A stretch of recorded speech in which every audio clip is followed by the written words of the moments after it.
Adventures with the Connaught Rangers. 1809, 1814. Chapter 1. The author leaves the depot at Chelmsford and proceeds to join his regiment in Portugal. The Samaritan, arrival at Lisbon, measures adopted by General Junot, a night's rest, Portuguese barbers, Priest Fernando and Major Murphy, march to Aldea Gallega, first sight of the Connaught Rangers. On the 10th day of October 1809, I left the depot at Chelmsford and proceeded to Portsmouth for the purpose of joining the 1st Battalion of my regiment, the 88th in Portugal. The newspapers announced that a fleet of transport vessels would sail in a few days from Portsmouth for Lisbon, and although I belonged to the 2nd Battalion, at that period stationed at Gibraltar, I waived all ceremony, and without asking or obtaining leave from the general in command at Chelmsford, General Colburn, I took the first coach for London, where I arrived that evening, and the next day reached Portsmouth. I waited upon Colonel Barlow, who commanded at Hilsea, too, and from him received an order to be admitted on board a transport ship named the Samaritan. No questions were asked as to my qualification for this request, as it was much easier in those days to get out to Portugal than return from it. I then requested of the colonel that he would give me an order for embarkation money, which I told him I understood was allowed to officers on going to Portugal. He laughed at the demand, and treated me with so little courtesy that I was glad to be rid of him. I have said the name of the ship in which I was to make my first voyage was the Samaritan. So it was, but it most certainly could not be fairly called the Good Samaritan, for a more crazy old demirep of a ship never floated on the water. She was one of those vessels sent out, with many others at this period, to be ready to convey our army to England in the event of any disaster occurring to it. On board of her were 10 or a dozen officers, who, like myself, had seen little of the world. We had no soldiers on board, and an inadequate ship's crew. But those deficiencies were amply made up for by the abundance of rats which infested the vessel, and which not only devoured a great portion of our small supply of provisions, but nearly ourselves into the bargain. One officer, ill from seasickness, was well nigh losing half of his nose, and another had the best part of his great toe eaten away. Providence, however, at length decreed that we should soon be rid of these torments, and on the 29th day of October the rock of Lisbon presented itself to our view. It is difficult to convey to the eye, much less to the imagination of those who have not seen it, a more imposing or beautiful sight than Lisbon presents when seen from the deck of a vessel entering the Tagus. Its northern bank, three upon which the city stands, sweeping with a gentle curve along the extent of the city, shows to great advantage the vast pile of buildings, including palaces, convents, and private dwellings, standing like a huge amphitheater before the view of the spectator.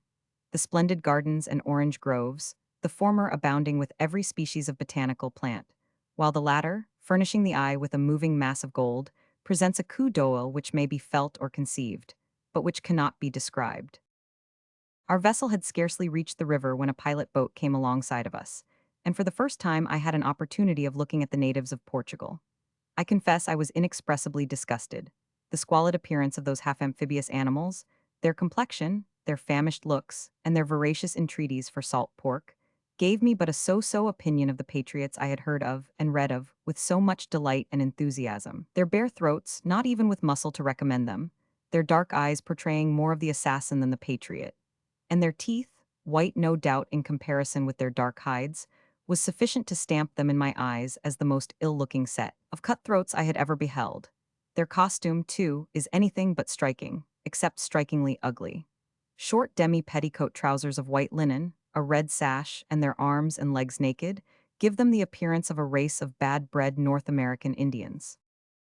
On landing at Lisbon, your foot once upon terra firma. The cloud-capped towers, the gorgeous palaces, and the fine gardens all vanish, not into thin air, but into the most infernal pestiferous atmosphere that ever poor unfortunate traveler was compelled to inhale. Here is a hideous change from what the first view led you to expect. It is, indeed, love at first sight. You are scarcely established in the first street, when you behold a group of wretches occupied in picking vermin from each other, while, sitting beside them, cross-legged, holding a distaff and spindle in her left hand, and fanning her fogarero with her right, is a woman who sells chestnuts to anyone whose stomach is strong enough to commence the process of mastication in so filthy a neighborhood. The appearance of everything in Lisbon is so novel to an Englishman that he is at a loss what most to fix his attention upon. But the number of beggars and the packs of half-famished dogs which infest the streets are in themselves sufficient to afford food for the mind, if not for either the beggars or the dogs. The latter crowd the streets after nightfall and voraciously devour the filth, which is indiscriminately thrown from the different windows, and it is a dangerous service to encounter a pack of those famished creatures. In every country there are customs known, which they preserve exclusively their own. The Portuguese, by some odd whim infected, have Clocena's temple quite rejected.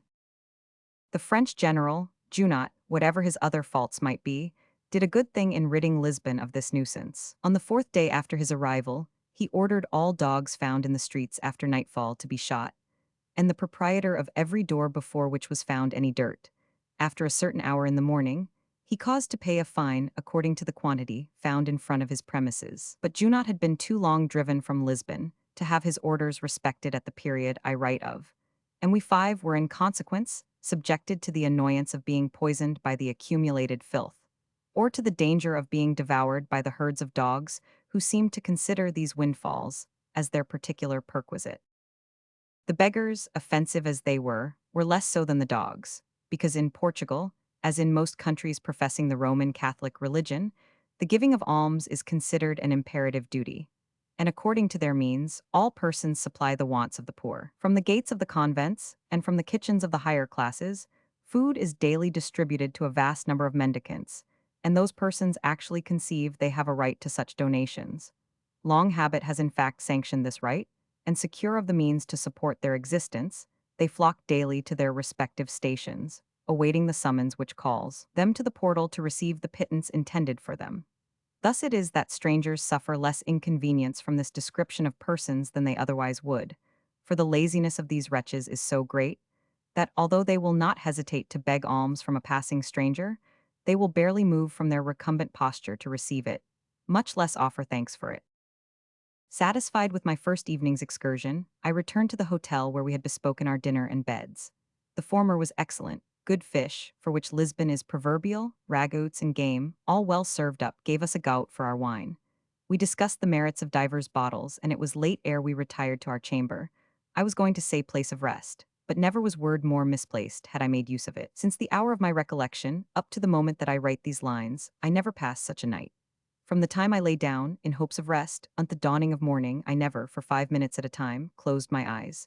Bugs and fleas attacked me with a relentless fury, and when I arose in the fair daylight to consult my looking-glass, I had scarcely a feature recognizable.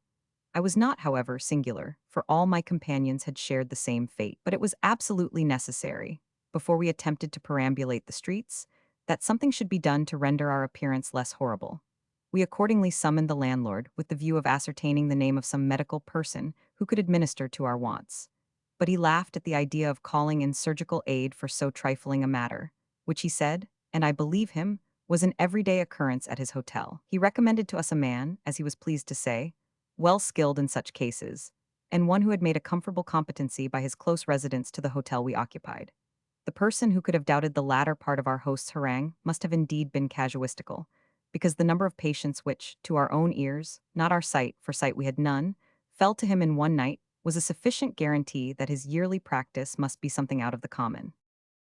The person thus described, and almost as soon introduced, was no other than the far-famed José Almeida Alcantara de Castroballos, half-brother to the celebrated Luarana well known in Lisbon. A man who, as he himself jocosely said, had taken many a British officer by the nose. He was, in fact, neither more nor less than a common barber, who gained a livelihood by shaving, bleeding, and physicking his customers. The Portuguese barbers are like those of other countries, great retailers of scandal, and amply stocked with a fund of 7 amusing conversation. They know everything, or seem to know everything, which, to 9/10 of those they meet, is the same thing. This fellow told us all the news of the day, and added to it 1,000 inventions, which his own fertile imagination supplied. He described the retreat of Wellington from Talavera as one caused by the want of the Portuguese army to cooperate with him. And if his account was to be given credit to, the whole world put together did not contain such an army as that of Portugal. He said that General Peacock, who commanded in Lisbon, invented stories every day, and that no intelligence from the army ought to be considered sterling, except what emanated from his, the barber's, shop. But then, said he, shrugging up his shoulders and in broken English, "It is not one very uncommon thing to see one peacock spreading a tail." He laughed at his pun, and so did we, but I have since heard that the merit of it did not belong to him. "But, gentlemen," resumed the barber, "I come here as a professional man, not as a wit, though for that matter I am as much one as the other. But to the point, gentlemen. You seem to have suffered, and I am the man, able, ready, and willing to serve you. Look here," said he, holding up a white jar, having a superscription on the outside to the following effect: Bixis boas, good leeches. I am none of your quacks that come unprepared. I do not want to write a prescription that will cost my customers a min of money. Well did I know what you stood in need of when you sent for your humble servant. Within the last 10 days, that is to say, since the arrival of the fleet of transports from Portsmouth, I have given employment to 1,000 leeches in this very house. This hotel has made my fortune, and now, with the blessing of God and the Virgin Mary, I add to the number, already made use of, 100 more, on the faces of those to whom I have the honor of addressing myself." There was so much truth and sound sense in what the barber said, that we all submitted to the operation of leeching, which was of material service to us. Old Wright of the 28th, already from a wound, blind of one eye, now began to peep a little with the other, and it was amusing enough to those who could see it, to witness the coquetting between him and the barber. Indeed, it would be difficult to say which of them was most pleased, he who received his sight, or he who was the means of restoring it. Quantities of cloths, steeped in warm water, were applied to our faces, and the crimson hue with which every basin was tinctured showed, but too plainly, that the bixis boas of the barber Jose were of the right sort.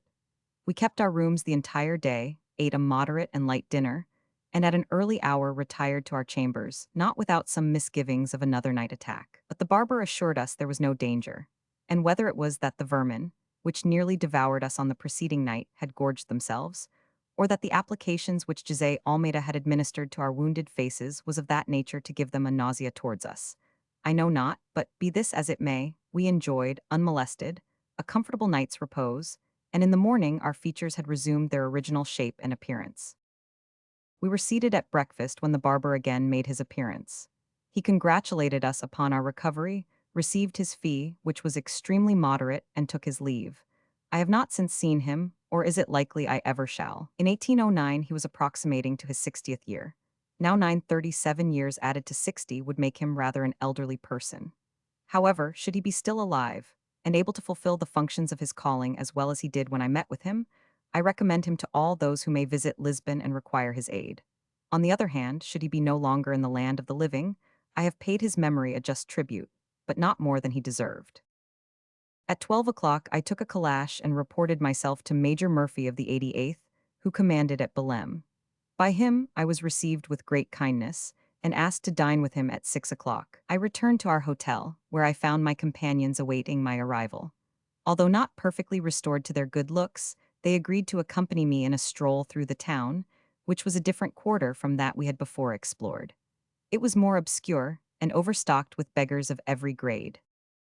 At 6 o'clock I arrived at Major Murphy's quarters at Belem, where were several officers of the depot. Just as we were about to enter the dining room, a note was handed to Murphy from the celebrated priest Fernando. He was an intimate friend of Murphy, and called the 88th his own regiment, because when that corps landed in Lisbon it was quartered in the convent of which Fernando was the head. Nothing could exceed his kindness and hospitality, and, being the principal of the Inquisition, he was a man of great authority. His note was in these words: Priest Fernando will come this day in boat to dine with Mr. Major Murphy. He was as good as his word, for the note had been scarcely read aloud by Murphy when Fernando made his appearance. He was a remarkably handsome man, about 40 years of age, full of gaiety and spirits, a great talker, a prodigious 10-feeder, and a tremendous drinker. So soon as I was introduced to him, he took out a book from his pocket which he opened and handed to me, requesting that I would write down my name in it. This book contained the name of every officer in the 1st Battalion, and according as any died, or were either killed or wounded in action, it was regularly noted after his name. His conduct was of the most disinterested kind, and one of his first questions invariably was, "Did we want money?" It was late before we broke up, and next day an order was issued, directing us to be in readiness to march to join the army on the day but one following. It did not require many hours' preparation to complete our arrangements, as there were several experienced officers to accompany the detachment, and they not only brought their own animals and provisions, but aided us by their advice in the purchase of ours. At the appointed hour all was in readiness, and the detachment, consisting of 15 officers and 220 men, composed of different regiments, marched from Belem and embarked on the quay in boats which were prepared to carry us to Aldea Gallica. A short sail soon brought us across the Tagus, and towards evening we disembarked and took up our quarters at Aldea for the night. Our route, which was made by easy marches, was uninterrupted by any circumstance worthy of notice. We passed through the different towns of the Alemtejo, in each of which we were hospitably received by the inhabitants. Not so on our arrival at Badajoz, the headquarters of Lord Wellington. Nothing could exceed the dogged rudeness of the Spaniards, and it was with difficulty we could obtain anything even for money. Civility was not to be purchased on any terms, and one of the 11 detachment was killed in a fracas with some drunken muleteers. Next morning we left this inhospitable town, and each party took their respective routes with the view of rejoining their regiments. Mine, the 88th, was stationed at Monforte, distant one march from Badajoz, and here, for the first time, I saw the Connaught Rangers. Chapter 2. Headquarters of the 88th Regiment, its losses from sickness, unhealthy state of the country. The British Army leaves the Alemtejo. General Picton takes the command of the 3rd Division, remarks on the general's conduct. His apology to Colonel Wallace, the Connaught boy and the goat. The 88th at this period, although one of the strongest and most effective regiments in the army, did not count more than 500 bayonets. The fatigues of the late campaign, and the unhealthiness and debility of many of the soldiers in consequence, caused a material diminution in our ranks. Added to this, the country in the neighborhood of the Guadiana was swampy and damp, and what between ague, dysentery, and fever, the hospitals were in a few weeks overstocked. Not less than 10,000 were on the sick list, or about one-third of the entire force, as borne on the muster rolls, and there was a great paucity of medical officers. Many of those had been left at Talavera with the wounded, that were of necessity obliged to be abandoned, and others, either catching the contagion that raged throughout the country, or infected by their close attendance in the hospitals, were lost to us. The consequence was that the men and officers died daily by 10s and 15s, and this mortality was not confined to the old soldiers alone. For the young militia men, who now joined the army from England, 13 suffered equally with those who were half-starved on the retreat from Talavera, and during the occupation of the bridge of Arzobispo. For several days, the rations of those soldiers consisted of half a pound of wheat, in the grain, a few ounces of flour twice in the week, and a quarter of a pound of goat's flesh. And regiments which a few weeks before were capable of exertions that were never equaled during the remainder of the Peninsular contest, were now unable to go through an ordinary march. It was not to be wondered at that men who had so suffered should be now attacked with disease when all excitement was over, and a reaction of the system was the natural consequence. But the young men who joined from England at this period could not be so classed, and, as it was manifest that the air of the country was unwholesome, Lord Wellington decided upon marching his army to the northeastern frontier. Yet before quitting the Alemtejo, it was necessary that the safety of Seville should be guaranteed by a sufficient Spanish force. Early in December, the army left the Alemtejo, and by the first week in January, the 3rd Division was distributed in the different villages in the neighborhood of Trancoso. The villages of Alverca and Freyadas, distant about 2 miles from each other, were allotted for the 88th Regiment. Midway between the two was a plain of considerable extent, and upon this plain the regiment exercised every day for several hours. At the end of 6 weeks, Colonel Wallace had his battalion in the most perfect state of discipline that it is possible to conceive. The men left in hospital were speedily joining the ranks, and the stragglers which were from necessity left behind in the north of Portugal were now coming in fast to 14 their different regiments. It may be remembered that the troops commanded by Lord Beresford in the spring of 1809 suffered great fatigues in their advance through the province of Trás-os-Montes. The 88th Regiment formed a portion of this force. The best regulated army during a campaign, even if carried on under the most favorable circumstances, always becomes more or less relaxed in its discipline. And when it is considered that the wreck of the 88th Regiment, after its capture at Buenos Aires, was made up by drafts from the 2nd Battalion, that a few short months only were allowed it to recruit and reorganize before it was again employed in Portugal, it may be matter of regret, but certainly not of surprise, that it did not form an exception to the general rule.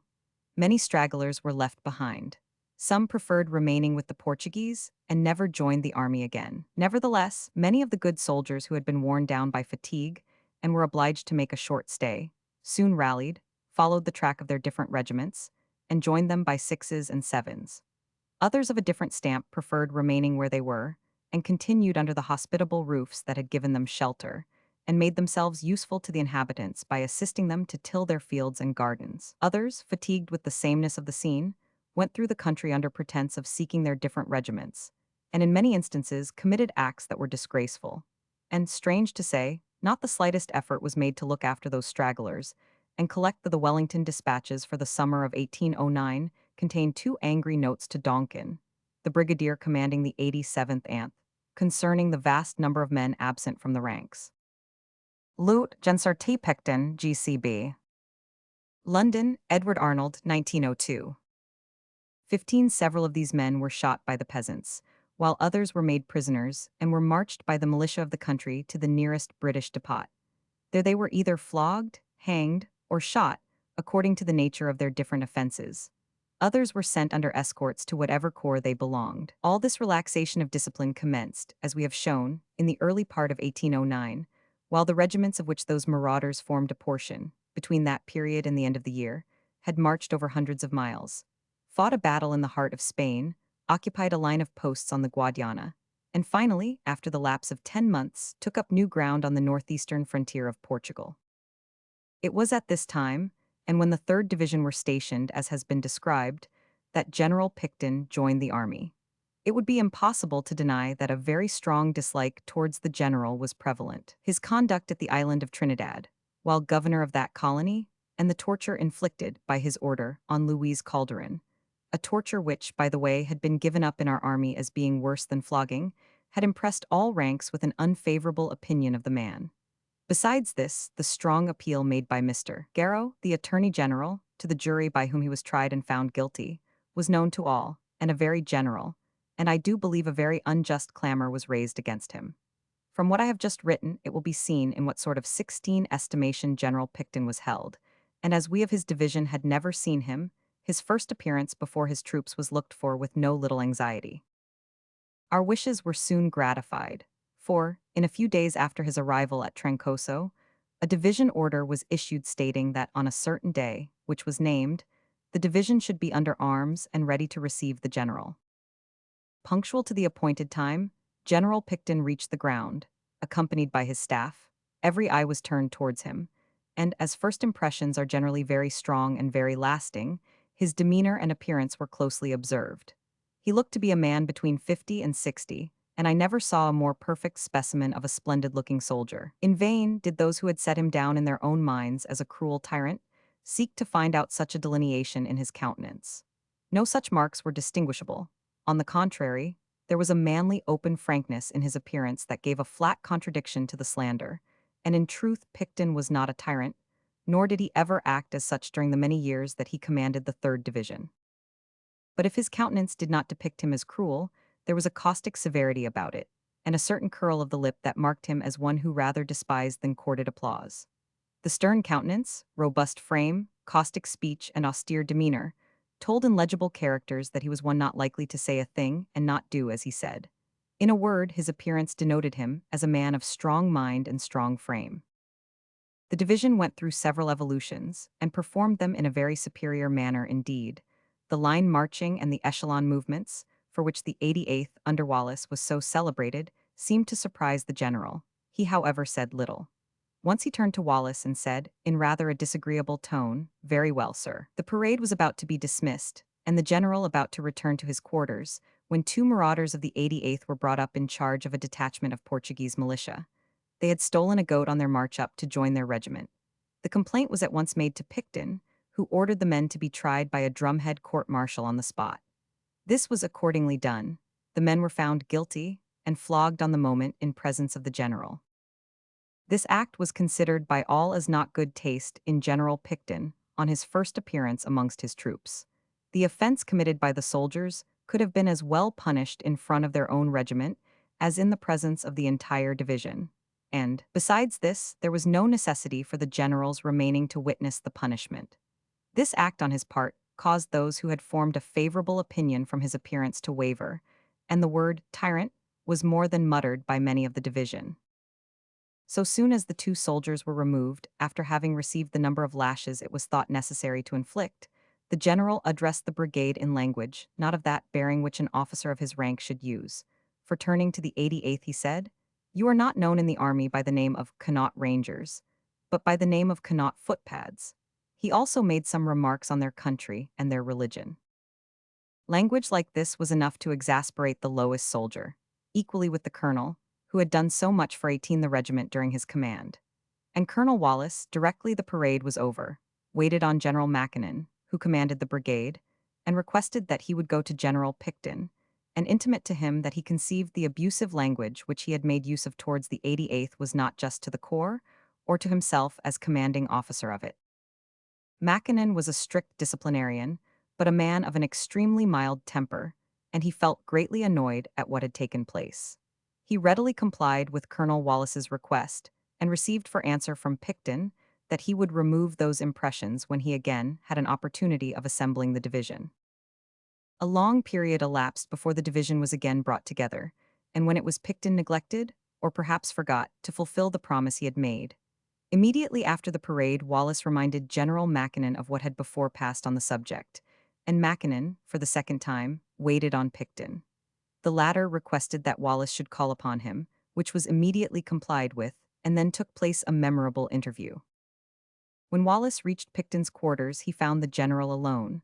A long conversation took place, which Colonel Wallace never repeated to me, nor was it necessary that he should, because my rank did not entitle me to such disclosure, but I have reason to think that it was very animated, and what I am now about to write I have from under Colonel, now General, Wallace's own hand. It is as follows. After a conversation which it is here unnecessary to recapitulate, General Picton paused for a little and said, "Well, will you dine with me on?" I replied, "Most certainly, General, I shall be happy to do so." When went to dinner on the day appointed, I found almost all the superior officers of Picton's division, and the troops quartered in the vicinity of Pinhall assembled. General Picton then addressed himself to Colonel Mackinnon, commanding the brigade, and said, "I understand that Colonel Wallace has taken offense at some observations made by me relative to the corps he commands, when addressing the division. I am happy to find that I have been misinformed as to their conduct for some time past, and I feel it but justice to him and them to say that I am satisfied every attention has been paid to the conduct and appearance of the corps. I certainly did hear, on my way up to the army, of irregularities that had been committed, but I am happy to say that I have had every occasion to be satisfied with the general conduct of the corps since my joining the division." I made no reply, but bowed to the general. Dinner was announced, and General Picton came up to me and asked me to sit beside him at dinner. There ought always to be a deference given to a general of division by an officer inferior in rank, and under these circumstances, I considered General Picton's conduct to have been arranged in a very gentlemanlike and handsome manner. From that period, General Picton and myself were always on the best terms, and though from prejudice, he often signified that he suspected the Connaught boys were as ready for mischief as any of their neighbors, he always spoke of them to me as good soldiers while I was with his division. Thus ended the matter, and I never knew or heard that Picton ever again made use of a harsh expression towards the regiment. Indeed, his biographer says that he often gave them unqualified praise. Perhaps he did, but for nearly 4 years that Picton commanded the 3rd Division, not 21 officer of the 88th was ever promoted through his recommendation, though it is well known in the army that many deserved it. Shortly after this period, a laughable circumstance took place between Picton and a soldier of the 88th, which put the general in great good humor, and he often repeated the story as a good joke. He was riding out one day, accompanied by his aide-de-camp, near the river Coa, when he saw, on the opposite bank of the river, a man of the Connaught Rangers with a huge goat on his back. We had received but scanty rations for some days previously, and such a windfall as the old goat was not to be neglected. I am not prepared to state whether it was the cries of the animal or the stench of his hide, for the wind was from that point, attracted Picton to the spot, howbeit there he was. It would be difficult to say, with truth, whether the general was most angry or hungry, but he seemed, in either case, resolved not only to capture the goat, but also the boy. That he would have done the one or the other, perhaps both, there can be little doubt had it not been that a stream, whose banks had been the theater of other scenes of contest, separated the parties. This stream was the Coa, and although its different fordable points were well known to Picton, His vis-a-vis neighbor was by no means ignorant of some of the passes, and as the general had not time to consult his chart and find out the nearest ford, nor inclination to plunge into the river, he made a furious but quite an ineffectual attack of words against the Connaught boy. "Pray, sir," said, or rather roared Picton, addressing the soldier, "what have you got there?" 21 Sol, a thieving puck-on, sir. Pick a what? Sol, a goat, sir. In Ireland we call a buck goat a puck-on. I found the poor baste straying, and he looks as if he was as hungry as myself. Pick, what are you going to do with him, sir? Sol, do with him, is it? To bring him with me, to be sure. Do you think I'd leave him here to starve? Pick, ah, you villain, you are at your old tricks, are you? I know you though you don't think it. Sol, and I know you, sir, and the boys of Connaught know you too, and I'd be sorry to do anything that would be displeasing to your honor. And sure, Roman for you'd only let me, I'd send your sarvant a leg Roman for him to dress for your dinner, for by my soul your honor looks could and angry, hungry I main. He then held up the old goat by the beard, and shook it at Captain Tyler, the general's aide-de-camp, and taking it for granted that he had made a peace offering to the general, or, probably, not caring one straw whether he had or not, went away with his burden, and was soon lost sight of amongst a grove of chestnut trees. "Well," said Picton, turning to Tyler, who was nearly convulsed with laughter, "that fellow has some merit. What tact and what humor! He would make a good outpost soldier, for he knows, not only how to forage, but to take up a position that is unassailable." "Why, yes, sir," said Tyler. "When he held up the goat's head, he seemed to beard us to our faces, and his promise of sending you a leg was a capital ruse." "It was, faith," replied Picton, "and if the fellow is found out, he will, I suppose, endeavor to make me the scapegoat." 22. The general used often to tell this story, as one of the best things of the sort he had ever met with. It is a remarkable circumstance that a few days before the Battle of Waterloo, Picton met Wallace in London, when he spoke highly of the regiment, and said if it returned from America in time to join the army under the Duke of Wellington, being then on their passage home, and if he joined the army, the 88th would be one of the first regiments he would ask for his division. Chapter 3. Maecena's invasion of Portugal, fall of Ciudad Rodrigo and Almeida, Crawford's fight on the Coa, anecdote of Colonel Charles Napier, the British retire to the position of Busaco. In the month of January, 1810, Lord Wellington established his headquarters at Visu, in Upper Beira, and the different brigades of cavalry and infantry were quartered in the neighboring villages. General Hill was left with 5,000 British, and about as many Portuguese, at Abrantes, and with his army posted as has been described, the British general awaited the development of Maecena's plan of invasion. The amount of the French force at this period in the peninsula counted over 360,000 troops of all arms, but the army commanded by Maecena, and called the Army of Portugal, did not amount to 90,000. The amount of the British and Portuguese forces has been already stated to be about 55,000 men, and it will be recollected that of the Portuguese army scarcely one man in 100 had ever discharged a musket against an enemy. As to the British, when Lord Wellington moved his army from the Guadiana, its numbers counted about 30,000, but those under arms scarcely reckoned 20,000. The remainder were in hospital, and many of those in the ranks were but 24 ill able to carry their knapsacks and firelocks, having not yet recovered from the effects of past illness. The French preparations were so formidable, our own force so small, that in the British ranks it was generally believed that the entire army would retreat on Lisbon when the French advanced, and embark there. The same was asserted in England. The Portuguese dreaded it. The French army universally believed it, and the British ministers seem to have entertained the same opinion. For at this time an officer of engineers arrived at Lisbon, whose instructions, received personally from Lord Liverpool, though unknown to Lord Wellington, commenced thus: "As it is probable that the army will embark in September." Fortunately for us, the French lingered long ere they began their invasion. It was not till June 1810 that Ney began the siege of Ciudad Rodrigo, while Maecena still remained at Madrid. The garrison of the fortress amounted to about 6,000 men, and was commanded by the Spanish general, Harasti, an old and gallant man who had served his country with honor for more than half a century. The town was amply supplied with artillery, provisions, and stores of all kinds, and the vigorous resistance which was expected was made by Harasti and his brave garrison. General Robert Crawford, with his superb division, occupied the line of the Coa, while General Cole, with the 4th Division, and Picton with the 3rd, were posted at Garda and Pinhall. And these troops were directed to be in readiness to render any support that could with safety be given to the Spanish governor. That assistance could never be given, and Ciudad Rodrigo fell, after sustaining a siege of upwards of a month. Its gallant defense reflected great credit on both the governor and garrison, and the delay at 25 caused the French army was of the greatest importance to Lord Wellington's plan of resistance, because the heavy rains which were almost sure to fall in the autumn would greatly aid in the defense of the country. After his capture of Rodrigo, Massena lost no time in laying siege to Almeida, and it was hoped that this town, which was, though by no means a model of perfection, a more regularly constructed fortress than Ciudad Rodrigo, would hold out for at least as long. But here we were to be bitterly disappointed. On August 26, 1810, the bombardment began. In a short time, a great portion of the town was in flames, and it was found impossible in the confusion that prevailed to put a stop to the calamity. But this mattered little.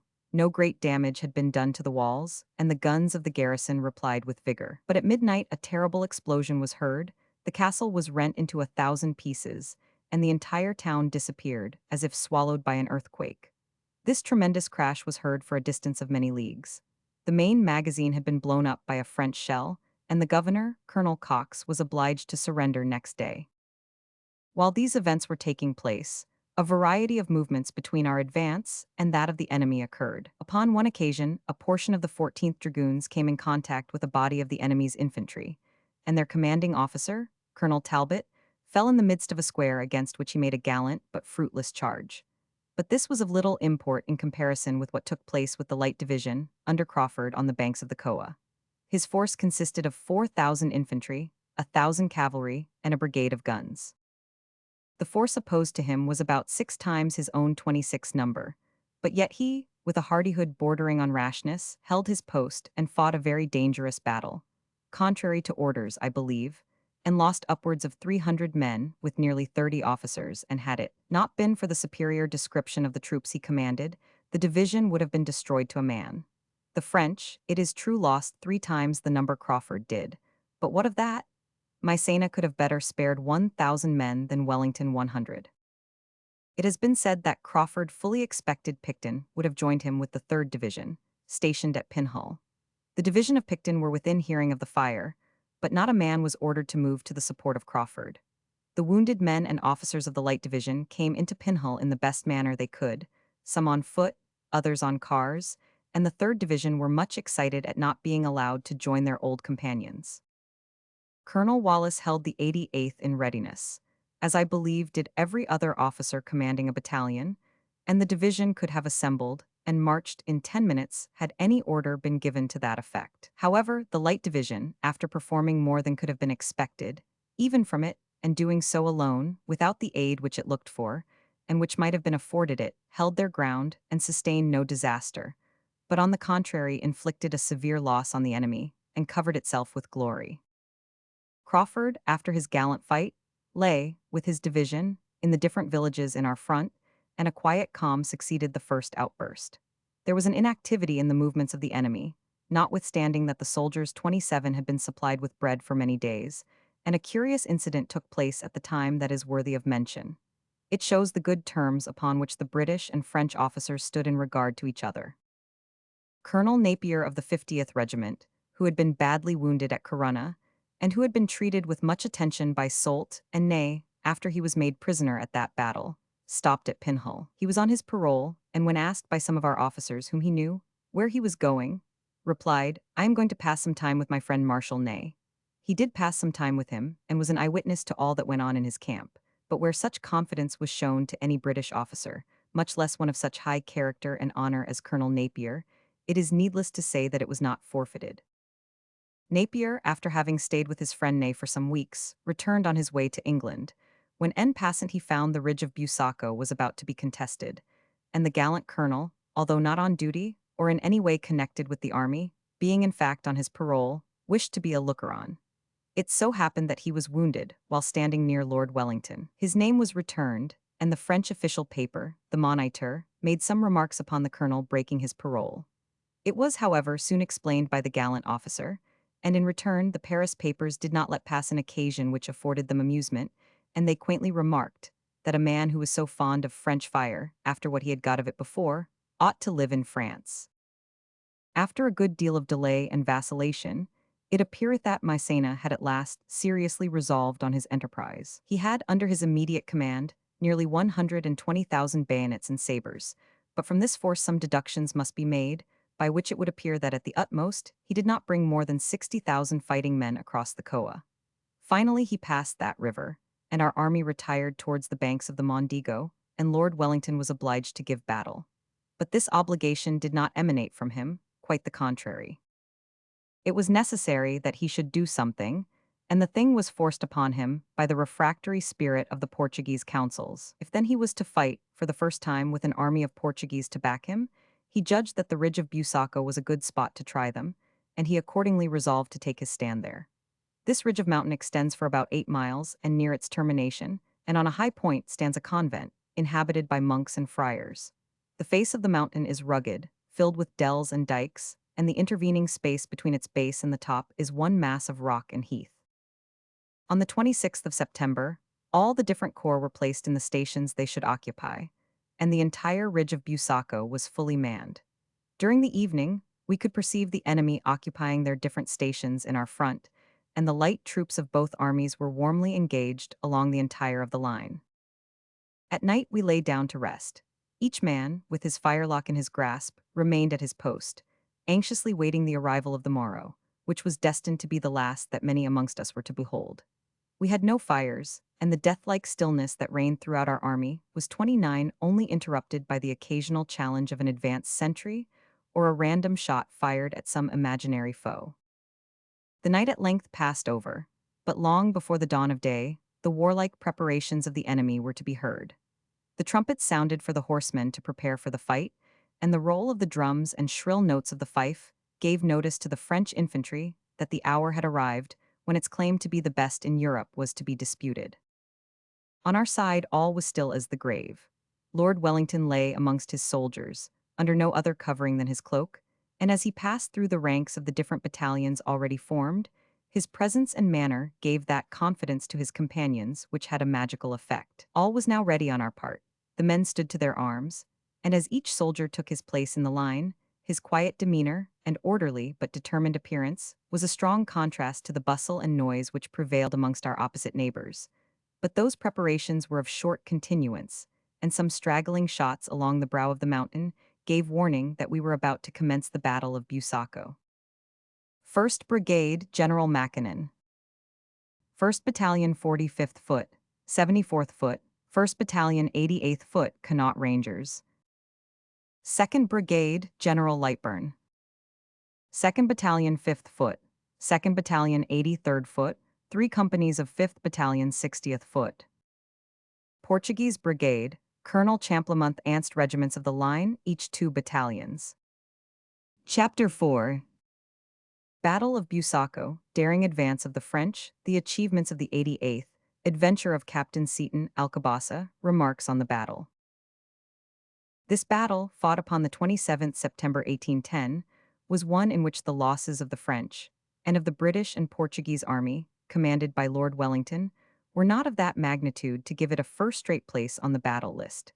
This same Battle of Busaco was, nevertheless, one of the most serious ever fought in the peninsula, and for this reason, it was the first in which the Portuguese levies were brought under fire, and upon their conduct in this, their maiden effort against their veteran opponents, depended the fate of Portugal and the peninsula also. Such being the case, it must ever be classed as a very important event, and one that should be recorded by the historian with great care and fidelity.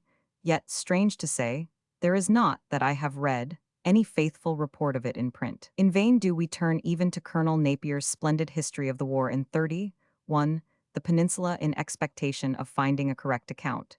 No such account is there to be found.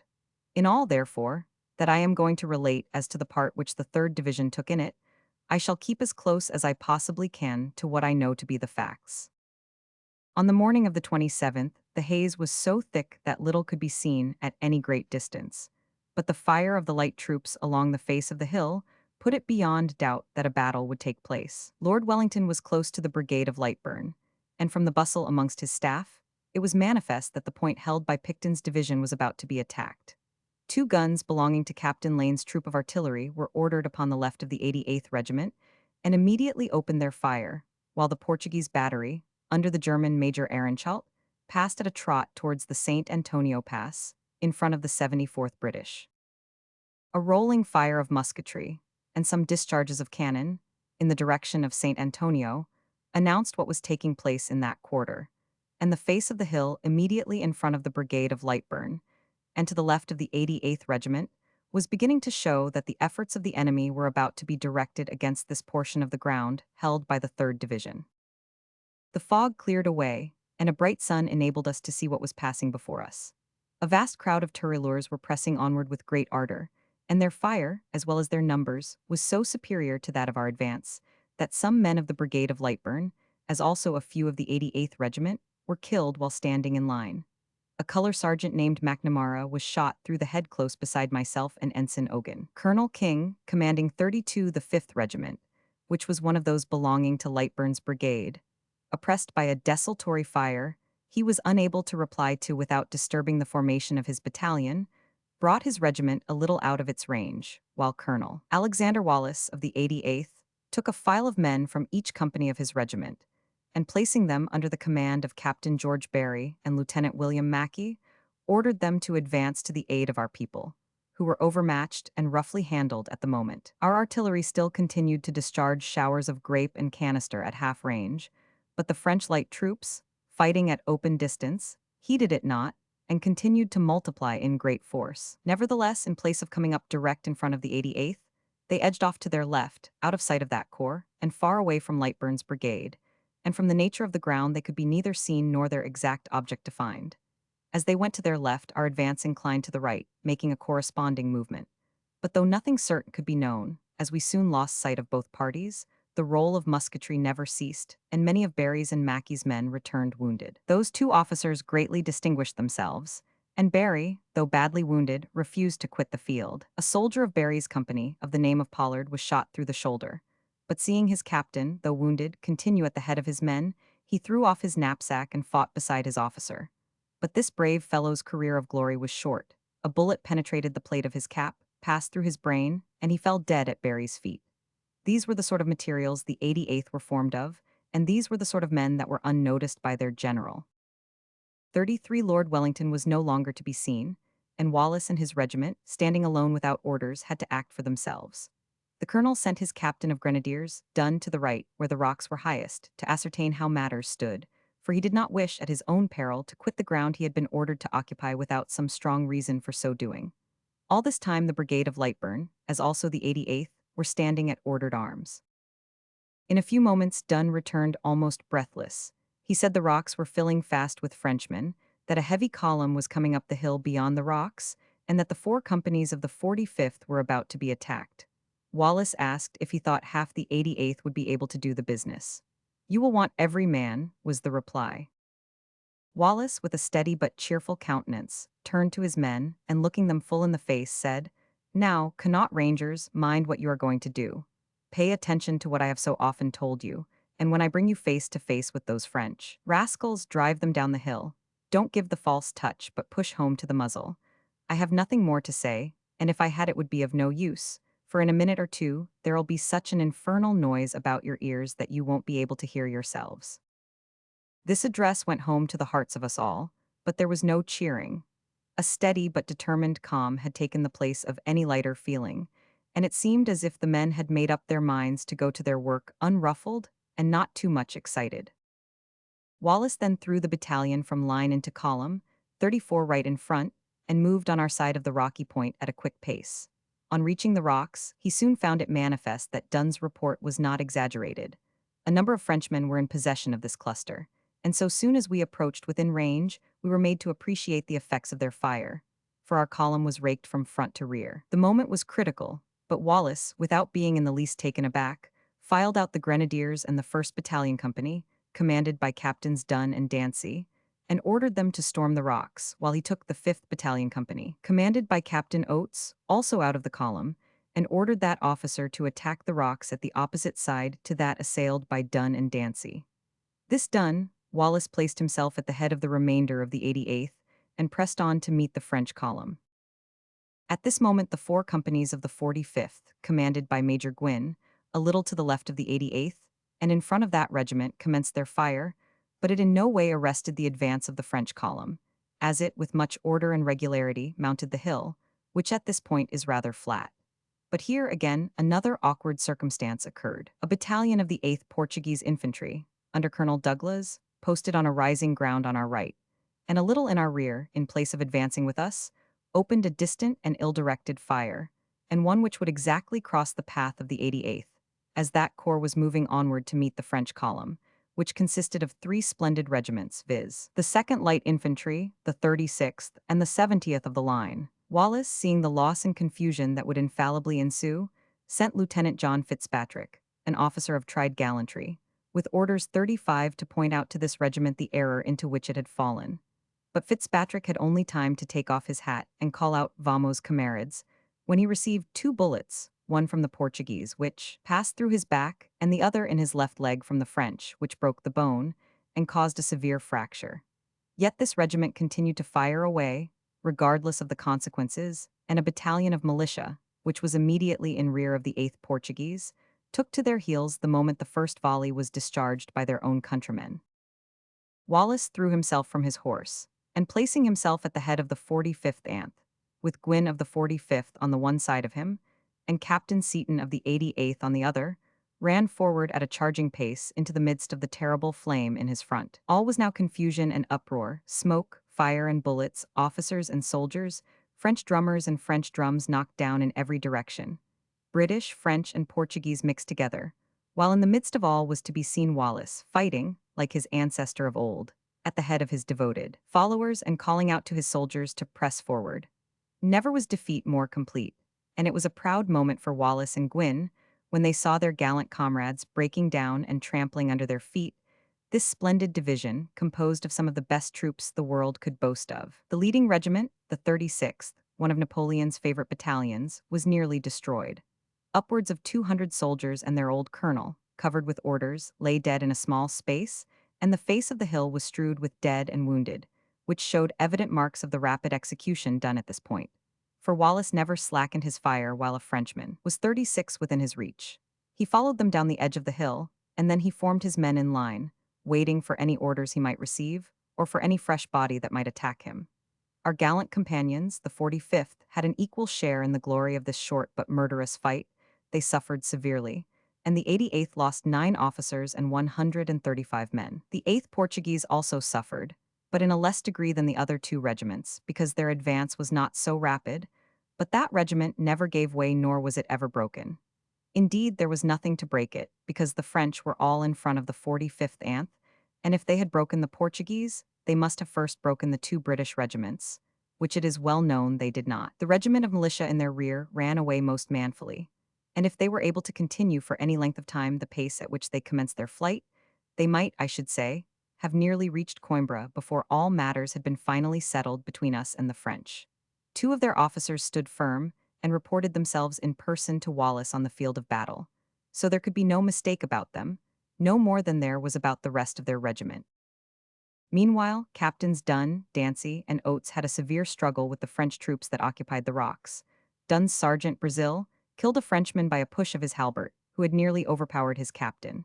Dancy was slightly wounded in 4 places, but it was said at the time that he killed 3 Frenchmen, for he used a firelock. Oates suffered less, as the men opposed to him were chiefly composed of those that fled from Dunn and Dancy. Dunn's company of grenadiers, which at the onset counted about 60, lost either 2 or 3 and 30, and Dancy, S. and Oates' companies also suffered, but not to the same amount. The French troops that defended those rocks were composed of the 4th Regiment and the Irish Brigade. Several of the latter were left wounded in the rocks, but we could not discover one Irishman amongst the there is an error here. The Irish Brigade were not engaged. They were in reserve in the 8th Corps. Lord Wellington, surrounded by his staff and some general officers, was a close observer of this attack. He was standing on a rising ground in rear of the 88th Regiment, and so close to that corps that Colonel Napier of the 50th, who was on leave of absence, was wounded in the face by a musket shot quite close to Lord Wellington. His lordship passed the warmest encomiums on the troops engaged and noticed the conduct of Captain Dancy in his dispatch. It has been said, and I believe truly, that Marshal Beresford, who was colonel of the 88th, expressed some uneasiness when he saw his regiment about to plunge into this unequal contest. But when they were mixed with Rainier's men and pushing them down the hill, Lord Wellington, tapping him on the shoulder, said, "Well, Beresford, look at them now." While these events which I have described were taking place, Picton in person took the command against the other division of Rainier's corps and had a sharp dispute with it at the pass of St. Antonio. But General Mackinnon, who led on the troops, never allowed it to make any head. A shower of balls from Arenchalt's battery deranged its deployment, and a few volleys from the 74th British and the Portuguese Brigade of Champlemond totally routed this column before it reached the top of the ridge. This attack was feeble in comparison with the one directed against Wallace, and besides, Picton's force was vastly superior to 38 that commanded by Wallace, while the troops opposed to him were little, if anything, more numerous. Picton had at this point 5 companies of the 45th under Major Smythe, all the light companies of the 3rd Division, 1 company of the 60th Rifles, the 74th British and the Portuguese Brigade of Champlemond, besides Arenchalt's battery of guns. It is not, therefore, to be wondered at that Rainier made little or no impression on Picton's right. The 5th Division, commanded by General Leith, was in movement towards the contested point, and reached it in time either to take the fugitives in flank or to drive back any fresh body destined to support their defeated comrades. It made great efforts to join Picton when he was attacked, but the advance was so rapid, the defeat so signal, and the distance, 2 miles across a rugged mountain, so great that Leith and his gallant division could only effect in part what they intended. The arrival of this force was, however, fully appreciated, for although the brigade of Lightburn, belonging to Picton's division, had not fired a shot or been at all molested, and although the 74th Regiment was nearly at liberty, still, had another attack with fresh troops been made, Leith might have stood in Picton's shoes on the extreme right, while the latter could in a short time concentrate all his battalions and either fight beside Leith or turn with vigor against any effort that might be made against his center or left. But it would seem that no reserve was in hand.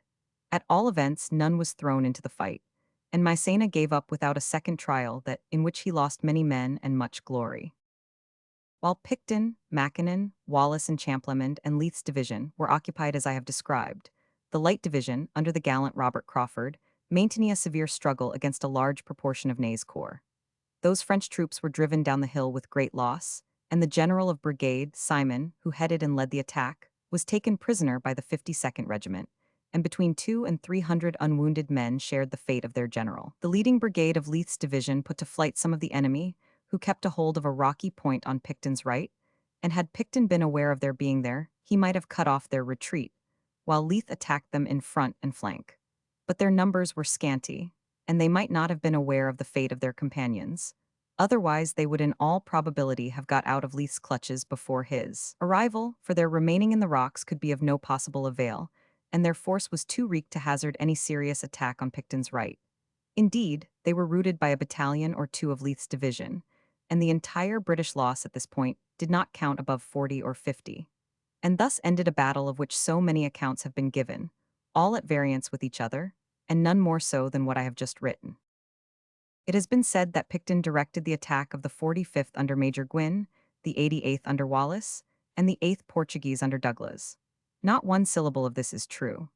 The conception of this attack, its brilliant execution, which ended in the total overthrow of Rainier's column, all belonged to Colonel Alexander Wallace of the 88th Regiment. At the time it was made, Generals Picton and Mackinnon had their hands full at the pass of St. Antonio, and were, in effect, as distant from Wallace as if they had been on the rock of Lisbon. Neither was General Lightburn to be seen. The nearest officer of rank to Wallace was Lord Wellington, who saw all that was passing and never interfered pro or con, which is a tolerably strong proof that his lordship thought no alteration for the better could be made. And Wallace had scarcely reformed his line a little in front and below the contested ground, when Lord Wellington, accompanied by Marshal Beresford and a number of other officers, galloped up, and passing round the left of our line, rode up to Wallace and seizing him warmly by the hand, said, "Wallace, I never witnessed a more gallant charge than that made just now by your regiment." Wallace took off his hat, but his heart was too full to speak. It was a proud moment for him. His fondest hopes had been realized, and the trouble he had taken to bring the 88th to the splendid state of perfection in which that corps then was, had been repaid in the space of a few minutes by his gallant soldiers, many of whom shed tears of joy. Marshal Beresford addressed several of the soldiers by name who had served under him when he commanded the regiment, and Picton, who at this time came up, expressed his satisfaction. Lord Wellington then took leave of us, and Beresford, shaking the officers by the hand, rode away with his lordship, accompanied by the officers about him. We were once more left to ourselves. The arms were piled, the wounded of all nations collected and carried to the rear, and in a short time the dead were left without a stitch of clothes to cover their bodies. All firing had ceased, except a few shots low down the hill on our right, and shortly after the pickets were placed in front, a double allowance of spirits was served out to Wallace's men. We had now leisure to walk about and talk to each other on the events of the morning, and look at the French 41 soldiers in our front. They appeared as leisurely employed cooking their rations as if nothing serious had occurred to them, which caused much amusement to our men, some of whom remarked that they left a few behind them that had got a bellyful already. The rocks which had been forced by the 3 companies of the 88th presented a curious and melancholy sight. One side of their base strewed with our brave fellows, almost all of them shot through the head, while in many of the niches were to be seen dead Frenchmen, in the position they had fought, while on the other side, and on the projecting crags, lay numbers who, in an effort to escape the fury of our men, were dashed to pieces in their fall. Day at length began to close, and night found the 2 armies occupying the ground they held on the preceding evening. Our army, as then in utter darkness, that of the enemy more brilliant than the preceding night, which brought to our recollection the remark of a celebrated general when he saw bonfires through France after a signal defeat which the troops of that nation had sustained. "Gad," said the general, "those Frenchmen are like flintstones. The more you beat them, the more fire they make." Captain Seaton, Ensign Ogan, and myself, with 100 of the Connaught Rangers, formed the picket in advance of that regiment, and immediately facing the outposts of the enemy in our front. The sentries of each, as is customary in civilized armies, although within half-shot range of each other, never fired except upon occasions of necessity. Towards midnight Seaton, a good and steady officer, went in front for the 3rd time to see that the sentinels which he himself had posted were on the alert. He found all right, but upon his return to the main body 42 he missed his way, and happening in the dark to get too close to a French sharpshooter, he was immediately challenged, but not thinking it prudent to make any noise, in the shape of reply or otherwise, he held his peace. Not so with the Frenchman, who uttered a loud cry to alarm his companions, and discharged the contents of his musket at Seaton. The ball passed through his hat, but did no other injury, and he might have rejoiced at his escape had the matter ended here. But the cry of the sentinel and the discharge of his musket alarmed the others, and one general volley from the line of outposts of both armies warned Seaton that his best and safest evolution would be to sprawl flat on his face amongst the heath, with which the hill was copiously garnished. He did so, and as soon as the tumult had in a great degree abated, he got up on his hands and knees, and essayed to gain the ground, which no doubt he regretted he had ever quit. He was nearing the picket fast, when the rustling in the heath, increased by the awkward position in which he moved, put us on the qui-vive. Ogan, who was a dead shot with a rifle, and who on this day carried one, called out in a low but clear tone, "I see you, and if you don't answer you'll be a dead man in a second," and he cocked his rifle, showing he meant to make good his promise. Whether it was that Seaton knew the temperament of the last speaker, or was flurried by the recollection of what he was near receiving from his obstinate taciturnity with the French soldier, is uncertain. But in this instance he completely changed his plan of tactics, and replied in a low and scarcely audible tone, "Ogan, don't fire, it's me."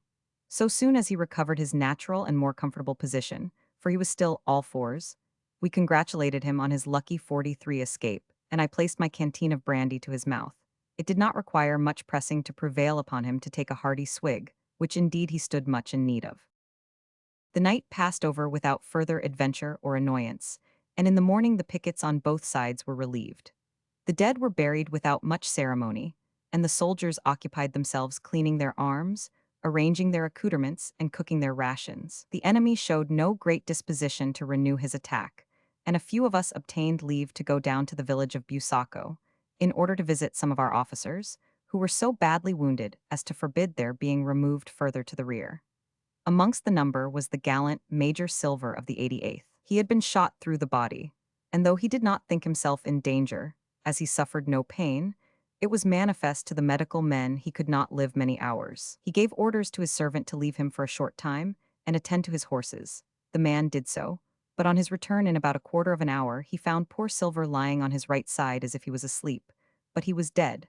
Silver was one of the best soldiers in the army, and was thanked by Colonel Donkin, who commanded the brigade at the Battle of Talavera, for his distinguished bravery in that action.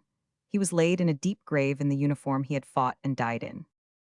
The day after the action, some English troops passed through the town of Alcabasa on their route to join the army, and this circumstance, coupled with our victory, led the inhabitants to suppose they, as well as their property, were perfectly safe, and the idea of removing the one or the other never once occurred to them. Their surprise and confusion was in consequence increased tenfold when they 44 beheld our troops enter the town. Alcabasa was at that time a beautiful rich village, notwithstanding that it supported a magnificent convent and several hundred priests and friars. Those gentlemen, although rigid in their mode of living at times, know as well as any other class of people how to live, and having ample means of making out life at their disposal, it is not to be wondered at that the convent contained that which was far from unacceptable to us, namely quantities of provisions.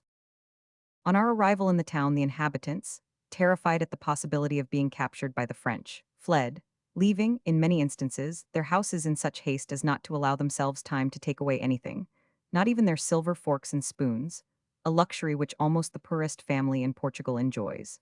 These, and other articles, offered a strong temptation to our men to do that which they should not, i.e., possess themselves of whatever they found in those uninhabited mansions. Their doing so, to be sure, was a slight breach of discipline, but it was argued by the friends of the measure that Lord Wellington, having directed the country parts as well as the towns to be laid waste, in order to distress the enemy as much as possible, the Portuguese were highly culpable in neither taking away their property nor destroying it. It would be almost superfluous to add that an argument of so sound a nature, and delivered in the nick of time, had its due force. It in fact bore down all opposition, and those whose consciences at first felt anything like a qualm, in a little time became more at ease, so that by the time the houses had been about half sacked, there was not one who, so far from thinking it improper to do what he had done, would not have considered himself much to blame had he pursued a different line of conduct. 45 The priests, more cautious or perhaps better informed, removed their valuables. But in all their hurry, they did not forget that hospitality for which they were proverbial. They left some of their brethren behind, who had a dinner prepared for our officers, and when their longer stay was useless to us, and might be attended with danger to themselves, they opened their different stores, and with a generous liberality invited us to take whatever we wished for. Poor men, their doing so showed more their goodness of heart than their knowledge of the world. Had they been a little longer acquainted with the lads that were now about to stand in their places, they would not have thought such congé necessary. As soon as those good men left the dwelling in which they had passed so many tranquil years, we began to avail ourselves of the permission granted us, and which decency forbade our taking advantage of sooner. Every nook was searched with anatomical precision. Not even a corner cupboard was allowed to escape the scrutiny of the present inmates of the convent, who certainly were as unlike the former in their demeanor as in their costume. In taking a survey of the different commodities with which this place was supplied, I had the good fortune, or, as it afterwards turned out, the bad fortune, to stumble upon several firkins of Irish butter. Unquestionably, I never felt happier, because it was a luxury I had not tasted for months. But my servant, by a good-natured officiousness, so loaded my poor, half-starved, jaded mule with not only butter, but everything else he could lay his paw upon, that, unable to sustain the shameful burden which had been imposed upon him, he fell exhausted in endeavoring to scramble through a quagmire, and I lost not only the cargo with which he was laden, but the animal himself. However, 46I had the consolation to know that few of the articles cost me anything, and he himself was a sort of windfall, having been found by my servant on the retreat. The army continued its march upon Torres Vedras with little interruption from the enemy, and early in October we occupied our entrenched camp. This formidable position had its right at Alhandra on the Tagus. Its left rested on the part of the sea where the river Zizember empties itself, and along its center was a chain of redoubts armed with cannon of different caliber. Between these forts was a double, and, in some instances, triple row of breastworks for the infantry, and the position might be considered faultless. On the night of the 29th, the French army made that flank movement which obliged Lord Wellington to retire, and which is so well known as to render any detail from me unnecessary. And on that night, we took our leave of the mountain of Busaco, and commenced our march to the lines of Torres Vedras. Chapter 5. Occupation of the lines of Torres Vedras, an army in motley, an Irish interpreter, death of the Marquis de la Romana, retreat of Massena's army from Portugal, indulgence of Lord Wellington, the amenities of a subaltern's existence. The astonishment of the French general was great when he beheld the reception prepared for him, and his friend the Duc de Brant's must have been lowered in his estimation not a little, because it is well known that, contrary to the advice of several able officers, Massena was overruled by Junot, who assured him those heights could be easily carried. After numerous reconnaissances, the French marshal came to the resolution of renouncing any hope of success from an assault, and his army formed a line blockade, with its right at Otta, its center at Alenquer, and its left at Villafranca. But it must have been a matter of deep regret to him to have learned, when too late, that by this useless advance of his, he exposed upwards of 3,000 of his wounded from the Battle of Busaco, left at Coimbra, to be massacred by the Portuguese militia and peasantry. For the space of a month, the French army remained inactive in their wretched cantonments, their supply of provisions growing every day more scanty. Their horses, 48 reduced to the necessity of subsisting on the vine twigs, died by hundreds, and the soldiers, pining from disease, became discontented and discouraged.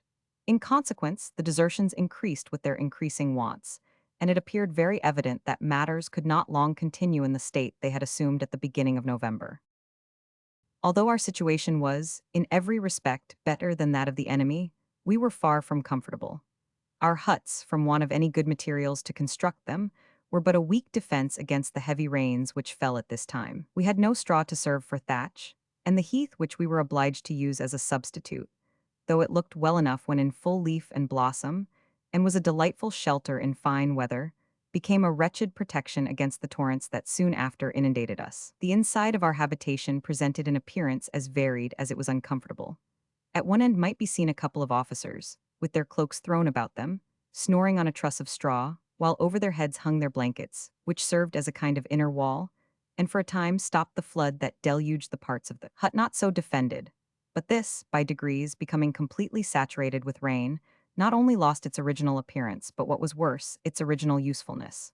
For the water, dripping down from the edges, gradually made its way towards the center of the blanket, and thus, by degrees, it assumed a shape not unlike the parachute of a balloon. Finally, the whole, being overpowered with its own weight, and either giving way at the point or bottom, or breaking its hold from the twigs which feebly held it at top, overwhelmed those it was intended to protect, and in the space of a minute more effectually drenched them than the heaviest fall of rain 49 would have accomplished in several hours. In another corner lay someone else who, for want of a better, substituted a sheet or an old tablecloth as a temporary defense.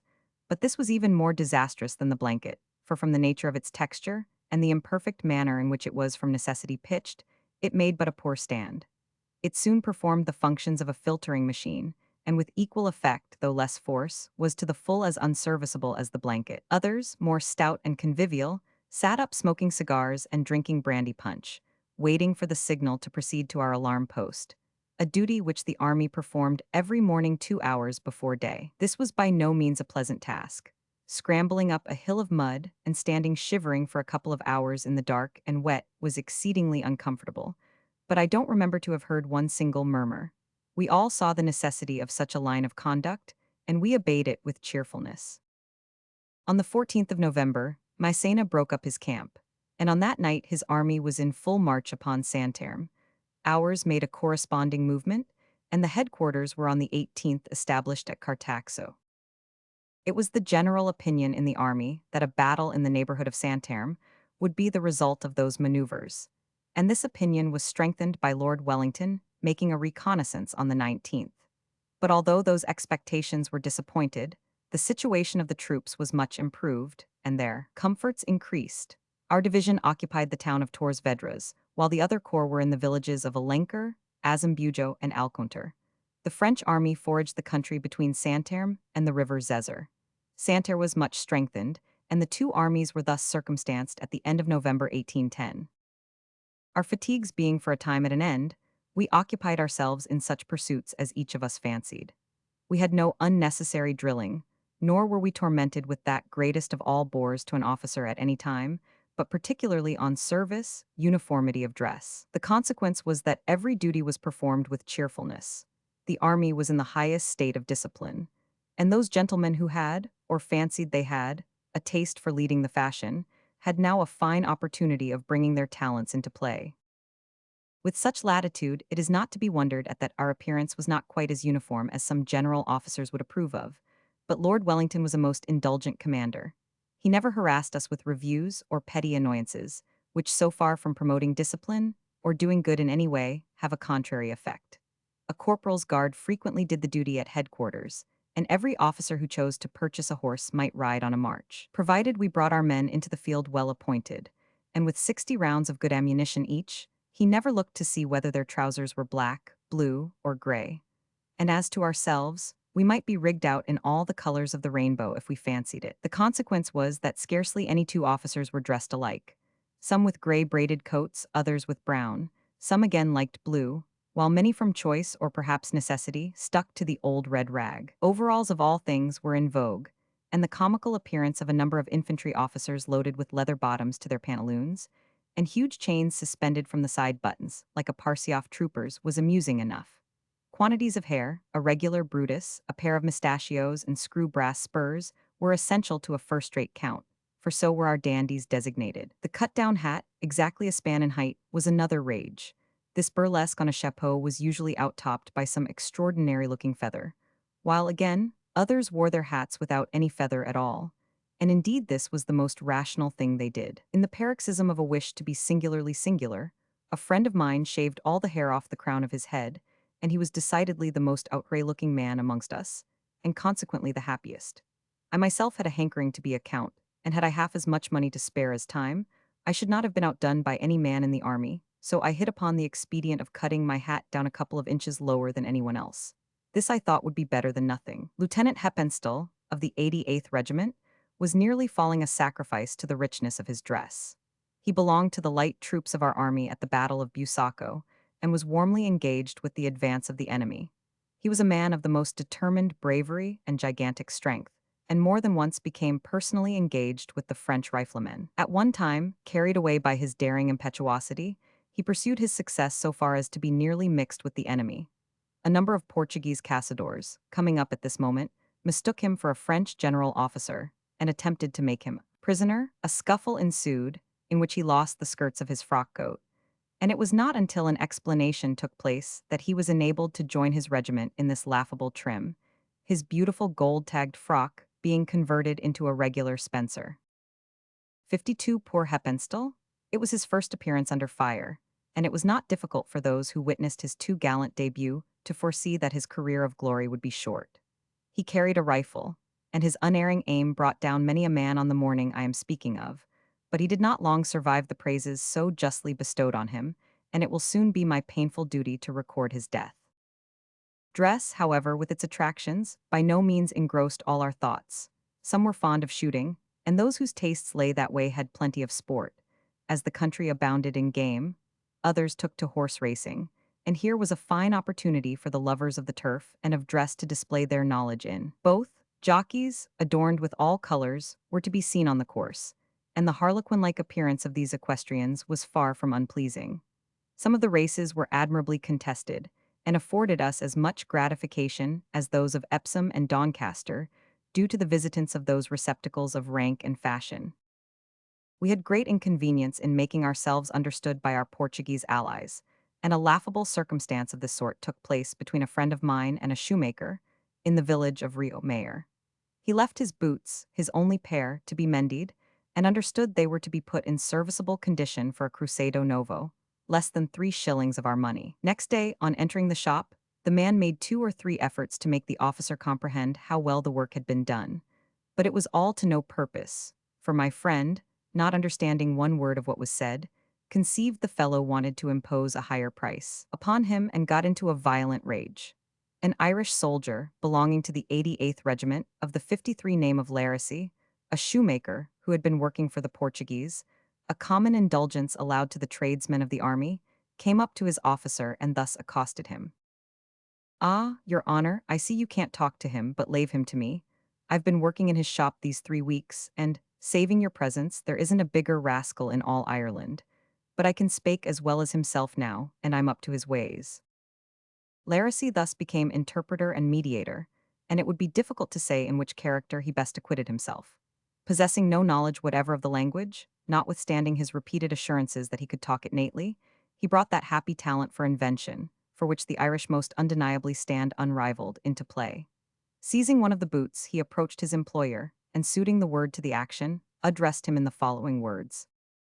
Si, senor, quanto the money for the soli, the heely, and the naily. The astonishment portrayed in the countenance of the Portuguese baffles all description.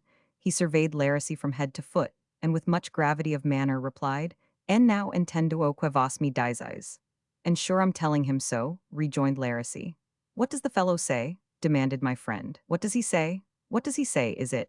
He says he put a fine pair of welts to your boots, sir, and it's true for him, and that your honor will have to give him $1 about 2 shillings more than was demanded by the Portuguese. But just only lave him to me, and give me the $1, and if I don't bait him down in the 54 price, never believe a word that I'll tell your honor again. And I'll carry home your boots for you, and bring you the account in rotation, by which he meant in writing, and the change of the $1. Oh, never mind, you are an honest fellow, Larisy, and keep the change for your trouble, but you may tell your employer it is the last job he shall ever do for me. Och! Sure I told your honor he was a blackguard, grinned Larisy, escorting his officer to the door and putting the $1 in his pocket. While in the other parts of the peninsula much activity prevailed, with us all was quiet, and although the season was advancing towards spring, there was no appearance of our commencing the offensive, and conjectures innumerable were the consequence. Promotion, that great planet whose influence more or less affected us all, was perpetually on the tapis. There were some among us of a desponding cast. They would say, have we not lost Almeida, Rodrigo, and now, though last not least, Badajoz? And should we be obliged to evacuate the peninsula, goodbye to promotion. Others there were who held a different opinion, and, resting their hopes on some fortunate turn-up, expected ere long to have the enviable title of captain attached to their name. To this class I belonged, and as it was the most numerous in the army, it was in consequence the most clamorous on this head. The life of a subaltern, in what Miss Mactab would call a marching regiment, where many of us, and I myself for one, had little except our pay, is a perpetual scene of irritating calculation from the 24th of one month to the 24th of the next. No matter under what circumstances, or in what quarter of the globe the subaltern is placed, his first thought points towards that powerful magnet the 24th, his next to promotion. 55. The 24th has scarcely passed when the same routine is pursued, every hour increasing in interest according to the immediate wants of the calculator. And time rolls on, either rapidly or slowly, in the exact ratio with the strength or weakness of his purse. The moment he receives his pay, he discharges his bills, and by the time he has got about halfway into the first week of the next month, he has little occasion for a knowledge of Cocker to enable him to calculate his money. As we passed over the ground which had been the object of dispute the preceding evening, we beheld many of the brave Germans lying dead and naked. Every wound was in the breast, and at the skirts of the village lay the 2 captured guns. Their carriages were broken, and they could not in consequence be removed. The French had set fire to the wheels, which were still smoking. In less than 2 hours, we reached the heights which command Madrid. The soldiers ran forward to catch a glimpse of the countless steeples that were distinguishable through the haze, and their joy was at its height when they beheld a city that had cost them so much toil and hard, fighting 268 to gain the possession of. 10,000 voices at one and the same moment vociferated Madrid, Madrid. The enthusiasm of the army was still further increased by the thousands upon thousands of Spaniards that came from the town to accompany us in our entry. For miles leading to the capital, the roads were crowded, almost to suffocation, by people of all ranks, who seemed to be actuated by one simultaneous burst of patriotism, and it was with difficulty that the march was conducted with that order which we were in the habit of observing. The nearer we approached the city, the greater was the difficulty of getting on, for the people forced themselves into the midst of our ranks and joined hand in hand with the soldiers. Wine was offered and accepted, though not to the extent the Spaniards wished, but the soldiers were too well disciplined, and felt too proud of the station they held in the estimation of the people, and in the estimation of themselves, to allow anything bordering on excess to follow the latitude they thus had. There was nothing like intoxication, not the slightest irregularity, and the appearance of the officers, almost all of whom were mounted, and the respect with which they were accosted by the soldiers when occasion required it, was so strongly contrasted with the loose discipline of the French army, to say nothing of the bands of half-naked creatures that composed the army of their own nation, that it may be fairly said no troops ever entered any capital with all the requisites necessary to ensure them a cordial as well as a respectful reception, as the British army did on the present occasion. At length we entered that part of the town near which the palace stands, but the obstacles which impeded our march, great as they were before, now became tenfold greater. Nothing could stop the populace, which at this period nearly 269 embraced all that Madrid contained, from mixing themselves amongst us. The officers were nearly forced from their horses in the embraces of the females, and some there were who actually lost their seats, if not their hearts. Old or young, ugly or well-looking, shared the same fate, and one in particular, an old friend of my own, and a remarkably plain-looking personage, was nearly suffocated in the embraces of half a dozen fair Castilians. When he recovered himself and was able to speak, he turned to me and said, "How infernally fond these Madrid women must be of kissing, when they have nearly hugged to death such an ill-looking fellow as me." I would mention his name, but as he is still alive, he might not like the joke second-hand. We soon reached the convent of St. Domingo, near the Plaza Mayor, which was destined for our quarters, and for a time took leave of these people who had so cordially welcomed us to their capital. The soldiers, thus quartered, were left to arrange their barracks, while the officers, who were billeted in those parts of the city adjoining the barrack, proceeded to occupy the houses allotted to them and to partake of the hospitality of their patrons. Evening had scarcely closed when every house was illuminated. The vast glare of light which the huge wax candles and torches, placed outside each balcony, threw out, so completely lighted the town, that night seemed to be converted into day, and the whole population of Madrid might be said to fill the streets. Nothing could exceed the popular feeling in favor of the British, and although the ancient palace of the Retiro was garrisoned by 2,500 French troops, with a park of artillery at its disposal, sufficient to batter down the city, the gaiety was continued as if no enemy was within several leagues of the place. The 270 illuminations lasted for 3 nights, during which not the slightest irregularity or misunderstanding took place. On the morning of the 13th of August, the general commanding the fortress of La China having refused to give it up, orders were given to carry it by storm. The 3rd, or Fighting Division, as ours was called, was selected by Lord Wellington for this duty.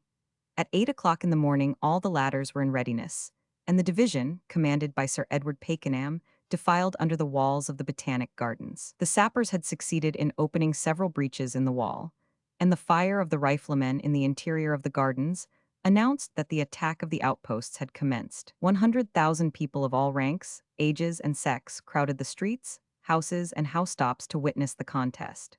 No sooner was the first gun fired, which was the signal for attack, than a universal shout was raised by this vast multitude of spectators, and it would be very difficult indeed, if not quite impossible, to describe this animated scene. The soldiers, infected by the example thus set them, cheered in turn, and it was several minutes before any word of command could be heard from the Babel-like tumult that prevailed. Little or no orders were given; they were unnecessary. The men were directed to carry the fort at the bayonet's point, and this was all that was said, or that was necessary to be said. The troops were then put in motion, and this was the signal for another burst of enthusiasm from the Spaniards, several of whom joined our ranks. The vivas now became so tremendous that nothing else could be heard, and the leading platoons had made some progress through the shrubberies before the order to halt was known. Owing to this, a few men were killed and wounded, and those old and tried soldiers lost their lives 271, or were disabled in a mere bagatelle. For the French general commanding in the fort displayed the white flag, in token of submission, the moment he saw the 3rd Division in movement towards the Retiro. The fall of this place was of vast importance to us. In it was found a large supply of provisions, as well as 189 pieces of cannon, including a complete battering train. There was likewise a great quantity of powder and ball, and some clothing, as likewise 20,000 stand of arms. The garrison, consisting of 3,000 veteran soldiers, were made prisoners and sent to Lisbon, and the fort was converted into a state prison for disaffected or suspected Spaniards. Thus ended our operations for the present, and we had leisure to make our observations upon Madrid and avail ourselves of the hospitality of such of our patrons as were disposed to show us attention. Madrid stands in a flat, uninteresting country, devoid of scenery. Fields of tillage encompass the city up to the mud wall that surrounds it, and the rivulet that meanders round it is in summer so insignificant as to be barely able to supply the few baths on its banks with a sufficiency of water. Nevertheless, this side of the town, which is next the Grand Park and the regal cottage called Casa del Campo, is far from uninteresting, and as the park, which abounds with game of all sorts, was open to the British officers, we had abundance of sport when we wished to avail ourselves of it. The streets are wide, and the principal ones, generally speaking, clean, but the part of the town possessing the greatest interest is the great street called Puerto del Sol. Some centuries ago it was the eastern gate of the town, but as the city became enlarged from time to time, it is now, like the University 272 College of Dublin, in the heart of the metropolis, instead of at the verge of it. Half a dozen or so of the principal streets empty, in a manner, their population into this gangway, where the exchange is held, and all public business carried on, so that any one desirous of hearing the news of the day, the price of the funds, or any other topic discussed, has but to station himself here and his curiosity will be satisfied, as almost the entire of the population of Madrid pass and repass under his eye during the day. Merchants, dealers, higglers, charcoal vendors, fellows with lemonade on their backs, girls with panellas of water incessantly crying out, "Quinquier agua?" all congregate to this focus where everything is to be known. Next to the Puerto del Sol must be placed the Prado or public walk, which is decidedly the most agreeable lounge that Madrid can boast of. But as the promenade never commences before 5 in the evening, while, on the contrary, the bustle of the Puerto lasts during the forenoon, it must have from me the precedence though not the preference. By 5 o'clock, as I before said, the walk begins to be frequented, the great heat having by this time subsided, and the siesta over. At 7 it is crowded almost to suffocation, and groups of singers with guitars slung across their shoulders enliven the scene. At each side of the walk are tables at which sit groups of people enjoying the scene, but you rarely see men and women seated at the same table. Indeed, it would seem as if the men totally shun the company of the fairer sex, and engross themselves more with the news of the day than the gaiety of the Prado. Much has been said of the jealousy of the Spaniards, and in England it is a generally received opinion that they are a jealous race, but I never found them such, quite the contrary. In Madrid, a marrywoman may go to any house she pleases, or where and with whom she wishes. They might have been a different people when Spanish romances and Spanish plays, old ones, I mean, were written, but if the manners and habits of the people were then truly narrated, I can with truth say that no nation in the world has undergone a more wholesome, thorough, and radical reform than Spain. In some instances, we experienced much hospitality from the people, but those occurrences were rare. For the Spaniards are naturally a lofty and distant people, and most unquestionably, our officers did not endeavor by any act on their part to do away with this reserve. And in fact, after a sojourn of nearly 3 months in the Spanish capital, they knew nearly as little of its inhabitants as they did of the citizens of Pekin. This is a fatal error, and I fear one that it will be difficult to counteract, for it is not easy to correct national habits and national prejudices. But if the officers of the British Army were to reflect upon the effect their conduct must have on the people of a different nation, and if they could be made to understand how different, how far different their reception in foreign countries would be if they unbent themselves a little, and conformed themselves to the modes of those nations amongst whom they were sent by their sovereign, they would at once come to the resolution of changing their tone, and they would by so doing get themselves not only respected and regarded, but the British nation as much beloved as it is respected. While we thus continued to pass our time in gaiety and idleness, other divisions of the army had moved onwards towards Burgos, which was strongly held by a chosen garrison under the command of an experienced and skillful general of the name of Grattan. Meanwhile, we continue at Madrid, and either enjoying the amusement of the theaters, the luxuries of the hotel called El Fuente d'Oro, the hospitality of the good citizens, or the gay but noisy scenes at the Cal de Bamos, we passed our time as agreeably as men could do, considering the scanty amount of pay which was issued to us. For from the difficulty of getting a supply of animals sufficient to bring up specie from Lisbon, where there was an abundance, the army was at this period 5 months in arrear of pay, and except for the commissaries and some paymasters who cashed our bills, at 7 shillings the dollar.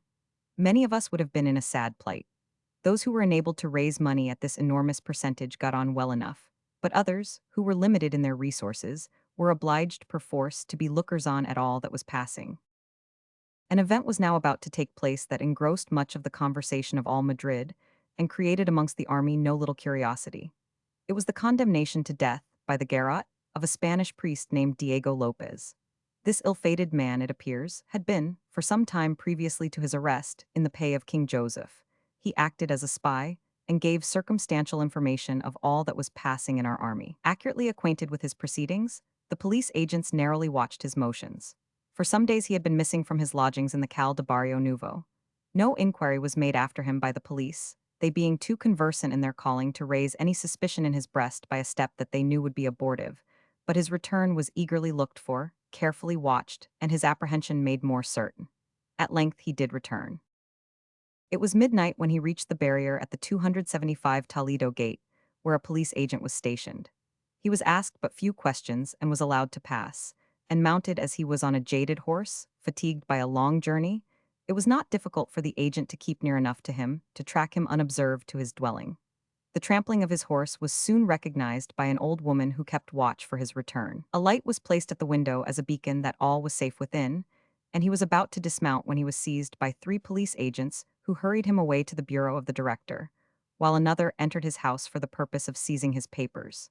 He underwent an immediate examination, but nothing could be elicited from him to criminate himself, and no papers, excepting commonplace ones, were found at his lodgings. He was then stripped of his clothes, and another suit given him in their stead. Every part of his dress was examined, the linings carefully parted, his clothes in fact cut into shreds, when at last, after a scrutiny of an hour, was found, folded up in a button, covered with cloth which corresponded with the rest, a note from King Joseph to some person in Madrid, briefly detailing the information he had received from Lopez and asking his advice as to the plans to be pursued. No more was required, or indeed necessary, to confirm his guilt, and the next day he was, by the orders of Don Carlos de España, governor of Madrid, hurried before a military tribunal summoned together to try him. The only evidence brought forward against him was the concealed note, and nothing could induce him to betray the name of his confederate. The trial was, therefore, of but short duration, and when called upon by the president to make his defense, he calmly stood forward, and looking his judges full in the face, prepared to address the every eye was fixed upon him, and it would be difficult to look upon a man of a more imposing figure. In stature he was about 5 feet 11 inches, and his make was in proportion to his height. His lank black hair lay flat on his forehead, and hung behind over the cape of his coat in loose but neglected masses. His face bore the marks of care, and his fine dark eye was sunk and wan. He was, in short, the outline of a once fine but now broken-down man. Having wiped away the drops of sweat that covered his forehead, caused by the heat of the weather, the crowded state of the court, and no doubt the agitation of his mind, he spoke as follows. It is now something more than 2 years since I first attached myself to the service of His Majesty King Joseph. During that period I have served him faithfully and with the utmost diligence. I have rendered him some service, and he will be, I doubt not, sorry when he learns my fate. I have said that I served His Majesty faithfully. The expression is too weak, I but lived for him, and the only regret I feel in now laying down my life, while endeavoring to promote his interests, is that I have not been able to succeed in this, my last mission, which is the only one I ever failed in. Gentlemen, I have done. He then bowed to the court and resumed his former place. During the delivery of this short but impressive speech, the court and spectators were silent. When it was concluded, a buzz of admiration and pity burst forth from almost every person present, and there were many who would, if they dared, have expressed their sentiments more fully. But the strong guard which occupied the hall was sufficient to maintain order, and though no lives were lost, many arrests took place. When order was restored, the chief of police conducted the prisoner, under a strong escort, back to his dungeon. And the court being cleared, the president asked the opinion of the members as to the guilt of Lopez. They were unanimous. Indeed, there could be but one opinion, and by that his life became the forfeit. The sentence pronounced against him was that he should suffer death by strangulation on the following day at 2 o'clock, and the Plaza Mayor, or Great Square, where a vast market is daily held, was the spot decided upon as most fitting for the execution. It was thought necessary to augment some of the British guards in the neighborhood of the plaza, and the barrack occupied by the 88th being close to it, I, as the next subaltern for duty, was ordered to repair there to take charge of 30 soldiers, lest any rioting should take place during the night. It was 5 o'clock in the afternoon when I reached the square on my way to the barrack. It was already much crowded with people of all classes, some led by curiosity to see if any, and what, Preparations had been made towards erecting the platform upon which the garrote was to be fixed, others bargaining for and cheapening seats either at the windows of the shopkeepers or on the tops of the market stalls, others calling out a sort of program of the offenses, etc., for which Lopez was to suffer. And, though last not least in the list, a host of beggars who assailed the bystanders with entreaties for charity in the name of the soul about to depart. The arrival of several carts carrying planks for the formation of the platform, the presence of a large body of police, and the appearance of the workmen entering the square dissipated anything like apprehension of a disappointment. This circumstance or announcement had an instant and powerful effect on the price of seats, the same as the intelligence 278 of a great victory would have on the funds in London. Omnium was above par, and much business was effected. Every person seemed pleased with the bargain he had made, and I myself was among the number. I paid, by way of deposit, $50 to ensure my place, the remaining half to be handed down the following morning. All being settled, so far as related to myself, I left the square to look after my guard. I found all quiet in the quarters of our barrack, and towards nightfall I again returned to the plaza. It was quite deserted except by the workmen, who were busily employed in marking out and completing the rude platform for the scaffold, in which they had made considerable progress. Its height from the ground was about 4 feet. The square or area was 14 by 20, and from the quantity of materials and their grossness, it might be supposed that it was meant to sustain, at one and the same moment, half the population of Madrid. But it yet wanted that terrible instrument of death, the iron clasp, to complete its structure. It was 3 o'clock before I lay down to rest, but I slept little. The din of hammers and the creaking of wagons put sleep out of the question. I took up a volume of Gil Blas and attempted to read and laugh, but in vain. I could do neither the one nor the other. The garrote was still in perspective, and nothing could banish it from my thoughts. At length the stillness which prevailed terribly told that all was prepared, and I went once more to the spot. I found it deserted by the workmen, who had done their part, and these preparations now wanted nothing to complete them, but the presence of the man who was to die by the pressure of the clasp, which hung from a beam of wood placed in the center of the platform. I have before described the height and dimensions of this platform. At each side of it was a flight of 4 steps, one for the criminal, the other for the 2 executioners. In the center was a beam, to which was attached a chair or stool. Through the beam a clasp was introduced, and behind was a screw, or sort of vice, which at one turn crushes the neck.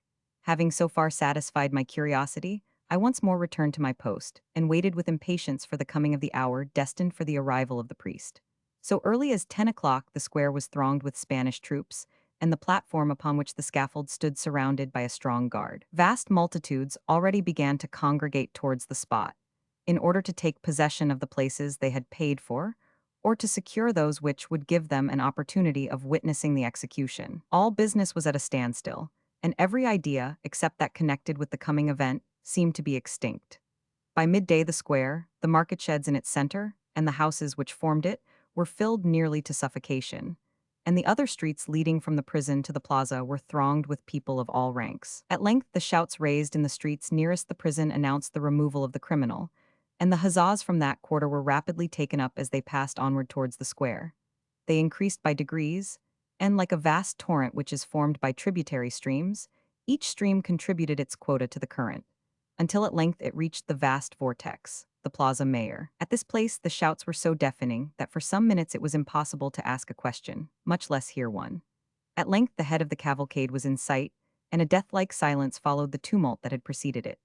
The soldiers stationed in 280 the square, as also those that surrounded the platform, resumed their firelocks. The words "Las armas a el hombro" was quickly obeyed, and the entire procession was soon within the precincts of the plaza.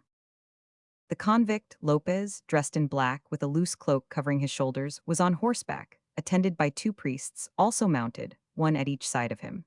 He wore a hat of large dimensions turned up in the front, and his demeanor was the same as at his trial, firm, collected, and calm. Arrived at the foot of the scaffold he dismounted with ease, and throwing a rapid glance, first at the vast crowd and then at the garrote itself, he ascended the flight of steps leading to it. The 2 priests followed but did not speak to him, his wish being that they should not. He then, without flurry or agitation, took off his hat and cloak, and handed them to the assistant executioner, to whom he said something. He wished to address the people, but was prevented by the officer commanding the Spanish troops. He bowed obedience, and instantly took his seat upon the stool under the clasp. His arms were then bound with cords, and the iron collar passed through the stake and placed upon his throat. This scene had a strong effect upon the multitude. The quiet but determined self-possession of the man, his extraordinary resolution, devoid of any bravado, was enough to check any indecent ebullition of patriotism. But the sight of that terrible collar seemed to awaken feelings, and to call forth that sympathy which, a few moments before, was nowhere to be found.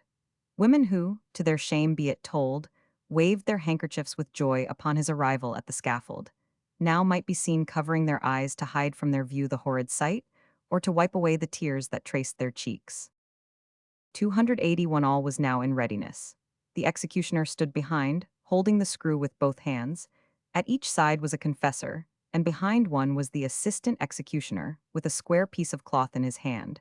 One of the priests read from a book, while the other held the hand of Lopez. This ceremony occupied but a few moments, and when the priest had finished reading, he stooped down to kiss the cheek of the ill-fated Lopez. He then closed the book. The man behind him threw the cloth over the culprit's face. The executioner turned the screw, and Lopez was dead.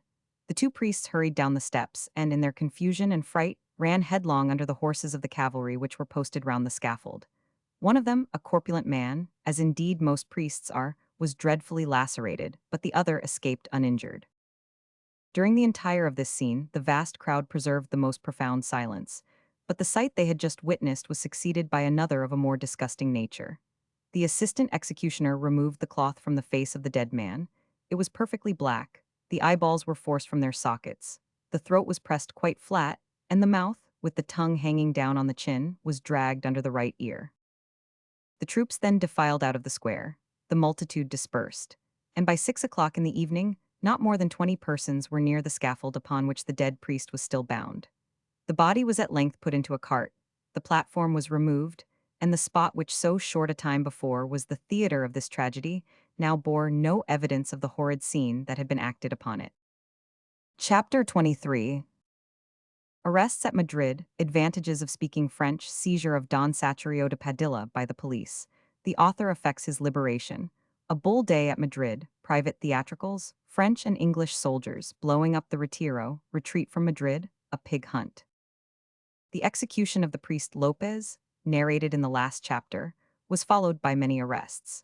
In 8 days no fewer than 149 persons were thrown into prison, some on good grounds, others on trivial circumstances, and many on the charge alone of having held employment under the late government. The consequence of this ill-judged severity was that all those who escaped arrest in the first burst of tyranny practiced by the local authorities fled from Madrid, and scarcely a family was to be found who had not to lament the loss of some individual belonging to it, either by flight or imprisonment. Had the siege of Burgos been successful, and the French troops driven to Pamplona, which would have been the natural result, a tragical scene would have been enacted, not only at Madrid, but throughout the whole of Spain.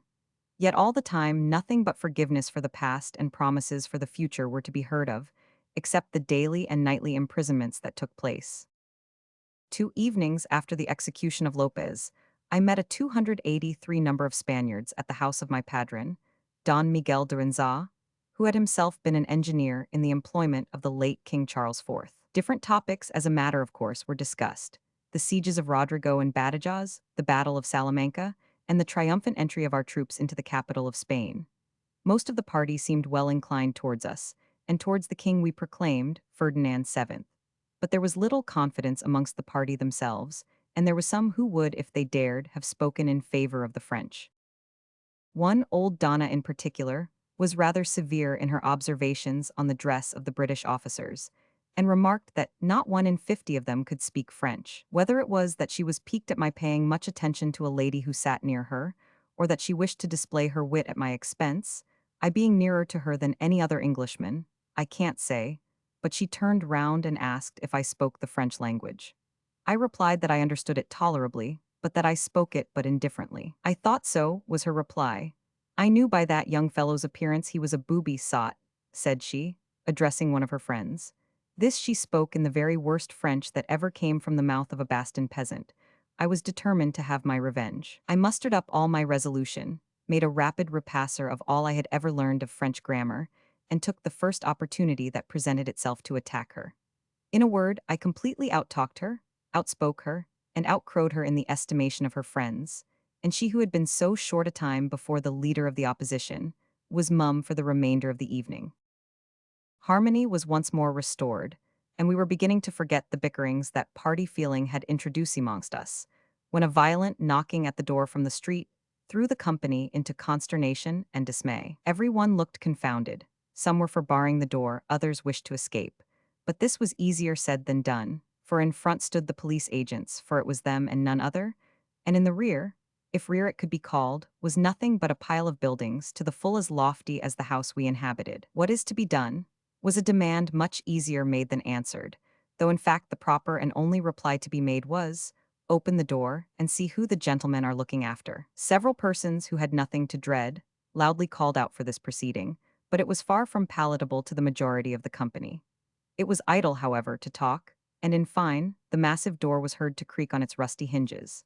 At the same moment 6 ill-looking fellows entered the saloon, and having taken a hasty but scrutinizing survey of the company, seized the son-in-law of my patron and rudely carried him away. Saturio de Padilla was the name of this gentleman, and his only crime was that of holding the situation of Juiz de Fora under the government of King Joseph. Nothing could be more unjust or impolitic than this arrest. It was, however, idle to reason so with the police agents. Satrio was taken off to the fort of La China and thrown into a dungeon, without bed or any other comfort which a gentleman of his rank might have expected. At an early hour the following morning I was awoke by his father-in-law, the venerable Don Miguel de Inza. He begged of me to allow my servant to convey some bedding to him, which I not only consented to do, but, at the entreaties of his daughter, Donna Maria Ignacia de Inza, whose sister was married to Padilla, 285, and who, by the way, was one of the most beautiful women in Madrid, went to the prison myself. All entreaties to allow us to see the prisoner were in vain, and had it not been for the kindness of Colonel Manners of the 74th, who was the governor of the fort, we should not have been allowed to send even a change of linen to this gentleman.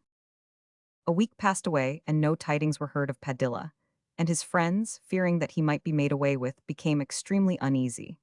Without mentioning my intention, I waited upon Colonel Manners, who was much interested in his behalf when I told him the circumstances, and, owing to his intercession, I had the happiness of seeing my friend, Don Satrio, at liberty the day but one following. I need scarcely say that this exploit of mine, for so my Spanish friends termed it, raised me considerably in the estimation of the ladies, and all of them, my old formidable antagonist not excepted, were lavish in their praises of my conduct. Nothing but balls, concerts, and parties to the theater and the Prado were thought of, until the announcement in the newspapers, and the never-ceasing cries of a fish vendors in the streets, that the bullfights were to take place, put a stop to all thoughts on any other but this, to a Spaniard at least, momentous affair. This national amusement is of so old a standing, and has been so often related in novels and romances, that a description of it may, in the present day, be thought ill-timed. The day's fighting which I witnessed was considered specially good, and a tremendous day's sport it was. 9 bulls were killed, 7 horses shared the same fate, and one of the fighters was dreadfully injured. More than 20 people were hurt by the last bull, who leaped the barriers and got among the audience, but fortunately, and indeed miraculously, 286 no person was killed. Thus the casualties of the day may be summed up as follows. Killed 9 bulls, 7 horses, total 16, wounded 23 men and women, grand total of killed and wounded 39. The bullfights once over, the execution of the priest Lopez forgotten, and the probability of our soon leaving Madrid taking place, were not things to be passed over lightly by the ladies of that city. And no matter what may be said or written of their being a grave people, I saw, during my sojourn amongst them, no symptoms of gravity, except when they thought we were about to leave their capital. It was palpably evident that something should be done to drive away the gloom that had in a great measure already begun to take a fast hold of our friends, and the officers of the Light Division, aided by some of the other regiments in the garrison, resolved to treat the inhabitants with a specimen of their dramatic powers. The play selected was The Revenge, and Zanga was well personated by Captain Kent of the Rifles. But whether it was that the other characters were ill cast, or that the tragedy was too dull for the Spaniards to relish, it is a positive fact that, long before the second act was ended, the audience were heartily tired of the play, and, notwithstanding the fine acting of Kent, the play would have never been allowed to proceed had not the performers been British officers, and the object the relief of the poor of the capital. The mayor of Garrett followed, and this amusing farce was a set-off against the revenge, and put the audience quite at ease. For from the moment Zanga, or El Prito, as they styled him, appeared, there was one universal buzz of disapprobation. It is not possible for me to say why they were so averse to the play. It might have been their dislike to the Moors. 287. But be this as it may, I would advise my friends in the army never to try the same play before a Madrid audience. That is, which is 100 to 1, should they ever have the same opportunity we had. This was the first and last play ever attempted by us to be got up at Madrid. The season was on the wane, summer was almost over, and it was well known that Lord Wellington meditated an attack on the town of Burgos. Nevertheless, all was tranquility and gaiety with the troops at Madrid, and many of the sick and wounded from Salamanca reached us. Amongst the number was my friend and companion, Frederick Meade of the 88th. He had been badly wounded in the action of the 22nd, and with his arm in a sling, his wounds still unhealed, and his frame worn down by fatigue and exhaustion, his commanding officer was surprised to see him again so soon with his regiment. But various rumors were afloat as to the advance of the Madrid army upon Burgos, and Meade was not the kind of person likely to be absent from his corps when anything like active service was to be performed by it. Endowed with qualities which few young men in the army could boast of, he soon made his way into the very best society that the capital of Spain could be said to possess. A finished gentleman in the fullest acceptation of the word. Young, handsome, speaking the Castilian language well, the French fluently, a first-rate musician, endowed by nature with a fine voice which had been well cultivated, it is not surprising that he soon became a general favorite. In a word, wherever he went, he was the magnet of attraction. And when we quitted Madrid, it would have required a train of vehicles much more numerous than would have suited our order of march to convey those ladies who were, and would like to be more closely, attached to H. Poor fellow. He was greatly to blame, but it was not his fault. If the ladies of Madrid liked his face or his voice, how could he help that? My man Dan Carsons, and here I must say a word of apology to my friend Meade for coupling their names together, told me when we were on the eve of quitting Madrid, that he, Carsons, didn't know how the devil he could get away at all without taking 3 women, besides his wife Nellie, with him. So far all went on gaily at Madrid, but Lord Wellington was deeply occupied with matters of a different nature, although he joined in the amusements that took place. The capture of Burgos was what he aimed at, and his stay at Madrid was but a cloak to cover his real intentions. On the 1st of September he quitted the capital, and took upon himself the direction of that part of the army which he had decided was to march upon Burgos. He crossed the Douro on the 6th, and arrived at Valladolid on the same day, and from thence he followed the enemy on their retreat to Burgos. On the 16th he was, with a portion of his army, before that fortress, which he soon invested and laid siege to. The result of that siege, its failure, and the circumstances which led to it, have nothing to do with my adventures. They are the property of Colonel Napier, the only writer that, I believe, can be held up as a standard to refer to on the Peninsular War. I have to bring forward to the public eye, and the eye of posterity, too, the character of the Peninsular soldiers, whether they be shown up as men who were able to conquer the choicest legions of France, or as men who would sell the most essential part of their dress for a glass of brandy. No matter, they would have done both. Perfection is nowhere to be found. And if the British soldier equaled the Frenchman 289 in habits of sobriety and caution, there could be no possible comparison between them. But the retreat from Madrid and Burgos, which I am about to relate, will give the reader a clearer insight into what I have just now written. And I will here say, without the least fear of contradiction, that the French soldier as far surpasses the British soldier in the essential qualities requisite for general operations, as the latter excels the Frenchman in a pitched battle. Let 2 armies of the 2 nations be placed in circumstances the same, in advance or retreat. The supply of provisions may be scanty or abundant, no matter which. Both armies, for argument's sake, we will say, are placed in the same position as to food. It may be asked, what, then, is the great difference between the soldiers of 2 nations who have been opposed to each other for so many campaigns, and who ought to have profited by the better system followed by either? It is this.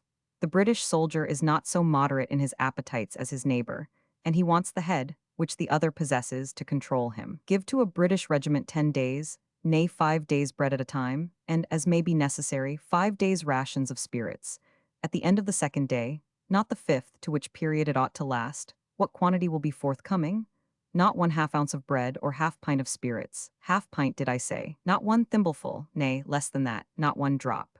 Should the ration be limited to bread, and in all armies, even the most temperate, a large advance of spirits ought to be avoided, the danger would be the same in any British army, because the soldiers would barter their bread for spirits or wine, and would become quite as inefficient as if they had been supplied with both by our commissaries. Added to this, what means had the soldiers of the Peninsular 290 army to compete with the French in celerity of cooking? None. The latter carried their cooking utensils on their backs, while the camp kettles for our troops were often leagues distant when the meat arrived. This was the state of our army when the retreat from Burgos on the one side, and Madrid on the other, commenced, and it will be seen in the following pages how that retreat was conducted, and how the subordinate officers of the army were blamed for not performing a duty which was impossible. And for this reason was it impossible that the means did not rest with them. Our system was altogether faulty, and no exertions of the junior, or even senior, officers could remedy it. Lord Wellington at length discovered this, and in his next campaign profited by the example which the enemy showed him, and which ought to have been followed long before. On the 20th of October, 1812, the siege of Burgos was raised, and the troops before it retired towards the Douro, while the portion of the army which occupied Madrid made arrangements to join them when the proper time should arrive. Accordingly, the fort of La China was mined, the battering train found there removed, and all the necessary arrangements for retreat were completed. On the 31st of October, the army quitted Madrid and bivouacked in the Royal Park near the palace. The conflagration of La China continued all night, and story after story fell in until it became a heap of ruins. The following day, the 1st of November, the advance of the French entered Madrid, and on that day our army commenced its retreat upon Rodrigo and Portugal. On the side of Burgos, matters were in the same state. The attack against the citadel, having failed, in default of means to carry it on, the army before it broke up on the 20th of October, and by 291 the admirable arrangements of Lord Wellington, who took the command in person, gained 2 marches on the enemy before he was aware of it. Nevertheless, a vigorous pursuit took place, and the Burgos army was closely pressed, until it reached the heights of San Cristobal, where it was joined by the troops that had occupied Madrid.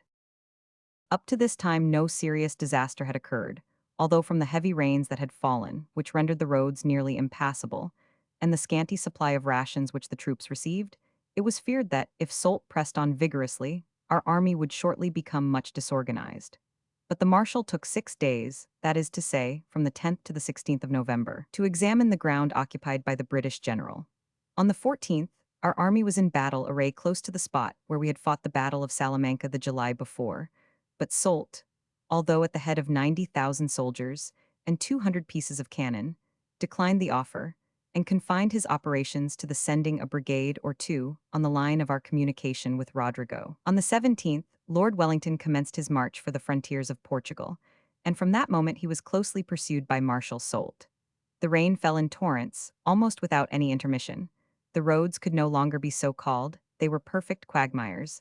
The small streams became rivers, and the rivers were scarcely fordable at any point. In some instances, the soldiers were obliged to carry their ammunition boxes strapped on their shoulders to preserve them, while passing a ford which on our advance was barely ankle deep. The baggage and camp kettles had left us.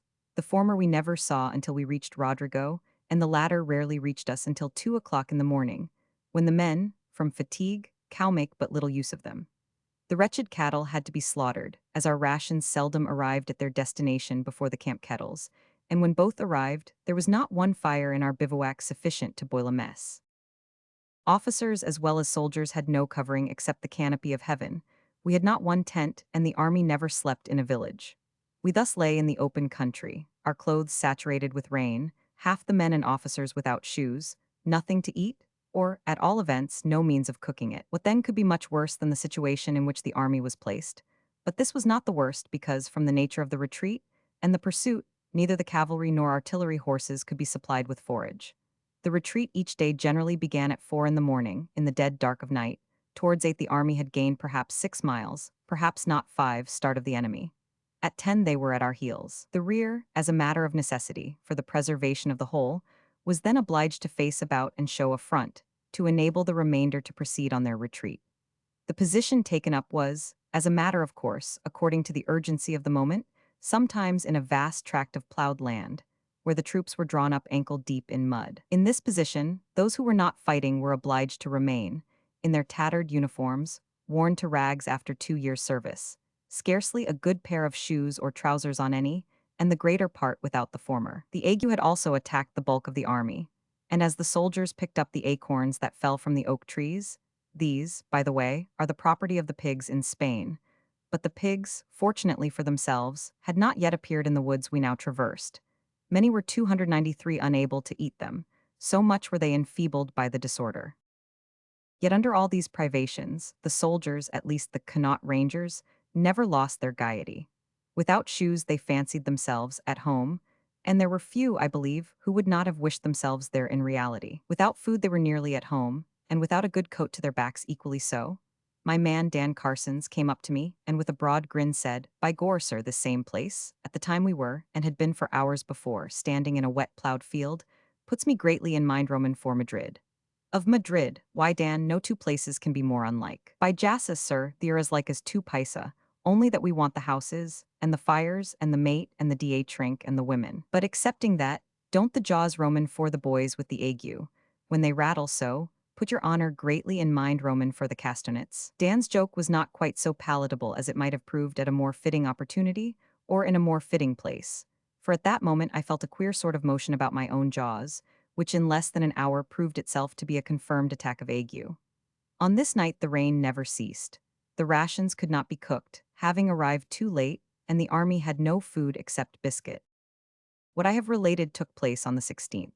The following day matters became worse. The rain continued to come down in torrents, and in the passage of one river, out of 10 that we forded, a woman and 3 children were lost, as likewise some baggage mules, which the women of the army, in defiance of the order against it, still contrived to smuggle into the line of retreat. The rations arrived alive, I mean 290 for the meat, as usual after midnight, but no kettles reached us for an hour after the poor famished brutes had been knocked on the head. Each man obtained his portion of the quivering flesh, but before any fires could be relighted, the order for march arrived, and the men received their meat dripping with water, but little, if anything, warmer than when it was delivered over to them by the butcher. The soldiers, drenched with wet, greatly fatigued, nearly naked, and more than half asleep, were obliged either to throw away the meat, or put it with their biscuit into their haversacks, which from constant use, without any means of cleaning them, more resembled a beggarman's wallet than any part of the appointments of a soldier. In a short time the wet meat completely destroyed the bread, which became perfect paste, and the blood which oozed from the undressed beef, little better than carrion, gave so bad a taste to the bread that many could not eat it. Those who did were in general attacked with violent pains in their bowels, and the want of salt brought on dysentery. A number of cavalry and artillery horses died on this night, and fatigue and sickness had already obliged several men and officers to remain behind, so that our ranks were now beginning to show that we had commenced, in downright earnest, a most calamitous retreat. Lord Wellington wished for a battle, if he could fight one on advantageous terms, before his army became disorganized. But this was not to the interest of the French army, and the Duke of Dalmatia, who could at any time make choice of his own field from his vast superiority in horsemen, was too experienced a tactician to be led into so fatal an error as that of fighting. Experience had shown him that a retreat, such as the one I am describing, would cost him little trouble to inflict as great a loss upon our army 295 as if he gained the advantage in a battle, and that it would be a bloodless victory to him. Whereas, if a general action took place, and the entire of the two armies were thrown into the fight, he could not expect to get off with a loss of less than 6 or 8,000 men, with the chance, perhaps the probability, of being defeated. No marshal in the French army knew the good and the bad qualities of the soldiers he now followed better, few so well, as Soult.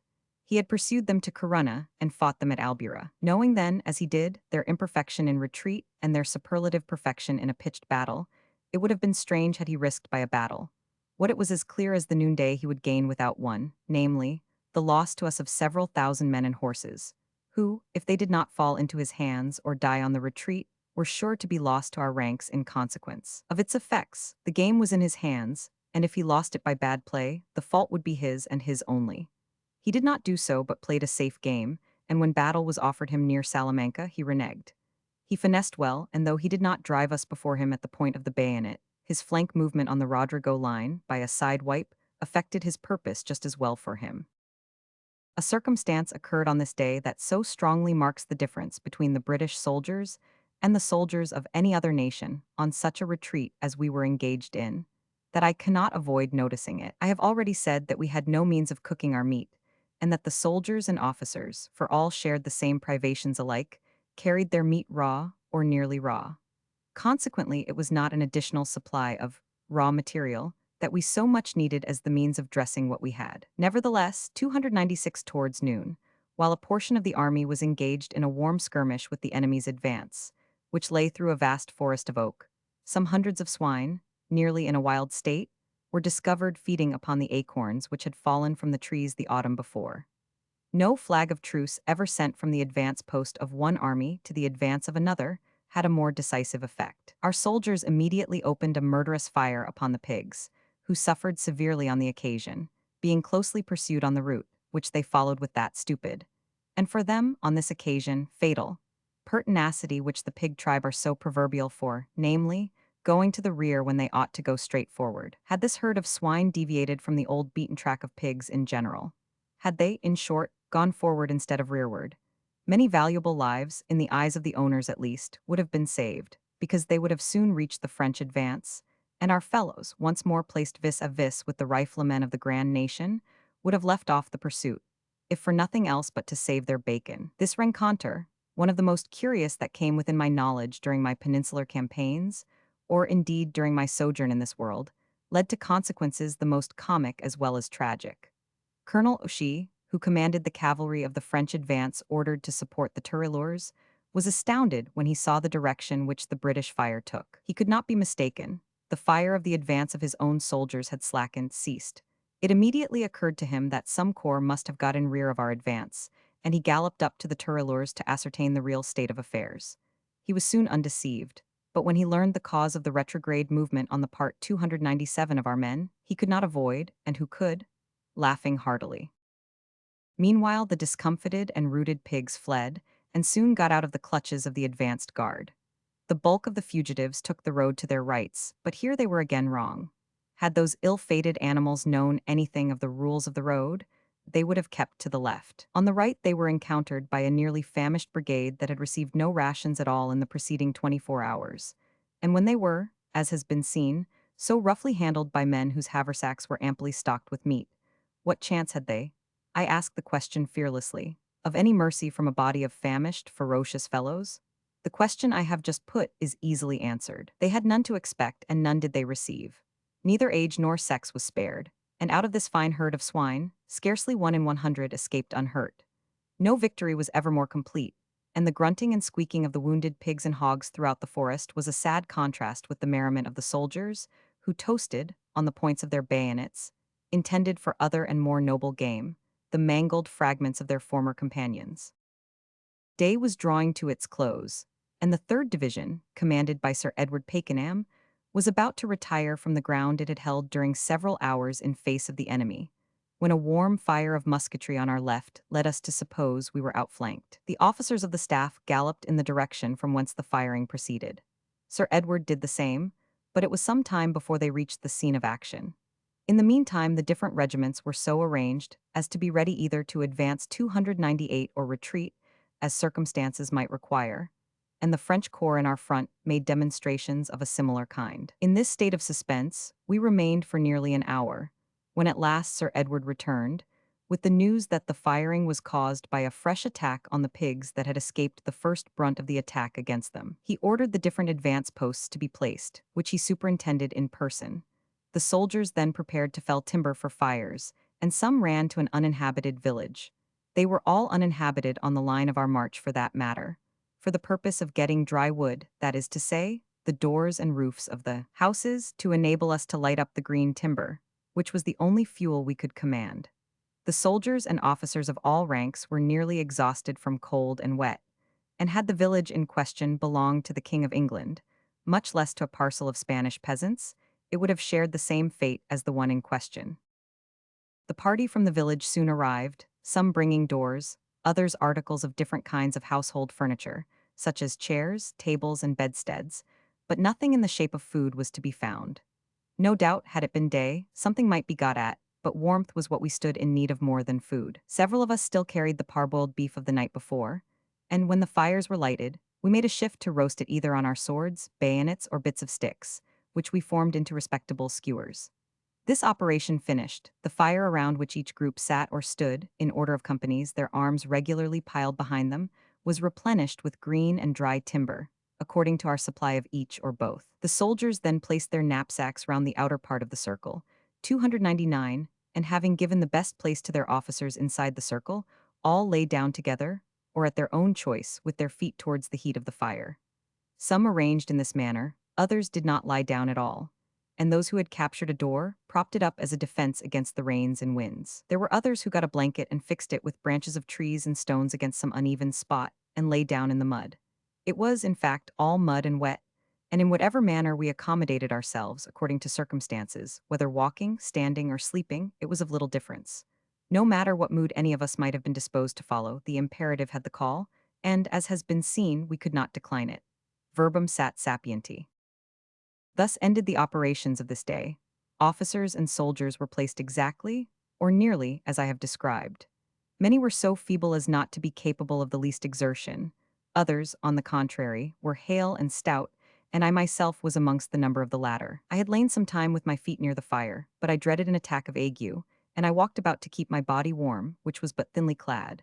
I had not been long on my legs, and I was at the moment standing near the small tent where Sir Edward Pakenham lay in his wet clothes, when a rush of pigs, the remnant, I suppose, of those that had escaped in the day, disorganized several piles of arms.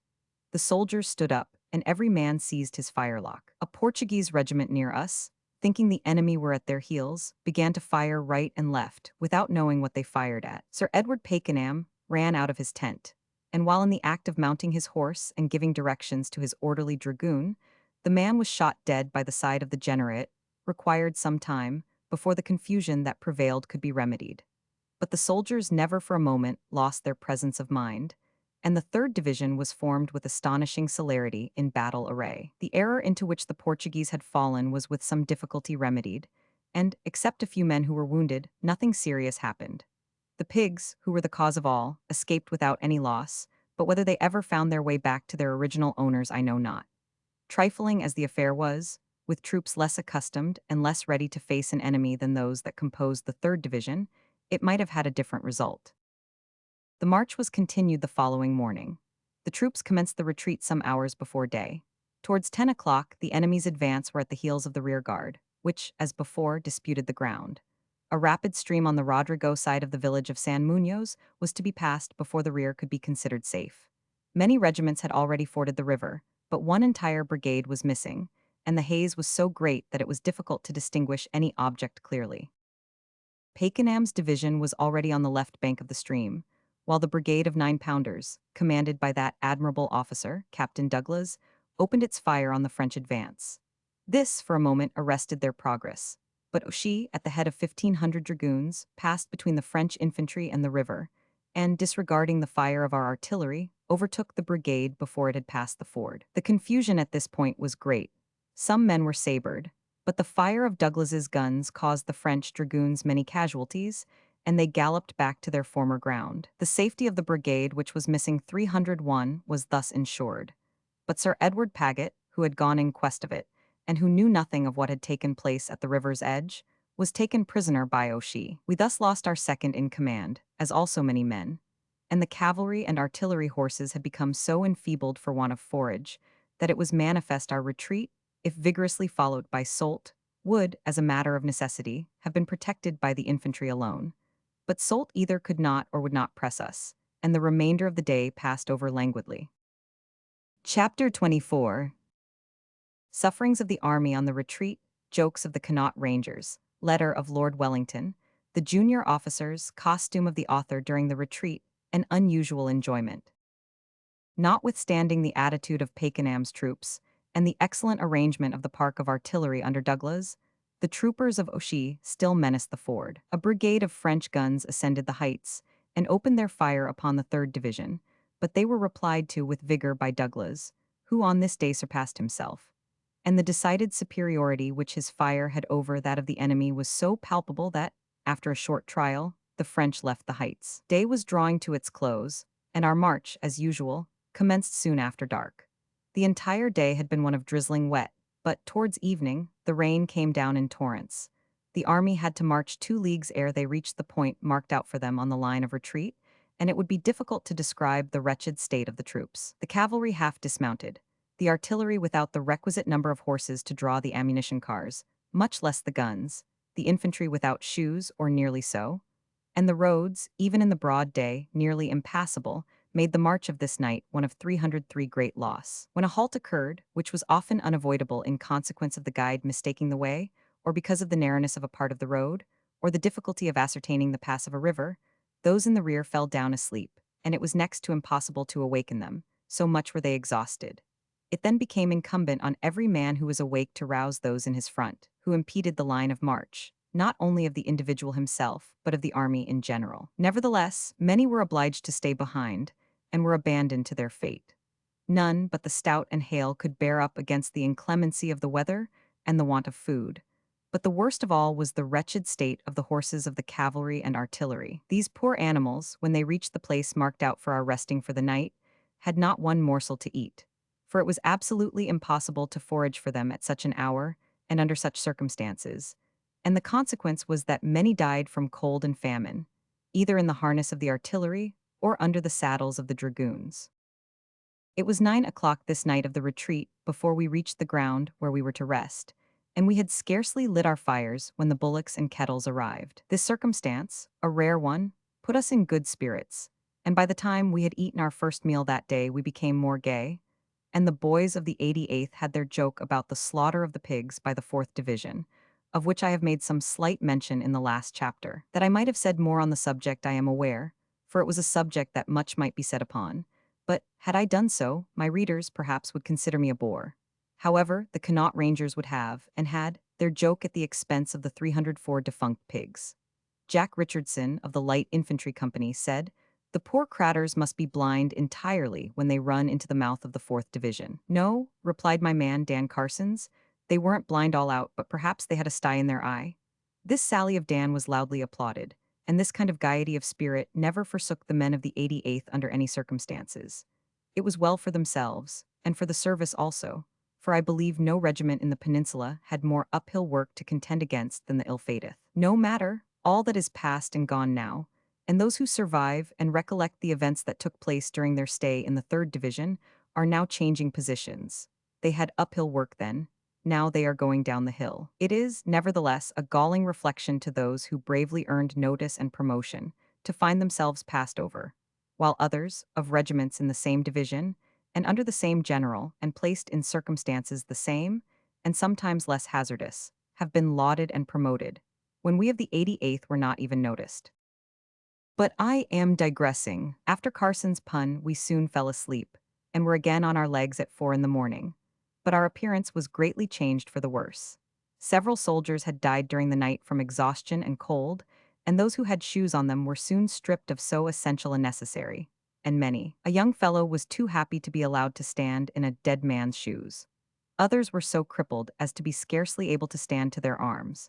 Ague and dysentery had, more or less, affected us all, and the men's feet were so swollen that they threw away their shoes in preference to wearing them. Scarcely any provisions were to be found, but an abundance 305 of wine could have been easily procured from the different wine caves in each village. The troops, once let loose in this kind of way, could not be restrained, and all discipline would have been at an end. Therefore, no one ought to be surprised that Lord Wellington forbade the occupation of a town. He did his part in the grand scale, but those who acted under him were deficient in every way. Sometimes the troops were bivouacked in a muddy swamp, when dry ground, in comparison at least, was nigh. The consequence of all this bungling was fatal. The troops became ill and inefficient. They became discontented. And, to wind up all, the junior officers of the army were blamed for those things over which they had as much control as they had over the actions of the day of Algiers or the Great Mogul. The officers divided the misery of the retreat with their men, and it is well known that many of them had scarcely a covering to their backs. Scarcely a subaltern in the army had $1 in his pocket, the troops being 4 months in arrear of pay. But even supposing he had money in abundance, what use could he make of it? There was nothing to be had for love or money. We had no money, and few of us were inclined to make love. But even if we were, there was no one, the worst of it, to make love to. Such was the end of a campaign, the commencement of which augured the most fortunate results.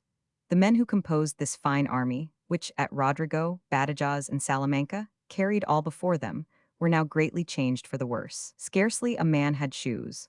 Not that they were not amply supplied with them before the retreat commenced, but the state of the roads, if roads they could be called, was such that so soon as a shoe fell off or stuck in the mud, in place of picking it up again, the man who had thus lost one kicked its fellow companion after it. Yet the infantry was efficient and able to do any duty. No excesses were committed, for Lord Wellington having taken the precaution of keeping the army away from the different villages, no man had an opportunity of obtaining wine or spirits, and thus drunkenness and insubordination were not added to the list of our misfortunes. But the cavalry and artillery were in a wretched state indeed. The artillery of the 3rd, 6th, Anth divisions, the heavy cavalry, together with the 7th Anth light dragoons, were nearly a wreck, and the artillery of the 3rd Division lost 70 horses between Salamanca and Rodrigo. It was next to impossible that the artillery and cavalry could have made, if vigorously pursued, 3 marches beyond the latter place. What force, then, was to arrest the enemy in his pursuit? The infantry, and the infantry alone. Yet this main prop of the army was, by mismanagement, left without the means of nourishment. Had not the infantry, by their firmness in bearing up against all the evils they had to surmount, such as bad clothing, no tents to shelter them from the heavy rains that fell, and no means of dressing their food, presented the front they did, the army must have been lost before it could have reached Gallegos, and, if equal zeal had been exhibited by the general officers in providing for the wants of their troops, as was shown by the subordinate officers in the maintenance of discipline amongst them, the well-known letter of Lord Wellington would never have been written. 307. The officers asked each other, and asked themselves, how or in what manner they were to blame for the privations the army endured on the retreat. The answer uniformly was, in no way whatever. The junior officers had nothing to do with it at all. Their business was to keep their men together, and, if possible, to keep up with their men on the march, and this was the most difficult duty they had to perform. For many, very many, of these officers were young lads, badly clothed, with scarcely a shoe or boot to their feet, some attacked with dysentery, others with ague, and more with a burning fever raging through their system. They had scarcely strength left to hobble on in company with their more hardy comrades, the soldiers. Nothing but a high sense of honor could have borne them on, and there were many who would have remained behind and run all risks as to the manner in which they would be treated as prisoners, were it not for this feeling. The different bivouacs each morning presented a sad spectacle. Worn-out veterans, or young lads unable to move, were abandoned to their fate. Some were thrown across the backs of the commissariat mules and conveyed to the rear. But this was rare, for the drivers were obliged to make all haste to reach their destination, and the frames of the men, worn down by sickness, unhealed wounds, or old ones breaking out afresh, were unable to bear the jolting of the mules, and these men generally preferred taking their chance on the line of march to submitting to such an uneasy mode of conveyance. Thus ended the year 1812, and thus ended our retreat upon Portugal. The details I have given of that retreat have not been the least exaggerated. It had, nevertheless, but little effect on my regiment, the 88th, for we scarcely lost a man by fatigue or sickness. The boys of Connaught 308 were not much put out of their way by the want of shoes, a good coat to their backs, or a full allowance of rations. They took all those wants easy. In short, it was astonishing to see the effective state of the regiment, as compared with others, when we reached our cantonments. Since I commenced these pages, I have endeavored to impress my readers with the idea, and I hope I have succeeded, that the 88th were none of those humdrum set of fellows that ought to be classed with other regiments. They, in fact, had a way of their own. There are many who will agree, cordially on this point at least, with me, but their reading and mine of the text may be widely different nevertheless. The 88th was a regiment whose spirit it was scarcely possible to break, and the many curious incidents which occurred during this retreat afforded them ample food for that ready humor for which they were proverbial, and for which they got full credit. But nevertheless, they still are in arrear, and they owe a debt to themselves which they must pay off, no matter what the price may be. It was well for them that they had food for their humor, for they had little for their stomachs, but that did not cause them much uneasiness. The state in which some of the officers were placed was quite pitiable. Many were obliged to throw off their boots, their feet having become so swollen that they could not bear them. Those so circumstanced were necessitated to look to the soldiers for a new fit-out. But where could that be found? The men themselves, not caring much whether they had or had not shoes, left those they had worn in the muddy roads, and it would not be an easy matter to find on the same retreat a second pair with any man. However, by hook or by crook, those who wanted shoes were supplied. Yet, though the soldiers might be termed the shoemakers of their officers, they never got the upper hand of them. Sergeant and Private. In Winter, Marching Order 1813. London, Edward Arnold, 1902. To describe the state of the officers would be impossible. For myself, I can truly say I was in rags. I wore a frock coat, made out of a dress belonging to a priest that was captured by my man Dan Carsons at Badajoz. I wore it during our sojourn at Madrid. It was lined with silk and might be termed a good turnout there. But as it turned out on the retreat, it was the worst description of clothing I, or rather my man Dan, could have pitched on. Every copse I passed, and they were many, took a slice off my Madrid frock, and by the time I had undergone 3 marches, it was reduced to a spencer. My feet never quitted the shoes in which they were placed, from the moment of the retreat until its close. I knew too well their value, and if I once got my feet out of them, no easy matter, I knew right well it would take some days to get them back again. They were so swollen. And even if I were dead, much less crippled, there were many to be found anxious to stand in my shoes, to boot. There were others, and many others, as badly off as I was. My friend Meade was obliged to leave his shoes behind him. He tried to walk barefooted for a while, but it was impossible. The gravel so lacerated his feet that he could not move, and he was obliged to make some shift to get a pair in place of those he had abandoned. Captain Graham of the 21st Portuguese, a lieutenant in my regiment, was so worn out with fatigue, barebacked and barefooted, that on one night of the retreat, having been fortunate enough to get a loaf of bread, he joined me and my companion Meade.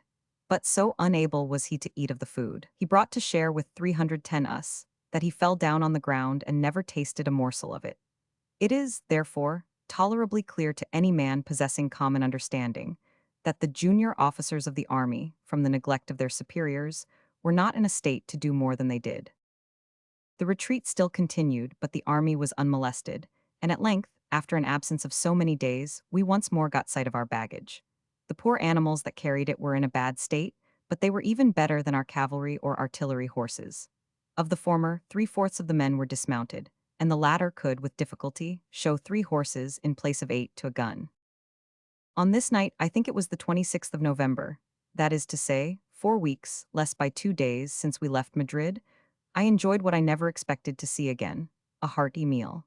A knot of us got together under a tent belonging to Captain Robert Nichol, whose batman was one of the first to arrive with his baggage, and he kept open house for as many as the tent could accommodate. In the center was placed a huge panella of chocolate, which was garnished by a couple of large loaves of Spanish bread. The contents of the panella, as also the dimensions of the loaves, were soon altered in appearance, and so, indeed, were we. Our stomachs, which before were as lank as half-starved greyhounds, now became plump and full, and moreover, some fragments were left even after the servants were fed, and abundantly fed. A dog belonging to Nichol, that had been absent with the baggage, and which had been on as short rations as his master, also got a bellyful, and soon after came into the tent. But his owner was so changed in appearance and dress that the dog did not at first recognize him, which proves the adage to be correct that a man is sometimes so changed that his own dog don't know him. The army continued its retrograde movement unassailed, and by the 30th of November was established in its different stations. But here, the real effects of the retreat began to be felt. The soldiers, while in action or in a state of activity, had not time to get ill. So long as the mind and body are occupied, everything in comparison goes on well. But after a storm, a calm succeeds, and that calm is sometimes as bad, and even worse than the storm that has preceded it. So it was in the present instance. More than half the men were attacked with some complaint, but fever and dysentery, from overwork and bad treatment, were most prevalent, and the number of bayonets which we counted at the conclusion of the retreat was considerably diminished before we were settled in our winter quarters. Many men, whose frames were as robust as their minds were ardent, began to sink under the accumulation of the miseries they had endured during the retreat. The continued and unsparing exposure of their bodies under such heavy rains as had fallen, and their being obliged to lie out without any covering, for so many nights during so inclement a season, now began to be felt and made visible ravages amongst our ranks. The oldest and most hardy soldiers, as well as the youngest, sank alike under diseases, and it was heartbreaking to see our ranks thinned, not only of the hardy old stock, but of the promising young suckers also. But so it was. The men died by 10s, 20s, 30s, and in the course of a short time, every battalion was reduced to the half of its original strength. In less than a month, the hospitals were overstocked, and many officers were taken ill. I, for once, was amongst the number on the sick list. 312, a bad, ill-healed wound, which I received in the breast on the night of the storming of Badajoz, now began to revisit me. A high fever was the consequence, but I was at length relieved by the taking away of 3 pieces from one of my ribs. The reader is not to suppose from this confession that I was a married man at the time this operation was performed, but I had, nevertheless, a rib, though not a wife.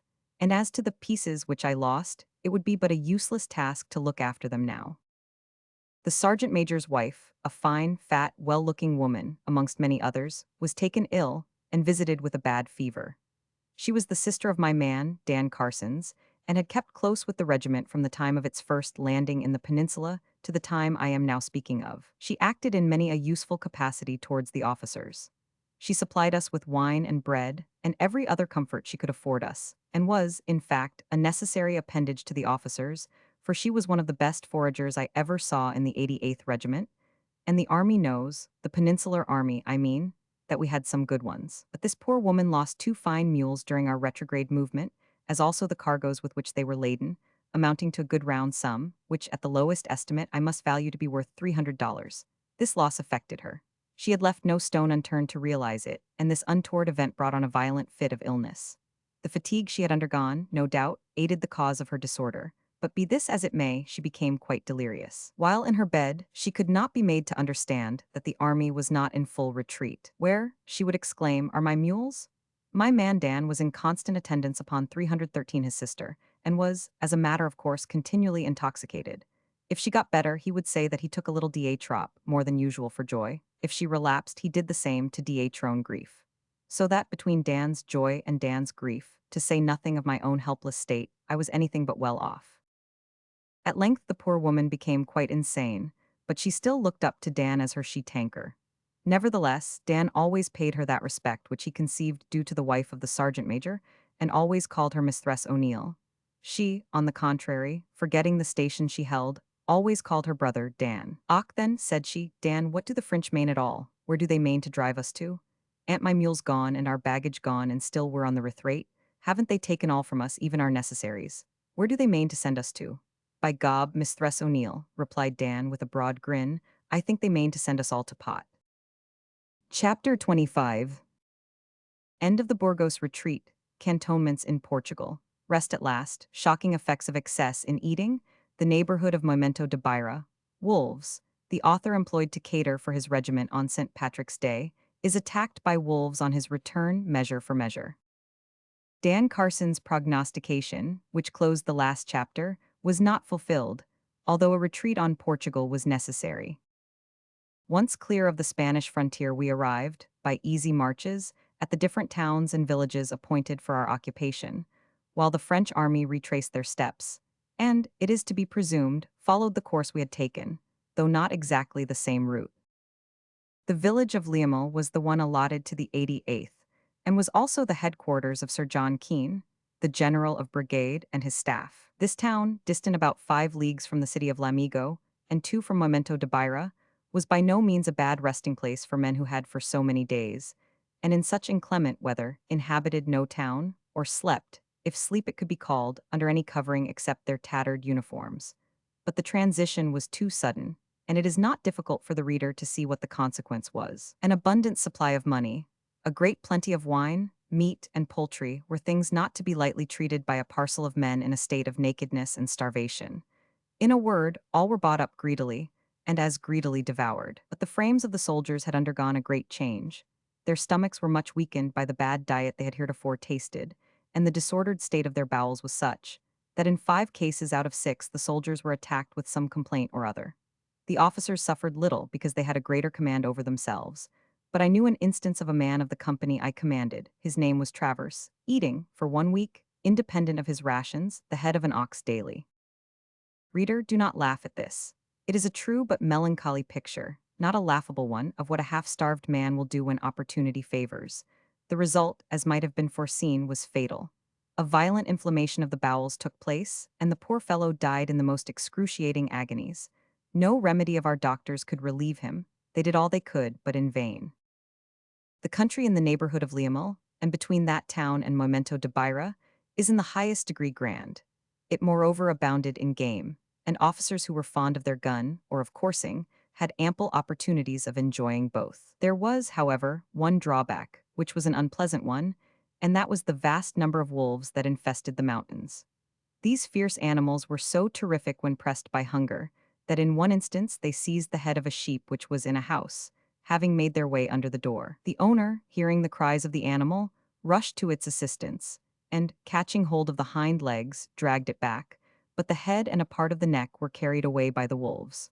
Another 316 instance of their ferocity soon after occurred. A young child, who had wandered into the street of a small village earlier than usual, was carried off and devoured by these animals. But this in no way damped the ardor of our sportsman. With a double-barreled gun on his shoulder, no one feared danger, though he might guard against it, and I never knew an instance of anyone being attacked by a wolf, although we saw many in our sporting excursions. Our cantonments by this time, the first week in February, had undergone so great a change for the better, that they might be really termed comfortable. From the time we were first settled in our present quarters, we established an evening club, which was superintended by Mistress O'Neill, who was by this time re-established in health. We wished to have a regular mess, but that was not possible, as the difficulty and expense of purchasing materials would have been too great. So we were necessitated to content ourselves with our evening club, which was a source of great amusement and conviviality. It brought us together each evening after our requisite duties to the soldiers had been gone through, and we had no sort of gambling. Whist, our favorite game, was always played at a low rate, and each night was wound up by a supper of such materials as could be procured. Our commanding officer, Major MacGregor, gave up his best room for our use, and all things considered, our club was most comfortable, and tended to keep up that feeling of harmony and action for which the Connaught Rangers were so remarkable during the Peninsular War. In 1809, after the Battle of Talavera, the 88th, while quartered at Campo Mayor, established a mess. This circumstance, trifling as it may appear, was nevertheless attended with a good deal of trouble and a heavy expense. I do not 317 remember that any other regiment in the army did the same. In 1812, after the Battle of Salamanca, the 88th established a splendid mess, for which the officers paid a high rate. During both these periods, the 88th was commanded by Colonel Alexander Wallace, whose name I have repeatedly mentioned in these pages for his distinguished conduct. Now the object of all this must be clear to any military man.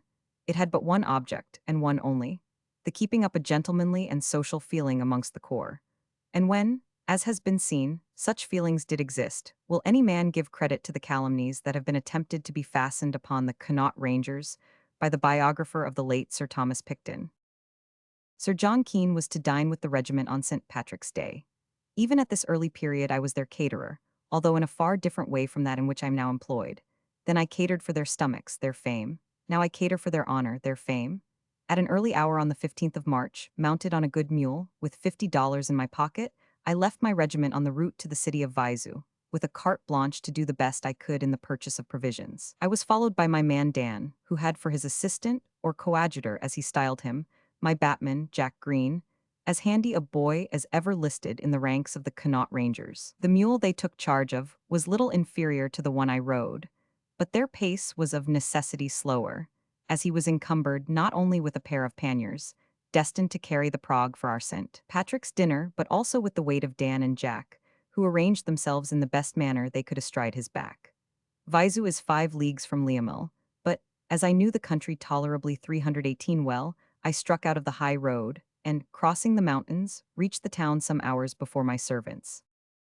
Vizu is a good town, one of the best in Portugal, and the shops are abundantly supplied with such commodities as would suit the taste of a general buyer. Brazil sugar, nearly as white as snow, green tea at a cheap price, cloths of every description, and a rich assortment of Braganza shawls so much prized in England, were severally named to us as we passed the different shops. But Dan, who was, or at least made himself, spokesman on the occasion, shrugged up his shoulders and replied to each, "No, senor, me no care the chocolate, nor the sugara, nor the shala, me care the peche." We soon reached the marketplace. There I found an abundance of what I most wished for fish. I purchased a number of fine mullet, some hens and fowls, and a variety of other matters which I thought requisite to garnish our table the following day, and I dispatched my 2 trusty servants on their route some hours before I departed myself. Being mounted on a superb mule, I did not mind much what road I took, but struck across the mountains above Liamil, bordering on Moimento de Beira.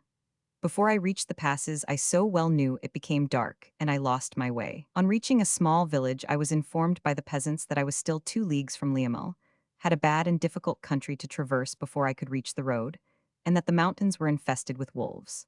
I was aware that the latter part of their report was but too true, and when they told me the name of their village, near which I had shot before, I was convinced that my knowledge of the country by night was not quite as perfect as in broad day. The peasants endeavored to make me remain where 319 I was for the night, but notwithstanding their offers of hospitality, I preferred taking my chance with the wolves to the certainty of being half devoured by fleas, a commodity with which, I well knew, their houses were amply stocked. I therefore determined to proceed, as I was anxious to reach home, and I had no great fear of an attack, as I was well mounted, with a case of pistols in my holsters and my saber at my side. I left the reins loose on the neck of my mule, who, with wonderful sagacity, made her way through the different passes. We had nearly reached the high road without meeting any obstacle, save the different glens we were obliged to pass, when all of a sudden the mule became alarmed, and bounding to the right and left, made it difficult for me to keep my saddle. The distant cry of wolves soon, however, explained the cause of her uneasiness, and although I pressed on at as rapid a pace as the nature of the country would admit of, I found that the pack were palpably gaining on me. I was within a few yards of the high road when 3 ringleaders of the pack came close to me. 2 of them attacked my mule behind, while the other made a spring at her throat, and the remainder were coming rapidly into the field of battle, for so in fact it was. I discharged one of my pistols at the foremost, but whether I wounded him or no I cannot say. For, to speak candidly, I looked with more anxiety to secure a safe retreat than the honor of a splendid victory, and I can affirm, without the slightest qualm of conscience, that mine on this night was never surpassed, in rapidity at least, in either ancient or modern times. Mara was celebrated for his retreat through the Black Forest, Wellington for his to the lines of Torres Vedras. But what was the disparity of numbers in either case to what I hotto contend against? Neither of those great men had more than 3 to 1 opposed to him, while I had, if I may judge from the howling of the reserve and the daring of the advance, 15 to 2. For my mule must have her share in the exploit, because had it not been for her, I firmly believe I should have never had an opportunity of relating what took place on the night I speak of. In a word, never was mortal man nearer being devoured. The rest of the story is easily told. At length I reached the high road leading to Liamul. I gave my mule a touch of the rowels of my spurs, which might have been dispensed with, for she, poor thing, was to the full as anxious as myself to quicken our pace. In less than half an hour I reached the headquarters of the Connaught Rangers, and no man, I will venture to say, ever rejoined his corps with greater pleasure than I did mine on that occasion. The hour for dinner at length arrived, and the dinner was a good one, and I say it was such, although I was the person who provided it. The fish was excellent, the fowl of the best quality, and to anyone who has ever had the good fortune to taste a lamigo ham, it would be but superfluous to descant on the merits of so delicious a morsel. For the beef and mut I can't say much, but the wine was of the best quality. I had taken particular care on this essential point, and went to a convent where my friend Graham, with his Portuguese regiment, were quartered, and, through his interest, prevailed on the priests to send us some of their own best. In saying this I need not say more in praise of the wine, as it is well known those gentlemen never kept, for their own use, 1 drop of any wine that was not of the best quality. The dinner went off well, the attendance was good, and we were all as happy as any corps could wish to be. But our doctor, O'Reilly, being a little baccae plenis, mistook the veranda for the door, walked out of it, and fell, uninjured, about 15 feet. The spot in which he happened to fall, fortunately, was a soft one, and he himself, being a little moist, escaped as by a miracle, without any mishap.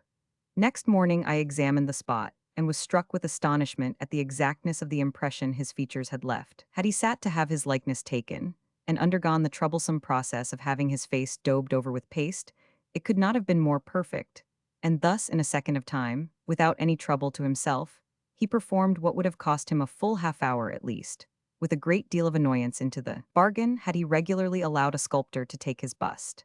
He had no doubt taken his wine without measure, and it is clear that the wine, or the effects of it, had taken his measure, and made him measure his length on the heap of mud upon which he fortunately fell, and it was in this instance measure for measure. Major MacGregor, who commanded the 88th up to this period, now left us on leave, and was succeeded in the command by one of the most gentlemanlike officers and best soldiers in the British Army, Captain Robert Nicholl. Sir John Keane, as I have before said, commanded the brigade, Sir Edward Pakenham the division, and from the period of our arriving at our quarters at Liamel until our leaving it on our advance towards Vittoria, we had not one single syllable of annoyance with either our brigadier or major general, nor do I believe we had as much as one court-martial in the battalion, and this embraced a period of more than 6 months. Chapter 26. Ordered home, priests carousing, San Carlos gambling house at Lisbon, cocking the card, the author quits the peninsula, adventures on the road, the author's return to Ireland. To those who have never seen service, or been present with the Peninsular Army for a series of years, it would be rather a difficult task to make them comprehend the feelings of an officer upon active service, when ordered home. There are many, no doubt, who would say it was a lucky turn-up. But there are many, I know, who would have a contrary opinion. Years of hard fighting, fatigues, and privations that we now wonder at had nevertheless a charm that in one way or another bound us together, though it severed some. And all things considered, I am of opinion that our days in the peninsula were amongst the happiest of our lives. It was with feelings of regret that I was now on the eve of quitting the 1st Battalion of the Connaught Rangers. But before doing so, I resolved to spend a few days with my old friend and companion, Captain Graham. He was attached to the 21st Portuguese Regiment, quartered in a large convent halfway between Liamel and Lamosa. And here, for the first time, I had a full specimen of the manners and habits of the priesthood of Portugal. I had, it is true, met them occasionally before, and always found them pleasant, 323 agreeable companions. But I had little idea of the depraved state they lived in until I became, in a manner, an inmate of the convent where my friend was quartered. Dinner was about to be announced when some 5 or 6 priests entered, each carrying under his arm a small pigskin of wine. They were all merry, gay lads, and looked as if they had, which I have no doubt of, tasted the contents of their fardo. All were agreeable men, they talked upon all subjects, but the fair sex had the call. My friend asked where the others were who had promised to come. He was told they were on duty, but what that duty was I could not exactly define. Be this as it may, dinner was scarcely over when 3 monks entered the apartment. One, who seemed to be the provider, was loaded with an enormous pigskin of wine which he carried on his back, and so soon as the door was flung open, he, with some difficulty, placed it in a corner, and then, with his 2 companions, joined our festive board. Now, at the time I am speaking of, I was a very young lad. I had nevertheless seen something of the world. I had mixed in society, high and low. I had read books, some of them moral, some the contrary. But in all that I had ever seen, read, or heard of, I never could suppose that, amongst any set of men, much less priests, so great a scene of blackguardism could be amalgamated together as I witnessed on this night. Their songs and talk were as indecent as can be imagined. The fellows were so pleasant that, if you could forget they were priests, it would have been well enough. But it is disgraceful to see men in this calling adopt the manners and habits of the most profligate, by which means they not only disgrace themselves, but the religion they profess. 324 I took leave of my old regiment, and with $265 in my pocket, bent my way towards Lisbon. My old friend 500 RC accompanied me, and my man, Dan Carsons, took charge of our baggage mule which carried our kits. This, indeed, was a sort of sinecure to him, for, to say the truth, we were not overstocked with many extras. Little occurred worthy of notice until we reached Lisbon, and there we met with our companion, Simon Fairfield, so well known to the army. Morris Quill was also there, and as they were both, like ourselves, waiting for a passage home by the first fleet that was to leave the Tagus for England, we thought we could not do better than club together. It was a rare circumstance to meet 2 such characters, and our time passed away agreeably in learning those anecdotes which have been told of both. Much has been related of Quill, but Fairfield was immeasurably his superior on some points. In the first place, he sang beautifully, while Morris could not sing at all, and if Quill possessed that extraordinary humor, which it is so well known he did, poor Simon Fairfield was an overmatch for him as a punster. Our stay in Lisbon was but short, as, in a few days after our arrival, the fleet was in readiness to sail for Portsmouth. But short as our sojourn was, it was of sufficient length to nearly empty our purses. That sink of profligacy and nest of sharpers, the San Carlos gambling house, was the constant resort of all the idlers in Lisbon, and in a few days, I and me friends were completely eased of all our loose cash. But we had one resource left, in the shape of a horse each, which was the same thing as ready money, and we determined to try our luck once more at the gambling table. Accordingly, the horses were sent to the fair, were sold, and brought a fair price. Mine fetched $125. Those belonging to Hill, 500 RC and Adair, all of my corps, were also disposed of at a fair value. Poor Fairfield had no horse or mule. He had an old jackass, his companion for years, which brought to the general fund only $15. A sort of council of war was now held as to the line of operations we should follow, and it was unanimously agreed that 500 RC, being a good judge of the game, should be the purse bearer, and play according to his own judgment to any amount he might think proper, for the profit or loss of the entire party. Matters were so far arranged, and we were ready and panting with anxiety to have another trial with the bankers of the San Carlos tables, when Hill, a young man of sound sense, hinted that, to prevent any mistake, and not to leave all on the hazard of the die, we should deposit a certain number of dollars each for the purchase of our sea stock. This hint was so replete with rationality that we all acquiesced, and $15, par terre, was regularly pouched by Hill, who was understood to be our caterer. He laid in a capital stock of wine, brandy, fowls, and meat, and so far all went on right. The wine and brandy he purchased from the far-famed Signor Cavazzali, but if he paid high for them, they were of excellent quality. Meanwhile, 500 RC, who conducted his department in the capacity of Chancellor of the Exchequer, was regular in his attendance at the gaming table. He marked with much 326 circumspection the gains and losses of the numbers on his cards, for and against the banker. But his caution was of no avail. In the first night's play, $100 had been scooped from him by the Portuguese banker, leaving a surplus of about 75 more at his disposal. As this was our last stake, and as the fleet was to sail the following day, I wish it had sailed 10 days sooner, we all went to San Carlos to witness the luck of 500 RC. Before him lay $75, and before him sat the banker, ready and willing to relieve him of their weight. For the first half hour he played with some success, but afterwards the tide of luck was against him. Not one of the party interfered pro or con. Again he made a rally, and like a ship at sea who has weathered the storm and begins to right herself, he went on, as it were, sailing before the wind. But in a moment of exultation, and having, as he thought, calculated to a nicety the certainty of success, he staked the entire of our stock and trade on the turn of the card. He was right. The card turned up in his favor, and he was a winner of $300 and upwards. I looked on quietly and expected to see him take the money or double the card, which means double or quit, thereby ensuring his stake at the worst, or doubling it in the event of success. What then was our astonishment and dismay when we saw him cock the card, and heard him, in a loud tone, addressing the dealer of the pack in the single monosyllable, cock. The meaning of the word cock, and cocking the card, that is to say, turning up one of the corners of it, implies that you will have, if you gain, 3 times the stake on the table, but if you lose all. So it was with 500 RC, the wrong card turned up, and we, one and all, turned out, went home to our beds, sailed for Portsmouth next day, and I never wagered a shilling at 327 A gaming tables since. Perhaps it was the best turn-up I ever had. Our passage home was pleasant and short.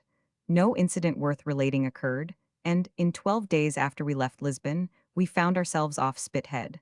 The number of Jews which crowded the vessel was astonishing. They all sought for gold, but amongst us it was a scarce commodity. 1 solitary guinea was all I possessed, and I believe I could say as much as any of my companions. For this guinea I received, from a Jew, 30 shillings, and it was then that I really began to lament the loss of my specie in Lisbon. It was, however, of no use to repine. We had, after a good deal of peril, arrived once more on our native shore. We saw ourselves, on landing, hailed by our own people, and though last, not least, had an order on the agent for 7 months' pay. We were all splendidly dressed, with braided coats, handsome forage caps, rich velvet waistcoats, appended to which were a profusion of large silver Spanish buttons. Some wore gold ones, and our pantaloons bore the weight of as much embroidery as, poor Fairfield once said, would furnish a good sideboard of plate. Thanks to the old German tailor in Lisbon, I forget his name for this. If he charged high, he gave everything of the best quality. But as we landed and saw the garrison of Portsmouth in their white breeches and black gaiters, and their officers in red coats, long boots, and white shoulder belts, we must have appeared to them, as they did to us, like men who formed a part of an army of different nations. We took coach the morning after our landing for London.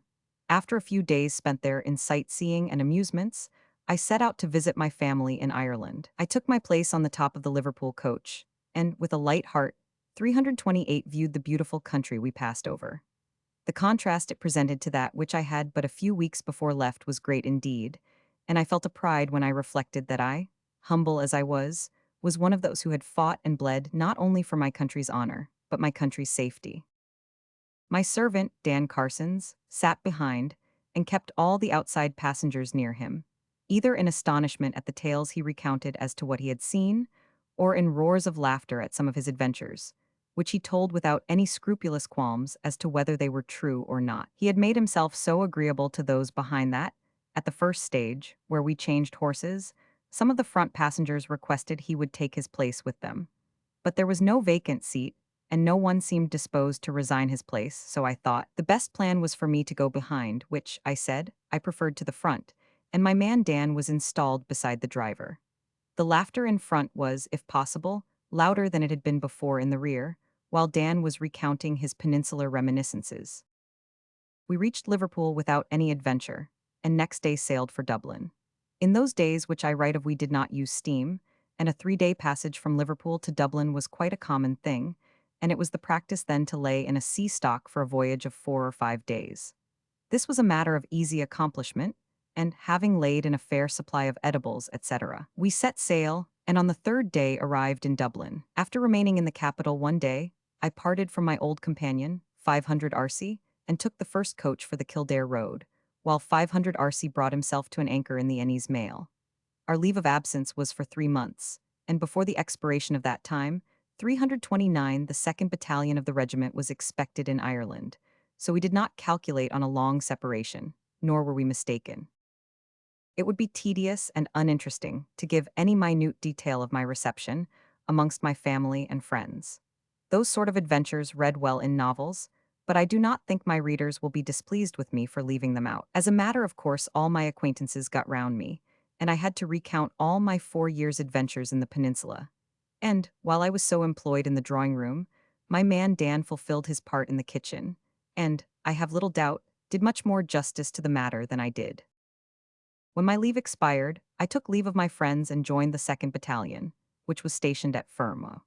The Army of the Peninsula had by this time, the spring of 1814, established itself within the French frontier, and reinforcements were in readiness to be sent from Cork to join their companions in the south of France, but, as will be seen in the next chapter, there was no need of this augmentation of force. Chapter 27. Breaking up of the British Peninsular Army at the abdication of Napoleon, separation of the soldiers' wives, the elopement, sad story of Thorpe, the drum major, conclusion. After 6 years of terrible war, the Army of the Peninsula at length found a stop put to its victorious career, and the inhabitants of the city of Toulouse were the last who heard a hostile shot fired against their countrymen. From the commencement of this wonderful struggle, in August 1808, to Ypres, more battles had been fought, all of them won, than England could boast of for nearly a century. And the triumphant march of the Army of Wellington was uninterrupted by one defeat, until the subjection of their brave opponents was complete, which forbade further hostile advance upon the French territory. It would be a work of supererogation to bring events before the reader which have been so often and so well told. Suffice it to say that, upon the news of the abdication of the Emperor Napoleon, having reached the headquarters of the Dukes of Dalmatia and Wellington, the armies of the different nations, which formed portions of those troops, were so arranged as to be ready to return to their respective countries or destinations. Those of Spain returned to Spain, and those of Portugal returned to Portugal. The British 331 infantry embarked at Bordeaux, some for America, some for England, and the cavalry, marching through France, took shipping at Boulogne. The separation of those troops from each other, after so long an intercourse, and an uninterrupted series of victories, was a trying moment. There were, no doubt, many at least about to return to their native country and to their friends, but they were also about to leave behind them, probably forever, those countries in which they had passed the most eventful years of their lives, and to be separated from friends whose claim to the title could not be doubted, because such friendships as those I speak of were not formed by interested motives, and were consequently the more sincere and lasting. They left also behind them the bones of 40,000 of their companions who had fallen, either by disease or by the sword, in the tremendous but glorious contest they had been all engaged in, a contest which decided more than the fate of the peninsula. For the very existence of England was the stake played for, or rather fought for, in this terrible game. the loss of one single point would not only have rendered the game desperate, but lost it altogether. The players on both sides were nearly equal in skill, and if Wellington could not boast of the same evenness and perfection of some of the materials he had in hand, as compared with his opponents, he most undeniably held a few trumps that always decided the game in his favor. 60,000 Anglo-Portuguese, under their great leader, accomplished more on the southern frontier of France than did 500,000 of the Allies on the side of Germany. These are heart-stirring facts, and the recollection of them, even after so long a lapse of time, causes the pulse to quicken and the heart to beat high. For it can never be too 332 often repeated, or too well remembered by those of the Peninsular Army who are now living, that it was the imperishable deeds of that army that saved their country. Their great leader now left them, but he did not do so without his marked expressions of what he thought of the past and his promises for the future. His general order contained the following words: although circumstances may alter the relations in which he has stood towards them for some years, so much to his satisfaction, he assures them he will never cease to feel the warmest interest in their welfare and honor, and that he will be at all times happy to be of any service to those to whose conduct, discipline, and gallantry their country is so much indebted. How these promises have been kept is too well known, and it is difficult to say whether that he ever made them or never kept them is to be regretted most. However, the Duke of Wellington, no doubt, does not put the same construction on his words and on his acts that others do, and it will be the task of the historian and posterity to deal with a matter which can be better judged of by unbiased persons than by the parties interested. That the Duke of Wellington is one of the most remarkable, and perhaps the greatest man of the present age, few will deny, but that he has neglected the interests and feelings of his peninsular army, as a body, is beyond all question. And were he in his grave tomorrow, hundreds of voices that are now silent would echo what I write. All the necessary preparations being made, the armies of the three nations parted, and proceeded on the different routes pointed out for them to follow. The breaking up of this splendid army of veterans, that for 6 years slept on the 333 field of battle they had invariably won, was a trying moment. Many a bronzed face that had braved every danger unmoved was now moistened with a tear. But the proud consciousness that so long as their country required their services, and that nothing save death had separated them, until at last they stood triumphant on the threshold of the invader's country, stifled every other feeling. In fine, the commands of the great man that had so often assembled them at his beck, now separated them, and forever. Several of the most effective regiments were ordered to embark for Canada, and as the war between England and America was at its height, the battalions destined for American service were restricted to a certain number of soldiers' wives. The English, Irish, and Scotch were sent to England, and proper attention paid to their wants and comforts. They had also on board the transports that were to convey them to England their own countrymen and their own countrywomen, amongst whom were many personally known to them, who had served in the same brigade or division. But the poor faithful Spanish and Portuguese women, hundreds of whom had married or attached themselves to our soldiers, and who had accompanied them through all their fatigues and dangers, were from stern necessity obliged to be abandoned to their fate. This was also a trying moment. Many of these poor creatures, the Portuguese in particular, had lived with our men for years and had borne them children. They were fond and attached beings, and had been useful in many ways, and under many circumstances, not only to their husbands, but to the corps they belonged to generally.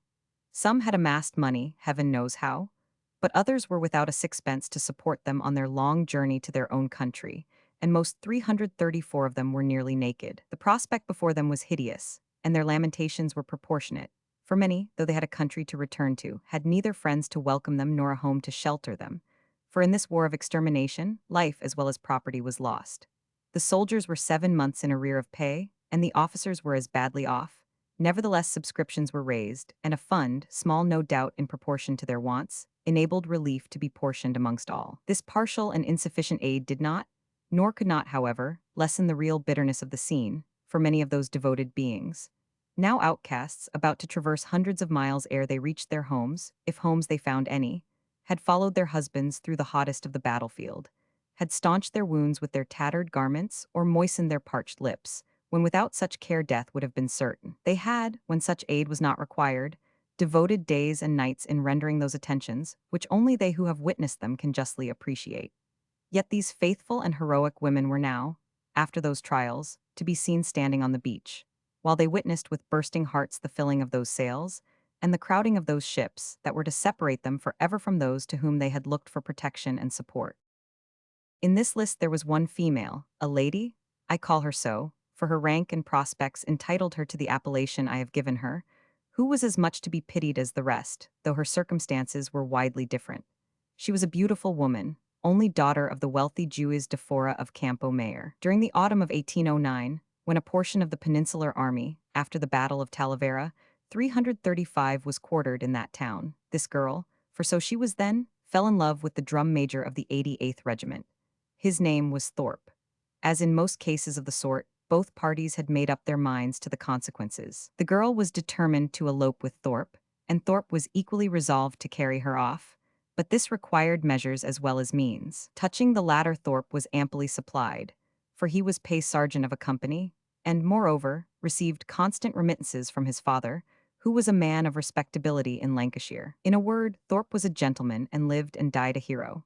As to the lady, her tale is easily told. Her father, Señor José Alfonso Chirito, Juiz de Fora of Campo Mayor, was a man possessing large estates, and having but one child and that child a daughter, he naturally looked forward to a suitable match for her. Now, as poor Thorpe could not boast of those qualities or attributes which the worthy Juiz de Fora had very naturally anticipated, when his daughter had made up her mind to espouse Thorpe, his rage and disappointment may be easily imagined when he learned that she had left his quinta, taking all her jewels with her. The regiment was to march the following morning, and as all mode of conveyance in the shape of cars or mules, for the wounded or sick, was under the surveillance of the worthy magistrate, he apprehended no difficulty in tracing his runaway daughter. But he was mistaken. The cars were examined, the baggage mules were overhauled, the commissariat mules, carrying ammunition, biscuit, and rum, were looked at, but amongst all these no trace of the fugitive could be found. What then was to be done? There was but one other chance of finding the girl, and this was a survey of the officers' horses, as the officers rode at the head, or in rear of 336 the column. But the Juiz de Fora, although a functionary of high note and high authority in his own calling, and, amongst his own neighbors, did not much relish an inspection, though freely granted, which would place him amongst 1,000 shining British bayonets. However, he did accept the invitation, and was allowed to make the inspection, but he discovered no trace of his daughter. "Are you satisfied?" said the colonel. "I am satisfied that my daughter is not with your regiment, sir, yet I am anything but satisfied as to her fate," replied the old man. The band played a quick march. Thorpe, as drum major, flourished his cane. The daughter of the Juiz de Fora, in her new and disguised character of cymbal boy, with her face blacked and regimental jacket, banged the Turkish cymbals, and Thorpe, who as drum major was destined to make a noise in the world, was for obvious reasons silent on this occasion.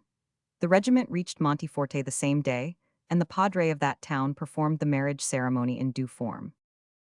In detailing the history of the elopement and marriage of Jacinta Chirito with drum major Thorpe, I have given but a short outline of a very romantic, and as it was nigh turning out, a tragical affair. But were I to sit down quietly, and write of all the intrigues that were set in motion, or of all the attempts that were made to assassinate this girl, and also her husband, what I could truly write would be fitting for the pages of a romance. Thorpe's history shall be told in a few words. It was this. He joined the 88th Regiment on its return from South America in 1807. He was quite a lad, and being rather too young to be placed in the ranks, was handed over to the 337 Drum Major. He soon became so great a proficient that, on the regiment embarking for Portugal at the end of 1808, he was raised to the rank of Drum Major, in the room of his preceptor, who was invalided. In those days our drum majors wore hats pretty much the same as those now worn by field marshals. Indeed, the only difference between them was that the hat then worn by the former was not only of a more imposing and capacious size, but more copiously garnished with white feathers round the brim than those of the latter now are. The coat, too, a weight in itself, from the quantity of silver lace with which it was bedizened, was an object sufficient to attract attention and respect from the multitude that witnessed the debarkation of the regiment at Lisbon. In short, Thorpe was mistaken by the Portuguese for a general officer, and some went so far as to guess at his being the Earl of Moira, who, it was rumored at the time, was about to join the army. Absurd as those opinions were, and most absurd they assuredly were, because Thorpe, neither in years nor appearance, resembled in the slightest degree the high personage he was mistaken for. Thorpe felt gratified, And where is the drum major that would not, at being taken for a general officer? And from that moment, he made up his mind to pitch drums, drummers, and drumsticks, not only from his hands but his thoughts also, and fight his way to the honorable privilege of carrying the pole of a color in place of the mace of a drum major. His wish was soon gratified, for when his regiment at Busaco was running headlong with the bayonet against three of Rainier's splendid battalions, Thorpe, to the amazement of Colonel Wallace, was seen at the head of the 88th, not with his mace of office in his hand, but with his plumed hat, waving it high over his head as he called out, "The 338 Connaught Rangers forever." During the action, the sergeant major had been killed while fighting beside Thorpe, and Wallace, on the field of battle, named him as sergeant major, in place of the one he had lost. From this period up to the Battle of Toulouse, Thorpe was a distinguished man. 4 times had he been wounded, but he was always up with his regiment in time for the next battle, often with his wounds unhealed. At the Battle of Ordes, his conduct was so remarkable that his name was forwarded for an ensigncy. Thorpe knew this, and at Toulouse, the last battle fought by the Peninsular Army, he was resolved to prove that his recommendation was deserved. In this action, his bravery was not bravery alone, it was rashness. Some companies of Picton's division had been repulsed in an attack at the bridgehead, near the canal, which attack it has been said, and in my opinion truly said, should never have been made, when Thorpe ran forward and assisted in rallying the soldiers. The fire from the firearms and batteries of the French was incessant, and many officers and soldiers had fallen. There was one spot in particular that had been the scene of much slaughter to those who occupied it, and 5 officers, besides numbers of soldiers, had been already struck down by cannon shot, and others wounded by musketry. Amongst the latter was Captain Robert Nicholl, one of the most distinguished officers in the army. While he was hobbling to the rear, he observed Thorpe standing in the midst of those who had fallen, the rest having been withdrawn out of fire from a position that should never have been occupied. For in the front of the French battery, and running in a direct line from the canal to this position, was a low, narrow avenue or hedge, which ended within a few yards of where our people had formed after their repulse, and this 339 avenue served as a guide, or groove, for the enemy's range. They were now, however, more or less under cover. In a moment of excitement, Thorpe, with his cap in his hand, stood alone on this spot, saying, "Now let us see if they can hit me." Nicholl, who was passing at the moment, supported by 2 of his company, for his arm was badly shattered, called out to Thorpe to leave the spot. "Oh, Captain Nicholl," replied Thorpe, "they can't hit me, I think." Those were the last words he ever uttered. A round shot struck his chest and, cutting him in two, whirled his remains in the air. Thus fell the gallant Thorpe, and though his rank was humble, his chivalrous deeds were those of a hero. The day after his death, the English mail brought the Gazette in which poor Thorpe's name was seen as promoted to an ensigncy in his old regiment. And though this announcement came too late for him to know it, it was a great consolation to his poor afflicted widow, and it was the means of reconciling her father to the choice she had made. And her return once more to her home was made a scene of great rejoicing, but nothing more of her was ever heard by the regiment. The war in the peninsula was now ended, after having continued for nearly 6 years with various changes, and gloriously, in truth, was it ended by the British general and his unconquerable army. Thus the war terminated, and with it all remembrance of the veterans' services. And now, reader, I am about to take leave of you, for the present at least. In these adventures, I have told you many circumstances you never before heard of, and I hope I have not fatigued you, or trespassed too long on your patience. I have, without being, I trust, too tedious, told you of the wrongs my old corps has suffered. I have, without presuming 340 to write a history of the Peninsular War, told you something of the services performed by the Peninsular Army, and I have drawn your attention to the scandalous manner in which the never-to-be-forgotten services of that wonderful army were treated by the government and by the Duke of Wellington. I leave the continuation of the adventures of the Connaught Rangers dependent on the favor of which you may think the pages I have now presented to you deserving. The end. The period generally reckoned on by a subaltern to get his company in a good fighting regiment, that is to say, one that had the good luck to be in the thick and thin of what was going on, for all regiments fight alike for that matter, was from 5 to 6 years. The extra shilling was rarely heard of and never thought of but with disgust. In Chapter 6, excesses and sufferings of the French during their retreat, combats of Foz d'Arrants and Sabugal, Battle of Fuentes d'Oñoro, Sir E. Pakenham, Colonel Wallace, and the 88th Regiment. The retreat of the French army from Portugal commenced on the night of the 5th of March 1811, and was marked by acts more suited to a horde of barbarians than a European army. On the fact being ascertained at our headquarters, we were put in their track, which, when once found, it would have been a difficult matter to lose, the whole country through which they passed being a vast extent of burning ruins. Not a town, not a village, and rarely a cottage escaped the general conflagration. The beautiful town of Laria was left a heap of ruins, Pombal shared the same fate, and the magnificent convent of Alcabasa was burned to the ground.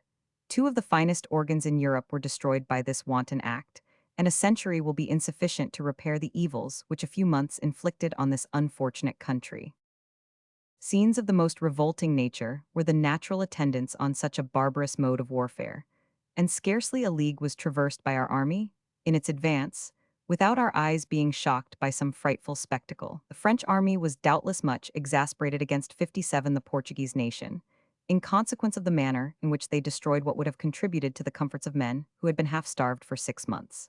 And now, after so many privations, having a long retreat before them, with a scanty allowance of provisions in their haversacks, it is more to be lamented than wondered at that the march of the French troops was accompanied by many circumstances which were disgraceful to them. On the 9th of March our advance guard came up with the rear of the enemy, commanded by Marshal Ney, in the neighborhood of Pombal. The light division was warmly engaged, and some charges of cavalry took place on the high ground near the castle, but the infantry of our division, the 3rd, arrived too late to support the light, and no decisive result was the consequence. Massena continued his retreat that night and next day, but on the 11th we found him posted on a rising ground near the village of Redinha. Our army formed in line on the plain, and an action of some consequence was expected. But the French marshal was so pressed in front, while his left was vigorously attacked, that it was not without sustaining a severe loss he effected his passage across the river Redinha. On the 15th we surprised their covering division while in the act of cooking near the village of Foz d'Arons. They retreated in the greatest hurry, leaving several camp kettles full of meat behind them. As we approached the town, the road leading to it was covered with a number of horses, mules, and asses, all maimed. But the most disgusting sight was about 50 of the asses floundering in the mud, some with their throats half cut, while others were barbarously hoed or otherwise injured. What the object of this proceeding meant I never could guess. The poor brutes 58 could have been of no use to us, or indeed anyone else, as I believe they were unable to have traveled another league. The meager appearance of these creatures, with their backbones and hips protruding through their hides, and their mangled and bleeding throats, produced a general feeling of disgust and commiseration. The village of Foz d'Arons was warmly contested, and more than once taken and retaken. Night put a stop to this affair, in which we sustained a loss of about 400 men. The enemy lost nearly 1,000 hors de combat, and, as usual, taking advantage of the night, got off, and continued their retreat upon Garda, having destroyed the bridge on the river Serra. As they retire, these figures are very wild. The English lost 4 officers and men, the French 456 killed and wounded only, according to the official accounts. The army did not lose any officer of rank in the affair of Foz d'Arons, but the service sustained a loss in Lieutenant Heppenstall, a young man who, had he lived, would have been an ornament to a profession for which nature seemed to have destined him. He was known to be one of the bravest men in the army, but on this occasion his usual spirits deserted him. He moved along silent, inattentive, and abstracted. A brisk firing in our front soon roused all his wonted energy, and he advanced with his men apparently cheerful as ever. Turning to a brother officer, he said, "You will laugh at what I am going to say. You know I am not afraid to die, but I have a certain feeling that my race is nearly run." "You jest," said his friend. "No, I don't," was his reply. They shook hands, the light troops advanced, and in a few minutes the brave Heppenstall was a corpse. His presentiment was too just, and though I had heard of 59 instances of the kind before, this was the first that came under my immediate observation. I ran up to the spot where he lay. He was bleeding profusely. His breast was penetrated by 2 bullets, and a third passed through his forehead. His death was singular, and it appeared as if he was resolved to fulfill the destiny that he had marked out for himself. Our light troops were gradually retreating on their reinforcements, and were within a few paces of the columns of infantry. His men repeatedly called out to him to retire with the rest, but he, either not hearing or not attending to what they said, remained with his back against a pine tree, dealing out death at every shot. Pressed as we were for time, we dug him a deep grave at the foot of the tree where he so gallantly lost his life, and we laid him in it without form or ceremony. Nothing particular occurred after the action of Fos d'Arance until our arrival at Garda. As usual, we met with groups of murdered peasantry and of French soldiers. At the entrance of a cave, amidst these rocky mountains, lay an old man, a woman, and two young men, all dead. This cave, no doubt, had served them as an asylum the preceding winter, and appearances warranted the supposition that these poor creatures, in a vain effort to save their little store of provisions, fell victims to the ferocity of their murderers. The clothes of the two young peasants were torn to atoms, and bore ample testimony that they did not lose their lives without a struggle to preserve them. The hands of one were dreadfully mangled, as if in a last effort to save his life, he had grasped the sword which ultimately dispatched him. Beside him lay his companion, his brother perhaps, covered with wounds, and a little to the right was the old man. He lay on his back with his breast bare, 260 large gashes were over his heart, and the back part of his head was beaten to pieces. Near him lay an old rusty bayonet fixed on a pole, which formerly served as a goad for oxen, and one of his hands grasped a bunch of hair, torn, no doubt, from the head of the assassin. The old woman was in all probability strangled, as no wound appeared on her body. At some distance from this spot were two French soldiers belonging to the fourth leger. Their appearance was frightful. They had been wounded by our advance, and their companions either being too much occupied in providing for their own safety to think of them, or their situation being too hopeless to entertain an idea of their surviving, they were abandoned to the fury of the peasants, who invariably dodged on the flanks or in the rear of our troops. These poor wretches were surrounded by half a dozen Portuguese, who, after having plundered them, were taking that horrible vengeance too common during this contest. On the approach of our men they dispersed, but, as we passed on, we could perceive them returning like vultures that have been scared away from their prey for the moment, but who returned to it again with redoubled voraciousness. Both the Frenchmen were alive, and entreated us to put an end to their sufferings. I thought it would have been humane to do so, but Napoleon and Jaffa flashed across me, and I turned away from the spot. On the 30th of March, General Picton arrived before Garda. His approach to that town was not only unperceived, but seemed unexpected, having advanced to within 2 gunshots of the town without meeting a vedette. Such conduct 61 on the part of the French general was not only culpable in the extreme, but showed the greatest presumption and confidence, because, had we a brigade of guns with us, and a few hundred cavalry, the 5,000 men that occupied Garda would have been forced to lay down their arms. Fortunately for them, we had neither the one nor the other, and instead of being in a condition to attack the town, we had the mortification to witness the French getting out of it, bag and baggage, as quick as they could. The scene of confusion that the streets presented was great.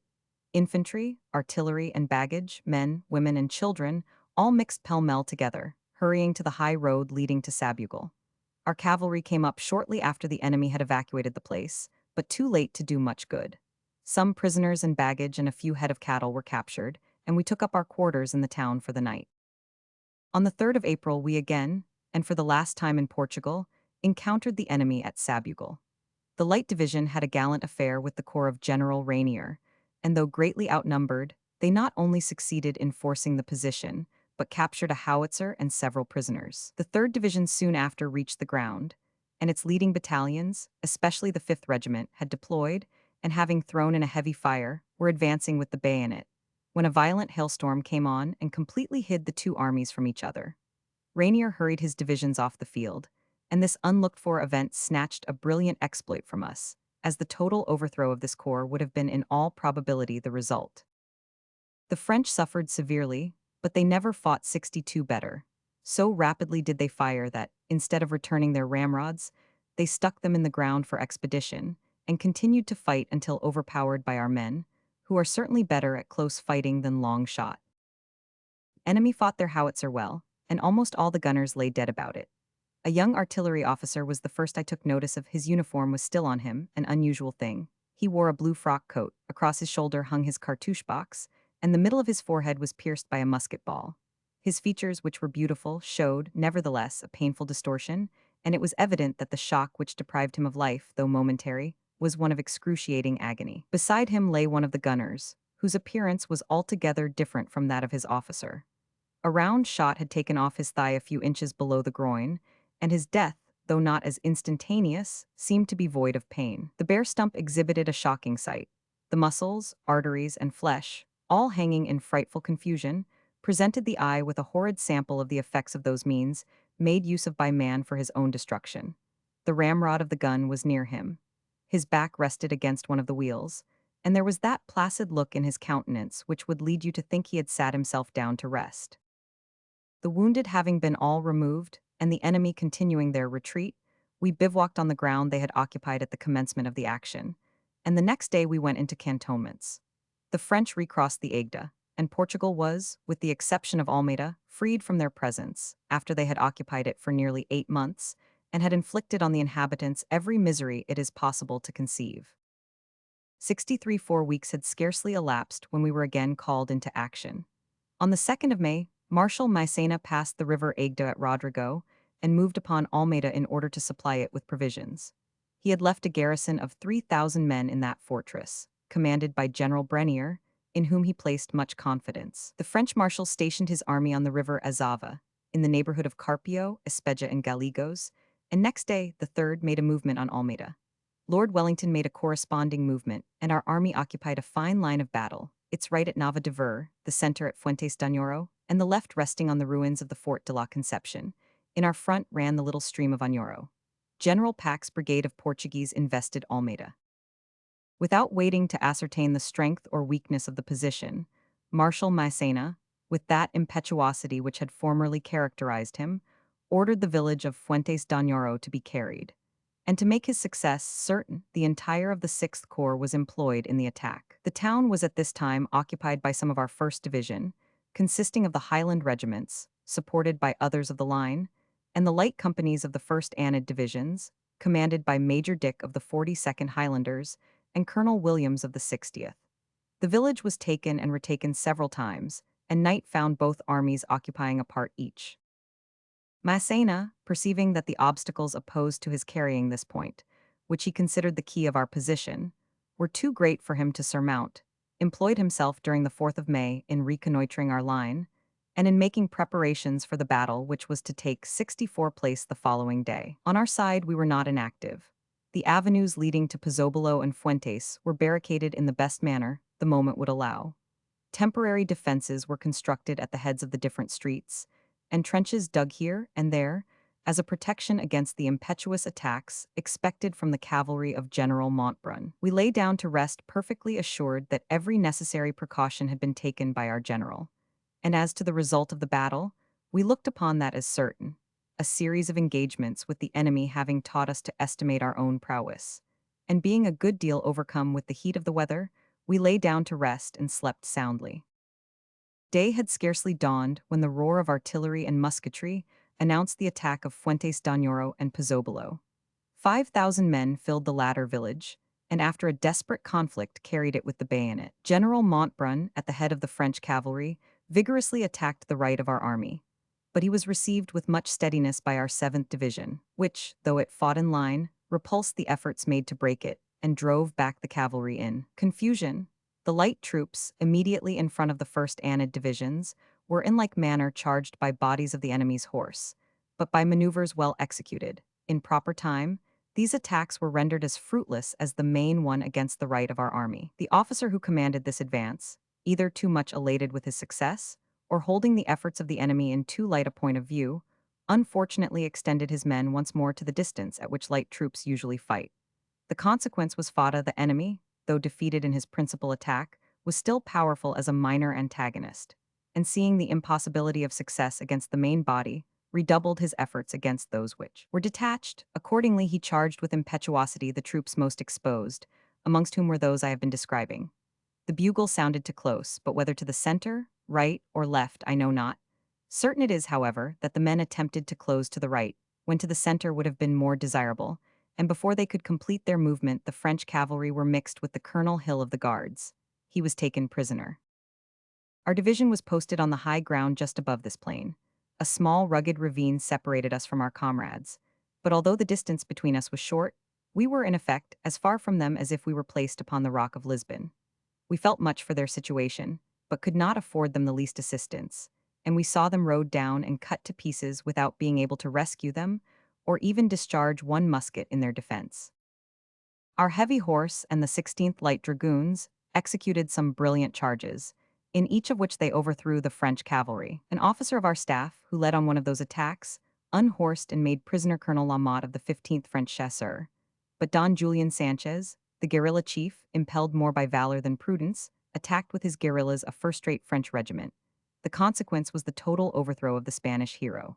And as I believe this was the first attempt this species of troops ever made at a regular charge against a French regiment, so I hope, for their own sakes, it was their last. All the avenues leading to the town of Fuentes d'Añoro 66 were in a moment filled with French troops.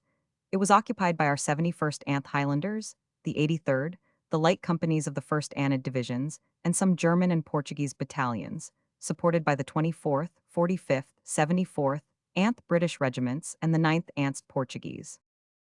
The 6th Corps, which formed the center of the French army, advanced with the characteristic impetuosity of their nation, and forcing down the barriers which we had hastily constructed as a temporary defense, came rushing on and, torrent-like, threatened to overwhelm all that opposed them.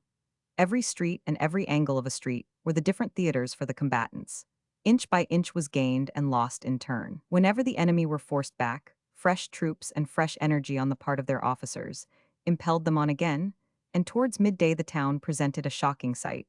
Our Highlanders lay dead in heaps, while the other regiments, though less remarkable in dress, were scarcely so in the numbers of their slain. The French grenadiers, with their immense caps and gaudy plumes, in piles of 20 and 30 together, some dead, others wounded, with barely strength sufficient to move, their exhausted state, and the weight of their cumbrous appointments, making it impossible for them to crawl out of the range of the dreadful fire of grape and round shot which the enemy poured into the town.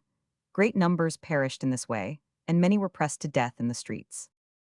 It was now 12:30, and although the French troops which formed this attack had been several times reinforced, ours never had.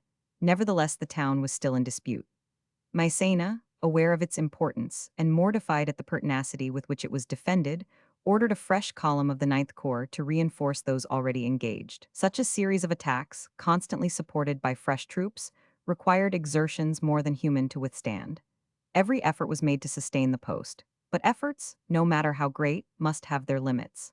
Our soldiers had been engaged in this unequal contest for upwards of 8 hours. The heat was moreover excessive, and their ammunition was nearly expended. The Highlanders were driven to the churchyard at the top of the village, and were fighting with the French grenadiers across the tombstones and graves, while the 9th French Light Infantry had penetrated as far as the chapel, distant but a few yards from our line, and were preparing to debouch upon our center. Wallace, with his regiment, the 88th, was in reserve on the high ground which overlooked the churchyard, and he was attentively looking on at the combat which raged below, when Sir Edward Pakenham galloped up to him and said, "Do you see that, Wallace?" "I do," replied the colonel, "and I would rather drive the French out of the town than cover a retreat across the Coa." "Perhaps," said Sir Edward, "his lordship don't think it tenable." Wallace answering said, "I shall take it with my regiment and keep it too." "Will you?" was the reply. "I'll go and tell Lord Wellington so. See, here he comes." In a moment or two Pakenham returned at a gallop and waving his hat called out, "He says you may go, come along, Wallace." At this moment General Mackinnon came up, and placing himself beside Wallace and Pakenham, led the attack of the 88th Regiment, which soon changed the state of affairs. This battalion advanced with fixed bayonets in column of sections, left in front, in double quick time, their firelocks at the trail.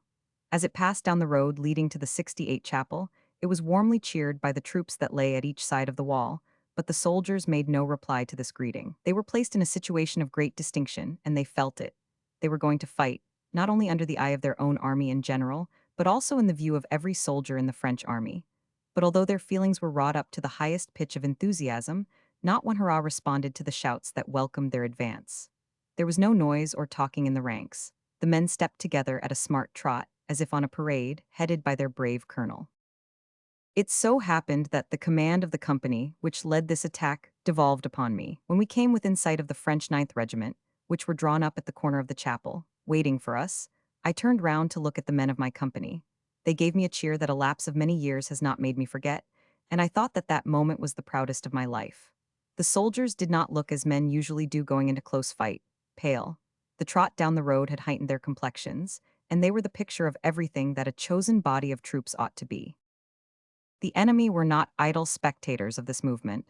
They witnessed its commencement, and the regularity with which the advance was conducted made them fearful of the result. A battery of 8-pounders advanced at a gallop to an olive grove on the opposite bank of the river, hoping by the effects of its fire to annihilate the 88th Regiment, or, at all events, embarrass its movements as much as possible. But this battalion continued to press on, joined by its exhausted comrades, and the battery did little execution. On reaching the head of the village, the 88th Regiment 69 was vigorously opposed by the French 9th Regiment, supported by some hundred of the Imperial Guard, but it soon closed in with them, and, aided by the brave fellows that had so gallantly fought in the town all the morning, drove the enemy through the different streets at the point of the bayonet, and at length forced them into the river that separated the two armies. Several of our men fell on the French side of the water. About 150 of the grenadiers of the Guard, in their flight, ran down a street that had been barricaded by us the day before, and which was one of the few that escaped the fury of the morning's assault. But their disappointment was great, upon arriving at the bottom, to find themselves shut in. Mistakes of this kind will sometimes occur, and when they do, the result is easily imagined. Troops advancing to assault a town, uncertain of success or flushed with victory, have no great time to deliberate as to what they will do. The thing is generally done in half the time the deliberation would occupy. In the present instance, every man was put to death, but our soldiers, as soon as they had leisure, paid the enemy that respect which is due to brave men. This part of the attack was led by Lieutenant George Johnston, of the 88th Regiment. Chapter 7. State of the town of Fuentes d'Añoro after the battle. The wounded, visit to an amputating hospital, General Brenier's escape from Almeida, booty in the camp. As soon as the town of Fuentes d'Añoro was completely cleared of the enemy, we sheltered ourselves in the best manner we could behind the walls and at the angles of the different streets. But this was a task not easy to be accomplished, the French batteries continuing to fire with much effect. Nevertheless, Sir Edward Pakenham remained on horseback, riding through the streets with that daring bravery for which he was remarkable. If he stood still for a moment, the ground about him was ploughed up with round shot. About this time, Colonel Cameron, of the 79th Highlanders, fell, as did also Captain Irwin of the 88th Regiment. The death of the latter officer was singular. He had been many years in the army, but this was his first appearance in action. He was short-sighted, and the firing having in some degree slackened, he was anxious to take a view of the scene that was passing. He put his head above the wall behind which his men were stationed, but had scarcely placed his glass to his eye, when a bullet struck him in the forehead. He sprang from the earth and fell dead. General Mackinnon and a group of mounted officers were 71 behind the chapel wall, which was the highest point in the village, and consequently much exposed to the enemy's view. This ill-built wall was but a feeble defense against round shot, and it was knocked down in several places, and some wide gaps were made in it. The general stood at one of these breaches giving his directions. He attracted the enemy's notice, and they redoubled their fire on this point. Salvos of artillery astounded our ears, at each of which some part of the old wall was knocked about us. At one of these discharges, 5 or 6 feet of it was beaten down, and several men were crushed. Colonel Wallace of the 88th was covered with the rubbish, his hat was knocked off, and we thought he was killed, but fortunately he escaped unhurt. By 2 o'clock, the town was comparatively tranquil. The cannonading on the right of the line had ceased, but the enemy continued to fire on the town. This proceeding was attended with little loss to us, and was fatal to many of their wounded, who lay in a helpless state in the different streets, and could not be moved from their situation without great peril to our men, and they were torn to pieces by the shot of their own army. Several of these poor wretches were saved by the humane exertions of our soldiers, but still it was not possible to attend to all, and, consequently, the havoc made was great. Towards evening the firing ceased altogether, and it was a gratifying sight to behold the soldiers of both armies, who but a few hours before were massacring each other, mutually assisting to remove the wounded to their respective sides of the river. The town, too, as was usual in such cases, was not passed unnoticed. It contained little, it is true, yet even that little was better than nothing, and it was laughable to see the scrupulous observation of etiquette practiced by our men, when any windfall, 72 such as a chest of bread or bacon, happened to fall to the lot of a group of individuals in their foraging excursions.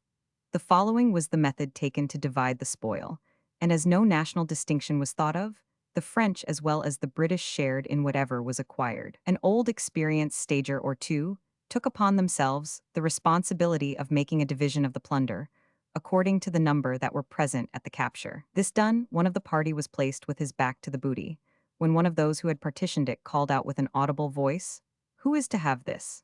At the same time pointing to the parcel about to be transferred, while he that was appealed to without hesitation particularized someone of the number, who immediately seized on his portion, put it into his haversack, and proceeded in search of fresh adventures.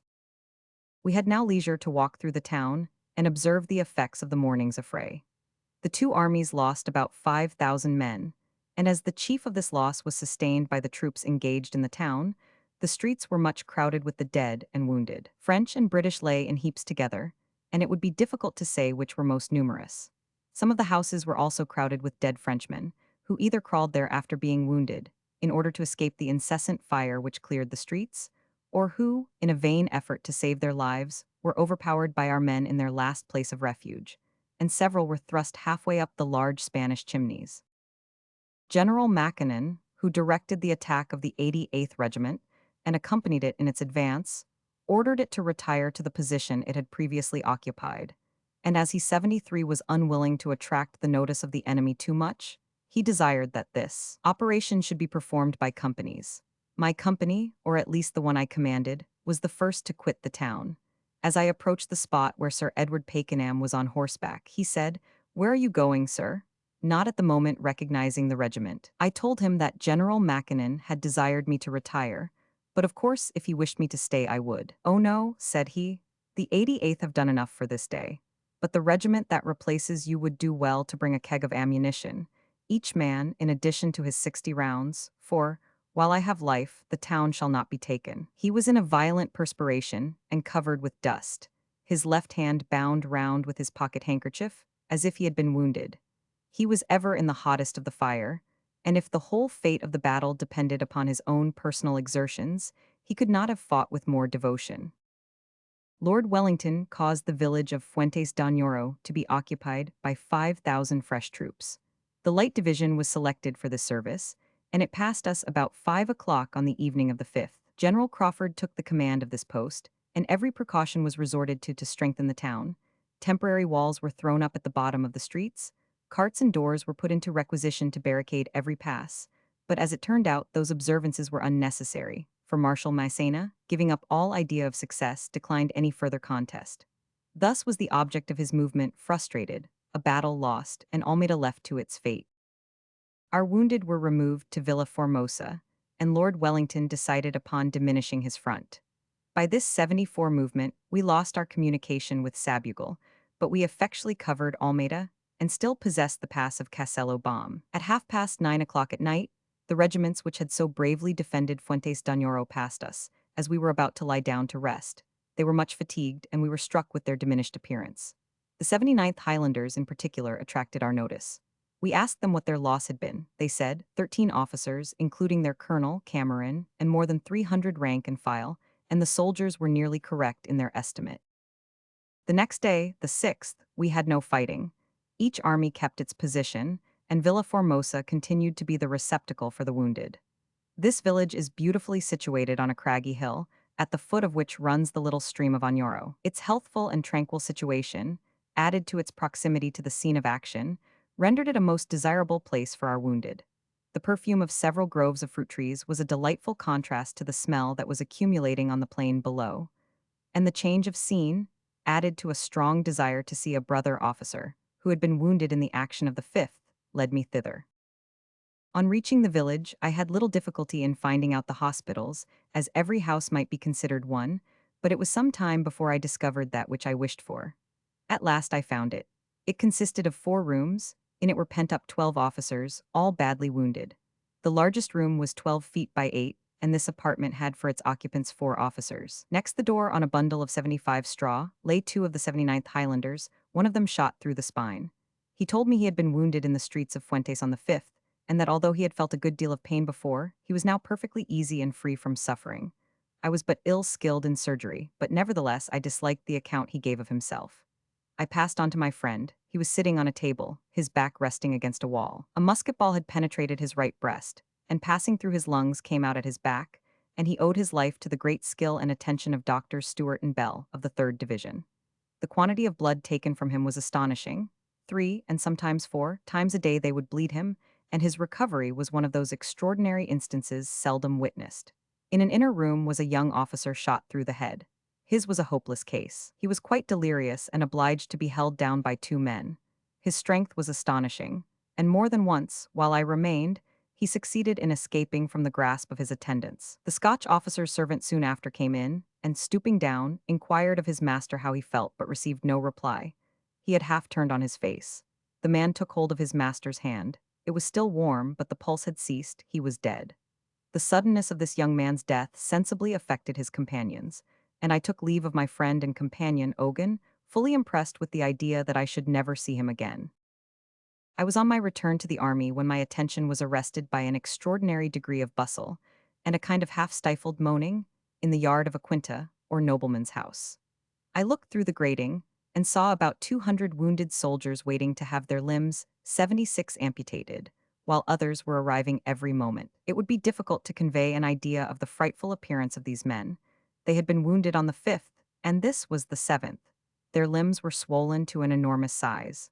Some were sitting upright against a wall, under the shade of a number of chestnut trees, and many of these were wounded in the head as well as limbs. The ghastly countenances of these poor fellows presented a dismal sight. The streams of gore which had trickled down their cheeks were quite hardened with the sun, and gave their faces a glazed and copper-colored hue.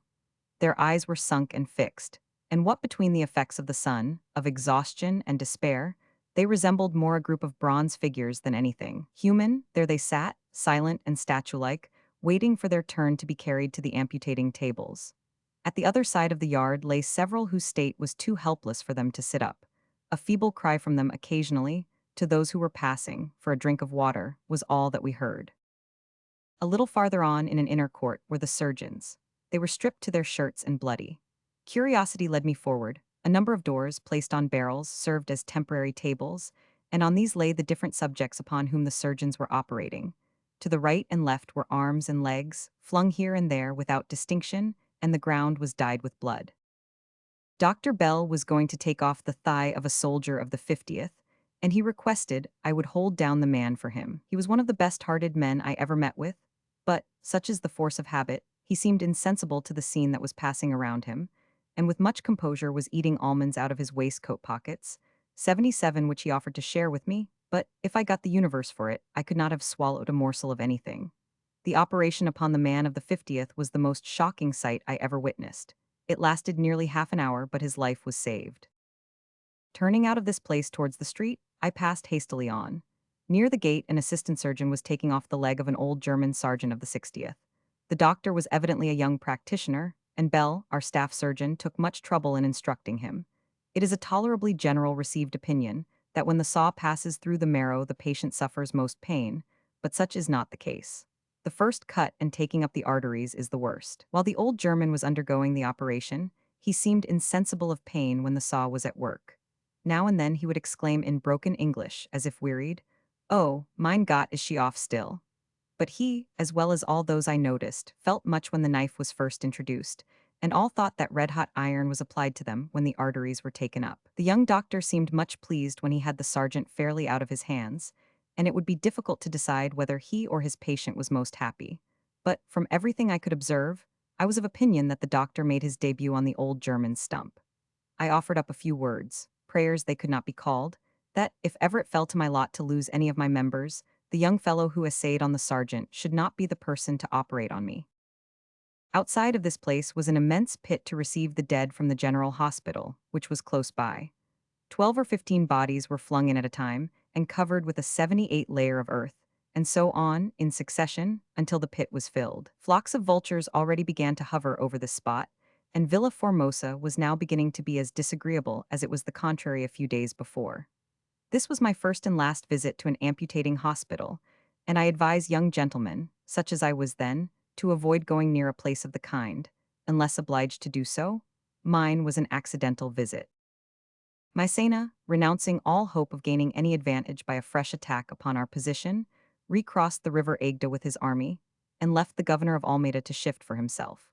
On the 8th anth we heard several explosions in that direction, but although we guessed that the governor was destroying some of the magazines previous to his surrender, It never for a moment occurred to us that he meditated what he afterwards executed with too much success. On the morning of the 11th, we heard, with the greatest astonishment, that the garrison, after having successfully passed through our lines that encompassed the place, had escaped, with trifling loss, by the pass of San Felices, and succeeded in reaching the French lines on the Agde. This was certainly the most extraordinary event that took place during the campaign, and the regiments that formed the blockade afforded amusement for several days to our men. The soldiers used to say that the regiment nearest the town was asleep, and that the others were watching them.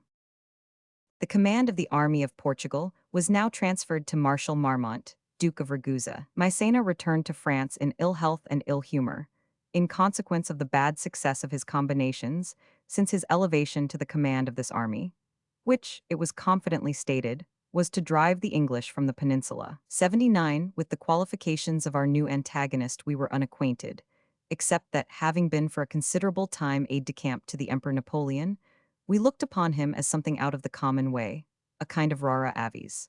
However, we found him out before we parted with him. For 6 days we had not seen our baggage, and were in consequence without a change of linen. We lay among dirty straw for those 6 days. I had no nightcap, and my socks scarcely deserved the name. But this was not all. Those who had beards, at this epoch I had not, suffered them to grow to a hideous length, and their faces were so altered as to be scarcely recognizable even by themselves. They might be compared to old Madame Rendau, who, not having consulted her glass since her husband's death, on seeing her own face in the mirror of another lady, exclaimed, "Who is this?" We all agreed that it would be delightful to bathe ourselves in the river, and half a dozen of us walked out to the banks of the Deux Casas. Having washed ourselves, we had a hankering for clean linen, and as none of us could be brought to the opinion of the Irishman, who said it was a charming thing when he turned his shirt, we proceeded to wash ours, and as this was the first appearance of any of us in the character of a blanquisseur, we all acquitted ourselves badly, but I worst of all.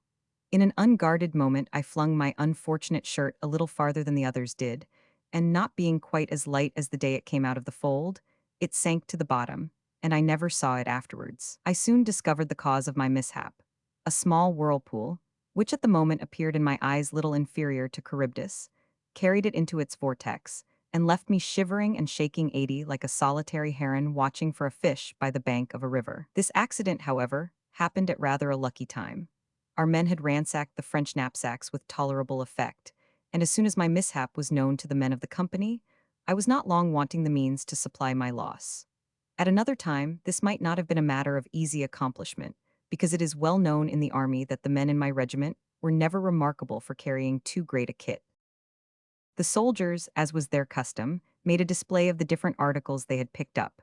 Some had watches, others rings, and almost all money. There cannot be a stronger contrast between the soldiers of any two nations than between those of France and England. The former, cautious, temperate, and frugal, ever with something valuable about him. The latter, the most unthinking, least cautious, and intemperate. Animal in existence, with seldom a farthing in his pocket, although his pay is 3 times greater than the others. A French soldier was quite a prize to one of our fellows, and the produce of the plunder gained served him for drink for a week, and sometimes for a fortnight.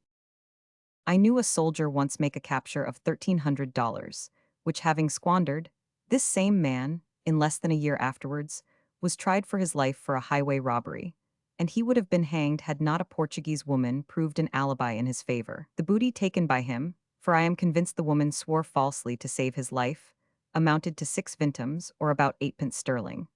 Under similar circumstances, a French soldier would have hoarded up his treasure, and on his return home, dressed like a gentleman, and gone to all the dancing houses in his neighborhood. Chapter 8. Guerrilla Warfare, Its True Character.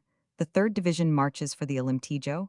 Frenchmen and Irishmen on a march. English regiments. Colonel Wallace. Severe drilling. Morris Quill and Dr. O'Reilly taking a rise.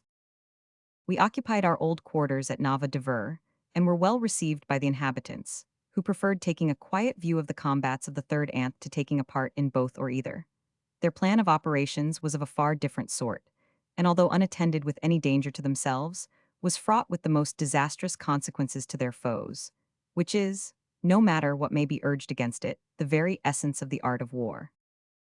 It may perhaps be asked what their method was, or why I, a mere subaltern, should take upon myself the censorship of the art of war, My answer to the former shall be plain and I hope conclusive. To the latter, that having served during part of the year 1809, the entire of 1810 11 12, and part of 1813 in the 3rd Division, commonly designated the Fighting Division of the Peninsular Army, and the division never having, during the period alluded to, squibbed off as much as one cartridge without my being in every place, I had opportunities of gaining, and I think I did gain, a little insight into military tactics. If, however, 82 the view I have taken of the subject upon which I am speaking be an erroneous one, I fear my readers will come to the conclusion that I have lost some time which might have been better employed, or, to speak more plainly, that I have mistaken my profession. Marshal Saxe used to say that a mule which had made 20 campaigns under CSR would still be but a mule. I have digressed thus far before touching on a subject that, no doubt, although I have not seen any work of the kind, has been written upon, and upon which much diversity of opinion did exist at one time in England. Whether it still exists or not, I shall not pretend to say, not having been in the United Kingdom for some years, but certain it is that a very general opinion was prevalent that the war in the peninsula was carried on the part of the peasantry, in a spirit bordering more on a crusade than the ordinary exertions of a brave people struggling for liberty, and that those heroes fought more like a parcel of devils incarnate than mortal men. Indeed, the engravings struck off at Lisbon in commemoration of those days certainly represented them as a gigantic, ferocious people, while the few British that were thrown into the background looked like so many dwarfs who were afraid to come to close quarters with the French. I have ever combated this mistaken opinion, nor does the recollection of the hundreds of those heroes that I have seen marched to the different depots, handcuffed like a gang of criminals, weaken the view I have taken of the voluntary part the peninsular people took in the contest. In a word, their plan was this. The moment our troops had completely routed a body of the enemy's infantry, strewing the ground with dead and wounded, disorganized a park of artillery, or unhorsed some 83 squadrons of dragoons, then, and then only, would these gallant fellows sally forth from their lurking places, and first taking the precaution to put a stop to any sort of parley from their unfortunate victims by knocking them on the head, completely rifle them of everything they possessed. On the contrary, if our troops met with any reverse, as in the case of Don Julian Sanchez and his ragged band, our allies would take advantage of every incident of ground and make one of their rapid retrograde movements, sufficient to baffle the evolutions of the most redoubtable ledger regiments in the French army. This, I say, is the true harassing system, and the one suited to the genius of the peninsular nations. It weakens your enemy, and is attended with no risk to yourselves or your friends, which is the same thing. But in England, many think that the Portuguese and Spaniards did as much, if not more, during the peninsular contest than the British army. Matters remained tranquil in our neighborhood after the Battle of Fuentes d'Oñoro and the retreat of the army of Portugal across the Aigda, and Lord Wellington employed himself in giving directions for the repairs of the injury inflicted by Brenier upon Almeida previous to his evacuation of that fortress. The troops had recovered from their fatigues and were fresh again and ready for anything, when accounts reached us from the Alemtejo that General Beresford was carrying on the siege of Badajoz, in which operation he was likely to be disturbed by Marshal Soult, who was on his march from Seville. Our division broke up from its cantonments on the 16th of May, and Lord Wellington, who rode at a rapid pace, reached Elvas in 3 days.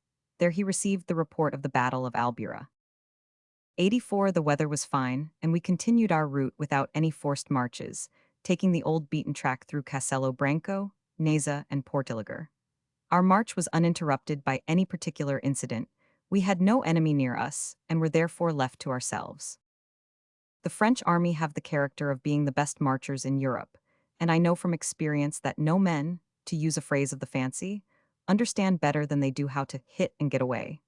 Nevertheless, I would say that an army composed exclusively of Irishmen would outmarch any French army as much as I know they would outfight them. The quality which carries a Frenchman through, and enables him to overcome obstacles truly formidable in themselves, is his gaiety and his facility of accommodating not only his demeanor but his stomach also to circumstances as they require it.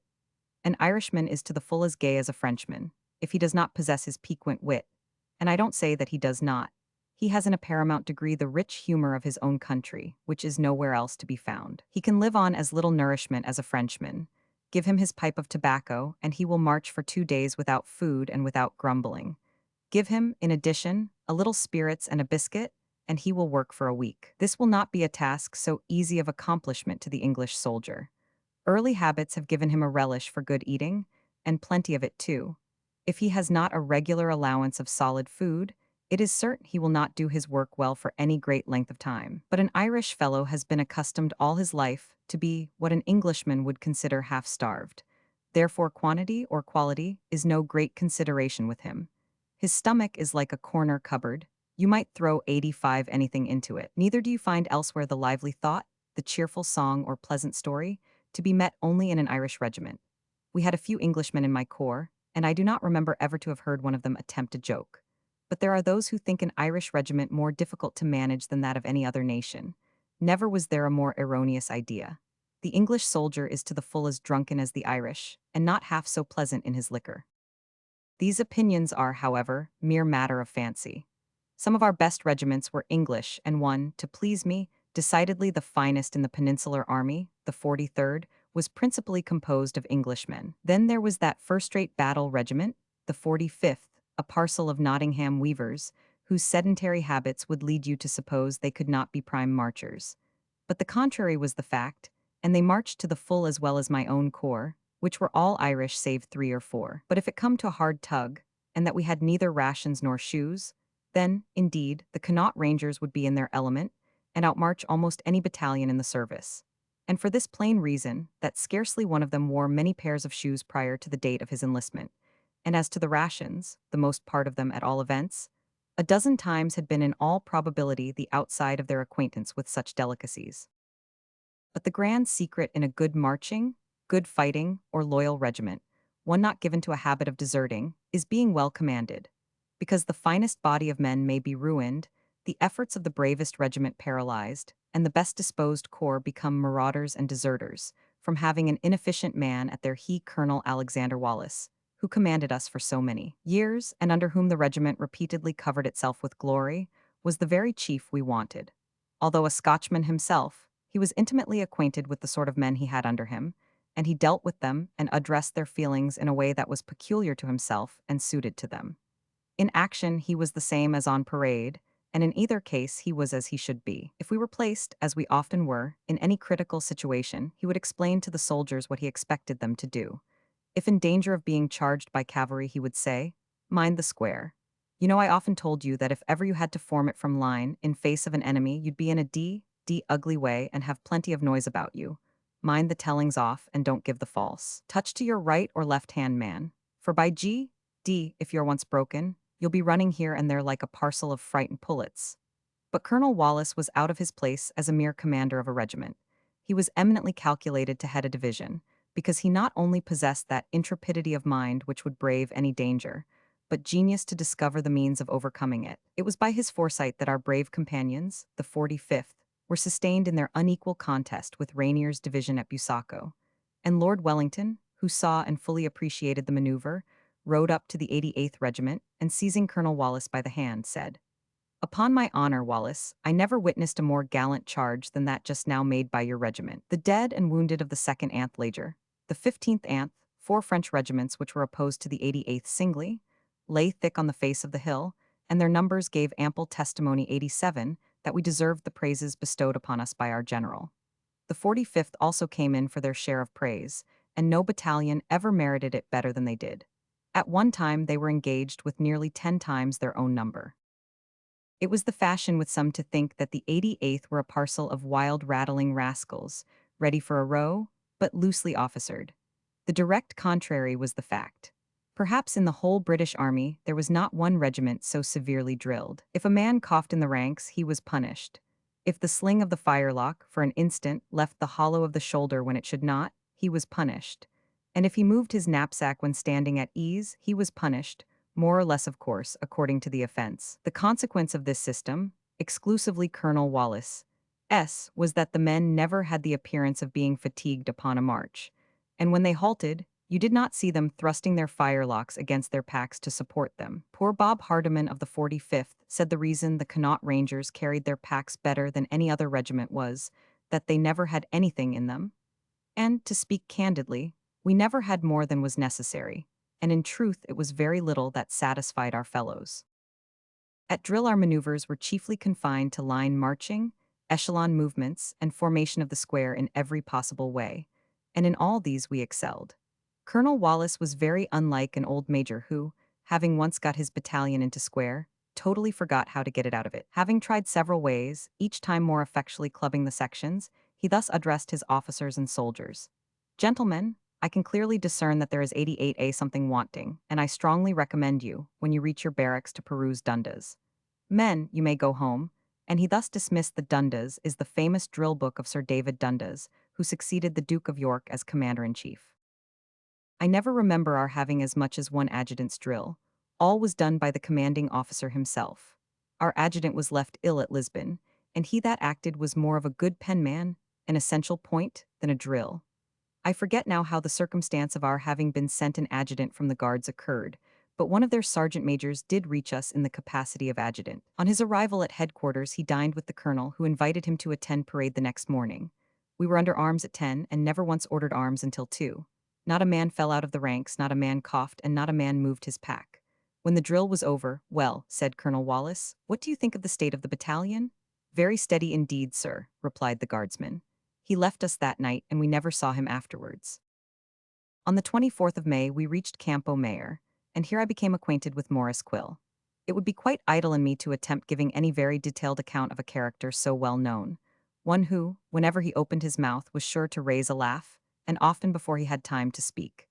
And he by whom I was introduced, Dr. O'Reilly, was little, if anything, inferior to Quill in either eccentricity or humor. The first question Quill asked O'Reilly was, if we all slept soundly the night Brenier got away from Almeida. O'Reilly replied that some of our army certainly slept sounder than 89 was desirable, but that in their affair at Albura they did seem to have had their eyes perfectly open, not only during the action but after it. At this moment, a couple of hundred of those troops that had been broken by the Polish horse, having escaped from the enemy, passed us. During our conversation, O'Reilly, as was customary with him, became quite abstracted and apparently absorbed in his own reflections, and upon our turning round we discovered him in one of Mendoza's attitudes. "What are you squaring at?" demanded Morris. "My good friend Quill," replied O'Reilly, "I have long felt the difficulty of coming to a satisfactory conclusion as to the probability of science being eventually able to overcome savage strength. There is much, sir, to be said on both sides of the question, and I have great doubts concerning the battle about to be decided." "What battle? Why, sure, we are not going to fight another so soon?" said Quill. "The fight to which I allude, sir," said O'Reilly, with Quixote-like gravity, for he paused between every word, "is the one pending between Cribb and the black man Molyneux. It will be a contest of science against brute strength," and he threw himself into one of the finest defensive attitudes I ever saw. "There," said he, "there is the true science for you. Nevertheless, it might be overcome by savage strength, and there is the rub, sir. I have devoted much time in endeavoring to come to a satisfactory conclusion on this point, but hitherto without effect, so I must await the issue of this fearful encounter. And, my dear Quill, having said so much on the subject, allow me to wish you a very good morning." It was evident that, although Quill was no novice, O'Reilly had taken a rise out of him, and it afforded us matter of amusement for many a day after. 90 We remained in Campo Mayor until the 27th of May, in order to allow the stores and battering train from Elvas to arrive, on which day we passed the Guadiana at a ford, distant from San Cristobal about 3 cannon shots. We received no interruption in our passage of the river, and the operation was performed without loss. The 28th, 29th, anth were taken up in marking out our camp and constructing huts, and as the weather was beautiful and our camp abundantly supplied by the peasantry, we passed a very agreeable time of it. The river ran within a few yards of us. Its marshy banks, being thickly covered with plantations of olives, afforded a delightful shade to us when we either went to fish or bathe. Its breadth at this point might be about 60 toises, and it is well stocked with fine mullet. We had several expert fishermen amongst us, and they contrived not only to supply their own tables with fish, but also to increase the comforts of their friends. Chapter 9. Second Siege of Badajoz, a reconnaissance, death of Captain Patton, attacks on Fort San Cristobal, their failure, causes of their failure, gallant conduct of Ensign Diaz, 51st Regiment, his promotion by the Duke of York. Badajoz was laid siege to, for the second time on the 30th of May, 1811. On that day, the investment of the town on the left bank of the Guadiana was completed, as was also that of the fort of San Cristobal on the right bank, and the trenches before both were opened that night. This was my first siege, and the novelty of the thing compensated me in some degree for the sleepless nights I used to pass at its commencement. But habit soon reconciled me, and I could sleep soundly in a battery for a couple of hours at a time. Nothing astonished me so much as the noise made by the engineers. I expected that their loud talking would bring the enemy's attention towards the sound of our pickaxes, and that all the cannon in the town would be turned against us. And in short, I thought every moment would be my last. I scarcely ventured to breathe until we had completed a respectable first parallel, and when it was fairly finished, just as morning began to dawn, I felt inexpressibly relieved. The 7th Division was equally fortunate before San Cristova. As soon as the enemy had a distinct view of what we had been doing, he opened a battery or two against us, with, however, but little effect, and I began to think a siege was not that tremendous thing I had been taught to expect. But at this moment, a 32-pound shot passed through a mound of earth in front of that part of the parallel in which I was standing, which was but imperfectly finished, and taking two poor fellows of the 83rd, who were carrying a hand barrow across their bellies, cut them in two, and whirled their remnants through the air. I had never before so close a view of the execution a round shot was capable of performing, and it was of essential service to me during this and my other sieges. It was full a week afterwards before I held myself as upright as before. By 10 o'clock in the morning, our line of batteries presented a very disorganized appearance. Sandbags, gabions, and fascines knocked here and there, guns flung off their carriages, and carriages beaten down under their guns. The boarded platforms of the batteries, damp with the blood of our artillerymen, or the headless trunks of our devoted engineers, bore testimony to the murderous fire opposed to us. But nevertheless, everything went on with alacrity and spirit. The damage done to the embrasures was speedily repaired, and many a fine fellow lost his life endeavoring to vie with the men of the engineers in braving dangers, unknown to any but those who have been placed in a similar situation. It was on a morning such as I am talking of that Colonel Fletcher, chief officer of engineers, came into the battery where I was employed. He wished to observe some work that had been thrown up by the enemy near the foot of the castle the preceding night. The battery was more than 93 usually full of workmen repairing the effects of the morning's fire, and the efforts of the enemy against this part of our works were excessively animated. A number of men had fallen and were falling, but Colonel Fletcher, apparently disregarding the circumstance, walked out to the right of the battery, and, taking his stand upon the level ground, put his glass to his eye and commenced his observations with much composure. Shot and shell flew thickly about him, and one of the former tore up the ground by his side and covered him with clay. But not in the least regarding this, he remained steadily observing the enemy. When at length he had satisfied himself, he quietly put up his glass, and turning to a man of my party who was sitting on the outside of an embrasure, pegging in a fascine, said, "My fine fellow, you are too much exposed. Get inside the embrasure, and you will do your work nearly as well." "I'm almost finished, Colonel," replied the soldier, "and it isn't worth while to move now. Those fellows can't hit me, for they've been trying it these 15 minutes." They were the last words he ever spoke. He had scarcely uttered the last syllable when a round shot cut him in two, and knocked half of his body across the breech of the gun. The name of this soldier was Edmund Mann. He was an Englishman, although he belonged to the 88th Regiment. When he fell, the French cannoneers, as was usual with them, set up a shout, denoting how well satisfied they were with their practice. One evening, while we were occupied in the usual way in the trenches, a number of us stood talking together. Several shells fell in the works, and we were on the alert a good deal in order to escape from them. A shell on a fine night at a distance is a pretty sight enough, but I, for one, never liked too near a view of it. We were 94 on this night, kept tolerably busy in avoiding those that fell amongst us. One, however, took us by surprise, and before we could escape, fell in the middle of the trench. Everyone made the best of his way to the nearest traverse, and the confusion was much increased by some of the sappers passing at the moment with a parcel of gabions on their backs. Colonel Trench of the 74th, in getting away, ran against one of these men, and not only threw him down, but fell headlong over him, and sticking fast in one of the gabions was unable to move. As soon as the shell exploded, we all sallied forth from our respective nooks, and relieved Colonel Trench from his awkward position. "Well," said Colonel King of the 5th, "I often saw a gabion in a trench, but this is the first time I ever saw a trench in a gabion." Considering the time and place, the pun was not a bad one, and made us all laugh heartily, in which Colonel Trench good-humoredly joined. Not long after this, a round shot carried away the arm of a soldier of the 94th. Dr. O'Reilly of my corps, happening to be the nearest medical man, was awoke out of a sound sleep by his orderly sergeant, and having examined the stump, amputated the fractured part. O'Reilly was one of the most eccentric, and at the same time, one of the pleasantest fellows in the world. He delighted in saying extraordinary things in extraordinary places, and it was amusing to those who knew him well to see his countenance after saying something out of the common way before a stranger. In the present instance, after having wrapped his boat cloak about him, and settled himself in the same position he had been in before he performed the operation on the 94th man, he, with the most profound gravity of manner, asked the sergeant if he recollected the state in which he had found him. "Indeed, sir," replied the orderly with a broad grin, "your honor was fast asleep, snorin' mighty loud."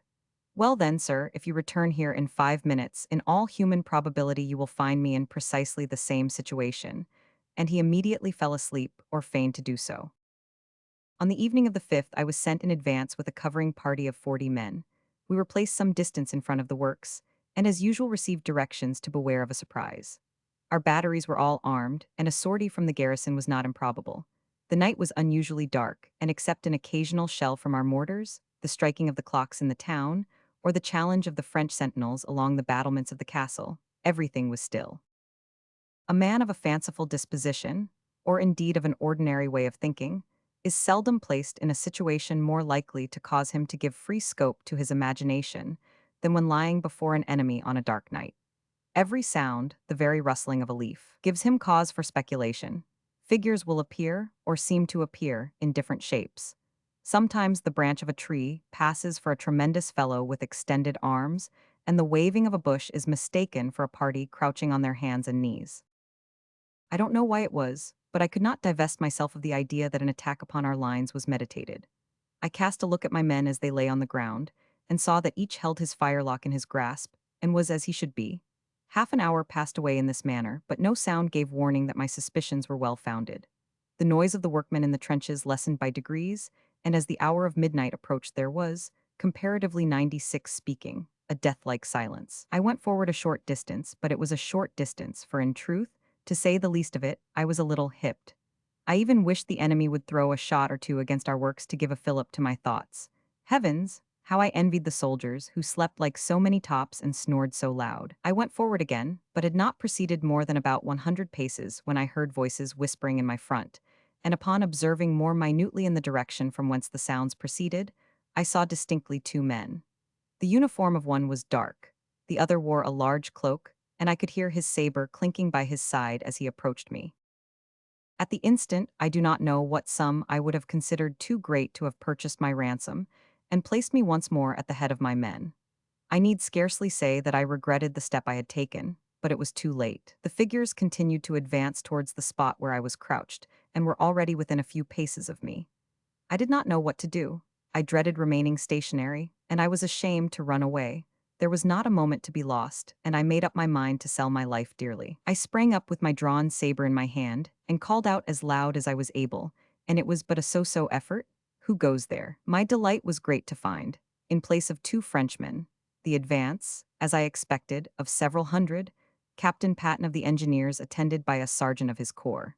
He held a dark lantern under his cloak, and told me he had been on his way to reconnoiter the breach in the castle wall, but that he thought it as well to return to the first covering party he should meet with in order to get a file of men which he proposed taking with him to within a short distance of the breach. I was just then in that frame of mind from my own little adventure to approve highly of his precaution, and I gave him a couple of what our fellows, the Connaught Rangers, used to call lads that weren't easy, or, to speak without a metaphor, two fellows that would walk into the mouth of a cannon if they were bid to do it. Previous to this I had passed an uneasy night, but I was now filled with much anxiety for the fate of Captain Patton and my own two men. They had left me about a quarter of an hour when a few musket shots from the bastion, nearest, the breach announced that the reconnaissance had not been made unnoticed by the enemy, and shortly after, the return of my soldiers confirmed the fact. It appeared that upon arriving within pistol shot of the wall, Captain Patton motioned to the men to lie down, while he crept forward to the breach. He had succeeded in ascertaining its state, and was about to return to the soldiers, when some inequality in the ground caused him to stumble a little, and the noise attracted the notice of the nearest sentinel, whose fire gave the alarm to the others. One of their shots struck Captain Patton in the back, a little below the shoulder, and he survived its effects but a few hours. Thus fell a fine young man, an ornament to that branch of the service to which he belonged, and a branch which, in point of men of highly cultivated scientific information, as well as the most chivalrous bravery, may challenge the world to show its superior. The fire against the castle was continued on the following day, the 6th, with much effect, and the batteries in front of San Cristobal had not only overcome the fire of that outwork, but towards midday the breach was judged assailable. 98 at 9 o'clock at night 100 men of the 7th Division, commanded by Major McIntosh of the 85th Regiment, advanced to the assault. The Forlorn Hope, consisting of 6 volunteers, and led on by Ensign Joseph Diaz of the 51st Regiment, who solicited this honor, headed the attack. The troops advanced with much order, although opposed to a heavy fire. Arrived upon the glacis, they speedily descended the ditch, and the Forlorn Hope, accompanied by an officer of engineers, pressed on to the breach. They had scarcely arrived at its foot when the officer of engineers was mortally wounded, and Ensign Diaz was in consequence the only person to direct the men at the breach. For the main body, including the commanding officer, attempted to mount what appeared to them to be the breach, but what was in reality nothing more than an embrasure which had been a good deal injured by the fire of our batteries. Some of the foremost succeeded in planting ladders against its rugged face, but their efforts were baffled by the exertions of the French engineers who, notwithstanding our fire of grape and musketry, had contrived to clear away the rubbish from the base of the wall, and the ladders were in consequence not of a sufficient length to enable the men to make a lodgment. A quarter of an hour had now elapsed, during which time several fruitless attempts had been made to enter the fort, and Major McIntosh, with his few remaining men, succeeded with difficulty in reaching their own lines, which they had left but a short time before with feelings of a very different description. None of the party could give any account of Ensign Diaz. Indeed, how could they? For the storming party had never seen the Forlorn Hope from the moment they descended the ditch. As is common in 99 such cases, there were many who said they believed that he, individually, was the last living man in the ditch, and it was a generally received opinion that Diaz had fallen. Major McIntosh, in company with a few friends, was sitting in his tent talking over the failure of the attack, and regretting, amongst others, the loss of this officer, when to his amazement he entered the tent not only alive but unhurt. This brave young fellow, after having lost the greater part of his men, and finding himself unsupported by the storming party, at length quitted the ditch, but not until he heard the enemy entering it by the sallyport. On the 7th, 8th, the fire against San Cristobal was continued with increased vigor, and on the latter day it was resolved that the attack of it should be a second time made that night. A superior number of troops to those which failed on the 6th, but still inferior to the garrison of the fort, were selected for the attack, and the command given to Major MacGeachie, an English officer in the service of Portugal, who volunteered this duty, Diaz again leading the Forlorn Hope. As before, the troops advanced under the fire of every gun that could be brought to bear upon them, and with much spirit descended the ditch. A little disorder amongst the men who carried the ladders caused some delay, but the detachment pressed on to the breach without waiting for the reorganization of the ladder men. The soldiers posted on the glacis, by their determined fire, notwithstanding their exposed situation, forced the enemy to waver, and if ever there was a chance of success, it was at this moment. Diaz and his companions did as much as men could do, but in vain. Their efforts were heroic, though unavailing. The spot was strewed with the dead and dying, the breach was packed with Frenchmen, and the glacis and ditch cover with our dead and disabled soldiers. Major MacGeachie fell pierced with bullets, and almost all the party shared his fate. Ensign Diaz was struck by a pellet in the forehead and fell upon his face, but, undismayed by this, he sprang up and rallied his few remaining followers, but in vain. This heroic intrepidity deserved a better fate, but his efforts were paralyzed by the obstacles opposed to him, and Diaz was at length reluctantly obliged to abandon an enterprise, on the issue of which he had a second time chivalrously, though unsuccessfully, staked his life. As before, he was the last to leave the ditch, and with much difficulty reached our lines. His mode of escape was as curious as it was novel. One of the ladders that could not be placed upright still hung from the glacis on the palisados. This he sprang up, and in an instant he was upon the glacis, where he flung himself upon his face. The Frenchmen upon the walls, seeing him fall at the moment of their fire, shouted out, "Il est tué, en voilà le dernier." Diaz, perfectly collected, saw that his only chance of escape was by remaining quiet for a short time, which he did, and then seizing a favorable moment when the garrison were thrown off their guard by the silence that prevailed, he jumped up and reached our batteries in safety. He and 19 privates were all that escaped out of 200, which was the original strength of the storming party and Forlorn Hope. It may perhaps be asked by persons unacquainted with these details, what became of Ensign Diaz, and they no 101 doubt will say what a lucky young man he was to gain promotion in so short a time. But such was not the case, although he was duly recommended by Lord Wellington.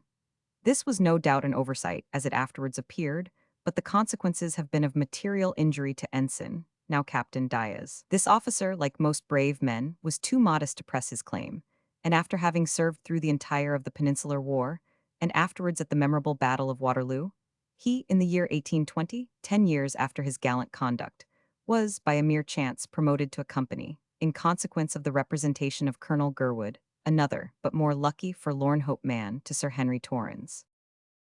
Colonel Gurwood was a perfect stranger, except by character, to Diaz, and was with his regiment, the 10th Hussars, at Hampton Court, where Sir Henry Torrens inspected the 51st Regiment. Colonel Ponsonby and Lord Wiltshire, not one of whom Diaz had ever seen, also interested themselves in his behalf. And immediately on Sir Henry Torrens arriving in London, he overhauled the documents connected with the affair of San Cristobal, and finding all that had been reported to him to be perfectly correct, he drew the attention of His Royal Highness the Duke of York to the claims of Lieutenant Diaz. His Royal Highness, with that consideration for which he was remarkable, immediately caused Lieutenant Diaz to be gazetted to a company in the 1st Ceylon Regiment. Captain Diaz lost no time in waiting upon Sir Henry Torrens and His Royal Highness the Duke of York.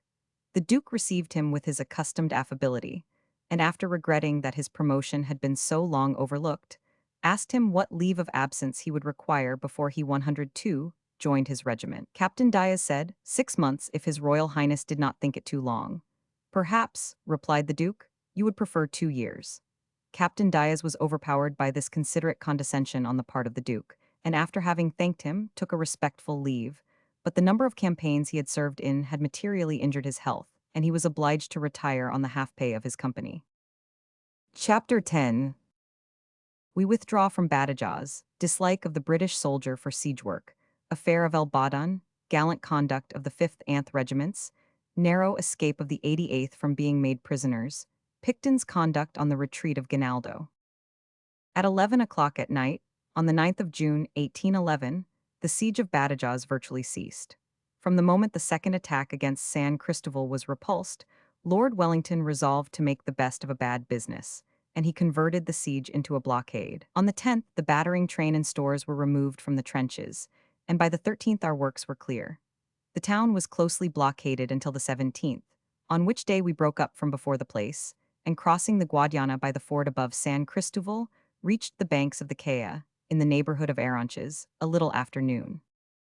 It appeared from the different reports of our spies that the whole disposable force, not only of Soult's army of the south, but also of that of Portugal, were in march against us, and Lord Wellington accordingly took up a defensive position near Elvas, with his vanguard at Campo Mayor, consisting of the 3rd Anth divisions of infantry.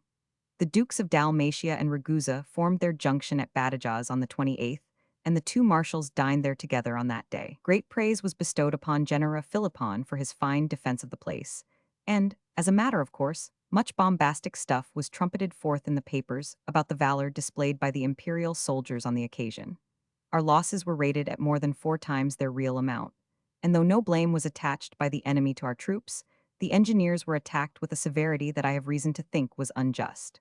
One writer speaking on the subject says, had the engineers followed the rules of fortification with as much ability as his lordship displayed in the application of the principles of the higher branches of tactics, Badajoz would, no doubt, have surrendered about the 14th or 15th of June. It scarcely would be believed, were it not expressly mentioned in the official reports, that in the beginning of the 19th century, troops should have been sent to the assault with ladders after the breach had been judged practicable. I shall leave it to the gentlemen of the engineers to answer these remarks, but as far as I have been able to collect the facts, and I have received my information from good, I might say the best authority, our defeat before San Cristobal arose from 3 causes. First, the want of knowledge displayed by the officer commanding the first attack of the real situation of the breach, owing to the unfortunate circumstance of the engineer being killed at the onset. Secondly, the shortness of the ladders and the smallness of the storming party each night. And thirdly, the conduct of the men who were entrusted with the charge of the ladders. A foreign corps, it is true, but why employ troops of this description upon a service so desperate? 105. There is no duty which a British soldier performs before an enemy that he does with so much reluctance.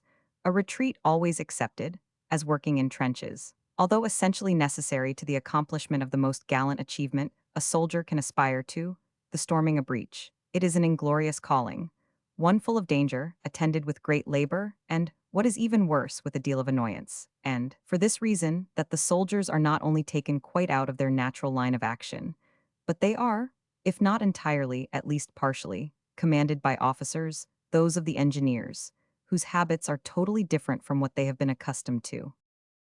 No two animals ever differed more completely in their propensities than the British engineer and the British infantry soldier. The latter delights in an open field and a fair stand-up fight, where he meets his man or men, for numbers when it comes to a hand-to-hand business, are of little weight with the British soldier. If he falls there, he does so in the opinion of his comrades with credit to himself. But a life lost in the trenches is looked upon as one thrown away and lost ingloriously. The engineer, on the contrary, braves all the dangers of a siege with a cheerful countenance. He even courts them, and no mole ever took greater delight in burrowing through a sandhill than an engineer does in mining a covered way or blowing up a counterscarp. Not so with the infantry soldier, who is obliged to stand to be shot at, with a pickaxe or shovel in his hand instead of his firelock and bayonet. If then, this is a trying situation, as it unquestionably is for a soldier, where death by round shot and shell in the works is comparatively less than it is at the moment of the assault of a breach, how much more care should there be taken in the 106th selection of the latter men than appears to have been the case at San Cristobal? On the 22nd of June, the two French marshals moved a large body of troops towards Elvas and Campo Mayor in order to cover their reconnaissance of our position. Our army at this time counted about 66,000 men, of which number only 6,000 were cavalry. The combined French army exceeded us by about 10,000, and in the arm of horse they were upwards of 3,000 our superiors. Notwithstanding this disproportion of force, Lord Wellington had made able dispositions to beat the French marshals in detail, and there is little or no doubt but that he would have succeeded, had Marmont been acting in concert with a man as presumptuous as himself. But Soult was too good a judge not to see the sort of adversary he was opposed to, and it was not possible to entrap him. Albert taught him a lesson. After the reconnaissance of the 22nd, and after supplies had been thrown into Badajoz, the enemy took up the quarters he had occupied previous to the junction of the armies of Portugal and the south, the army of Soult in the neighborhood of Seville, that of Marmont at Placentia. The 7th Anid divisions of our army occupied Campo Mayor, and having got ourselves and our appointments into good order, we began to have all the annoyances of garrison duty, which was not lessened by the presence of 3 or 4 general officers. The mounting of guard, the salute, and all the minutiae of our profession were attended to with a painful particularity, and poor old General Sontag was near falling a sacrifice to his zeal on this particular point of duty. This officer was by birth either a German or Prussian, I don't know which, but, from his costume, I should myself 107 say that he was a disciple of the Grand Frederick. He was a great martinet, and had all the appearance of one brought up in the school of that celebrated warrior, and might have passed, and deservedly so, for aught I know to the contrary, for one who had served in the 7 Years' War. His dress was singular, though plain. He usually wore a cocked hat and jacket, tight blue pantaloons, and brown top hunting boots. One day, when it came to my tour of duty, General Sontag was the senior officer on the parade. Mounted on a spirited horse, he took his station in front to receive the salute, when the band of my regiment, much more celebrated for its harshness and noise than its sweetness, struck up as discordant a jumble of sounds as ever proceeded from the same number of wind instruments. The animal, a German horse, and no doubt with a good ear for music, took fright, and standing upright on his hinder legs, commenced pawing and snorting in a manner that astounded every one present, the old general alone excepted.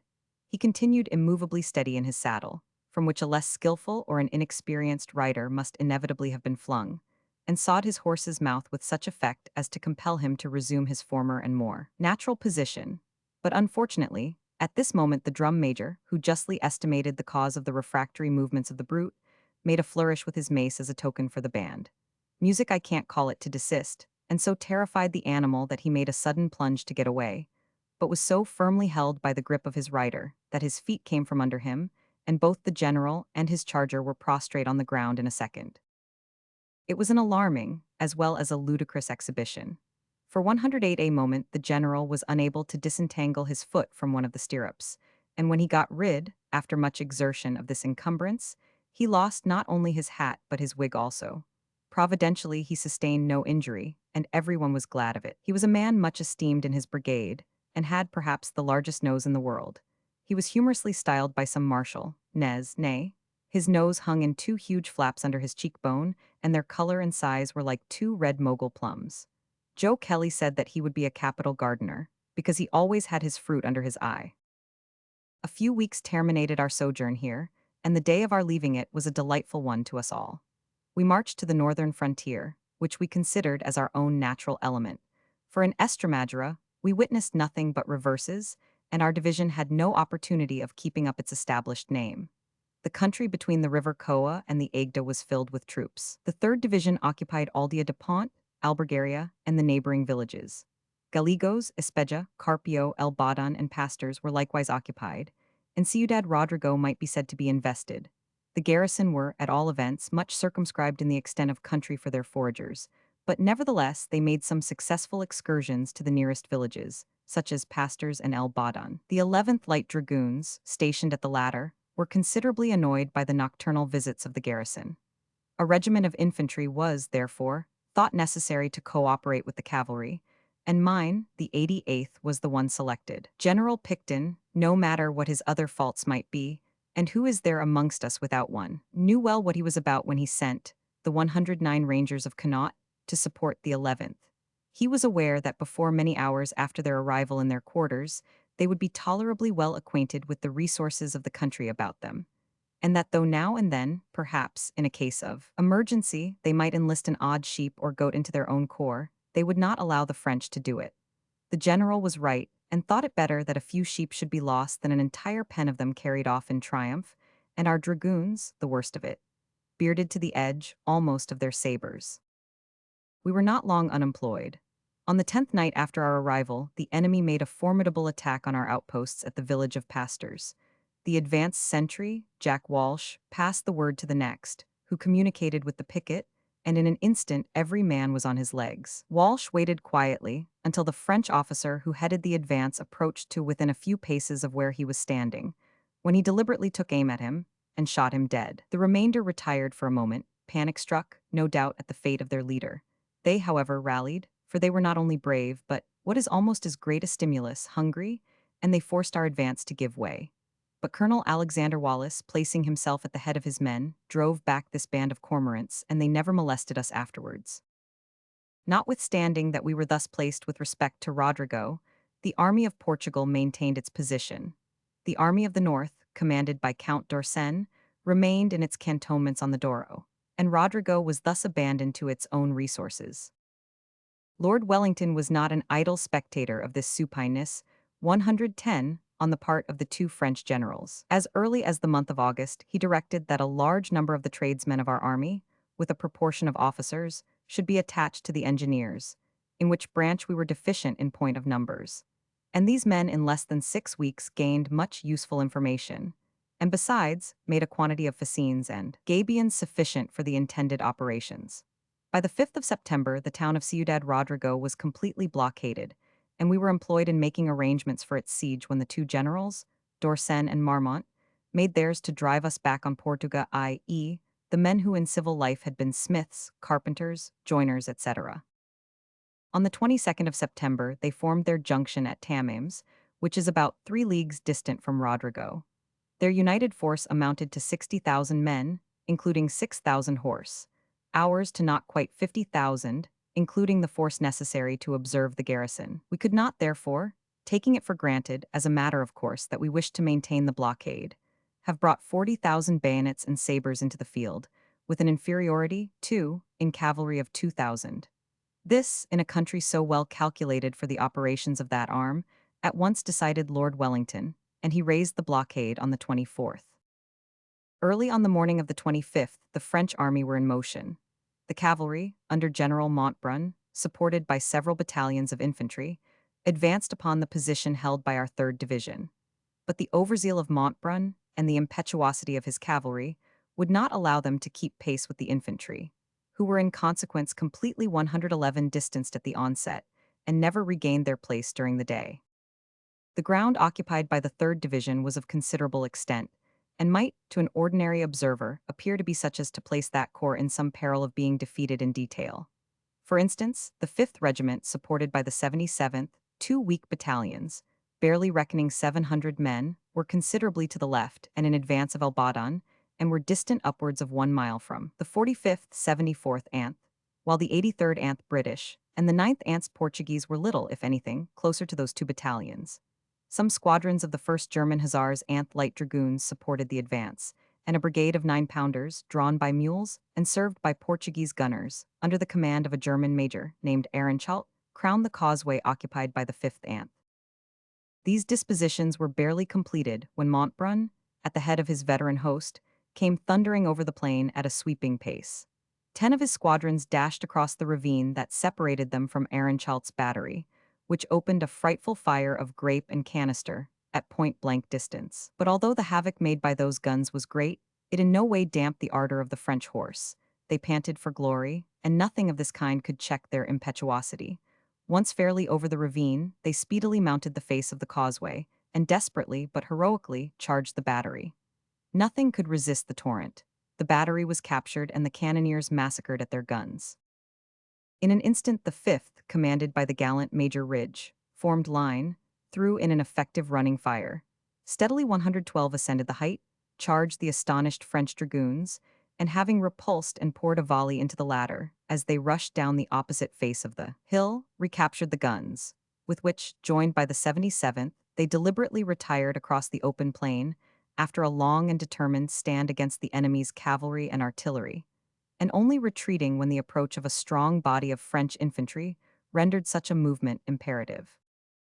Flushed with his first success, Montbrun, at the head of his victorious squadrons, now thought to ride through the 5th Anth, but this handful of heroes threw themselves into square and received the attack with unflinching steadiness. Nothing but the greatest discipline, the most undaunted bravery, and a firm reliance on their officers could have saved these devoted soldiers from total annihilation.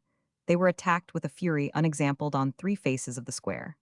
The French horsemen rode upon their bayonets, but, unshaken by the desperate position in which they were placed, they poured in their fire with such quickness and precision that the cavalry retired in disorder. While this was taking place on the left, the regiments of the right brigade were posted on a height parallel to that occupied by the 5th Anth. We had a clear and painful view of all that was passing, and we shuddered for our companions. The glittering of the countless sabers that were about to assail them, and the blaze of light which the reflection of the sun threw across the brazen helmets of the French horsemen, might be likened to the flash of lightning that preceded the thunder of Ehrenschalt's artillery. But we could do nothing. A few seconds passed away. We saw the smoke of the musketry. It did not recede, and we were assured that the attack had failed. In a moment or two, 113 more, we could discern the brave 5th Anth following their beaten adversaries, and a spontaneous shout of joy burst from the brigade. What would we have given at that moment to have been near them? They were not only our companions in arms, but our intimate friends, I mean the 5th, for the 77th had but just joined the army and were, comparatively, strangers to us.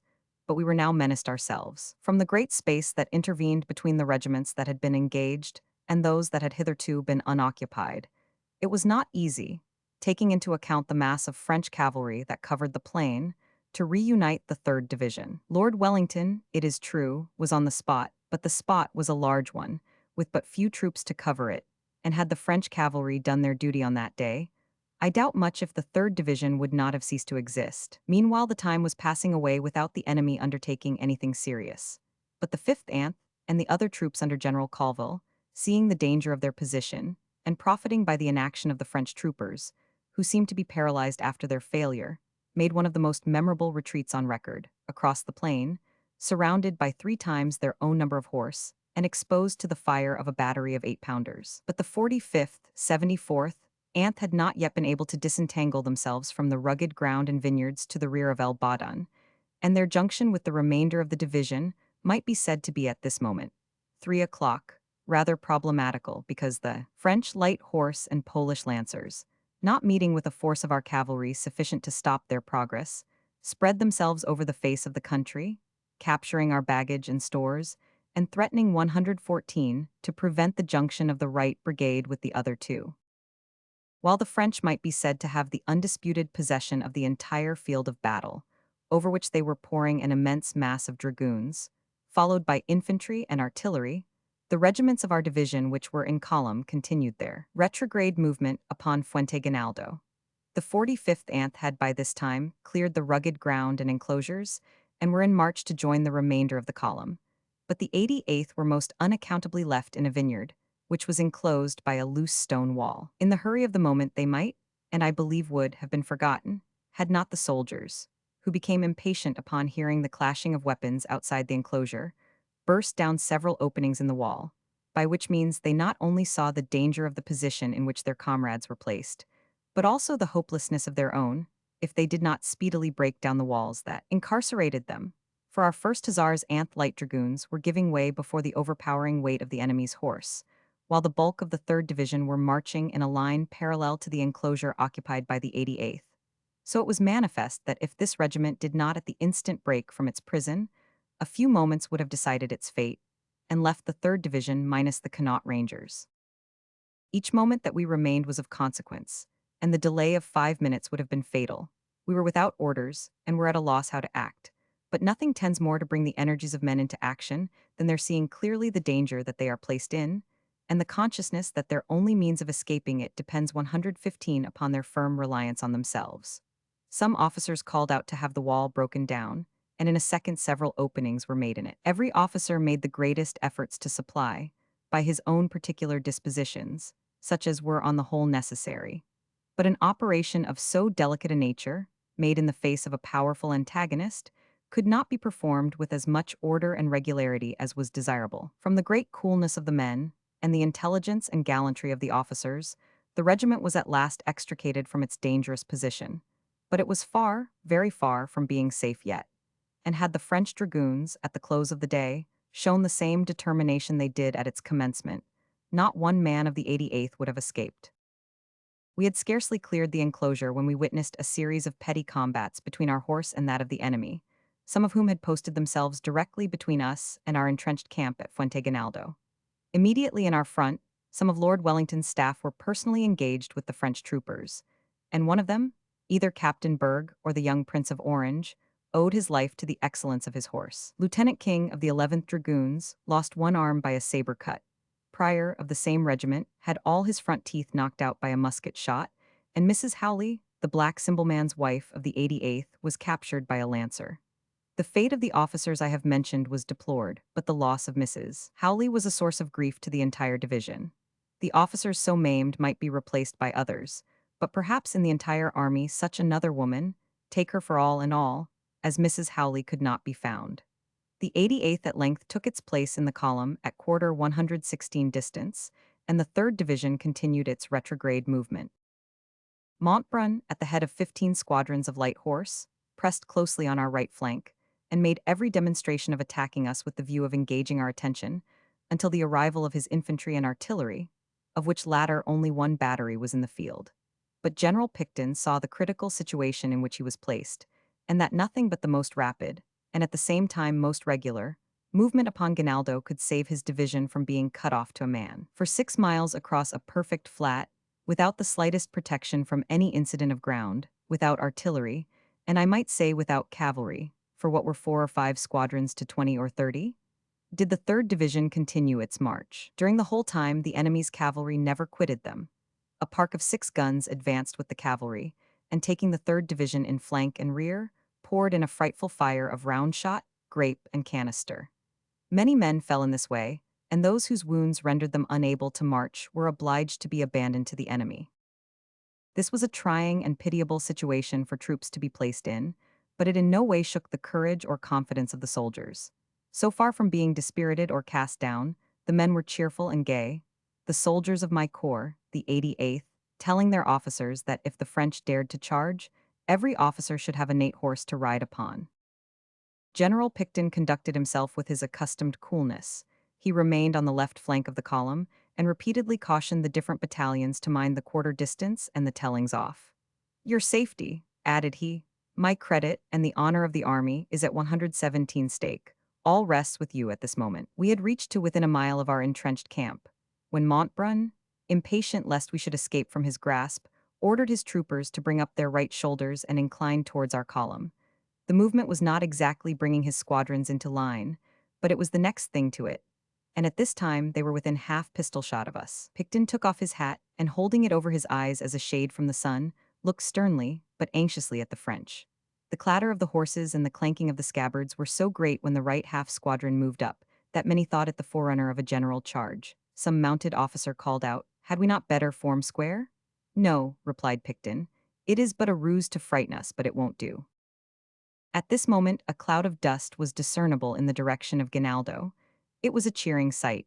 It covered the 3rd Dragoon Guards, who came up at a slinging trot to our relief. When this fine regiment approached to within a short distance of us, they dismounted, tightened their girths, and prepared for battle. But the French horse slackened their pace, and in half an hour more we were safe within our lines.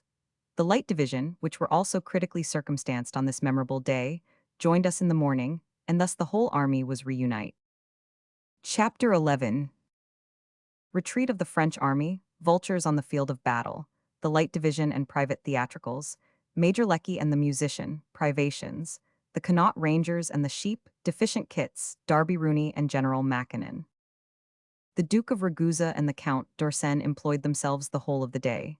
The 26th of September, in reconnoitering the ground we occupied, and everything announced that a battle would be fought the next day, which, had it taken place, would have been the anniversary of the Battle of Busaco, gained by us the preceding year, but Lord Wellington, observing a considerable body of troops moving upon his left, apparently with the intention of turning it, withdrew from his entrenched camp in the course of the night to the neighborhood of Alfiates, leaving the 4th Division, commanded by General Cole, at Aldia-de-Pont.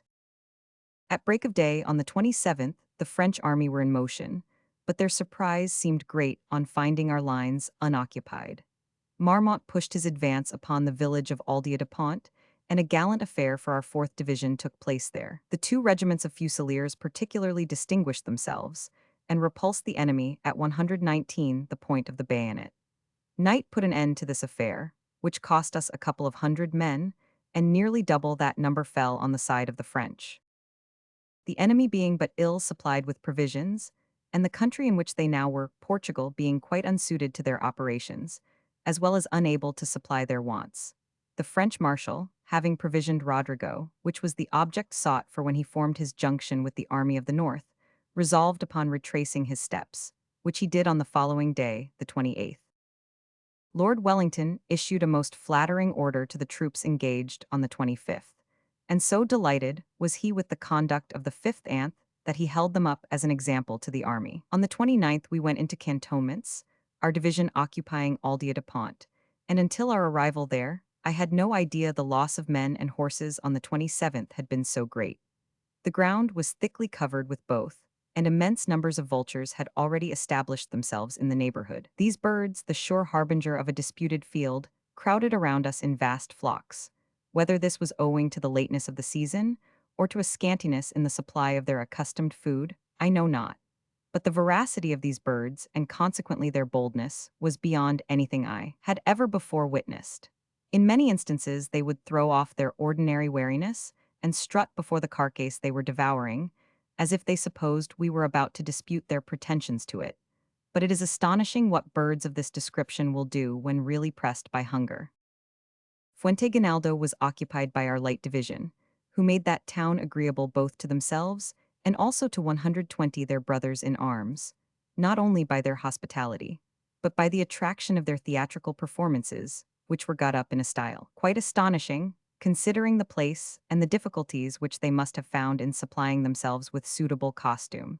But the Light Division had an esprit de corps among them, whether in the field or quarters, that must be seen to be understood. Their dramatis personae were admirable, and Captain Kent of the Rifles, by his great abilities, rendered every performance in which he took a part doubly attractive. The 3rd Division, although unable to cope with the light in this species of amusement, got up races, which, though inferior to those of the former year at Torres Vedras, were far from bad. Amongst the jockeys was one, an officer in the Portuguese service, who, though an excellent horseman, was, without exception, the ugliest man in the division, or perhaps in the army. Major Lecky of the 45th took the greatest dislike to him on this account, and gave him the name of Ugly Mug, by which cognomen he was after known. Just as the horses were about to start for a tolerably heavy stake, I went up to Lecky, who was one of the most knowing men on our turf. "Well, Lecky," said I, "who's the winning jockey today?" "Why, look," replied he. "I've laid it on thick myself upon Wilda's horse, Albuquerque, and tortured as I am with this infernal attack of gout, to which he was a great martyr, I have hobbled out to witness the race. But, my dear fellow, I don't care one rush who wins, provided Mug loses." However, Mug won his race easily, and poor Lecky went home quite out of sorts. Whether from the effect of his favorite horse losing, or Mug's winning, or that the exertion was too much for him, I know not, but upon his return to Aldea-de-Pont, he 121 was seized with a violent attack of gout. Towards midnight he was a little more composed, and had just sunk into a gentle slumber when he was awoke by a young ensign who had lately joined, and who occupied an apartment in the house where Lecky was quartered. This officer played a little on the violin, and had a very good voice. He began to practice both, and commenced singing the little air in Paul and Virginia of "Tell her I love her while the clouds drop rain, or while there's water in the pathless main." But whether from being imperfect in the song, or that those particular lines struck his fancy, he never got beyond them. Lecky became very fidgety, every scrape of the violin touched his heart, but in a far different manner from that in which it seemed to affect the performer. A quarter of an hour passed on, and the same lines were repeated. At last the accompaniment grew fainter and fainter, until it died away altogether. Lecky became composed. "Well," exclaimed he, "that young fellow is at rest for the night, and so I hope shall I be," and he was beginning to settle himself in a more easy posture when the same sounds reassailed him. This was too bad. He sprang out of bed, the perspiration rolling in large drops down his forehead.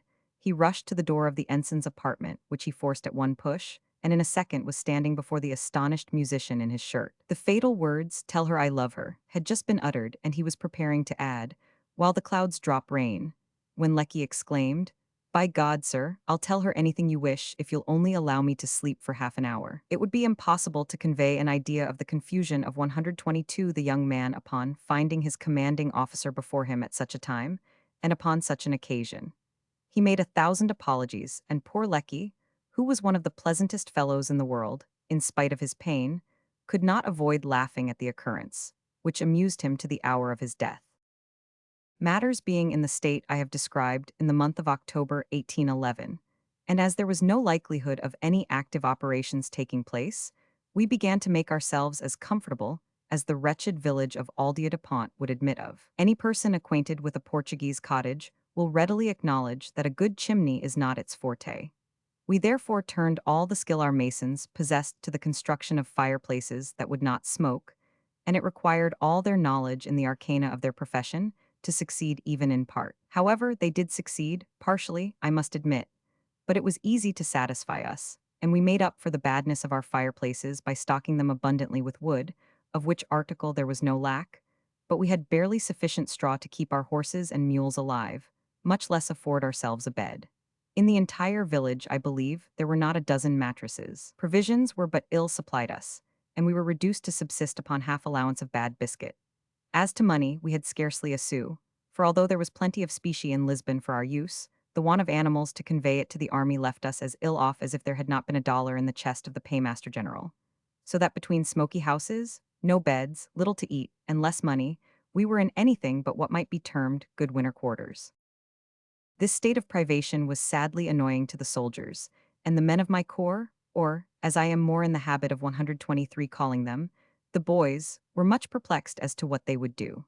Several desertions had taken place in the army, but our fellows did not like that at all at all. "Why then, by my soul," said Owen Mackikin of the Grenadiers, "I think Mr. Strahan, the commissary, is greatly to blame to keep us poor boys without mate to ate, when those paisanos have plenty of good sheep and goats. And sure if they'd ate them themselves, a man wouldn't say anything, but they'll neither ate them, nor give us leave to do so, and sure at any rate, bacalao and azit is good enough for them." I need scarcely remark that an argument so full of sound sense was not likely to be thrown away upon the hearers of Owen Mackikin. From this moment, our fellows determined to be their own commissaries. For some weeks there had been a general defalcation amongst the different neighboring flocks, and the Portuguese shepherds, confounded to know what had become of them, armed themselves, and kept watch with a degree of vigilance that they were heretofore unaccustomed to. Wolves, they remarked, were not sufficiently numerous in that part of the country to effect such havoc, even in the depth of winter. But said they, it is impossible at this early stage of the season that it could be them. And they were right, for it would be difficult to point out one regiment that did not take something in the shape of tithe from the sheepholders. One night in November 1811, three of the boys walked out of their quarters with nothing at all but their bayonets.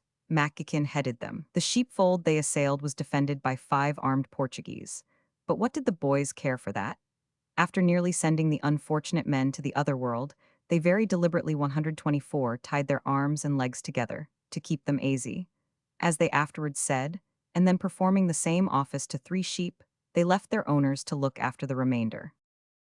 As may be supposed, this affair made a great noise. The provost marshal was directed to search, with the utmost care, the quarters and premises of all the regiments. But the fellow instinctively, I believe, turned towards those of my corps. And here, I am sorry to confess, he found that which he wanted, namely, the 3 sheep, part of them in a camp kettle on the fire, and the remainder in an outhouse. This was enough. The 3 men were identified by the Portuguese, tried, flogged, and had to pay for the sheep, which, the worst of it, they had not the pleasure of even tasting. But this example by no means put a stop to the evil.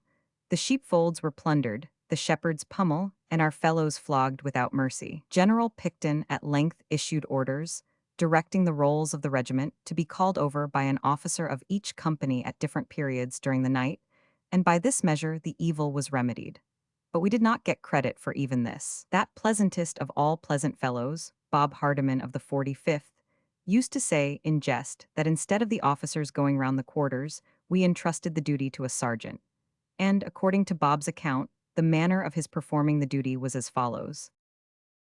Arrived at the door, he gave a gentle tap, when voices from within called out, "Who's there?" "Sir, it's me, boys." "Saul, and who are you?" "Sir, why then blur and ounds, boys, don't yees know my voice?" "Saul, och, and to be sure we do now." 125, sir. "Well, boys, yees know what I me come about." "Saul, sure we do, sergeant." "Sir, well, boys, are yees all within?"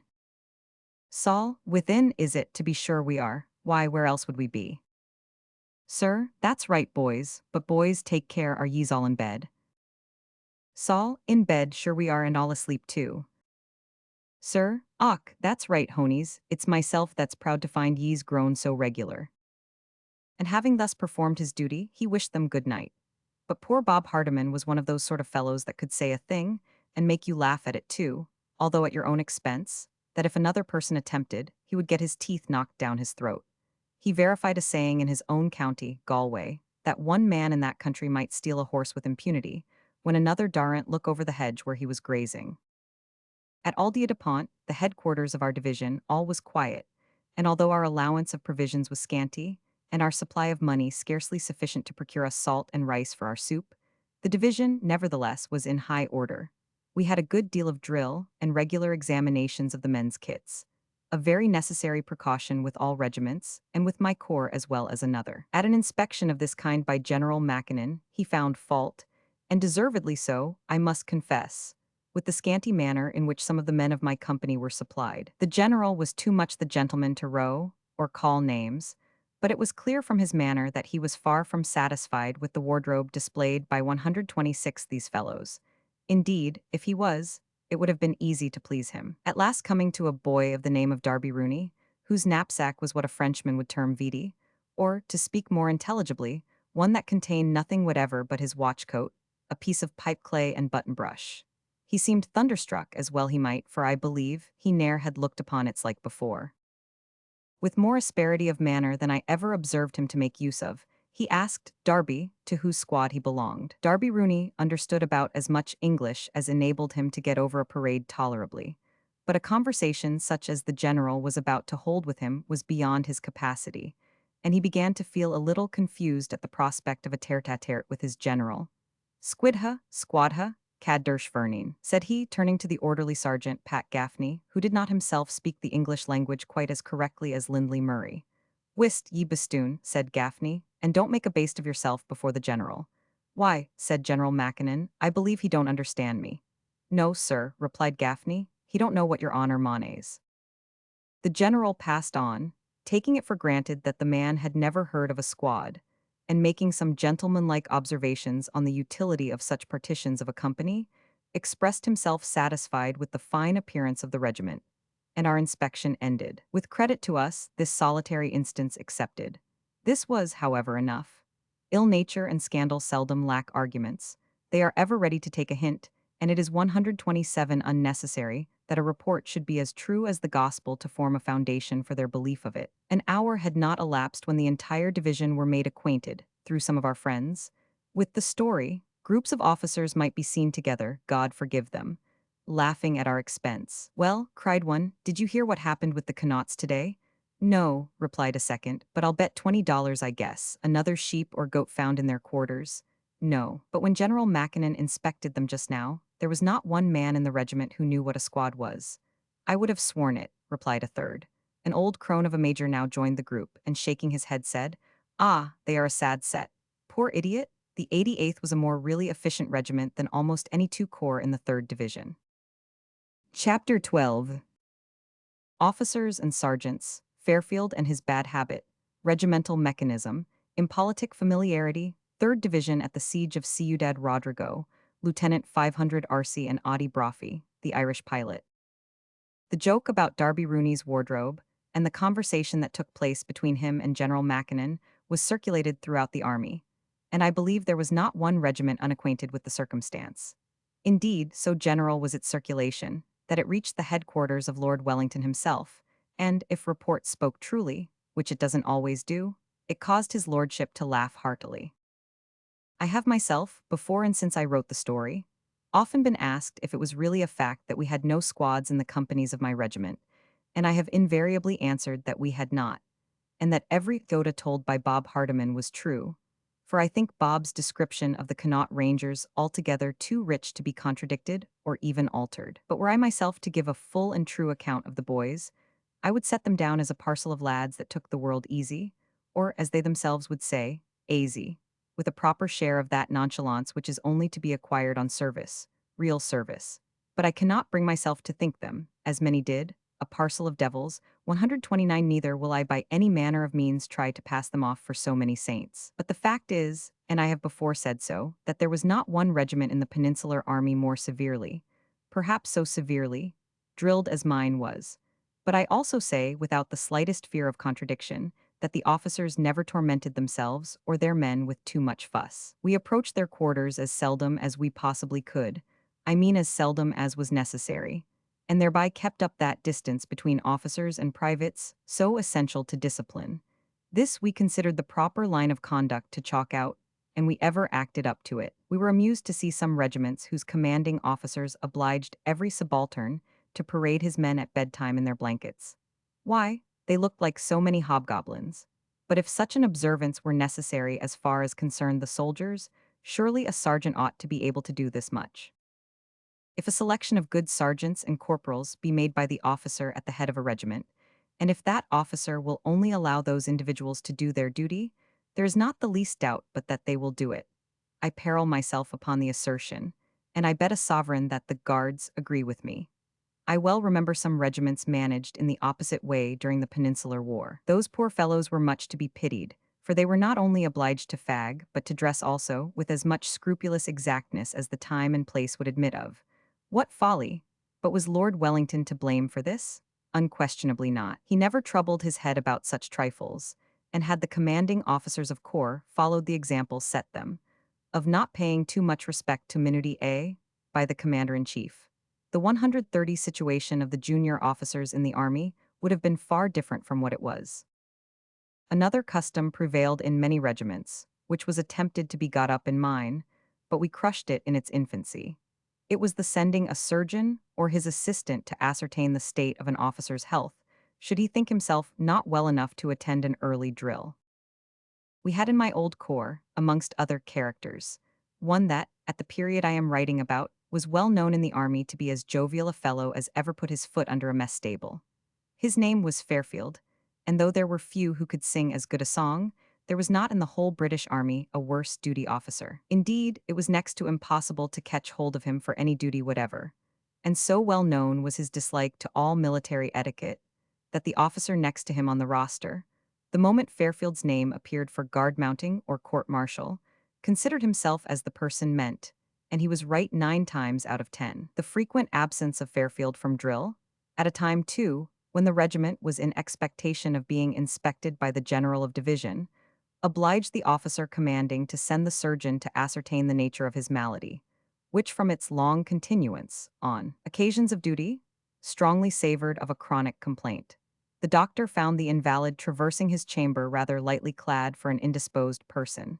He was singing one of Moore's melodies, and accompanying himself with his violin, which instrument he touched with great taste. The doctor told him the nature of his visit and offered to feel his pulse, but Fairfield turned from him, repeating the lines of Shakespeare, "Canst thou minister," etc., etc. "Well," replied the surgeon, "I am sorry for it, but 131 I cannot avoid reporting you fit for duty." "I'm sorry you cannot," rejoined Fairfield, "but my complaint is best known to myself, and I feel that were I to rise as early as is necessary, I should be lost to the service in a month." "Why," said the doctor, "Major Thompson says you have been lost to it ever since he first knew you, and that is now something about 6 years," and he took his leave for the purpose of making his report. The major's orderly was soon at Fairfield's quarters with a message to say that his presence was required by his commanding officer. Fairfield was immediately in attendance. "Mr. Fairfield," said the major, "your constant habit of being absent from early drill has obliged me to send the surgeon to ascertain the state of your health, and he reports that you are perfectly well, and I must say that your appearance is anything but that of an invalid. How is this?" "Don't mind him, sir," replied Fairfield. "I am, thank God, very well now, but when the bugle sounded this morning at 4 o'clock, a cold shivering came over me. I think it was a touch of ague. And besides, Doctor, Gregg is too short a time in the Connaught Rangers to know my habit." "Is he?" rejoined the old major. "He must be d stupid then. But that is a charge you surely can't make against me. I have been now about 19 years in the regiment, during 6 of which I have had the pleasure of knowing you, and you will allow me to tell you that I am not only well acquainted with your habit, but to request you will, from this moment, change it." And with this gentle rebuke he good-humoredly dismissed him. He was an excellent duty officer ever after. A regiment is a piece of mechanism, and requires as much care as any other machine, whose parts are obliged to act 132 in unison to keep it going as it ought. If a screw or two be loose, a skillful hand will easily right them without injuring the machine. But if it falls into the hands of a self-sufficient, ignorant bungler, it is sure to be injured, if not destroyed altogether, and as certain as the daylight, if it is ever placed in a situation where it must from necessity be allowed to act for itself, where the main spring cannot control the lesser ones, much less the great body of the machine, it will be worse than useless, worse than a log, not only in the way, but not to be depended upon. It must not, however, be supposed that these observations are meant to favor a too little regard to that system of discipline which is so essential to be observed in the army, and without which any army, but particularly a British one, would be inefficient. Extremes should be avoided, and too much familiarity is as bad as too much severity. I once heard of a commanding officer of a first-rate regiment who was in the habit of allowing the junior officers of his corps to make too free with him. He at length found it necessary to send his adjutant to inquire the reason why a young ensign, who was in the habit of absenting himself from parade, did so on one of those days which was allotted as a garrison parade. The adjutant informed the ensign that the colonel awaited his reply. "Shall I say you are unwell?" demanded he. "Oh no," replied the ensign. "I'll settle the matter with the commanding officer myself." The hour of dinner approached, yet no communication was received from the ensign.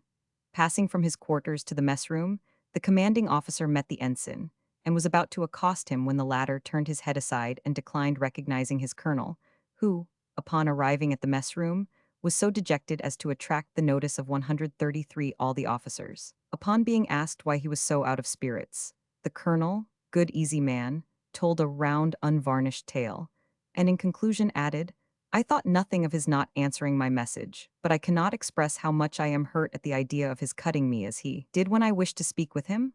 This was Pew-Trop Fort, and had the regiment in question been much longer under the command of the good-natured personage I have described, there is little doubt but that it would have become rather relaxed in its discipline. The different movements amongst the contending armies in the end of 1811 caused it to be presumed that the campaign the following year would open with much spirit.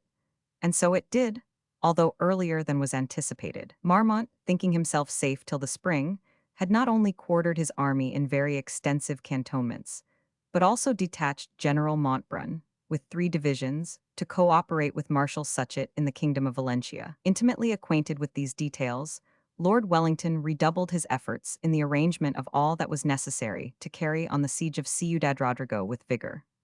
The 3rd Division, which was one of those destined to take a part in the attack, broke up from its cantonments on the morning of the 4th of January, 1812. Carpio, Espeja, and Pastors were occupied by our troops, and the greatest activity prevailed throughout every department, but more especially in that of the engineers.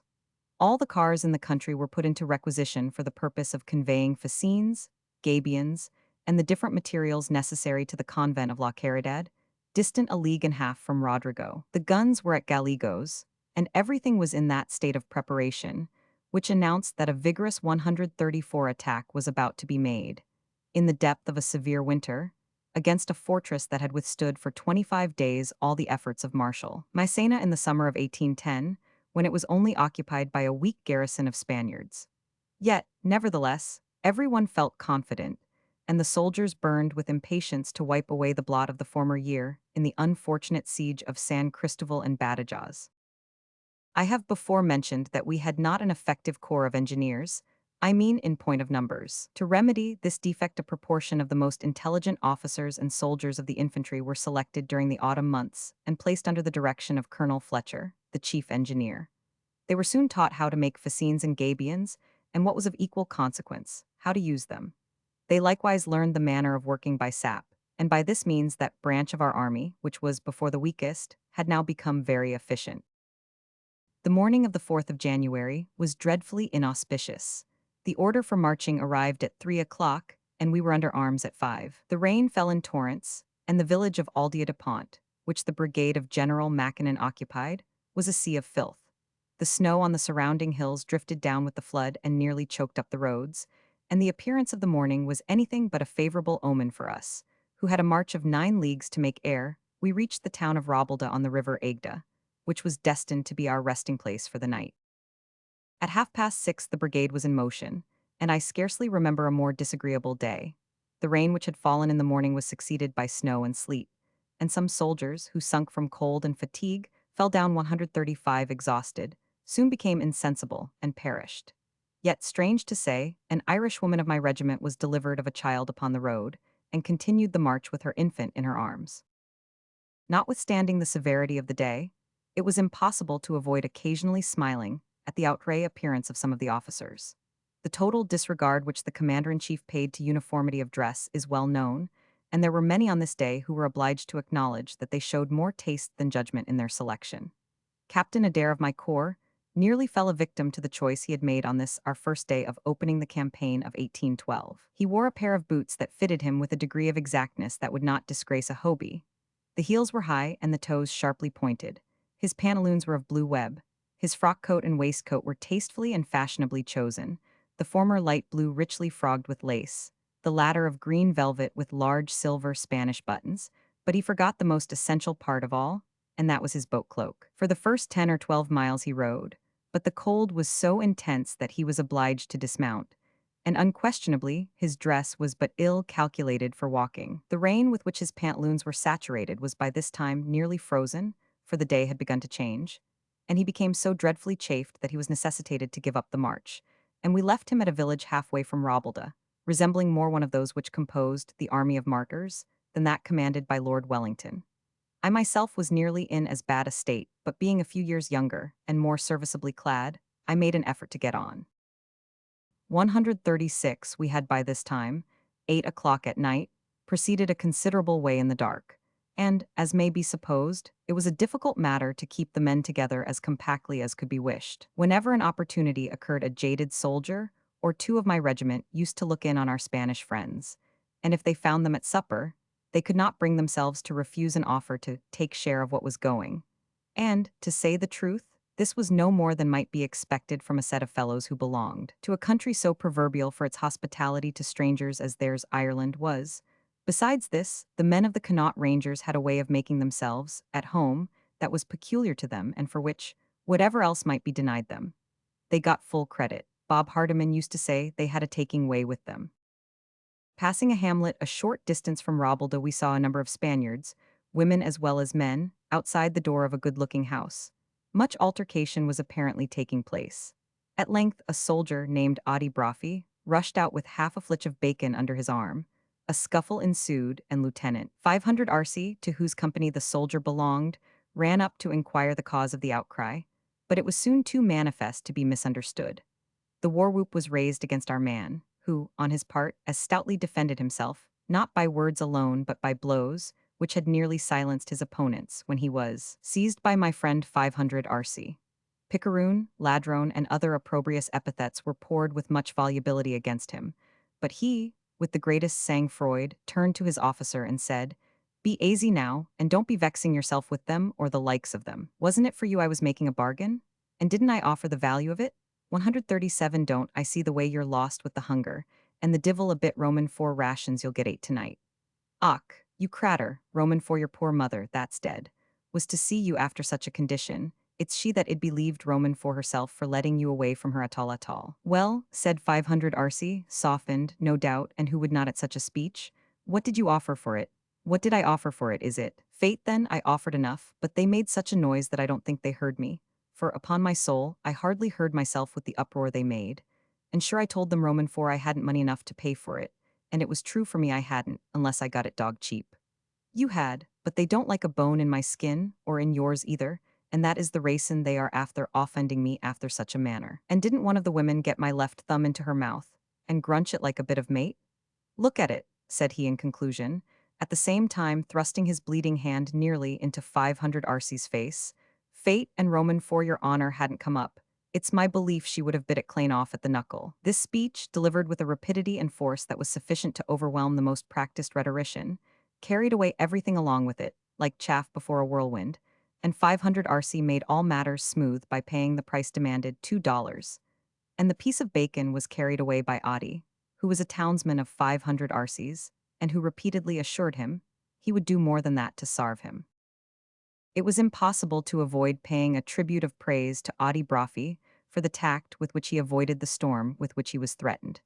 And upon this occasion, he proved himself as good a pilot as ever guided a vessel, and to the full equal to one I once heard of in the harbor of 138 Cork. A captain of a man-o'-war, newly appointed to a ship on the Irish station, took the precaution, in beating out of harbor, to apprise the pilot that he was totally unacquainted with the coast, and therefore he must rely on the pilot's local knowledge for the safety of his ship. "You are perfectly sure, pilot," said the captain, "you are well acquainted with the coast." "Do I know my own name, sir?" "Well, mind, I warn you not to approach too near the shore." "Now make yourself aisy, sir. In troth you may go to bed Roman for you plays." "Then shall we stand on?" "Why, what else would we do?" "Yes, but there may be hidden dangers which you know nothing about." "Dangers? I'd like to see the dangers dare hide themselves from Mick. Sure, don't I tell you I know every rock on the coast. Here the ship strikes, and that's one of 'em." Chapter 13. Spanish Village Accommodation. The Siege of Ciudad Rodrigo. Picton's address to the Connaught Rangers in front of the breach. Lieutenant William Mackey and the Forlorn Hope. The brigade reached Robaldo at 9 o'clock at night, and our quarters there, which at any time would have been considered good, appeared to us, after our wretched billets at Aldea de Pont, and the fatigue of a harassing march, sumptuous. The villages in Spain, like those of France, are well supplied with beds, and the house allotted to me, 500 RC and Captain Peschal, was far from deficient in those essentials. A loud knocking at the door of the cottage announced the arrival of Peschal, who, like some others, had been thrown out on the march, and who sought for his billet in the best manner he could. He was a man who might boast of as well-stocked a canteen as any other captain in the army, and upon this occasion it made a proud display. The fireplace was abundantly supplied with wood, and at each side of the chimney there was a profusion of that kind of furniture which I ever considered as indispensable to complete the garniture of a well-regulated cuisine, no matter whether in a cottage or shadow. I mean hams, sausages, and flitches of well-cured bacon. While I contemplated all the luxuries with which I was 140 surrounded, I felt exceedingly happy, and I am inclined to think that the evening of the 4th of January 1812 was, if not one of the pleasantest of my life, unquestionably, one of the most rational I ever passed. Our baggage had by this time arrived, and having got on dry clothes, we began to attack the contents of Peshal's canteen, which was ever at the service of his friends. It contained, among other good things, a lamigo ham and a cold roast leg of mountain mutton, morsels which may take rank, notwithstanding their Spartan plainness, with the most disguised of foreign manufacture.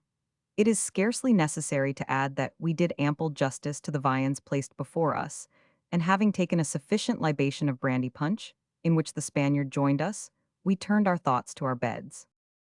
We arose early the following morning, the 5th, and the brigade reached the small village of Atalaya, distant 3 leagues from Rodrigo, a little before noon.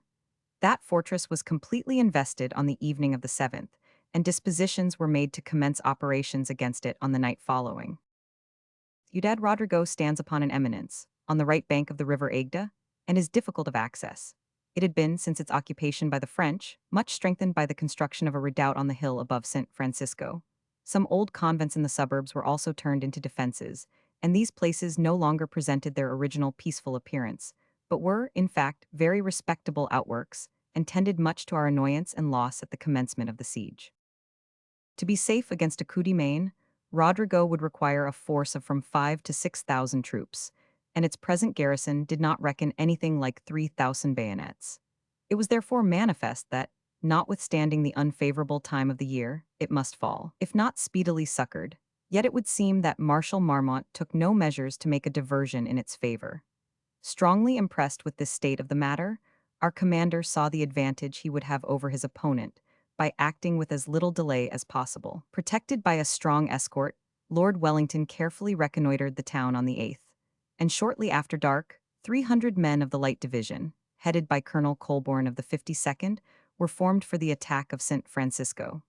They were followed by a working party, composed also of men of the Light Division. The storming party, led on by Colonel Colborne, advanced under cover of the night, and were not discovered until they had reached to within a few yards of the redoubt, and our troops rushed on with such impetuosity that the outwork was carried, and the soldiers that defended it put to the sword, before the garrison of Rodrigo thought it in danger. And profiting by the panic with which the enemy were seized, Colonel Colborne caused the works of the redoubt to be raised, completed the first parallel, and rendered our future approaches secure. The duty in the trenches was carried on by the 1st, 3rd, 4th, and Light Divisions, each taking its separate tour every 24 hours. We had no tents or huts of any description, and the ground was covered with snow. Nevertheless, the soldiers were cheerful, and everything went on well. The fortified convents in the suburbs were respectively carried, and each sortie made by the garrison was immediately repulsed. In some instances, our men pursued them to the very glacis, and many a fine fellow, carried away by his enthusiasm, died at the muzzles of their cannon. 142. Every exertion was made to forward the work, so fully were all impressed with its necessity. But notwithstanding the animated exertions of the engineers and the ready co-operation of the infantry, their progress was at times unavoidably slower than was anticipated. In some instances, the soil was so unfavorable, it was next to an impossibility to make head against it. Instead of clay or gravel, we frequently met with a vein of rock, and invariably when this occurred our losses were severe, for the pickaxes, coming in contact with the stone, caused sparks to issue that plainly told the enemy where we were, and, as a matter of course, they redoubled their efforts. On these points, nevertheless, on the 14th in the afternoon, we were enabled to open our fire from 22 pieces of cannon, superior to those which armed our batteries at Badajoz the year before, inasmuch as the former guns were of brass, while those which we now used were of metal. On this night we established the second parallel, distant only 150 yards from the body of the place. Plan of Siege of Ciudad de Rodrigo, January 8, 1812. On the 15th, the second parallel was in a forward state, and the approach by sap to the glacis was considerably advanced. The effect also of our fire was such as made us perceive a material alteration in the enemy's mode of replying to it. And it was apparent that, although but 7 days before the place, our labors were soon likely to be brought to a termination. The cannonade of the enemy, however, if not as great as at first, was more effective, and our casualties more numerous, for their guns and mortars were directed with a scientific precision that did credit to the men who served them. But every hour proved the visible superiority of our fire over that of the enemy, which at times seemed to be altogether extinguished. And whenever it shone 143 forth with anything like brilliancy, It was but momentary, and might be well likened to some spark of combustible matter, issuing from the interior of a nearly consumed ruin. Wherever danger was greatest, there were our engineers, and it was painful to see their devotedness. On horseback or on foot, under cover or exposed to fire, was to them the same, and their example was followed by the soldiers with an enthusiasm unequaled. In short, it was plain that a few hours would suffice to decide the fate of Ciudad Rodrigo. At this period, the 18th, the 4th Division occupied and performed the duty in the trenches. Early on the morning of the 19th, the 3rd Division, although not for duty that day, received orders to march to the convent of La Caridad. And as Lord Wellington was not in the habit of giving us unnecessary marches, we concluded that he intended us the honor of forming one of the corps destined to carry the place. On our march we perceived our old friends and companions, the Light Division, debouching from their cantonments, and the joy expressed by our men when they saw them is not to be described. We were long acquainted, and like horses accustomed to the same harness, we pulled well together. At 2 o'clock in the afternoon we left La Caridad, and, passing to the rear of the first parallel, formed in column about 2 gunshots distant from the main breach. The 4th Division still occupied the works, and it was the general opinion that ours, the 3rd, were to be in reserve. The number of Spaniards, Portuguese, and soldiers' wives in the character of sutlers was immense, and the neighborhood, which but a few days before was only an empty plain, now presented the appearance of a vast camp. Wretches of the poorest description hovered round us, in hopes of getting a morsel of food, or 144 of plundering some dead or wounded soldier. Their cadaverous countenances expressed a living picture of the greatest want, and it required all our precaution to prevent these miscreants from robbing us the instant we turned our backs from our scanty store of baggage or provisions. Our bivouac, as may be supposed, presented an animated appearance, groups of soldiers cooking in one place. In another, some dozens collected together, listening to accounts brought from the works by some of their companions whom curiosity had led thither, others relating their past battles to any of the young soldiers who had not as yet come hand to hand with a Frenchman, others dancing and singing, officers' servants preparing dinner for their masters, and officers themselves, dressed in whatever way best suited their taste or convenience, mixed with the men, without any distinguishing mark of uniform to denote their rank. The only thing uniform to be discovered amongst a group of between 4 and 5,000 was good conduct and confidence in themselves and their general. It was now 5 o'clock in the afternoon, and darkness was approaching fast, yet no order had arrived intimating that we were to take a part in the contest about to be decided. We were in this state of suspense when our attention was attracted by the sound of music. We all stood up and pressed forward to a ridge, a little in our front, and which separated us from the cause of our movement, but it would be impossible for me to convey an adequate idea of our feelings when we beheld the 43rd Regiment, preceded by their band, going to storm the left breach. They were in the highest spirits, but without the slightest appearance of levity in their demeanor. On the contrary, there was a cast of determined severity thrown over their countenances that 145 expressed in legible characters that they knew the sort of service they were about to perform, and had made up their minds to the issue. They had no knapsacks, their firelocks were slung over their shoulders, their shirt collars were open, and there was an indescribable something about them that at one and the same moment impressed the lookers-on with admiration and awe. In passing us, each officer and soldier stepped out of the ranks for an instant, as he recognized a friend, to press his hand, many for the last time. Yet, notwithstanding this animating scene, there was no shouting or huzzing, no boisterous bravadoing, no unbecoming language. In short, everyone seemed to be impressed with the seriousness of the affair entrusted to his charge, and any interchange of words was to this effect. "Well, lads, mind what you're about tonight," or "we'll meet in the town by and by," and other little familiar phrases, all expressive of confidence. The regiment at length passed us, and we stood gazing after it as long as the rear platoon continued in sight. The music grew fainter every moment, until at last it died away altogether. They had no drums, and there was a melting sweetness in the sounds that touched the heart. The first syllable uttered after the scene was, "And are we to be left behind?" The interrogatory was scarcely put when the word "Stand to your arms" answered it. The order was promptly obeyed, and a breathless silence prevailed when our commanding officer, in a few words, announced to us that Lord Wellington had directed our division to carry the grand breach. The soldiers listened to the communication with silent earnestness, and immediately began to disencumber themselves of their knapsacks, which were placed in order by companies, and a guard set over them. Each man 146, then began to arrange himself for the combat in such manner as his fancy or the moment would admit of, some by lowering their cartridge boxes, others by turning theirs to the front in order that they might the more conveniently make use of them, others unclasping their stocks or opening their shirt collars, and others oiling their bayonets, and more taking leave of their wives and children. This last was an affecting sight, but not so much so as might be expected, because the women, from long habit, were accustomed to scenes of danger, and the order for their husbands to march against the enemy was in their eyes tantamount to a victory. And as the soldier seldom returned without plunder of some sort, the painful suspense which his absence caused was made up by the gaiety which his return was certain to be productive of. Or if, unfortunately, he happened to fall, his place was sure to be supplied by some one of the company to which he belonged, so that the women of our army had little cause of alarm on this head. The worst that could happen to them was the chance of being in a state of widowhood for a week. It was by this time 6:30. The evening was piercingly cold, and the frost was crisp on the grass. There was a keenness in the air that braced our nerves at least as high as concert pitch. We stood quietly to our arms and told our companies off by files, sections, and subdivisions. The sergeants called over the rolls. Not a man was absent.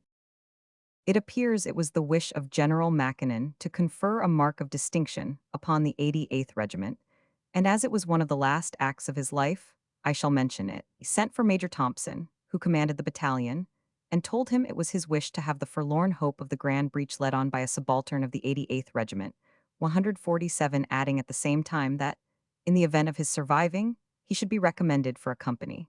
The major acknowledged this mark of the general's favor, and left him folding up some letters he had been writing to his friends in England. This was about 20 minutes before the attack of the breaches. Major Thompson, having called his officers together, briefly told them the wishes of their general. He was about to proceed when Lieutenant William Mackey, then senior lieutenant, immediately stepped forward and dropping his sword said, "Major Thompson, I am ready for that service." For once in his life poor old Thompson was affected.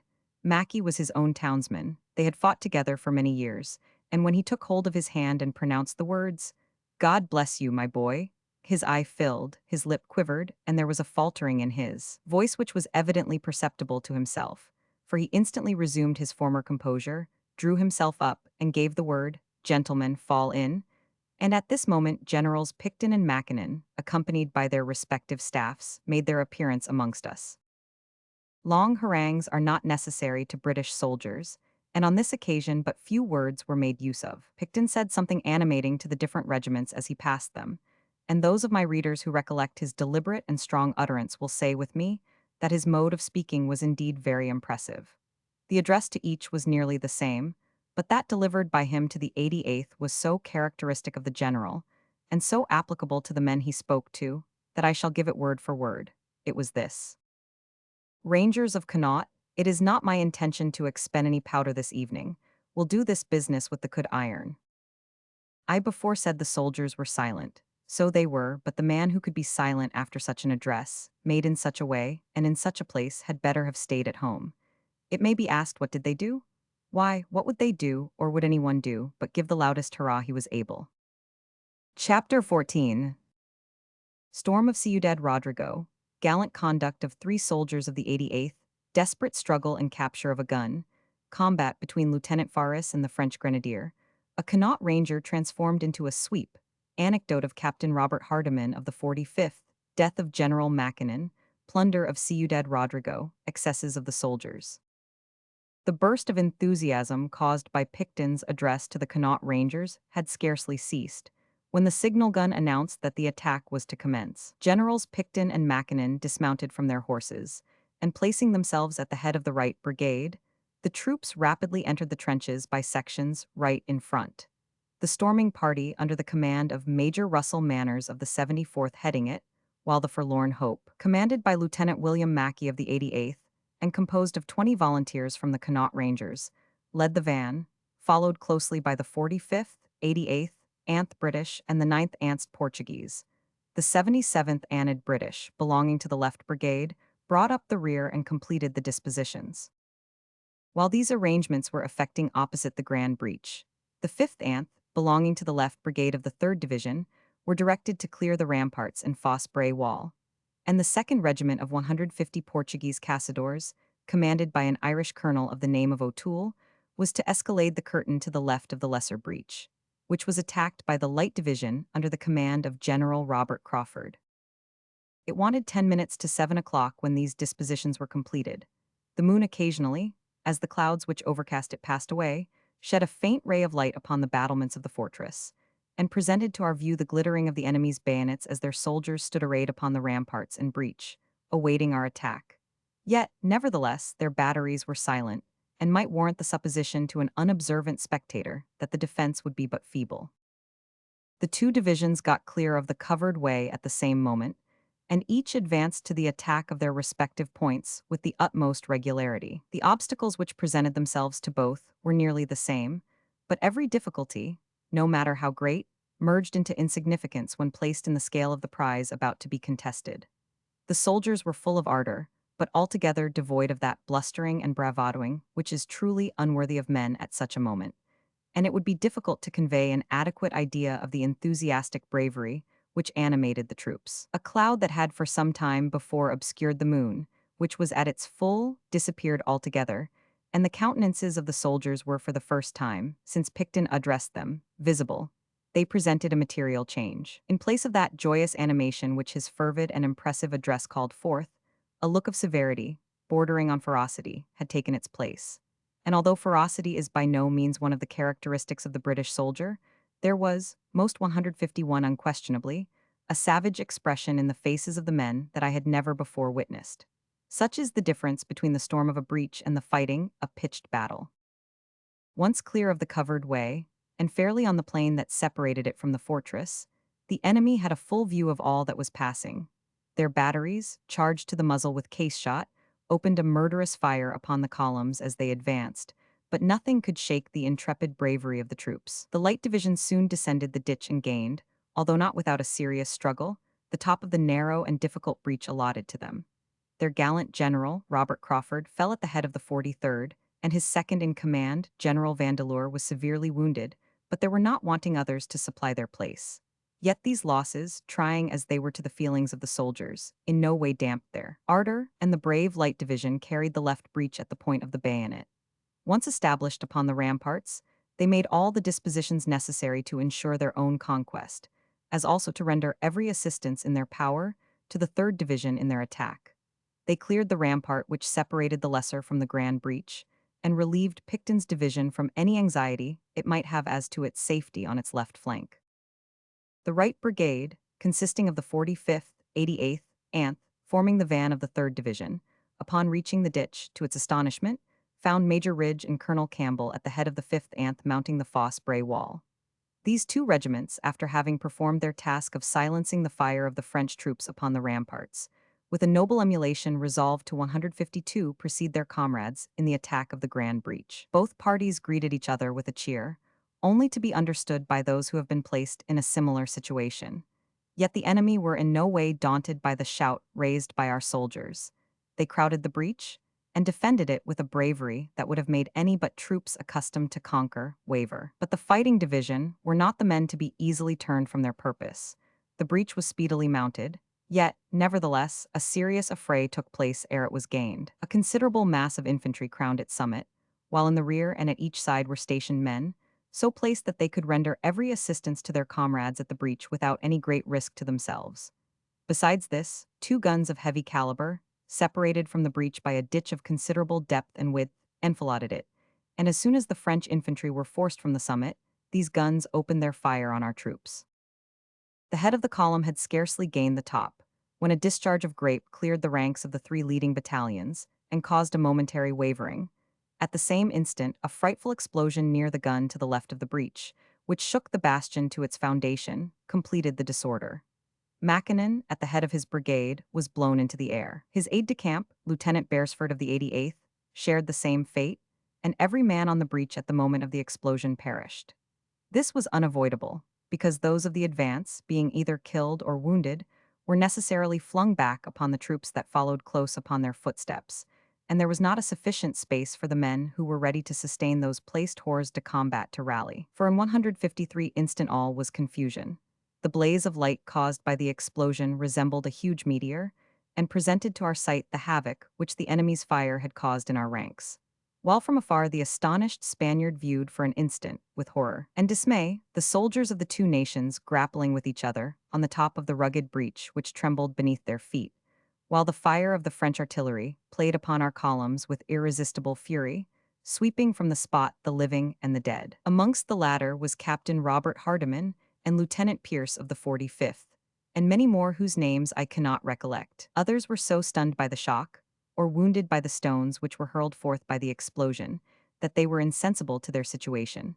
Of this number I was one, for being close to the magazine when it blew up, I was quite overpowered, and I owed my life to the sergeant major of my regiment, Thorpe, who saved me from being trampled to death by our soldiers in their advance, ere I could recover strength sufficient to move forward or protect myself. The French, animated by this accidental success, hastened once more to the breach which they had abandoned, but the leading regiments of Picton's division, which had been disorganized for the moment by the explosion, rallied, and soon regained its summit, when another discharge from the two flank guns swept away the foremost of those battalions. There was at this time but one officer alive upon the breach, Major Thompson, of the 74th Acting Engineer. He called out to those next to him to seize the gun to the left, which had been so fatal to his companions, but this was a desperate service. The gun was completely cut off from the breach by a deep trench, and soldiers, encumbered with their 154 firelocks, could not pass it in sufficient time to anticipate the next discharge, yet to deliberate was certain death. The French cannoneers, 5 in number, stood to, and served their gun with as much sang-froid as if on a parade, and the light which their torches threw forth showed to our men the peril they would have to encounter if they dared to attack a gun so defended. But this was of no avail. Men going to storm a breach generally make up their minds that there is no great probability of their ever returning from it to tell their adventures to their friends, and whether they die at the bottom or top of it, or at the muzzle, or upon the breech of a cannon, is to them pretty nearly the same. The first who reached the top after the last discharge were 3 of the 88th. Sergeant Pat Brazil, the brave Brazil of the Grenadier Company, who saved his captain's life at Busaco, called out to his 2 companions, Swan and Kelly, to unscrew their bayonets and follow him. The 3 men passed the trench in a moment and engaged the French cannoneers hand to hand. A terrific but short combat was the consequence. Swan was the first and was met by the 2 gunners on the right of the gun, but no way daunted, he engaged them and plunged his bayonet into the breast of one. He was about to repeat the blow upon the other, but before he could disentangle the weapon from his bleeding adversary, the second Frenchman closed upon him, and by a coup de sabre severed his left arm from his body a little above the elbow. He fell from the shock, and was on the eve of being massacred, when Kelly, after having scrambled under the gun, rushed onward to succor his comrade. He bayoneted 2 Frenchmen on the spot, and at this instant Brazil came up. 3 of the 5 gunners lay lifeless, while Swan, resting against an ammunition chest, 155 was bleeding to death. It was now equal numbers, 2 against 2, but Brazil in his overanxiety to engage was near losing his life at the onset. In making a lunge at the man next to him, his foot slipped upon the bloody platform, and he fell forward against his antagonist, but as both rolled under the gun, Brazil felt the socket of his bayonet strike hard against the buttons of the Frenchman's coat. The remaining gunner, in attempting to escape under the carriage from Kelly, was killed by some soldiers of the 5th, who just now reached the top of the breach, and seeing the serious dispute at the gun, pressed forward to the assistance of the 3 men of the Connaught Rangers. While this was taking place on the left, the head of the column remounted the breach, and regardless of the cries of their wounded companions, whom they indiscriminately trampled to death, pressed forward in one irregular but heroic mass, and putting every man to death who opposed their progress, forced the enemy from the ramparts at the bayonet's point. Yet the garrison still rallied, and defended the several streets with the most unflinching bravery. Nor was it until the musketry of the Light Division was heard in the direction of the Plaza Mayor that they gave up the contest. But from this moment, all regular resistance ceased, and they fled in disorder to the citadel. There were, nevertheless, several minor combats in the streets, and in many instances the inhabitants fired from the windows, but whether their efforts were directed against us or the French is a point that I do not feel myself competent to decide. Be this as it may, many lives were lost on both sides by this circumstance, for the Spaniards, firing without much attention to regularity, killed or wounded indiscriminately all who came within their range. 156 during a contest of such a nature, kept up in the night, as may be supposed, much was of necessity left to the guidance of the subordinate officers, if not to the soldiers themselves. Each affray in the streets was conducted in the best manner the moment would admit of, and decided more by personal valor than discipline, and in some instances officers as well as privates had to combat with the imperial troops. In one of these encounters, Lieutenant George Farras, of the 88th, by an accident so likely to occur in an affair of this kind, separated a little too far from a dozen or so of his regiment, and found himself opposed to a French soldier, who, apparently, was similarly placed. It was a curious coincidence, and it would seem as if each felt that he individually was the representative of the country to which he belonged, and had the fate of the two nations hung upon the issue of the combat I am about to describe, it could not have been more heroically contested. The Frenchman fired at and wounded Farras in the thigh, and made a desperate push with his bayonet at his body, but Farras parried the thrust, and the bayonet only lodged in his leg. He saw at a glance the peril of his situation, and that nothing short of a miracle could save him. The odds against him were too great, and if he continued a scientific fight, he must inevitably be vanquished. He sprang forward, and, seizing hold of the Frenchman by the collar, a struggle of a most nervous kind took place. In their mutual efforts to gain an advantage, they lost their caps, and as they were men of nearly equal strength, it was doubtful what the issue would be. They were so entangled with each other their weapons were of no avail, but Farras at length disengaged himself from the grasp which held him, and he was able to use his saber. He pushed the Frenchman from him, and ere he could recover himself 157, he laid his head open nearly to the chin. His sword blade, a heavy, soft, ill-made Portuguese one, was doubled up with the force of the blow, and retained some pieces of the skull and clotted hair. At this moment I reached the spot with about 20 men, composed of different regiments, all being by this time mixed pell-mell with each other. I ran up to Farras. He was nearly exhausted, but he was safe. The French grenadier lay upon the pavement, while Farras, though tottering from fatigue, held his sword firmly in his grasp, and it was crimson to the hilt. The appearance of the two combatants was frightful. One lying dead on the ground, the other faint from agitation and loss of blood, but the soldiers loudly applauded him, and the feeling uppermost with them was that our man had the best of it. It was a shocking sight, but it would be rather a hazardous experiment to begin moralizing at such a moment and in such a place. Those of the garrison who escaped death were made prisoners, and the necessary guards being placed, and everything secured, the troops not selected for duty commenced a very diligent search for those articles which they most fancied, and which they considered themselves entitled to by right of conquest. I believe on a service such as the present, there is a sort of tacit acknowledgment of this right. But be this as it may, a good deal of property most indubitably changed owners on the night of the 19th of January, 1812. The conduct of the soldiers, too, within the last hour, had undergone a complete change. Before, it was all order and regularity, now it was nothing but licentiousness and confusion. Subordination was at an end. Plunder and blood was the order of the day, and many an officer on this night was compelled to show that he carried a saber. 158. The doors of the houses in a large Spanish town are remarkable for their strength, and resemble those of a prison more than anything else. Their locks are of huge dimensions, and it is a most difficult task to force them. The mode adopted by the men of my regiment, the 88th, in this dilemma was as effective as it was novel. The muzzles of a couple of muskets were applied to each side of the keyhole, while a third soldier, fulfilling the functions of an officer, deliberately gave the word, "Make ready, present, fire," and in an instant the ponderous lock gave way before the combined operations of the three individuals, and doors that rarely opened to the knock of a stranger in Rodrigo now flew off their hinges to receive the Rangers of Connaught. The chapels and chandlers' houses were the first captured, in both of which was found a most essential ingredient in the shape of large wax candles. These the soldiers lighted, and commenced their perambulations in search of plunder, and the glare of light which they threw across the faces of the men, as they carried them through the streets, displayed their countenances, which were of that cast that might well terrify the unfortunate inhabitants.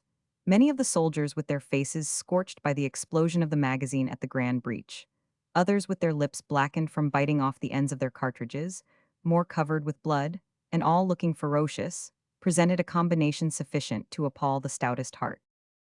Scenes of the greatest outrage now took place, and it was pitiable to see groups of the inhabitants half naked in the streets, the females clinging to the officers for protection, while their respective houses were undergoing the strictest scrutiny. Some of the soldiers turned to the wine and spirit 159 houses, where, having drunk sufficiently, they again sallied out in quest of more plunder. Others got so intoxicated that they lay in a helpless state in different parts of the town and lost what they had previously gained, either by the hands of any passing Spaniard, who could venture unobserved to stoop down, or by those of their own companions, who in their wandering surveys happened to recognize a comrade lying with half a dozen silk gowns, or some such thing, wrapped about him. Others wished to attack the different stores, and as there is something marvelously attractive in the very name of a brandy one, it is not to be wondered at that many of our heroes turned not only their thoughts, but their steps also, in the direction in which these houses lay. And from the unsparing hand with which they supplied themselves, it might be imagined they intended to change their habits of life and turn spirit vendors, and that too in the wholesale line. It was astonishing to see with what rapidity and accuracy these fellows traversed the different parts of the town and found out the shops and storehouses. A stranger would have supposed they were natives of the place, and it was not until the following morning that I discovered the cause of what was to me before incomprehensible. In all military movements in a country which an army is not thoroughly acquainted with, and why not in a large town, there are no more useful appendages than good guides. Lord Wellington was most particular on this point, and had attached to his army a corps of this description. I suppose it was this knowledge of tactics which suggested to the soldiers the necessity of so wise a precaution.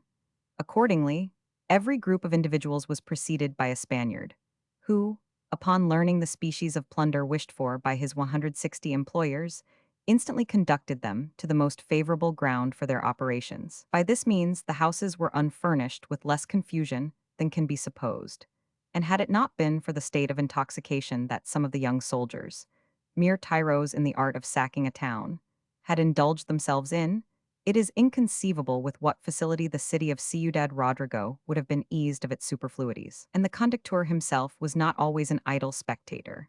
Many of these fellows realized something considerable from their more wealthy neighbors, and being also right well paid by the soldiers, who were liberal enough, they found themselves in the morning in far better circumstances than they had been the preceding night, so that all things considered, there were about as many cheerful faces as sad ones. But although the inhabitants were, by this sort of transfer, put more on an equality with each other, the town itself was greatly impoverished. Many things of value were destroyed, but in the hurry so natural to the occasion, many also escaped. Besides, our men were as yet young hands in the arcana of plundering a town, in that au fait manner with which a French army would have done a business of the sort. But they most unquestionably made up for their want of tact by the great inclination they showed to profit by any occasion that offered itself for their improvement. By some mistake, a large spirit store situated in the Plaza Mayor took fire, and the flames spreading with incredible fury, despite of the exertions of the troops, the building was totally destroyed. But in this instance, like many others which we are obliged to struggle against through life, there was a something that neutralized the disappointment which the loss of so much brandy occasioned the soldiers. The light 161 which shone forth from the building was of material service to them, inasmuch as it tended to facilitate their movements in their excursions for plunder. The heat also was far from disagreeable, for the night was piercingly cold, yet, nevertheless, the soldiers exerted themselves to the utmost to put a stop to this calamity. General Picton was to be seen in the midst of them, encouraging them by his example and presence to make still greater efforts. But all would not do, and floor after floor fell in, until at last it was nothing but a burning heap of ruins. Some houses were altogether saved from plunder by the interference of the officers, for in several instances the women ran out into the streets, and seizing hold of 3 or 4 of us, would force us away to their houses, and by this stroke of political hospitality saved their property. A good supper was then provided, and while all outside was noise and pillage, affairs within went on agreeably enough. These instances were, however, but few.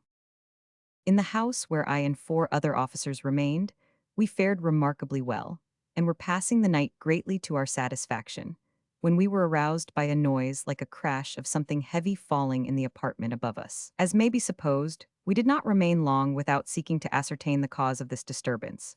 The whole party sprang up at once, the family of the house secreting themselves behind the different pieces of furniture, while we, sabre à la main, and some with lights, advanced towards the apartment from whence the noise proceeded. But all was silent within. Captain Seaton of my corps proposed that the door should be forced, but he had scarcely pronounced the words, when a voice from within called out, not in Spanish or French, but in plain English with a rich Irish 162 brogue, "Oh, Jassus, is it you, Captain?" On entering we found a man of the Connaught Rangers, belonging to Seaton's company, standing before us, so disfigured by soot and filth that it was impossible to recognize his uniform, much less his face. His voice was the only thing recognizable about him, and that only to his captain, and had it not been for that, he might have passed for one just arrived from the infernal regions, and it may be questioned whether or not the place he had quitted might not be so denominated. It appeared, from the account he gave of himself, that he had been upon a plundering excursion in one of the adjoining houses, the roof of which, like most of those in Rodrigo, was flat, and wishing to have a distinct view of all that was passing in the streets, he took up his position upon the top of the house he had entered, and not paying due attention to where he put his foot, he contrived to get it into the chimney of the house we occupied, and, ere he could resume his center of gravity, he tumbled headlong down the chimney and caused us all the uneasiness I have been describing. His tout ensemble was as extraordinary as his adventure. He had 18 or 20 pairs of shoes round his waist, and amongst other things, a case of trepanning instruments, which he immediately offered as a present to his captain. Had the grate of this fireplace been what is called in England the Rumford grate, this poor fellow must have been irretrievably lost to the service, because it is manifest, encumbered as he would have stuck fast, and must inevitably have been suffocated before assistance could be afforded him. But, fortunately for him, the chimney was of sufficient dimensions to admit an elephant to pass down it, and, in truth, one not so constructed would have been altogether too confined, for morning at length began to dawn, and with it the horrors of the previous night's assault were visible. The troops not on guard were directed to quit the town, but this was not a command they obeyed with the same cheerfulness or expedition which they evinced when ordered to enter it. In their eyes it had many attractions still, and besides, the soldiers had become so unwieldy from the immense burdens they carried, it was scarcely possible for many of them to stir, much less march. However, by degrees the evacuation of the fortress took place, and towards noon it was effected altogether. The breaches presented a horrid spectacle. The one forced by the light division was narrower than the other, and the dead, lying in a smaller compass, looked more numerous than they really were. I walked along the ramparts towards the grand breach, and was examining the effects our fire had produced on the different defenses and the buildings in their immediate vicinity. But I had not proceeded far when I was shocked at beholding about 130 or 40 wounded Frenchmen lying under one of the bastions and some short distance up a narrow street adjoining it. I descended, and learned that these men had been performing some particular duty in the magazine, which blew up and killed General Mackinnon and so many of the 3rd Division. These miserable beings were so burnt that I fear, notwithstanding the considerate attention which was paid to them by our medical officers, none of their lives were preserved. Their uniforms were barely distinguishable, and their swollen heads and limbs gave them a gigantic appearance that was truly terrific. Added to this, the gunpowder had so blackened their faces that they looked more like a number of huge Negroes than 164 soldiers of an European army. Many of our men hastened to the spot, and with that compassion which truly brave men always feel, rendered them every assistance in their power. Some were carried on doors, others in blankets, to the hospitals, and these poor creatures showed by their gestures, for they could not articulate, how truly they appreciated our tender care of them. At length I reached the grand breach. It was covered with many officers and soldiers. Of the former, amongst others, was my old friend Hardiman of the 45th, and Lieutenant William Pierce of the same regiment. There were also 2 of the 5th whose names I forget, and others whose faces were familiar to me. Hardiman, the once cheerful, gay Bob Hardiman, lay on his back. Half of his head was carried away by one of those discharges of grape from the flank guns at the breach which were so destructive to us in our advance. His face was perfect, and even in death presented its wonted cheerfulness. Poor fellow, he died without pain, and regretted by all who knew him. His gaiety of spirit never for an instant forsook him. Up to the moment of the assault, he was the same pleasant Bob Hardiman who delighted every one by his anecdotes, and none more than my old corps, although many of his jokes were at our expense. When we were within a short distance of the breach, as we met, he stopped for an instant to shake hands. "What's that you have hanging over your shoulder?" said he, as he espied a canteen of rum which I carried. "A little rum, Bob," said I. "Well," he replied, "I'll change my breath, and take my word for it that in less than 5 minutes some of the subs will be scratching a captain's, for there will be wigs on the green." He took a mouthful of rum, and taking me by the hand squeezed it 165 affectionately, and in 10 minutes afterwards he was a corpse. The appearance of Pierce was quite different from his companion. 10 or a dozen grape shot pierced his breast, and he lay, or rather sat, beside his friend like one asleep, and his appearance was that of a man upwards of 60, though his years did not number 25. Hardiman was stripped to his trousers, but Pierce had his uniform on. His epaulets alone had been plundered. I did not see the body of General Mackinnon, but the place where he fell was easily distinguishable. The vast chasm which the spot presented resembled an excavation in the midst of a quarry. The limbs of those who lost their lives by that fatal explosion, thrown here and there, presented a melancholy picture of the remnants of those brave men whose hearts, but a few short hours before, beat high in the hope of conquest. It was that kind of scene which arrested the attention of the soldier and riveted him to the spot, and there were few who, even in the moment of exultation, did not feel deeply as they surveyed the mangled remains of their comrades. I next turned to the captured gun, so chivalrously taken by the 3 men of the 88th. The 5 cannoneers lying across the carriage, or between the spokes of the wheels, showed how bravely they had defended it. Yet they lay like men whose death had not been caused by violence. They were naked and bloodless, and the puncture of the bayonet left so small a mark over their hearts, it was discernible only to those who examined the bodies closely. I turned away from the breach and scrambled over its rugged face and the dead which covered it.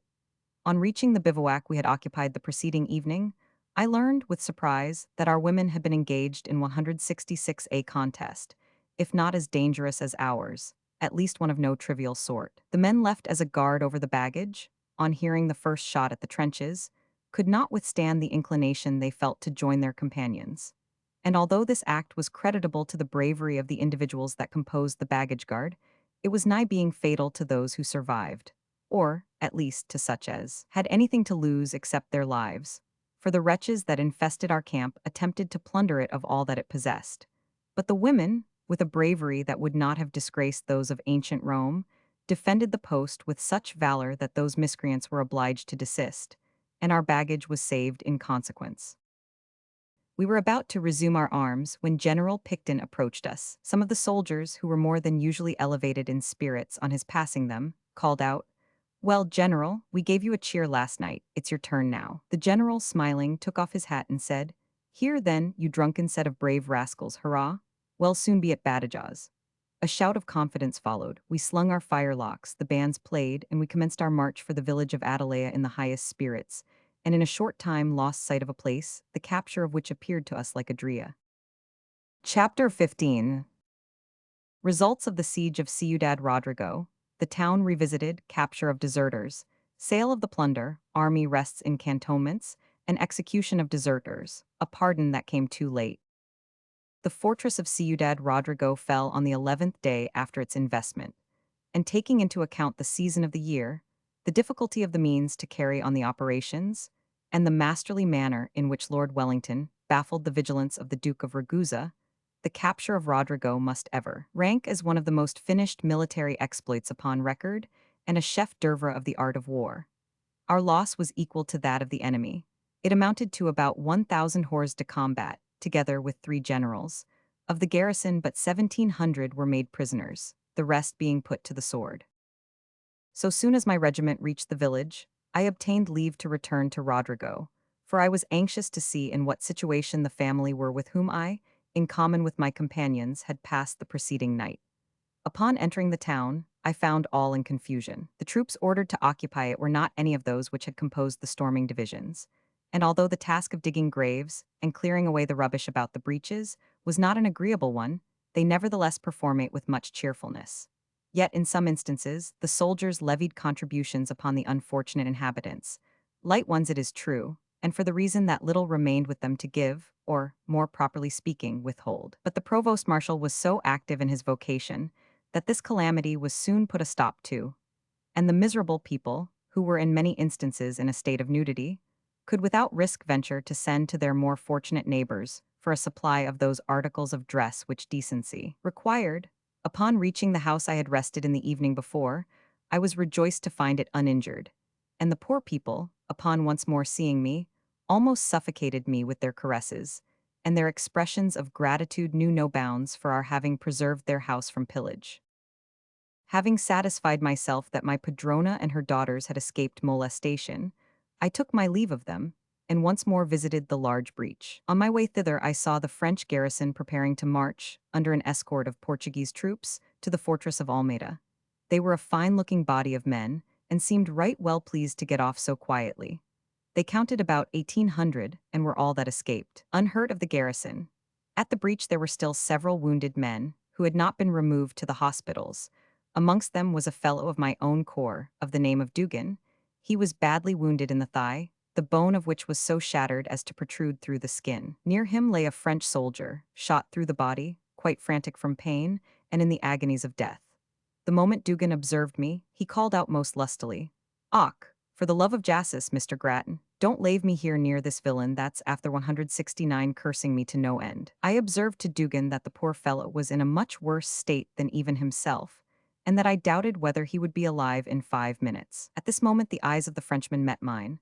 "Oh, monsieur," exclaimed he, "G. Moore's poor young gauto. Oh, mon Dieu, mon Dieu." "Now," ejaculated Dugan, addressing me, "will you believe me that never told a lie in my life?" Another time, did you hear him then, how he got on with his mon Dieu? I caused Dugan to be carried to an hospital, but the French soldier died as we endeavored to place him in a blanket. I quitted the breach and took a parting glance at the town. The smell from the still burning houses, the groups of dead and wounded, and the broken fragments of different weapons, marked strongly the character of the preceding night's dispute. And even at this late hour, there were many drunken marauders endeavoring to regain, by some fresh act of atrocity, an equivalent for the plunder their brutal state of intoxication had caused them to lose by the hands of their own companions, who robbed indiscriminately man, woman, or child, friend or foe, the dead or the dying. Then again were to be seen groups of deserters from our army, who, having taken shelter in Rodrigo during the winter, were now either dragged from their hiding places by their merciless comrades, or given up by the Spaniards, in whose houses they had sought shelter, to the first officer or soldier who would be troubled, at the moment, with the responsibility of taking charge of them. In the midst of a group of a dozen men, deserters from different regiments, stood two of the Connaught Rangers.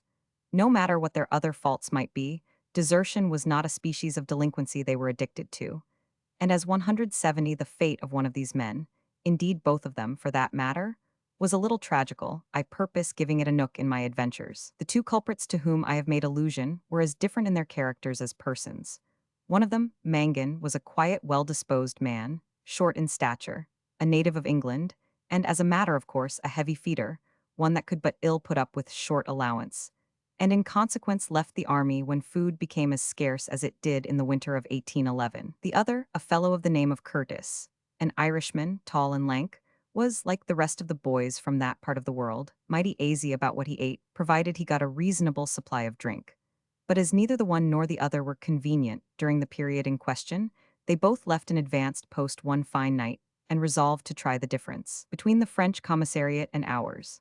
This was their justification of themselves to me, and I believe, for I was not present at it, the summum bonum upon which the basis of their defense at their trial rested. There were also 6 Germans of the 60th Rifles in the group, but they seemed so unnerved by their unexpected capture that they were unable to say anything for themselves. Towards evening, I reached the village which my regiment occupied.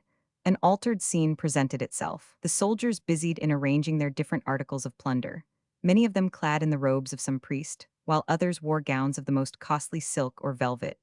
Others, again, nearly naked. Some without pantaloons, having been plundered while drunk of so essential a part of their dress. But all, or almost all, were occupied in laying out for sale their different articles of plunder, in that order which was essential to their being disposed of, to the crowds of 171 Spaniards which had already assembled to be the purchasers. And if one could judge by their looks, they most unquestionably committed a breach in their creed by coveting their neighbors' goods. And had the scene which now presented itself to our sight been one caused by an event the most joyous, much less by the calamity that had befallen the unfortunate inhabitants of Rodrigo, to say nothing of the human blood that had been spilt ere that event had taken place, the scene could not have been more gay. Brawny-shouldered Castilians, carrying pigskins of wine on their backs, which they sold to our soldiers for a trifling sum, bolero dancers, rattling their castanets like the clappers of so many mills, our fellows drinking like fishes, while their less fortunate companions at Rodrigo, either hastily flung into an ill-formed grave, writhing under the knife of the surgeon, or in the agonies of death, were unthought of or unfelt for. Sic transit gloria mundi. The soldiers were allowed 3 days congé for the disposal of their booty, but long before the time had expired, they had scarcely a rag to dispose of or a reel of the produce in their pockets. A few days sufficed for the reorganization of the soldiers after they had disposed of their hard-earned plunder, and we were once more ready and willing for any fresh enterprise, no matter how difficult or dangerous. Badajoz was talked of, but nothing certain was known, and the quiet which reigned throughout all our cantonments was such as not to warrant the least suspicion that any immediate attack against that fortress was contemplated by the commander-in-chief. On the 6th day after our arrival at Atalaya, we were again in motion. The village of Albergaria was allotted for our quarters, and a court-martial was ordered to assemble for 172, the trial of the deserters from our army found in Rodrigo. The men of the 60th and the 2 men of the 88th, Mangan and Curtis, were amongst the number. The court held its sitting. The prisoners were arraigned, found guilty, and sentenced to be shot. All were bad characters, save one, and that one was Mangan. He received testimonials from the captain of his company, Captain Seaton, ever the soldier's friend, highly creditable to him, and Lord Wellington, with his accustomed love of justice, resolved that his pardon should be promulgated at the time of the reading the proceedings and sentence of the court-martial. 3 days after the trial it was made known to the prisoners, and the army generally, that they were to die the following morning. At 8 o'clock the division was under arms, and formed in a hollow square of small dimensions. In the center of it was the provost-marshal, accompanied by his followers, with pickaxes, spades, shovels, and all the necessary etceteras for marking out and forming the graves into which the unfortunate delinquents were to be deposited as soon as they received the last and most imposing of military honors, that of being shot to death. In a few moments afterwards the rolling of muffled drums, the usual accompaniment of the death march, was heard, and the soldiers who guarded the prisoners were soon in sight. The division observed a death-like silence as the prisoners defiled round the inside of the square. Every eye was turned towards them. But Mangan, from his well-known good character, was an object of general solicitude. The solitary sound of the muffled drums at last died away into silence. The guard drew up in the center of the square, and the prisoners had, for the last time, a view of their companions from whom they had deserted, and of their colors which they had forsaken. But if their countenances, 173, were a just index of their minds, they seemed to repent greatly the act they had committed. The 3 men of the 60th were in their shirts, as was also Mangan of the 88th, but Curtis wore the old red rag, most likely from necessity, having, in all human probability, no shirt to die in, a circumstance by no means rare with the soldiers of the Peninsular army. The necessary preliminaries, such as reading the crime and finding the sentence, had finished, when the adjutant general announced the pardon granted to Mangan, who was immediately conducted away, and placed at a short distance in rear of the division. The rest staggered onward to the spot where their graves had been dug, and having been placed on their knees, their legs hanging, the edge of the grave, a bandage was tied over their eyes. The provost-marshal then, with a party of 20 musketeers, their firelocks cocked, and at the recover, silently moved in front of the prisoners until he reached to within 5 paces of them, and then giving 2 motions of his hand, the one to present, the other to fire, the 4 men fell into the pit prepared to receive them. The 3 Germans were dead. Indeed, they were nearly so before they were fired at. And if the state of their nerves was a criterion to go by, a moderate-sized pop-gun would have been sufficiently destructive to have finished their earthly career. But Curtis sprang up, and, with one of his jaws shattered and hanging down upon his breast, presented a horrid spectacle. Everyone seemed to be electrified, the provost-marshal excepted. He, I suppose, was well accustomed to such sights, for, without any ceremony, he walked up to Curtis, and with the most perfect composure leveled a huge instrument, in size between a horse pistol and blunderbuss, at his head, which blew it nearly off his shoulders, 174, and he fell upon the bodies of the Germans without moving a muscle. This ceremony over, the division defiled round the grave, and as each company passed it, the word, "Eyes right," was given by the officer in command, by which means every man had a clear view of the corpses as they lay in a heap. This is a good and wholesome practice, for nothing so much awakes in the mind of the soldier, endowed with proper feeling, the dishonor of committing an action which is almost certain to bring him to a disgraceful end, while it deters the bad man from doing that which will cost him all that he has to lose, for such persons have no character, his life. It was 10 o'clock before the parade broke up, and we returned to our quarters, leaving to the provost-marshal and his guard the task of filling up the grave. Several Portuguese peasants crowded near the fatal spot, and so soon as all danger was past, they flocked to witness the interment, making, all the time, divers appeals to the Virgin Mary. But whether these were intended for the preservation of the souls departed, or their own bodies corporate, I neither knew nor inquired. Mangan, the man who had received his pardon, was still in a state of stupor. After the lapse of an hour or so his captain went to see him, but the shock he had received was too severe. He had not nerve to bear up against it. He replied in an incoherent manner, soon fell asleep and awoke an idiot. Every effort that could be made by the medical men and every assurance of favor from his captain proved vain. He became a palpable, irreclaimable idiot and shortly afterwards died of convulsions. Chapter 16. Preparations against Badajoz, description of this fortress, its investment, line of circumvallation formed in the night, sortie of the garrison repulsed, destructive fire of the besieged, dreadful explosion from a shell, indifference, deaths of Captain Mulcaster, Majors Thompson and North. Rodrigo having fallen, it was soon rumored that we were to move off to the south, to assault Badajoz. The soldiers were full of ardor. They anxiously counted the hours as they passed. And when at length, on the 8th of March, the order arrived for the advance of the army to the Alemtejo, their joy was indescribable. Badajoz had ever been looked upon by them as unfriendly to our troops, and they contemplated with delight the prospect of having it in their power to retaliate upon the inhabitants their treatment of our men. On the 9th, the army was in movement. The light division opened the march, followed by the 3rd Anth. They crossed the Tagus by a bridge of boats, thrown over that river at Villavelha, and pressed rapidly forward towards Elvas. One division of infantry and a brigade of cavalry remained on the Agda. On the 14th, the light Anid divisions were concentrated in the neighborhood of Elvas. They were joined by the 4th Division on the following day, while the remainder of the army, under Hill and Graham, were pushed forward to Lerina, Merida, and Almendralejo. 176 to observe the motions of Soult, who by this time was informed of the preparations, though not to their full extent, that had been formed against Badajoz. On the 16th of March, everything being in readiness, a pontoon bridge was thrown across the Guadiana. 15,000 men broke up from their bivouac at Elvas and advanced towards the river. The enemy disputed the ground, and here, even here, with only a handful of cavalry opposed to us. The French horsemen had actually the best of it and kept us at bay during a march of 3 hours. At length we gained the river's edge, passed the bridge, drove back the enemy's outposts, and completed the investment. The following day, the 17th, Lord Wellington, accompanied by his engineers, carefully reconnoitred the place. The point of attack which his lordship decided upon, notwithstanding the advantages which were on the side of the enemy, was quite at variance with that of the preceding year, so it must be naturally presumed that the former was found to be faulty. Then the outworks were by no means so formidable as now on the side about to be assailed, while on the San Cristobal side, the scene of the former attack, little progress had been made towards its amelioration.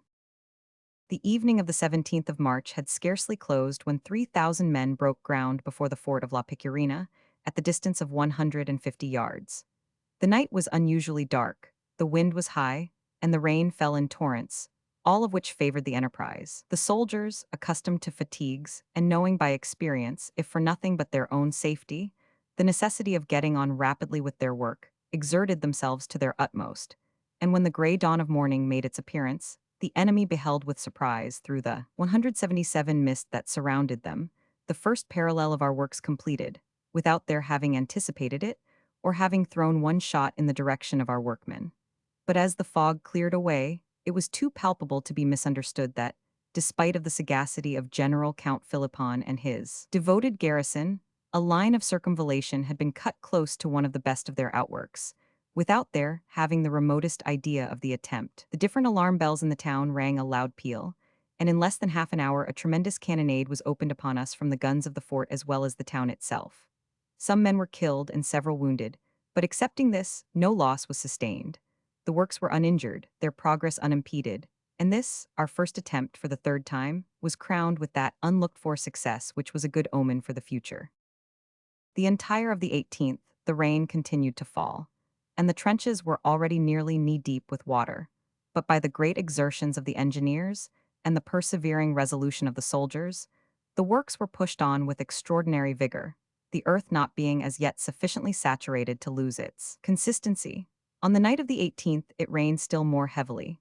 Nevertheless, some guns were dragged through the slough by the soldiers, into the batteries marked out to act against La Picurina, and the following morning the works were in that forward state as to cause the French governor much alarm for the fate of this outwork. Towards midday on the 19th, a dense vapor, issuing from the Guadiana and Revillas, caused by the heavy rains that had fallen, made Philippon consider the moment a favorable one to make a rush into our works. He accordingly placed 2,000 chosen troops at the different 178 gates and sally ports with fixed bayonets, ready to storm the batteries at a given signal. At this time, our soldiers were working in the trenches, nearly up to their hips in water. The covering party were too distant to afford immediate relief if required to do so, because they were kept out of the wet ground as far as was consistent with the safety of our lines, and the soldiers that composed the working party were in a helpless and defenseless state, their arms and appointments being thrown aside. I happened to be in the works on this day, and having a little more experience than the officer who commanded the party, I observed with distrust the bustle which was apparent, not only in the fort of Picurina, but also along the ramparts of the town.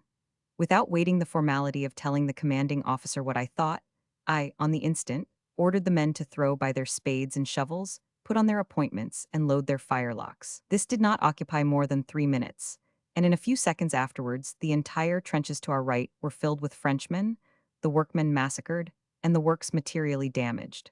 While at the same moment, several hundred men attempted to throw themselves into the battery we occupied, but the workmen were armed and ready to receive them. They had just been placed, I must say it, for it is the truth, by me in a posture not only to save their own lives, but the battery also. The Frenchmen advanced with that impetuous burst so well known to those who have witnessed it, and so difficult to stand before by any. They had a double motive to urge them on this occasion. Honor had a forcible auxiliary in the shape of $1, which they were to receive for every pickaxe or shovel they carried out of our trenches. And, well as I know the French character, it is difficult for me, 179, to say which of the two, honor or avarice, most predominated upon the present occasion. I shall only say that it is my firm conviction, and I judge from the spirit of the attack, that both had their share in stimulating those heroic and veteran plunderers to seek for a footing within our trenches, for I never saw a set of fellows that sought with greater avidity than they did the spades and shovels that were thrown aside by our men. Lieutenant 500 R.C. of the 88th and Lieutenant White of the 45th pursued them almost to the glacis of the town, and had the movement been foreseen, there can be little hazard in saying that, with a sufficient supply of ladders at the moment, the fort of Picurina could have been carried by the workmen alone, so great was their enthusiasm, with a less loss of lives than it cost us. After 6 days' labor, on the 25th. Plan of Siege of Biedigeosi, March 16 April 1812. The sortie had been well repulsed at this point, but higher up, on the right, we were not so fortunate. The workmen were surprised, and, in addition to the injury inflicted upon the works, a great loss of men and officers was sustained before the covering party reached the spot. General Picton soon after arrived in the battery where I was stationed, and seemed to be much alarmed for its safety, not knowing in the confusion of the moment, which was great, that the enemy had attacked it and had been driven back. But when he learned from me that the workmen alone had achieved this act, he was lavish in his praise of them, and spoke to myself in flattering terms for him, but there was an austerity of demeanor which, even while he gave praise, a thing he seldom did to the Connaught Rangers at least, kept a fast hold of him, and the caustic sententiousness with which he spoke rather chilled than animated. He was on foot, but his aide-de-camp, Captain 180 Cuthbert of the Fusiliers, was mounted, and while in the act of giving directions to some of the troops, for by this time the whole of the besieging force, attracted by the cannonade, was in motion towards the works. He was struck in the hip by a round shot, which killed his horse on the spot, leaving him dreadfully mangled and bleeding to death. This officer was a serious loss to Picton, and was much regretted by the division. He possessed all the requisites for a staff officer, without that silly arrogance, the sure sign of an empty mind, as well as head, which we sometimes meet with amongst the gentlemen who compose the état major of our army. We lost in this affair about 200 men, many of whom were cut down in the works, and several in the depots far in the rear, by a body of the enemy's light cavalry that galloped out of the town at the moment the sortie commenced. Absurd as this may read, it is nevertheless true.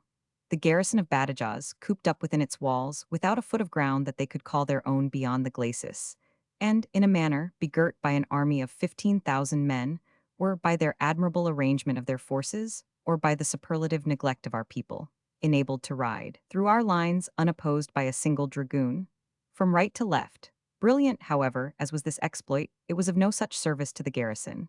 Their loss exceeded 400 men, and the capture of a few dozen spades and shovels but ill repaid them for so great a sacrifice of lives, at any time valuable, but in their present position doubly so. The sortie being at length repulsed, and order once more restored, the works in the trenches were continued under a torrent of rain and fire of artillery. Lieutenant White of 181 the 45th, who had been much distinguished in the batteries, was struck by a shell, without a fuse on the head, which killed him on the spot. He was reading a book at the moment, and Lieutenant Cotton of the 88th, who was sitting beside him, was so covered with his blood that it was thought at first he had been frightfully wounded. Up to this time, the fall of rain had been so violent as to threaten the total failure of the operation. It had never ceased since the 17th, and the trenches were a perfect river. The soldiers were working up to their knees in water, and the fatigue and hardships they endured were great indeed, but there was no complaint, not even a murmur to be heard. The next day, the 22nd, the pontoon bridge over the Guadiana was carried away by the floods which the late rains had caused in the river, and the stream became so rapid that the flying bridges could not be made use of, and, in short, all supplies from the other side were cut off. In the trenches matters were in as bad a state, for the earth no longer retained its consistency, and it was impossible to get it into any shape. On the 24th, however, the weather happily settled fine, and much progress was made towards forwarding the works. But this and the following day were perhaps two of the most dreadful recorded in the annals of sieges. The soldiers labored with a degree of hardihood bordering on desperation, while the engineers braved every danger with as much composure as if they either set no value upon their lives or thought their bodies impregnable to shot or shell. In proportion as our works advanced, the enemy redoubled his fire, and the attempt made by us to drag the heavy guns through the mud or to form magazines for the gunpowder was almost certain death. But not content with the destruction which his fire carried. Throughout our ranks, 182 Philippon brought to his aid a battery from San Cristobal, which he placed close to the edge of the river. The fire of this battery completely enfiladed our works, and rendered it difficult and hazardous for the workmen to keep their ground. Half a battalion was ordered down to the water's edge, and the effect of their fire against these guns was soon appreciated by the soldiers in the batteries. The cannonade of the enemy lost its effect, their fire became irregular, their shot passed over our heads, and, finally, they were compelled to limber up their park of artillery and retrace their steps, at a gallop, up the Cristobal height. Nevertheless, this battery did an incalculable hurt to us. Many men were struck down by its fire, but, above all, our engineers suffered the most. This was a loss that could be but ill spared, for we were so scantily supplied with this description of force that it was found necessary to substitute officers of the infantry to act as such during the siege. These officers were very zealous in the performance of the dangerous duties they had to fulfill. Some had a tolerable knowledge of the theory, but none, if I except Major Thompson of the 74th, and one or two that had served at Rodrigo, knew anything of the practical part. They strove, however, by great intrepidity to make up for their other defects. They exposed themselves to every danger with a bravery bordering on foolhardihood, and consequently, under such a fire as we were exposed to, scarcely one escaped death. Lieutenant Fairclough of the 5th and Ramage of the 74th, both acting engineers, were cut asunder by a round shot from the San Cristobal battery. Others, whose names I forget, shared the same fate, and several were wounded. Towards 3 o'clock in the afternoon, our works having materially advanced, several small magazines were in progress. The batteries destined to act against La Picurina were armed, and the losses which we sustained amongst our engineers repaired by the arrival of others to replace their fallen companions. It was at this time, while I was seriously occupied with 30 men, in covering with boards and sandbags a magazine which had been, with great labor, formed during the forenoon, that a shell of huge dimensions exploded at the entrance of it. There were, at the moment, above a dozen or so of the staff corps and engineers, with some of the line, placing a quantity of gunpowder in the vault which had been prepared to receive it. The roof of the magazine was, in defiance of the dreadful fire which was incessant upon this point, crowned by a few soldiers of the party under my command. Some kegs of gunpowder, which were at the entrance of the cave, unfortunately blew up, destroying all at that side of the magazine, and hurling the planks which were but in part secured upon its top, together with the men that were upon them, into the air. It caused us great loss of lives and labor, but fortunately the great store of powder which was inside escaped. The planks were shivered to pieces, and the brave fellows who occupied them either blown into atoms, or so dreadfully wounded as to cause their immediate death. Some had their uniforms burned to a cinder, while others were coiled up in a heap, without the vestige of anything left to denote that they were human beings. An 88th soldier, of the name of Cooney, barber to the company he belonged to, escaped the effects of the explosion unhurt, except a slight scratch in the face, caused by a splinter from a rock that had been rent in pieces by the blowing up of the magazine. He was an old and ugly man, 184, but yet so vain of his personal appearance as to be nearly in despair at the idea, as he said, of his good looks being spoiled. While he was in the midst of his lamentation, a round shot struck his head and carried it off. In his coat pocket was found his soap and razor, which were instantly drawn lots for, but to whose lot they fell I know not. The French cannoneers were loud in cheering when they discovered the effects of their fire upon Cooney's sconce.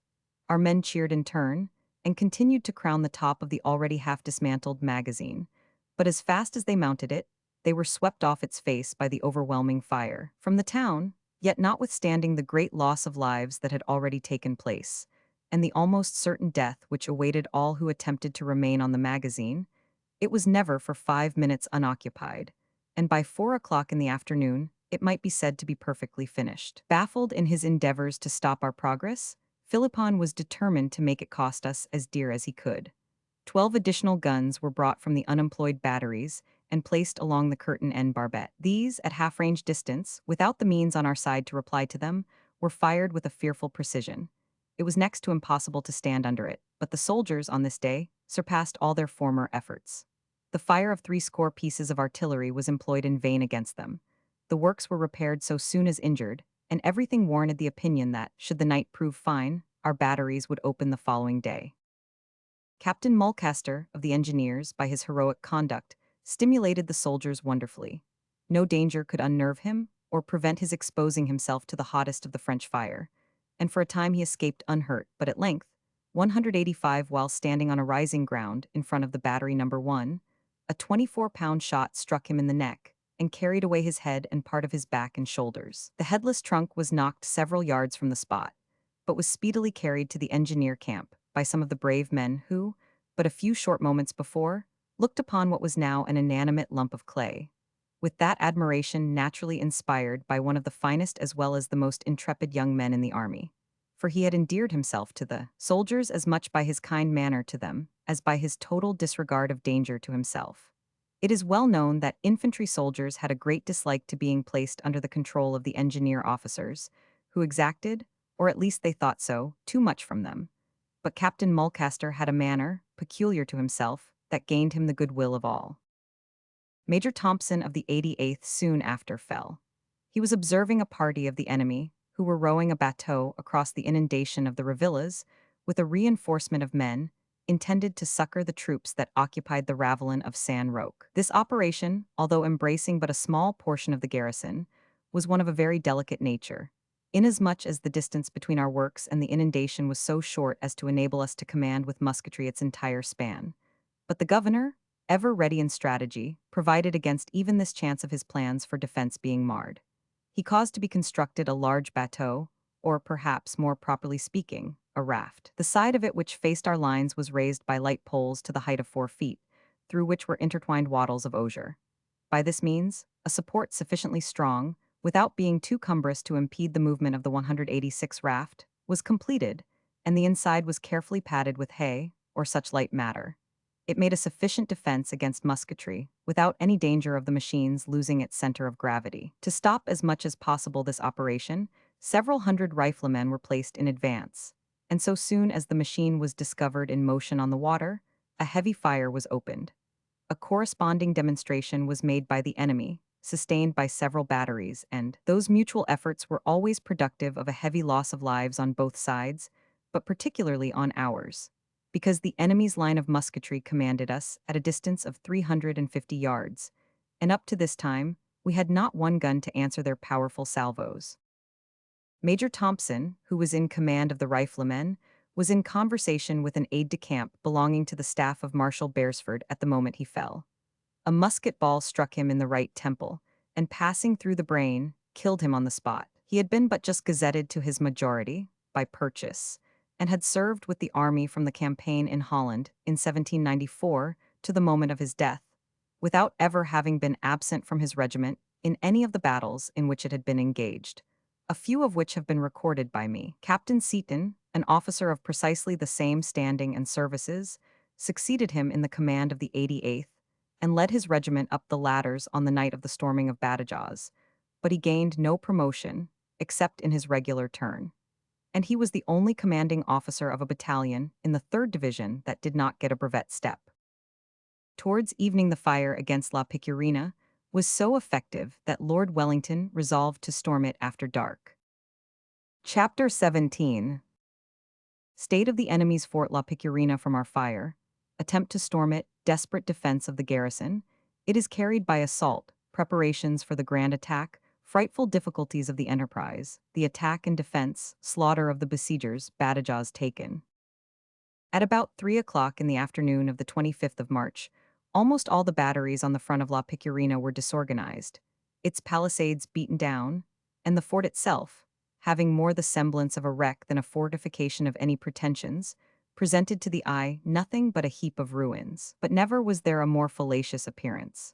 The work, although dismantled of its cannon, its parapets crumbling to pieces at each successive discharge from our guns, and its garrison diminished, without a chance of being succored, was still much more formidable than appeared to the eye of a superficial observer. It had yet many means of resistance at its disposal. The gorge, protected by 3 rows of palisades, was still unhurt, and although several feet of the scarp had been thrown down by the fire from our battering park, it was, notwithstanding, of a height sufficient to inspire its garrison with a well-grounded confidence as to the result of any effort of ours. Against it, it was defended by 300 of the elite of Philippon's force, under the command of a colonel of Soult's staff, named Gaspard Thierry, 188 who volunteered his services on the occasion. On this day, a deserter came over to us from the fort and gave an exact account of how it was circumstanced. Colonel Fletcher, the chief engineer, having carefully examined the damage created by our fire, disregarding the perfect state of many of the defenses, and being well aware that expedition was of paramount import to our final success, advised that the fort should be attacked after nightfall. At 7:30 the storming party, consisting of 15 officers and 500 privates, stood to their arms. General Kempt, who commanded in the trenches, explained to them the duty they had to perform. He did so in his usual clear manner, and everyone knew the part he was to fulfill. All now waited with anxiety for the expected signal, which was to be the fire of 1 gun from No. 4 battery. The evening was settled and calm. No rain had fallen since the 23rd. The rustling of a leaf might be heard, and the silence of the moment was uninterrupted, except by the French sentinels, as they challenged while pacing the battlements of the outwork. The answers of their comrades, although in a lower tone of voice, were distinguishable. Tout va bien dans le fort de la Plouvina was heard by the very men who only awaited the signal from a gun to prove that the réponse, although true to the letter, might soon be falsified. The great cathedral bell of the city at length tolled the hour of 8, and its last sounds had scarcely died away when the signal from the battery summoned the men to their perilous task. The 3 detachments sprang out of the works at the same moment and ran forwards to the glacis. But the great noise which the evolution unavoidably created gave warning to the enemy, already on the alert. 189 and a violent fire of musketry opened upon the assailing columns. 100 men fell before they reached the outwork, but the rest, undismayed by the loss and unshaken in their purpose, threw themselves into the ditch or against the palisades at the gorge. The sappers, armed with axes and crowbars, attempted to cut away or force down this defense. But the palisades were of such thickness, and so firmly placed in the ground, that before any impression could be made against even the front row, nearly all the men who had crowded to this point were struck dead. Meanwhile, those in charge of the ladders flung them into the ditch, and those below soon placed them upright against the wall, but in some instances they were not of a sufficient length to reach the top of the parapet. The time was passing rapidly, and had been awfully occupied by the enemy, while as yet our troops had not made any progress that could warrant a hope of success. More than 2/3 of the officers and privates were killed or wounded. 2 out of the 3 that commanded detachments had fallen, and Major Shaw of the 74th was the only one unhurt. All his ladders were too short, his men, either in the ditch or on the glacis, unable to advance, unwilling to retire, and not knowing what to do, became bewildered. The French cheered vehemently, and each discharge swept away many officers and privates. Shaw's situation, which had always been one of peril, now became desperate. He called out to his next senior officer, Captain Oates of the 88th, and said, "Oates, what are we to do?" But at the instant he was struck in the neck by a bullet and fell bathed in blood. It immediately occurred to Oates, who now took the command, that although the ladders were too short to mount the wall, they were long enough to go across the ditch. He at once formed the 190 desperate resolution of throwing 3 of them over the fosse, by which a sort of bridge was constructed. He led the way, followed by the few of his brave soldiers who were unhurt, and forcing their passage through an embrasure that had been but bolstered up in the hurry of the moment, carried, after a brief, desperate, but decisive conflict, the point allotted to him. 60 grenadiers of the Italian Guard were the first encountered by Oates and his party. They supplicated for mercy, but, either by accident or design, one of them discharged his firelock, and the ball struck Oates in the thigh. He fell, and his men, who had before been greatly excited, now became furious when they beheld their commanding officer weltering in his blood. Every man of the Italian Guard was put to death on the spot. Meanwhile, Captain Powys's detachment had made great progress, and finally entered the fort by the salient angle. It has been said, and for aught I know to the contrary, with truth, that it was the first which established itself in the outwork. But this is of little import in the detail, or to the reader. All the troops engaged acted with the same spirit and devotion, and each vied with his comrade to keep up the character of the fighting division. Almost the entire of the privates and non-commissioned officers were killed or wounded, and of 15 officers, which constituted the number of those engaged, not one escaped unhurt. Of the garrison, but few escaped. The commandant and about 80 were made prisoners. The rest, in endeavoring to escape under the guns of the fortress, or to shelter themselves in San Roque, were either bayoneted or drowned in the 191 revillas. But this was not owing to any mismanagement on the part of Count Philippon. He, with that thorough knowledge of his duty which marked his conduct throughout the siege, had, early in the business, ordered a body of chosen troops to debouch from San Roque and to hold themselves in readiness to sustain the fort.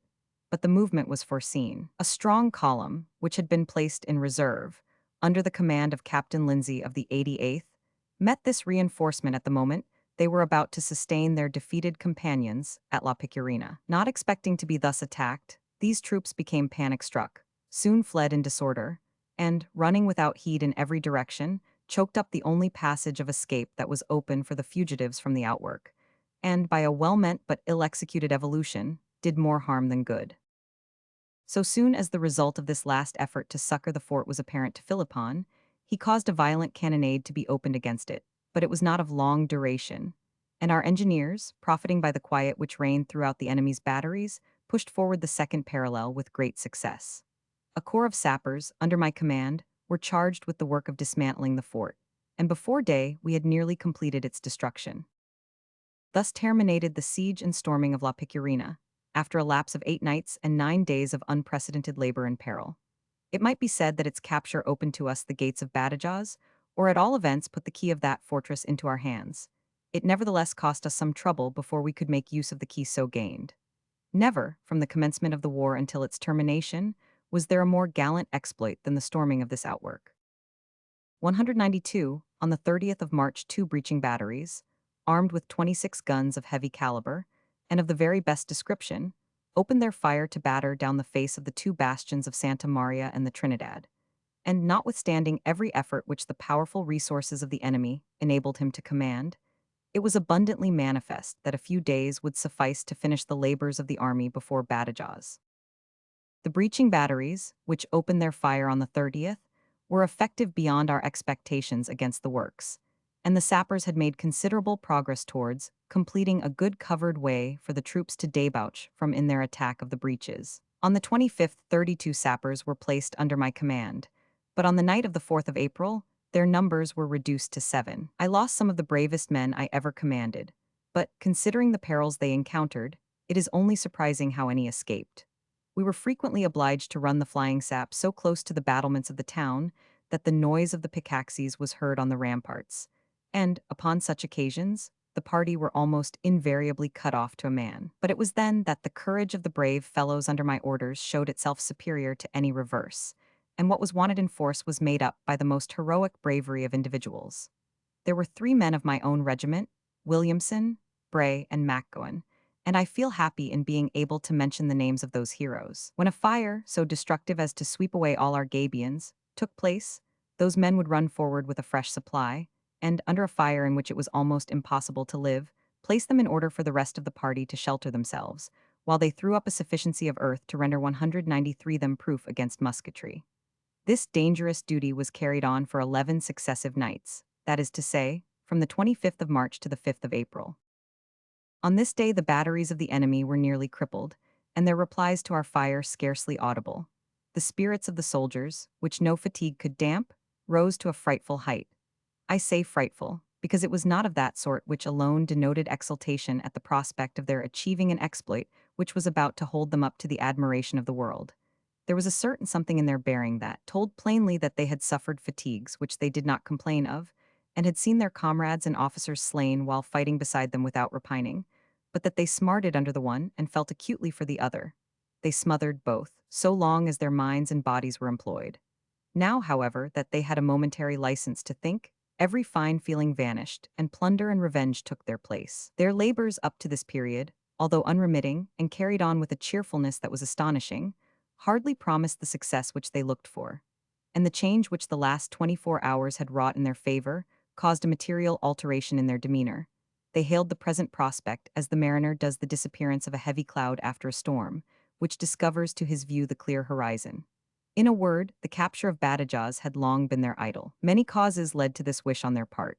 The two previous unsuccessful sieges, and the failure of the attack against San Cristobal in the latter. But above all, the well-known hostility of its inhabitants to the British army, and perhaps might be added a desire for plunder, which the sacking of Rodrigo had given them a taste for. Badajoz 194 was, therefore, denounced as a place to be made an example of, and most unquestionably, no city, Jerusalem excepted, was ever more strictly visited to the letter than was this ill-fated town. The demeanor of the soldiers on this evening faithfully exemplified what I have just written. A quiet but desperate calm had taken the place of that gayness and buoyancy of spirits which they possessed so short a time before, and nothing now was observable in their manner but a tiger-like expression of anxiety to seize upon their prey, which they considered as already within their grasp. Towards 5 o'clock in the afternoon, all doubts were at an end, in consequence of some officers arriving in the camp from the trenches. They reported that Lord Wellington had decided upon breaching the curtain that connected the bastions of La Trinidad and Santa Maria, and as this operation would necessarily occupy several hours' fire, it was impossible that the assault could take place before the following day, the 6th, and the inactivity that reigned in the engineer camp, which contained the scaling ladders, was corroborative of the intelligence. For once I saw the men dejected, yet it was not the dejection of fear, but of disappointment. Some of the most impetuous broke out into violent and unbecoming language, others abused the engineers, and many threw the blame of the delay upon the generals who commanded in the trenches.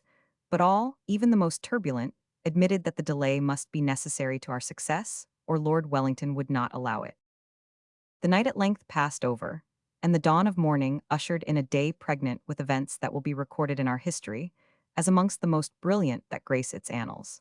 The batteries against the curtain soon reduced it 195 to a heap of ruins, and the certainty that the trial would be made the same evening re-established good humor amongst the soldiers. It was known, early in the day, that the breaches were allotted to the light Anth divisions.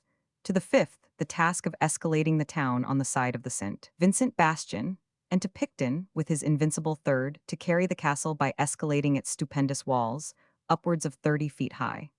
The Portuguese brigade, under General Power, were to divert the enemy's attention on the side of San Cristobal, while 300 men, taken from the guard in the trenches, were to carry the outwork of San Roque. To ensure the success of an enterprise upon which so much was at stake, 20,000 men were to be brought into action as I have described. By 5 o'clock, all the ladders were portioned out to those destined to mount them. The time fixed for the assemblage of the troops was 8, that for the attack 10. The day passed over heavily, and hour after hour was counted, each succeeding one seeming to double the length of the one that preceded it. But true as the needle to the pole, the long-expected moment arrived, and the clear but deep note of the town clock was now heard throughout our lines, as it told the hour of 8, and ere its last vibration had ceased the vast mass of assailants were in battle array. A thick and dusky vapor, issuing from the Guadiana and Revillas, hung above the heads of the hostile forces, and hid alike, by its heavy veil, each from the view of its opponent. The batteries on both sides were silent, as if they reserved their efforts for the approaching struggle, and except the gentle noise which the rippling of the Guadiana created, or the croaking of the countless frogs that filled the marshes on each side of its banks, everything was 196 as still as if the night was to be one of quiet repose. And a passing stranger, unacquainted with the previous events, might easily have supposed that our army were no otherwise occupied than in the ordinary routine of an evening parade. But Philippon, profiting by this cessation, retrenched and barricaded the breaches in a manner hereafter to be described.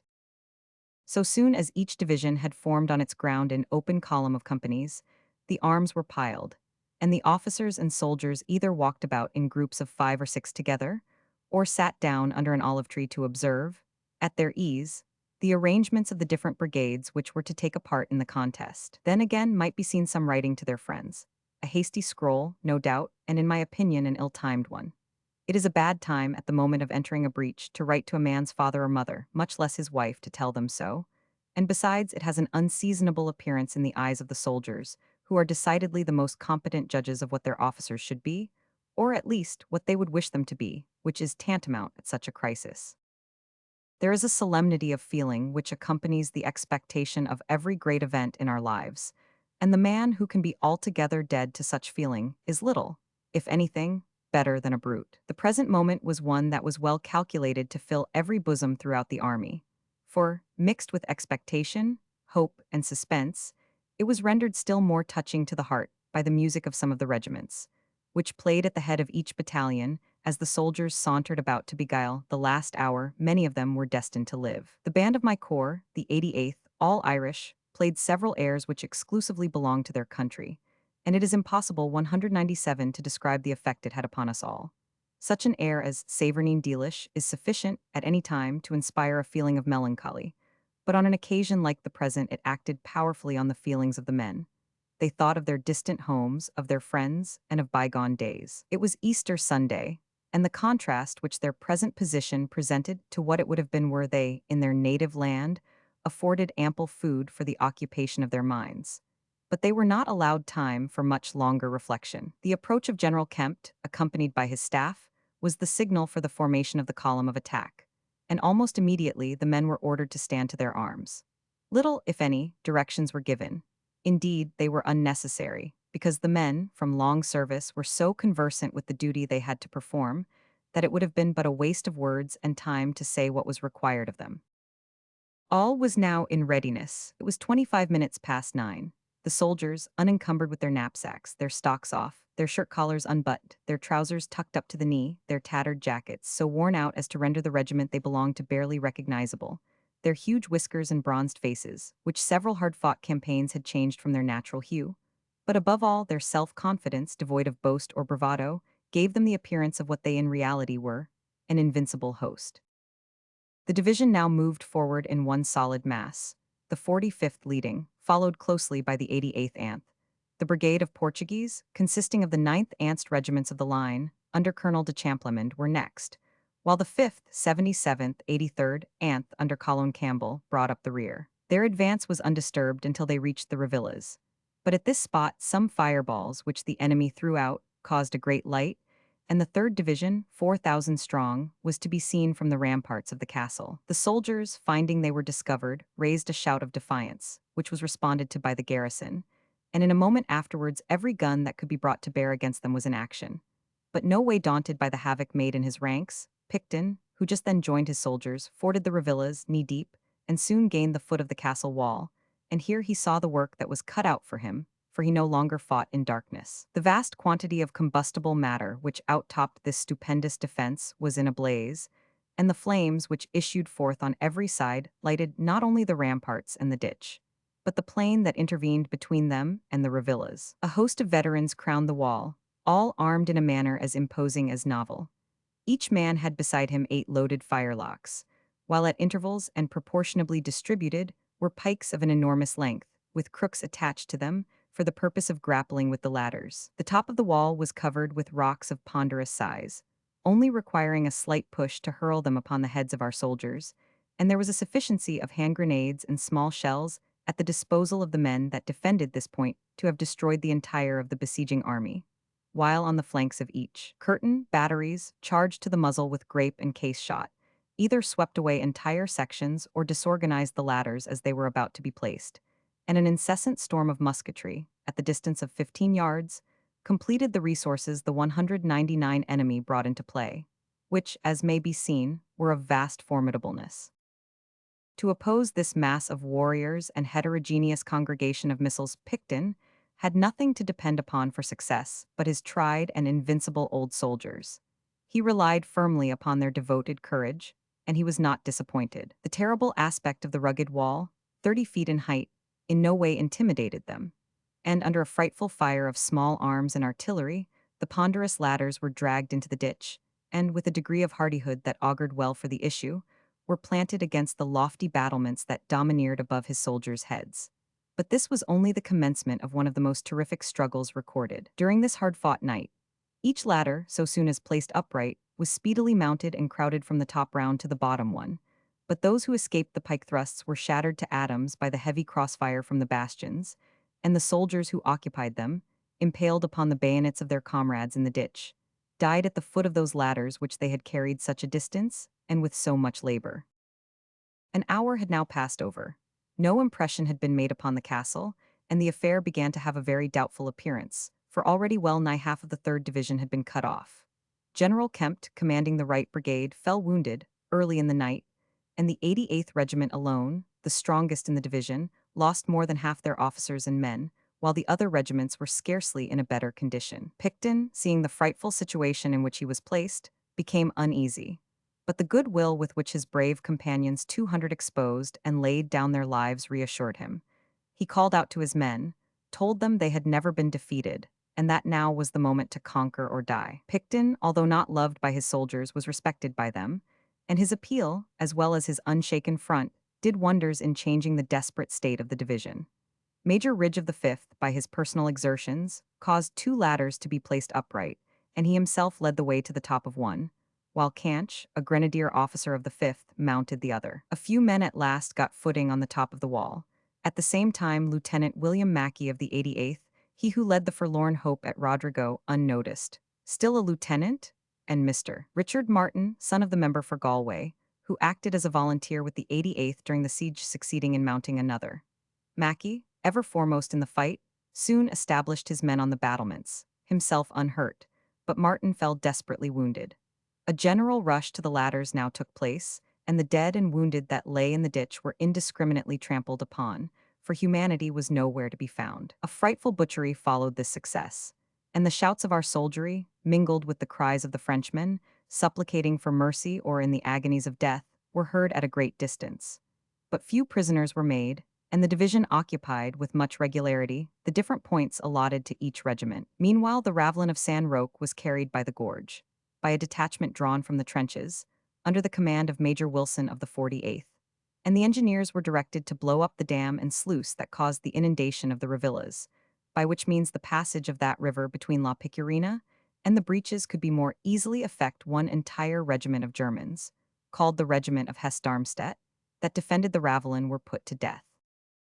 While all this was taking place at the castle and San Roque, a fearful scene was acting at the breaches. The light Anth divisions, 10,000 strong, advanced to the glacis undiscovered, a general silence pervading the whole, as the spirits of the men settled into that deep sobriety which denotes much determination of purpose. But at this spot their footsteps were heard, and, perhaps since the invention of gunpowder, its effects were never more powerfully brought into action. In a moment, the different materials which the enemy had arranged in the neighborhood of the breaches were lighted up.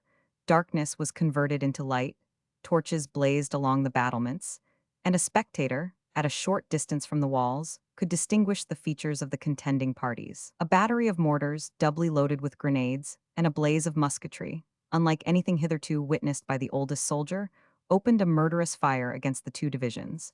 But unshaken by its effects, they pressed onward and jumped into the ditch.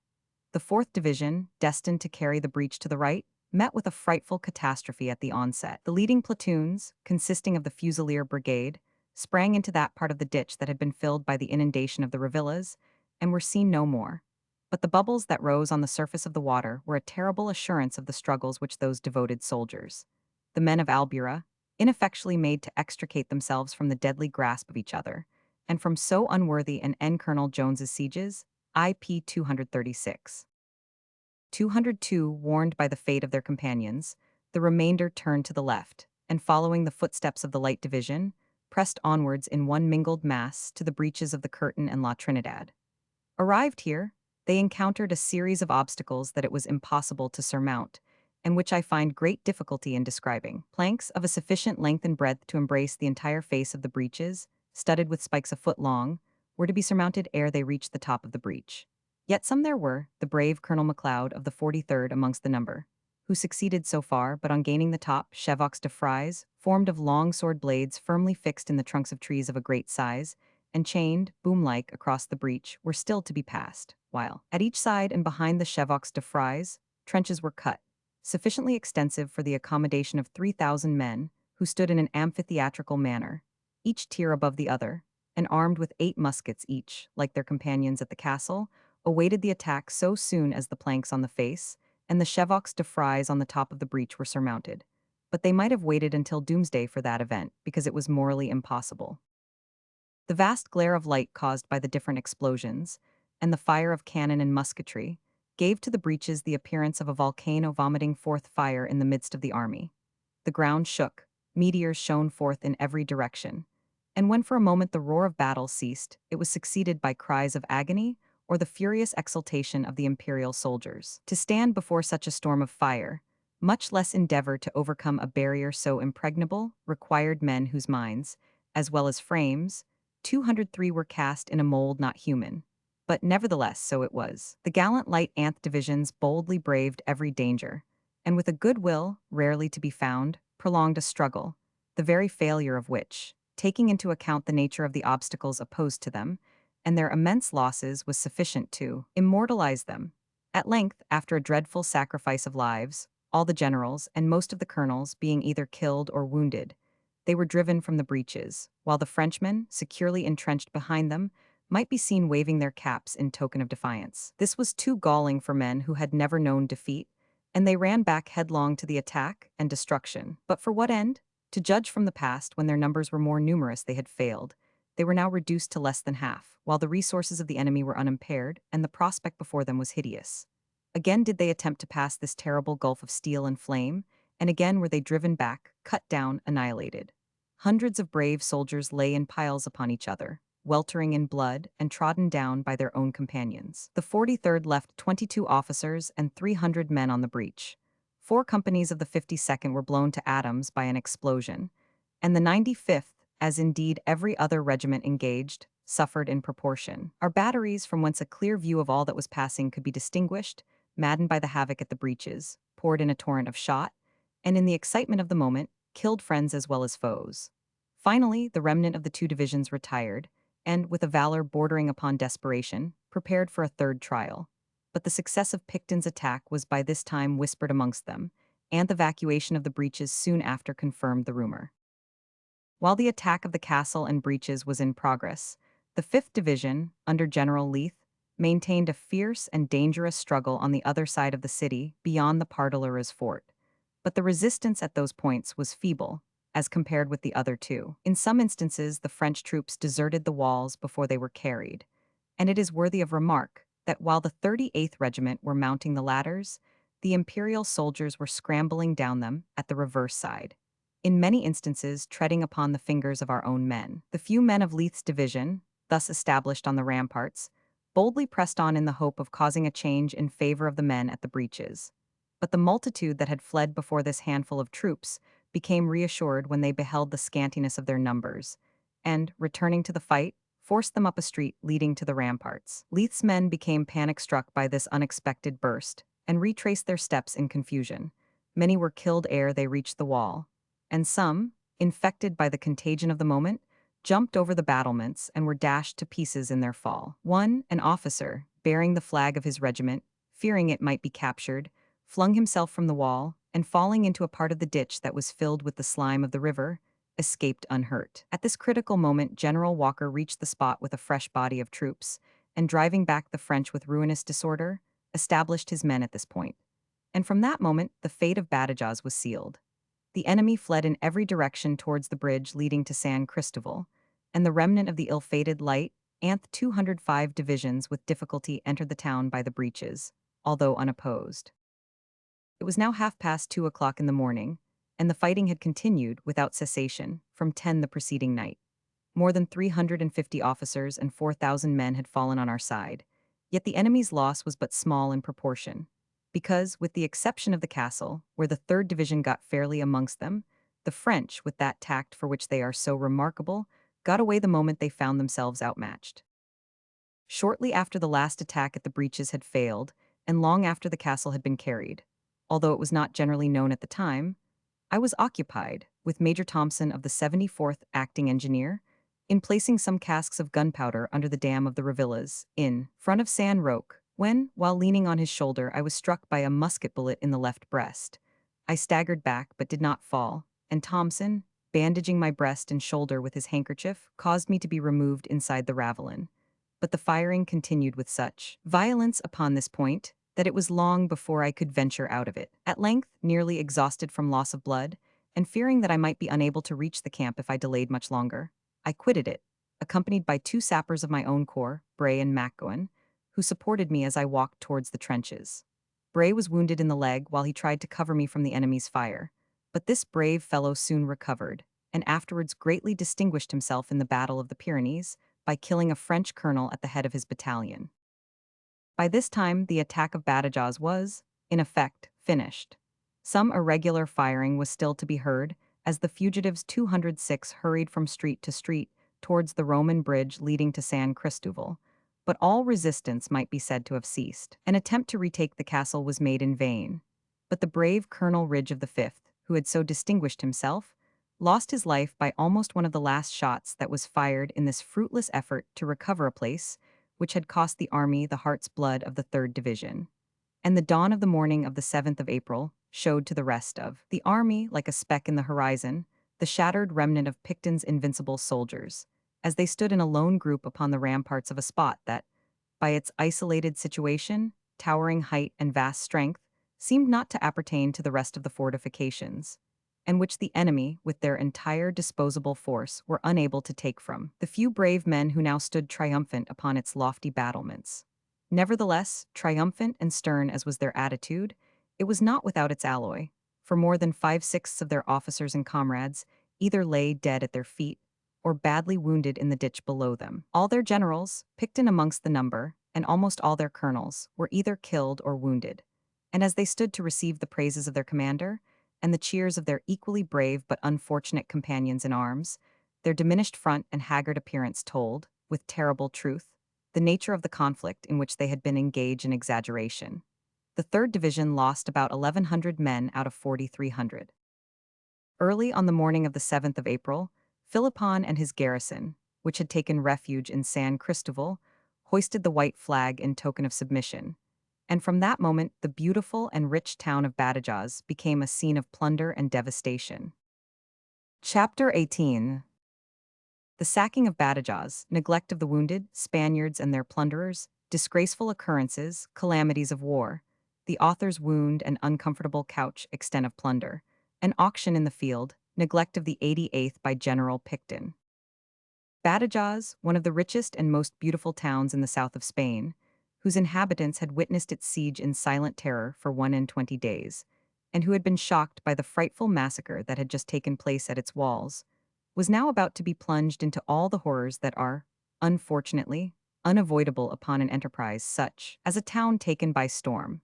Scarcely had Count Philippon and his garrison commenced their march towards Elvas, when the work of pillage commenced. Some many indeed of the good soldiers turned to the ditch of the castle, and to the breaches to assist and carry off their wounded companions, but hundreds were neglected in the general and absorbing thirst for plunder. The appearance of the castle was that of a vast wreck, the various ladders lying shattered at the base of its walls, the broken piles of arms, and the brave men that lay as they had fallen, many holding their firelocks in their grasp, marked strongly the terrible contest in which they had been engaged, and presented to the eye of a spectator ample food for reflection. It was not possible to look at those brave men, all of them dead or frightfully maimed, without recollecting what they had been but a few short hours before. Yet those feelings, fortunately perhaps, do not predominate with soldiers, and those sights, far from exciting reflections of a grave nature, more usually call forth some jocular remark, such as that he will have no further occasion to draw rations, or that he has stuck his spoon in the wall and left off messing. Such is the force of habit. At the breaches, the light Anth division soldiers lay in heaps upon each other, a still warm group, and many of those veterans, from whom the vital spark had not yet fled, expired in the arms of the few of their companions who sought to remove them to a place better suited to their miserable condition. But war, whatever its numerous attractions to a young mind may be, is but ill calculated to inspire it with those softer feelings so essential to soothe us in the moment of our distress. It must not, therefore, be wondered at that a wish for plunder and enjoyment took the place of humanity, and that hundreds of gallant men were left to perish from neglect. Before 6 o'clock in the morning of the 7th of April, all organization amongst the assaulting columns had ceased, and a scene of plunder and cruelty, that it would be difficult to find a parallel for, took its place. The army, so fine and effective on the preceding day, was now transformed into a vast band of brigands, and the rich and beautiful city of Badajoz presented the turbulent aspect that must result from the concourse of numerous and warlike multitudes, nearly strangers to each other, or known only by the name of the nation to which they belonged. The horde of vagabonds, Spaniards as well as Portuguese, women as well as men, that 209 now eagerly sought for admission to plunder, nearly augmented the number of brigands to what the assailing army had reckoned the night before, and it may be fairly said that 20,000 people, armed with full powers to act as they thought fit, and all, or almost all, armed with weapons, which could be turned, at the pleasure or caprice of the bearer, for the purpose of enforcing any wish he sought to gratify, were let loose upon the ill-fated inhabitants of this devoted city. These people were under no restraint, had no person to control them, and in a short time got into such an awful state of intoxication that they lost all control over their own actions.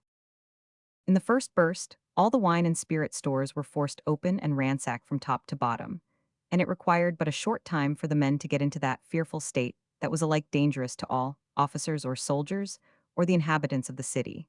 Casks of the choicest wines and brandy were dragged into the streets, and when the men had drunk as much as they fancied, the heads of the vessels were stove in, or the casks otherwise so broken that the liquor ran about in streams. In the town were a number of animals that belonged to the garrison, several hundred sheep, numerous oxen, as likewise many horses.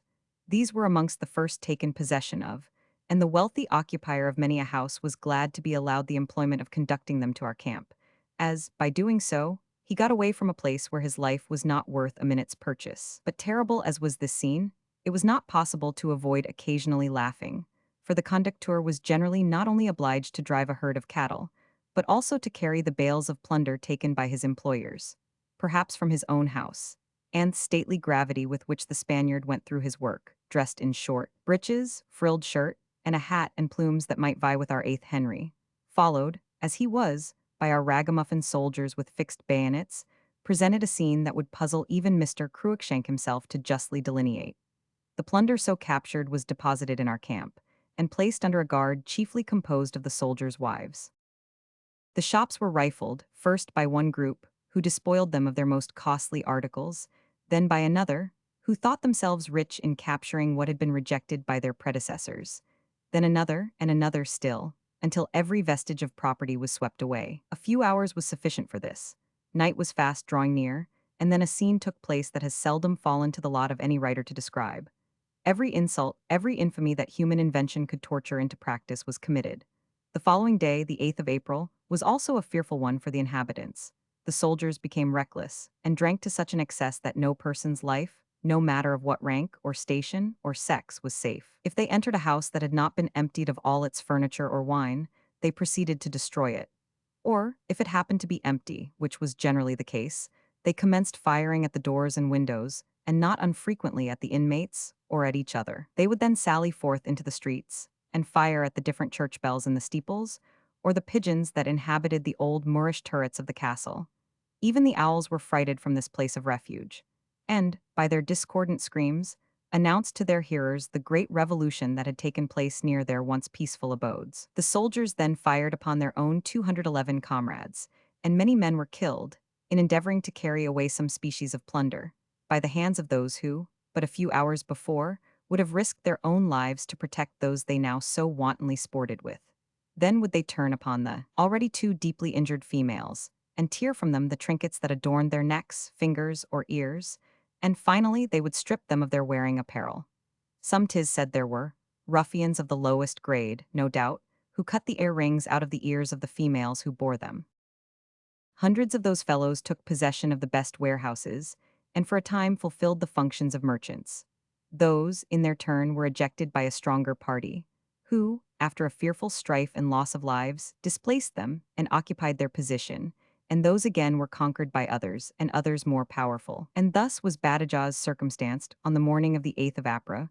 It presented a fearful picture of the horrors that are inevitable upon a city carried by assault. And although it is painful to relate these disgraceful facts, it is essential nevertheless. I feel as much pride as any man can feel in having taken a part in actions that must ever shed luster upon my country. But no false feeling of delicacy shall ever prevent me from speaking the truth, no matter whether it touches the conduct of one man or 10,000.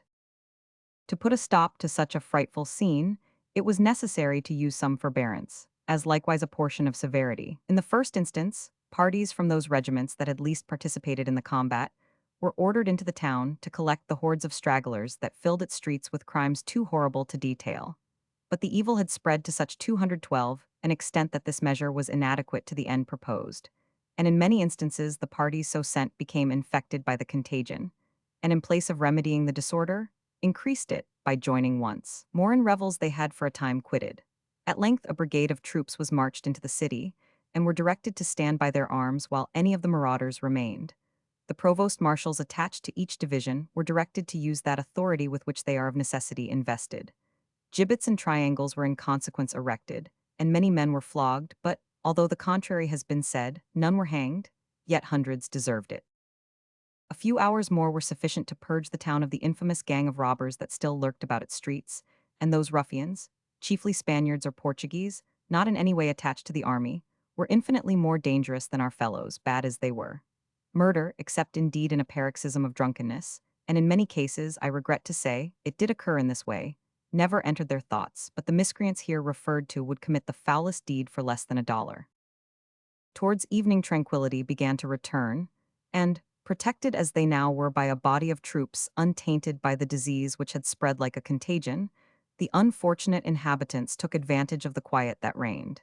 Yet it was a fearful quiet, and might be likened to a ship at sea, which, after having been plundered and dismasted by pirates, is left floating on the ocean without a morsel of food to supply the wants of its crew, or a stitch of canvas to cover its naked masts.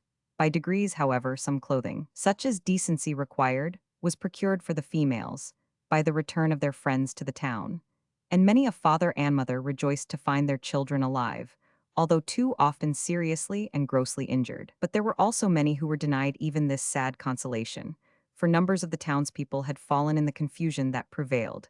Some of our officers also were killed in this way, and it has been said, I believe truly, that one, a colonel commanding a regiment, lost his life by the hands of his own men.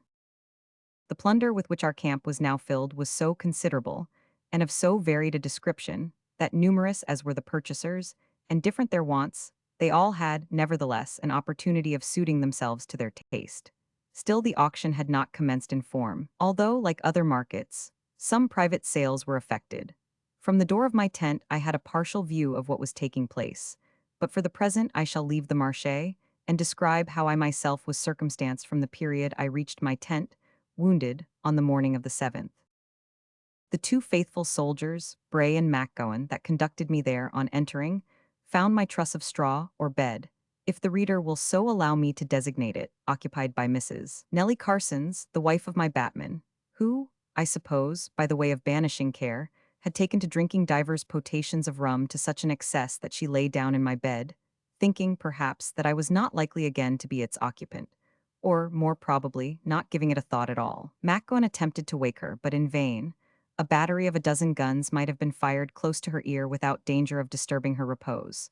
"Why then, sir," said he, "sure the bed's big enough for yees both, and she'll keep you nate and warm, for, be the powers, you're 214 kilt with the cold and the loss of blood." I was in no mood to stand on ceremony, or, indeed, to stand at all. I allowed myself to be placed beside my partner without any further persuasion, and the 2 soldiers left us to ourselves and returned to the town.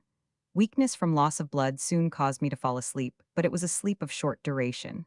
I awoke, unable to move, and in fact lay like an infant. The fire of small arms, the screams of the soldiers' wives, and the universal buzz throughout the camp acted powerfully upon my nervous and worn-out frame. But somnus conquered Mars, for I soon fell into another doze, in which I might have remained very comfortable had not my companion awoke sooner than I wished. Discharging a huge grunt and putting her hand upon my leg, she exclaimed, "Hurrah! Dan Jewel, what makes you so stiff this morning?" It required but few words from me to undeceive her. Tea and chocolate were soon in readiness, and having tasted some of the former, I sat up in my bed waiting the arrival of the first surgeon to dress my wound. My batman Dan Carsons shortly afterwards made his appearance. He led up to the door of my tent 3 sheep, and had moreover a pigskin of enormous size filled with right good wine which the Spaniards call La Tinta de la Mancha. "And sure," said he, "I heard of your being kilt, and I brought you this," pointing to the pigskin of wine, thinking what a Nate bolster it I'd be for you while you slept at your A's. And, without waiting for my reply, he thrust the pigskin under my head. "And look," said he, showing me a spigot at the mouth of my bolster. "When you're thirsty at all, you see nothing is more pleasant or aisy than to clap this into your mouth, and sure won't it be mate and da trink for you too." "Oh, Jassus," responded Nellie, "he's kilt out and out. See, Dan, how the blood is in strams about the blankets." A little learning is a dangerous thing. So, under certain circumstances, is a little laughing? And Dan Carsons and his wife made me laugh so immoderately that a violent discharge of blood from my wound nearly put an end to my career in this world. Had it not been for the arrival of Dr. Grant, the staff surgeon of the division, who just now made his appearance, I doubt much if any of my readers would ever have had the pleasure of reading these my reminiscences. But I must have done with myself, Dan Carsons, and his wife Nellie, and resume my narrative of the sale of the plunder with which our camp was, to use a mercantile phrase, glutted. Early on the morning of the 9th of April, a great concourse of Spaniards had already thronged our lines. The neighboring villages poured in their quota of persons, seeking to be the purchasers of the booty captured by our men, and each succeeding hour increased the supply for their wants, numerous and varied as they were, and our camp presented the appearance of a vast market. The scene after the taking of Rodrigo was nothing in comparison to the present, because the resources of Badajoz might be said to be in the ratio of 5 to 1 as compared with her sister fortress. And besides, our fellows were, in an equal proportion, more dexterous than they had been in their maiden effort to relieve Rodrigo of its valuables. It may therefore be well supposed, and the reader may safely take my word for it, that the transfer of property was, on the present occasion, considerable. Some men realized upwards of $1,000, about £250. Others less, but all, or almost all, gained handsomely by an enterprise in which they had displayed such unheard of acts of devotion and bravery. And it is only to be lamented that they tarnished laurels so nobly won by traits of barbarity, for which it would be difficult to find a parallel in the annals of any army. The sale of the different commodities went on rapidly, notwithstanding we had no auctioneers. There was no king's duty, but, most undeniably, if the Spaniards paid no king's duty, they paid the piper. While the divers articles were carried away by the purchasers, the wounded were removed to the hospitals and camp, and the lamentations of the women for their dead or wounded husbands made a striking contrast to the scene of gaiety which almost everywhere prevailed. Towards the evening of the 9th, our camp was nearly emptied of all its saleable commodities, and the following morning was occupied in getting rid of the many Spaniards who still hovered about us, endeavoring to get a bargain of some of the unsold articles. By noon, all traffic had ceased, and the men began to arrange themselves for a fresh combat with Marshal Soult, who was advancing towards Badajoz. The appearance and demeanor of the soldiery in no way warranted the idea that they had been occupied as they were for the last 3 weeks, but more especially for the last 3 days. They were the same orderly set of men they had been before the attack on the town, and were just as eager to fight Soult as they were to storm Badajoz. The only change visible was their thinned ranks. In my regiment alone, out of 750 privates, 434 had fallen, and of the officers, who at the commencement of the siege counted 24, but 5 remained unhurt. Our total loss exceeded 5,000 men, and although no officer of a higher rank than colonel was killed, 217, it is a singular circumstance that every general actively engaged was wounded on the night of the assault. Picton, Colville, Kempt, Walker, and Bowes, who headed the assaulting divisions and brigades, were every one of them hurt on that fatteth of Apra. Picton headed the 3rd Division, Kempt its 1st Brigade. Colville commanded the 4th Division, Bowes its 2nd Brigade, Walker the 2nd Brigade of the 5th Division. The total loss of the British during the siege was 72 officers and men killed, and officers and men wounded. There were also 100 missing, mostly, it is believed, men whose bodies fell into the Guadiana or the Revillas and were not found. This gives a total of 4924, so that Grattan's figure of over 5,000 is hardly exaggerate. Chapter 19. Departure from Badajoz, the wounded left to the protection of Spanish soldiers, subsequently removed to Elvas. The author leaves Elvas to join the army, Spaniards and Portuguese. Rodrigo revisited, a Spanish ball, movements of Marshal Marmont, fall of the forts of Salamanca, amicable enemies. On the 15th of April, 1812, the heroes of Badajoz took a last farewell of the scene of their glory and the graves of their fallen companions, and marched towards the banks of the Coa and Agda, where, but a few months before, they had given proofs of their invincible valor. Indeed, it might be said, without any great stretch of historical truth, that every inch of ground upon which they trod was a silent evidence of their right to be its occupant, so far, at least, as right of conquest goes. Ill as I was, in common with many others, who, like myself, lay wounded, and were unable to accompany our friends, I arose from my truss of straw to take a parting look at the remnant of my regiment as it mustered on the parade. But in place of upwards of 700 gallant soldiers and 24 officers, of the former there were not 300, and of the latter but 5. At any time, when in the full enjoyment of health and vigor, this sad diminution would have affected me. But in my then frame of mind it acted powerfully upon my nerves. I asked myself, 219, where are the rest? I suppose I spoke louder than I intended, for my man, Dan Carsons, ran out of his tent to inquire who I was looking after. Dan replied, I am looking for the men that are absent from parade. Where are they? Kilt, sir, replied Dan, and the greater part of them buried at the foot of the Oud Castle Fornant Ye. Their bodies are there, Dan, but where are they themselves? Och, Jassus, cried Dan to his wife, he's out of his senses. Nellie, run and fetch the pigskin of wine. You know how it sarved him last night when he was raving. Nellie brought the remnant of the Tinta de la Mancha, and a few mouthfuls of it raised my spirits considerably, but the fever with which I was attacked was increasing rapidly. The drums of the division beat a ruffle. The officers took their stations. The bands played. The soldiers cheered, and in less than half an hour, the spot which, since the 17th of the preceding month, had been a scene of the greatest excitement, was now a lone and deserted waste, having no other occupants than disabled or dying officers and soldiers, or the corpses of those who had fallen in the strife. The contrast was indeed great, and of that cast that made the most unreflecting think and the reflecting feel. The sound of the drums died away. The division was no longer visible, except by the glittering of their firelocks. At length we lost sight of even this, and we were left alone, like so many outcasts, to make the best of our way to the hospitals in Badajoz.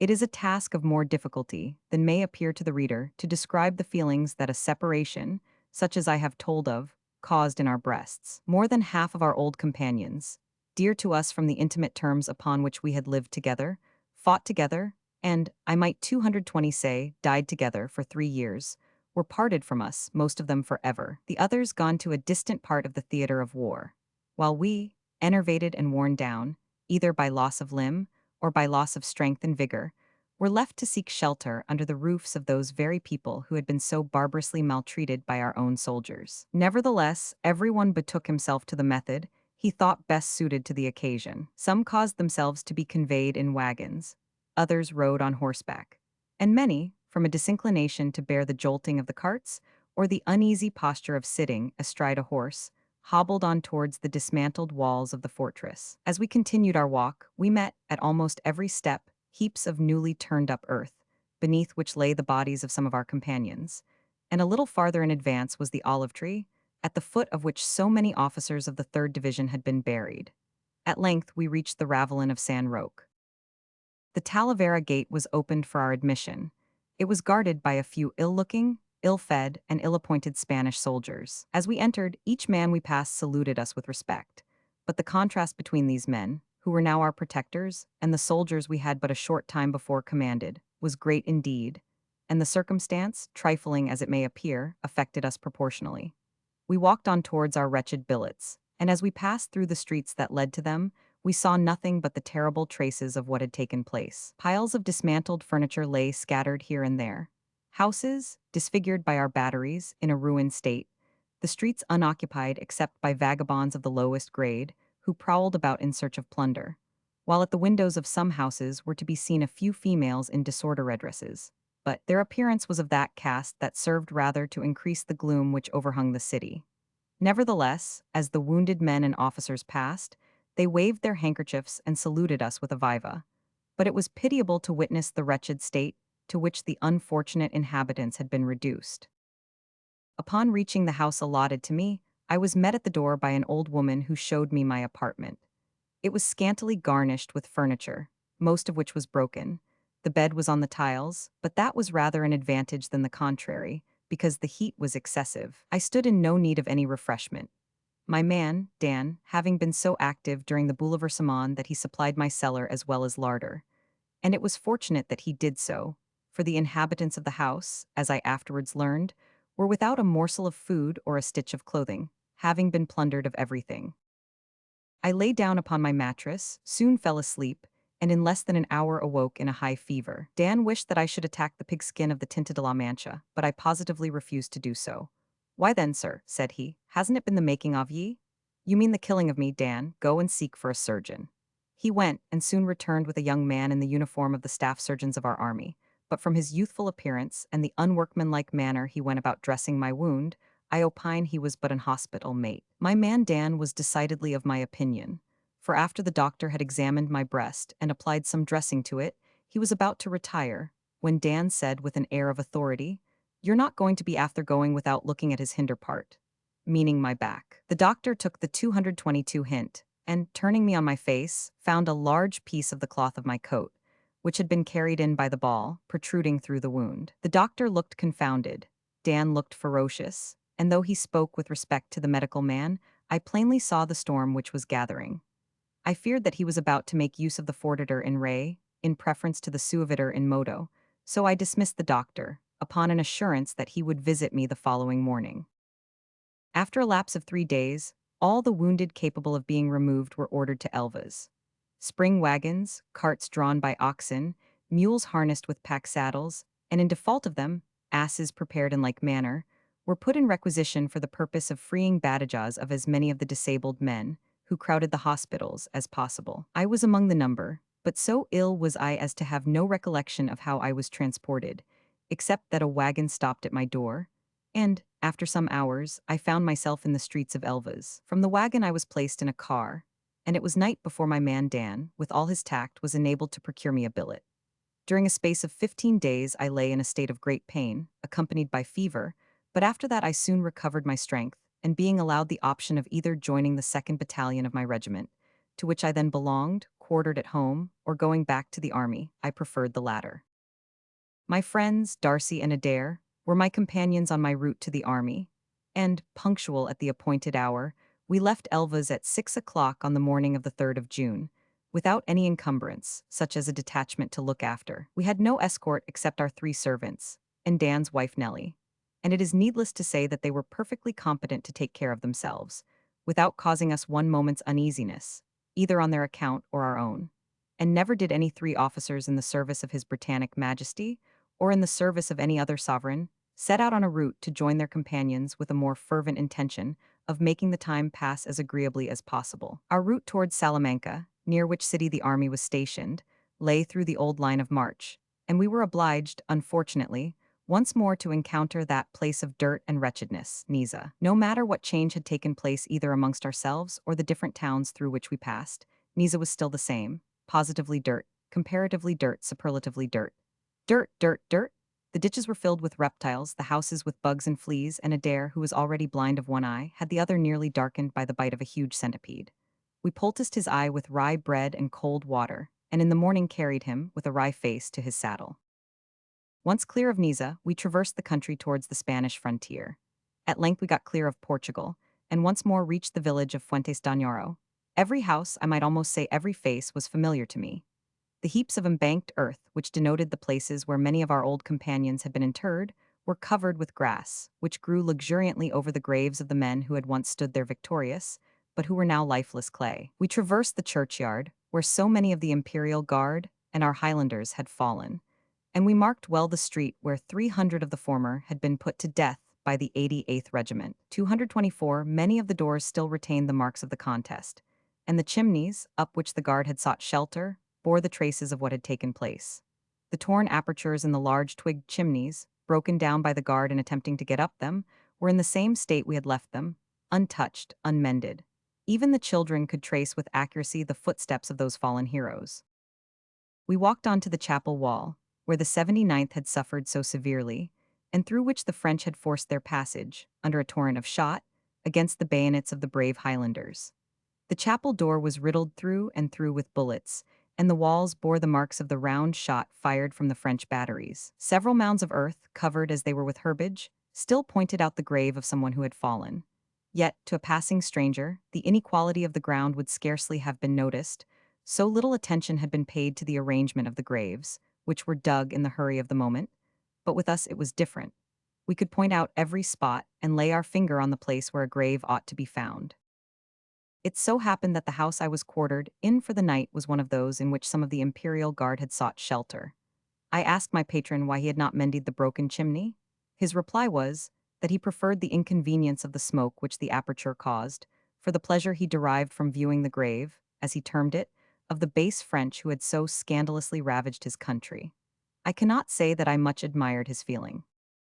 From Fuentes d'Añoro we reached Rodrigo, which we hay-lifted only 5 months before.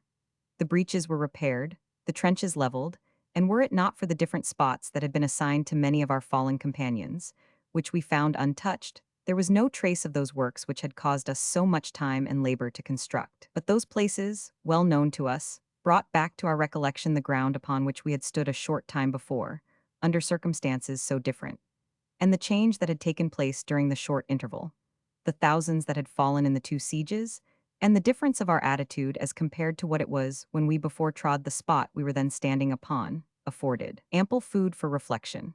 From the period of our investment of Rodrigo to the capture of Badajoz, that is to say, 88 days, we lost in my regiment alone 25 officers and 556 men.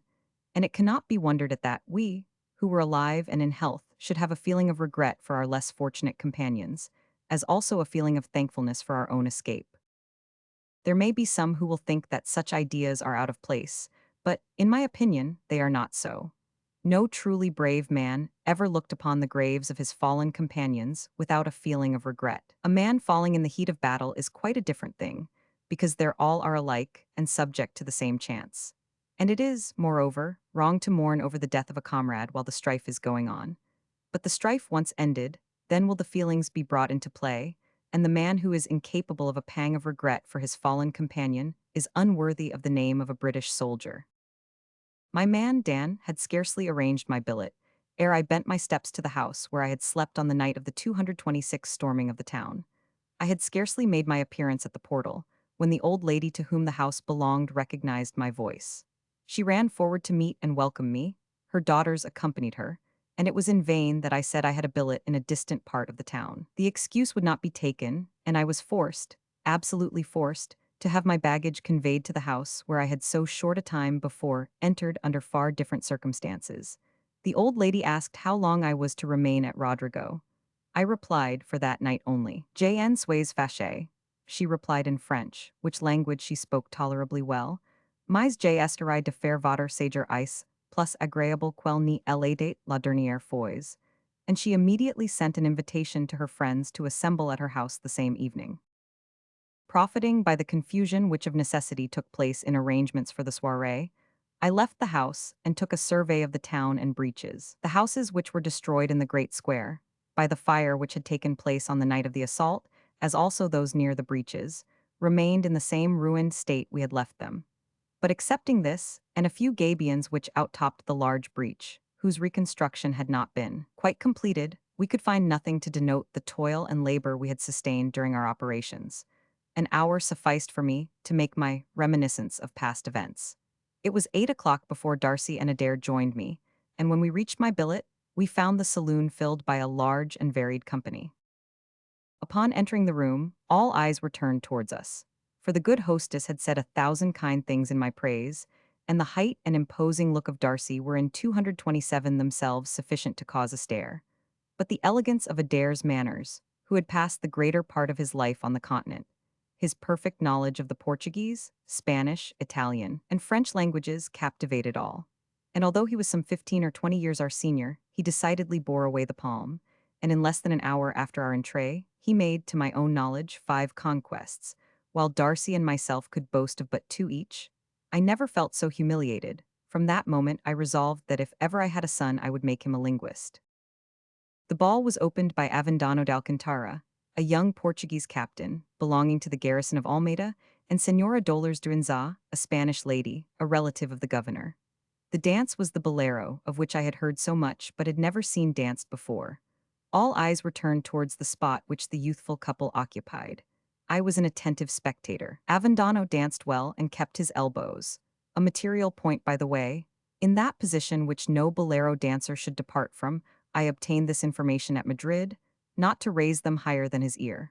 But he danced mechanically, like one that had been taught and had his lesson by rule more than by heart. Although he moved his arms with much grace and kept the proper measure with his feet, there was nothing inspiring in his mode of dance, or in the manner he used his castanets. His partner, on the contrary, had all the fire of the true Andalusian breed. Her movements, though not perhaps as correct as his, were spirited, and drew down thunders of applause from the spectators, and each plaudit, as was natural, caused her to increase her exertions.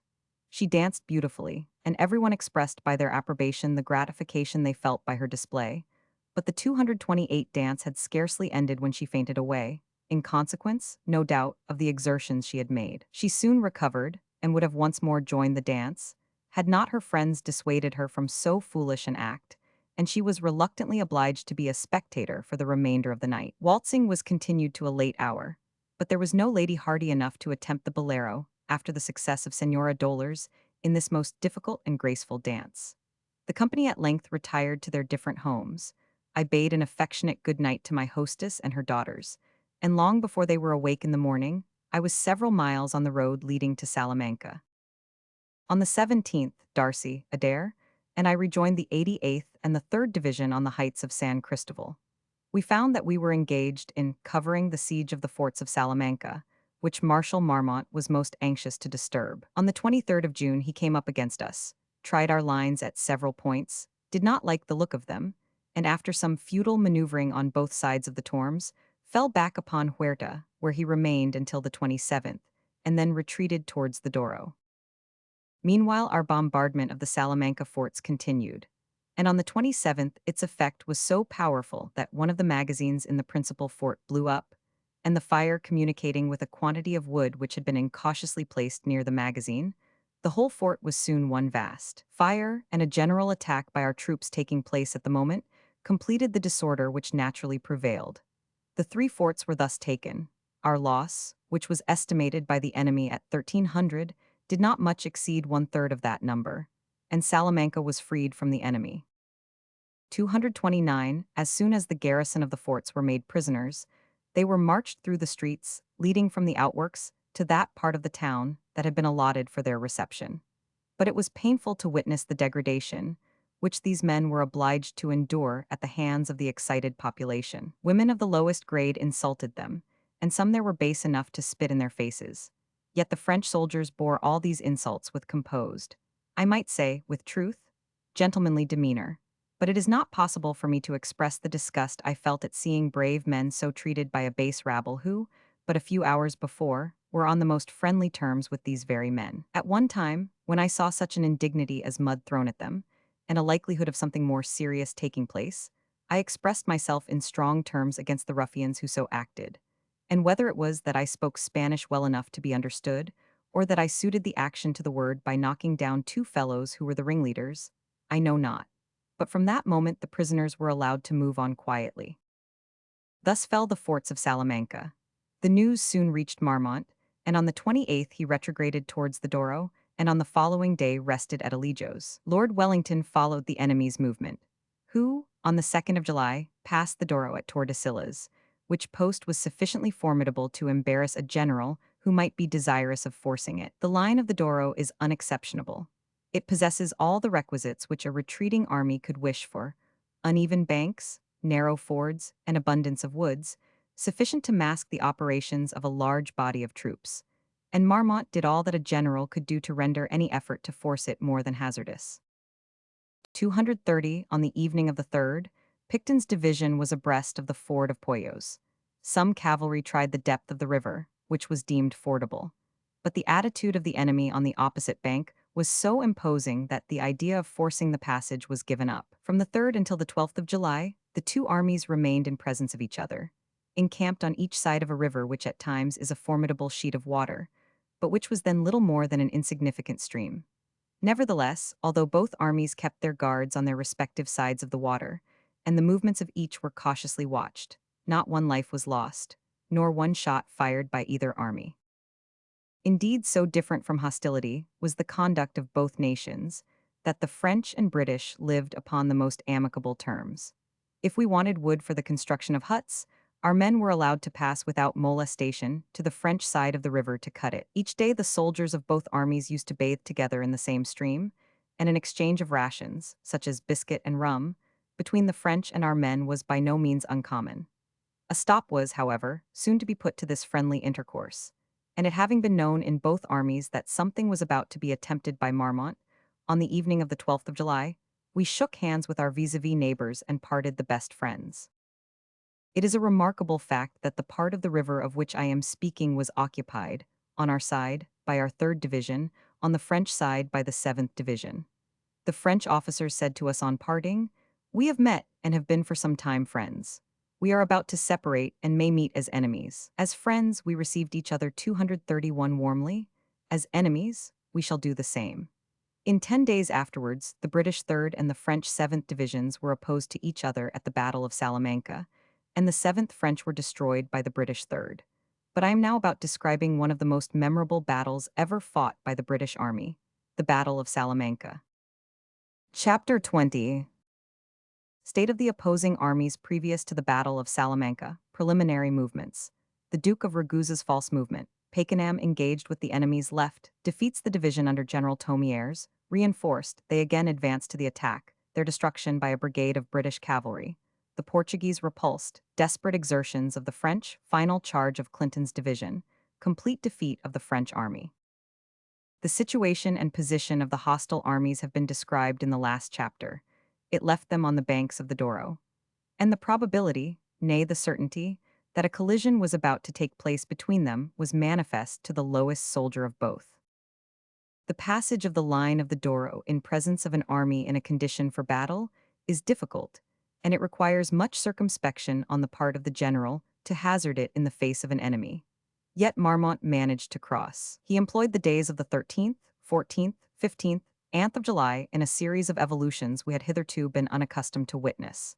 And in fine, on the morning of the 17th, after having made a night march of 13 Spanish leagues, his army was over the river, in battle array on the plain to the right of Nava del Rey, while the bulk of our army was in full movement upon Toro, distant several leagues from the 4th and Light Divisions, and the 2 brigades of 233 heavy horse. The village of Torresilla de la Orden was in their front. Marmont, finding how well the passage of the Douro had been masked by his night march, and seeing the small number of troops that were at hand to oppose his movement, ordered his masses forward in the hope of crushing them. The 4th and Light Divisions, covered by box dragoons, retired upon the rising ground behind the villages. At this point, various charges were made by the cavalry of both armies, and it was not until after a retreat of 3 hours, under a burning sun and a torrent of shot, that the 2 divisions reached the heights of the Grattan. The soldiers, famishing with thirst, their tongues cleaving to their mouths, and fainting with fatigue, rushed headlong towards the river. And before they had drank sufficiently to satisfy their burning thirst, the heights above them were crowned with 40 pieces of cannon at half range. Great was the confusion caused by the cannonade, and it was not without suffering some loss that they effected their retreat to the opposite bank. In less than an hour, they joined the 1st Anid divisions, and the entire continued the retrograde movement. The French then advanced in 2 columns of 25,000 men each. The intervening space between them might be reckoned at 2 miles. The right wing was commanded by Clausel, the left by Marmont in person.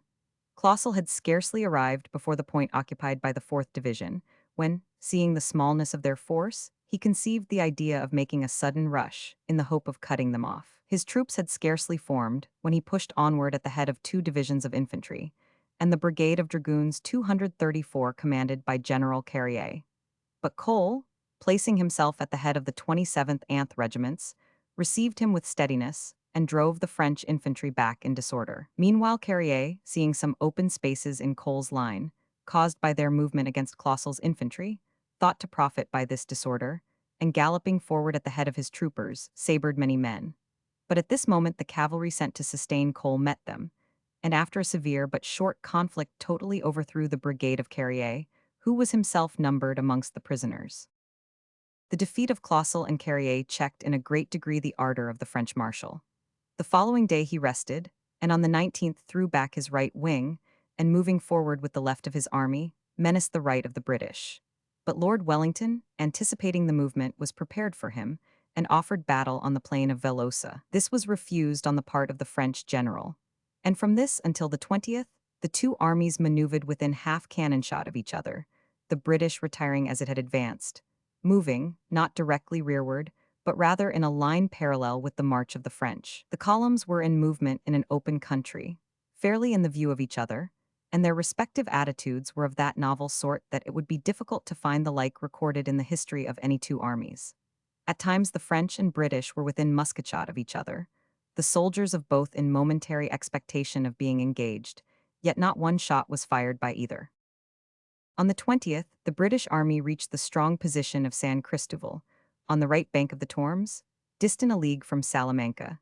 The French general likewise resting for the night upon the heights of Aldearubia, holding the 235 fort of Alba on the Tormes. Towards midday on the 21st, the French passed the river in two compact bodies, and, screened by the woody nature of the country, established themselves upon a new line of operations, threatening, in a manner, the communication of the British with Rodrigo. This maneuver, a bold one it may well be called, under the cannon of an army that had proffered battle, but a few days before on a plain of vast extent, was enough to puzzle a man less capable of command than he who was at the head of the allied army.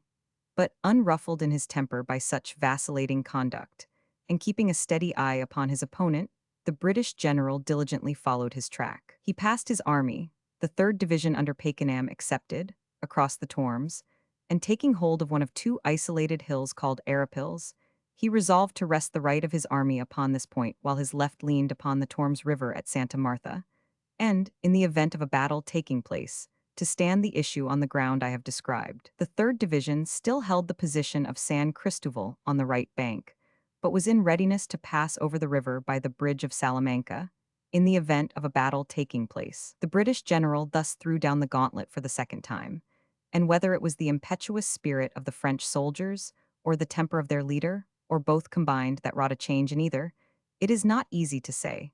But one thing is certain, that from this moment Marmont made up his mind to try the issue of a battle. In front of the Arapils hill, which was the point de Puy for our right, stood another, of the same name and greater altitude, distant 500 yards from the one we possessed. This mound commanded the one occupied by us, and, after 236 some severe contention, was finally held by the French. And it was evident from the earnest manner in which they sought to gain the possession of it, that it was destined to be the support of the left of their army, as the other was clearly marked out, by the previous events, to be intended for our right. All doubts as to a battle not taking place were now hushed, and the soldiers of both armies were aware that the result was to decide to whom Madrid belonged. The die was cast, neither were inclined to back out of it, or to gainsay what they had in a manner pledged themselves to fulfill. And the evening of the 21st July 1812 closed upon the heads of many a soldier who was destined never to behold the setting of another sun. Nevertheless, the 3rd Division under Pakenham had not been recalled. On the contrary, we were busy in throwing up breastworks, and by other means adding to the strength of the position we occupied. Our division, though encamped on a height of considerable altitude, had received strict orders to entrench themselves. The earth was thrown up, the works were palisaded, and in fine they were so well secured that we had no fear of an attack or surprise. It is this precaution that marks the great general. Lord Wellington had no idea of being taken aback by any change in Marmont's plans during the night. On the contrary, he was convinced that he was serious in his desire to give battle, but to guard against any and every chance was but right. Marmont might have again, on the night of the 21st, passed the river, and brought his army in battle array before a handful of men, and cut them off piecemeal before his movement could have been arrested by the British general. The thing was not probable, barely possible. But where possibilities, much 237 less probabilities, exist, it is essential that the mind of the commander should be awake, and instead of brooding over what is likely to take place the following day, look to what may take place in the night. It was a remark of that eminent general, Kleber, that to be surprised was much more disgraceful than to be defeated. He said, "The bravest man may be beaten, but whoever suffers himself to be surprised is unworthy of being an officer." The evening of the 21st of July was calm and appeared settled, but persons well versed in the symptoms of the horizon, which were unobserved by those intensely occupied with the anticipations of the events which the morrow was to produce, pronounced that hurricane was not far distant. Pakenham's division was occupied, as I have before said, in entrenching itself, when about 10 at night a torrent of rain fell in the trenches, and so completely filled them with water that the soldiers were obliged to desist from their labor. Later in the night a storm arose, and the wind howled in long and bitter gusts.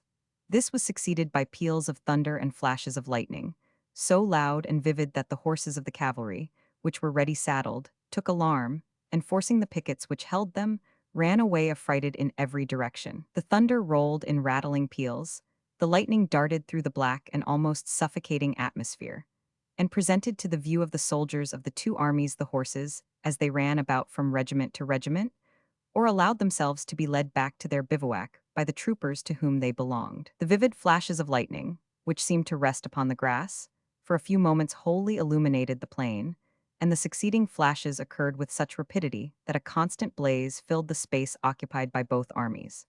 It was long before 238 the horses could be secured, and some in the confusion ran away amongst the enemy's line and were lost. By midnight the storm began to abate, and towards morning it was evidently going farther.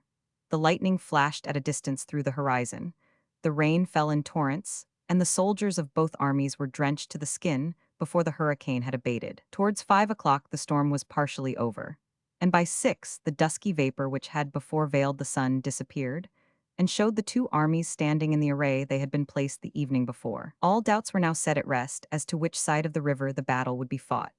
The entire army of Marmont remained on the left bank, and Pakenham was ordered to move across the Tormes with the 3rd Division, by the bridge of Salamanca, with as much speed as possible. But it was 1 o'clock before he reached the station allotted to him, the extreme right of the British. At 1:30 o'clock the two armies were within gunshot of each other. The British, placed as follows, awaited with calmness the orders of their general.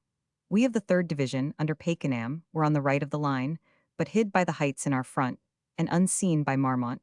2 squadrons of the 14th Light Dragoons and a brigade of Portuguese horse, commanded by General 500 Urban, supported us. Next to the 3rd Division stood the 5th, led on by Leith next to the 5th, and at the head of the village of Arapils were placed the 4th Anth Divisions. Beyond them, and a little in the rear, was the 6th Division under General Clinton, and to the left of all was the Light Division, commanded by Colonel Barnard. The 1st Division, composed of the Guards and Germans, was in reserve, and the cavalry, under Sir Stapleton Cotton, was behind the 2,393rd Anth Divisions, ready to act as circumstances might require. The guns attached to each brigade were up with the infantry. The park in reserve was behind the cavalry of Cotton, while in the rear of all, and nearly hors de combat, might be seen the Spanish army, commanded by Don Carlos 500 España. Thus stood affairs on the side of the British at 1:30 o'clock.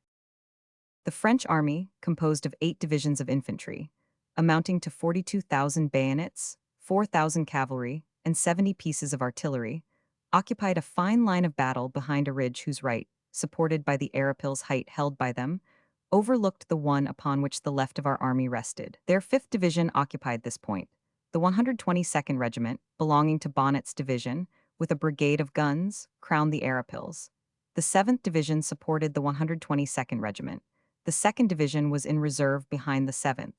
The 6th were at the head of the wood, protected by 20 pieces of artillery, and Boyer's dragoons occupied the open space in front of the wood to the left of all.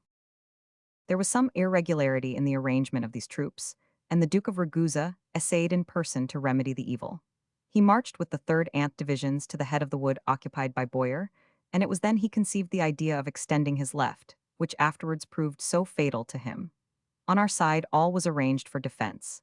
The bustle which was evident in the ranks of the enemy caused no change in our dispositions. Lord Wellington, having surveyed what was passing, and judging that something was meant by it, gave his glass to one of his aides-de-camps, while he himself sat down to eat a few mouthfuls of cold beef. He had scarcely commenced when his aide-de-camp 240 said, "The enemy are in motion, my lord." "Very well, observe what they are doing," was the reply. A minute or so elapsed when the aide-de-camp said, "I think they are extending to their left." "The devil they are," said his lordship, springing upon his feet. "Give me the glass quickly." He took it, and for a short space continued observing the motions of the enemy with earnest attention. "Come," he exclaimed, "I think this will do at last. Ride off instantly, and tell Clinton and Leith to return as rapidly as possible to their former ground." In a moment afterwards, Lord Wellington was on horseback, and all his staff in motion. The soldiers stood to their arms. The colors were uncased, bayonets fixed, the order to prime and load passed, and in 5 minutes after the false movement of Marmont was discovered, our army, which so short a time before stood on the defensive, was arrayed for the attack. It was 20 minutes past 4 when these dispositions were completed. And here it may not be amiss to tell the reader the nature of the movement made by the French general, which so materially altered his position, as likewise that of his antagonist. And in doing so, I shall be as brief as I can.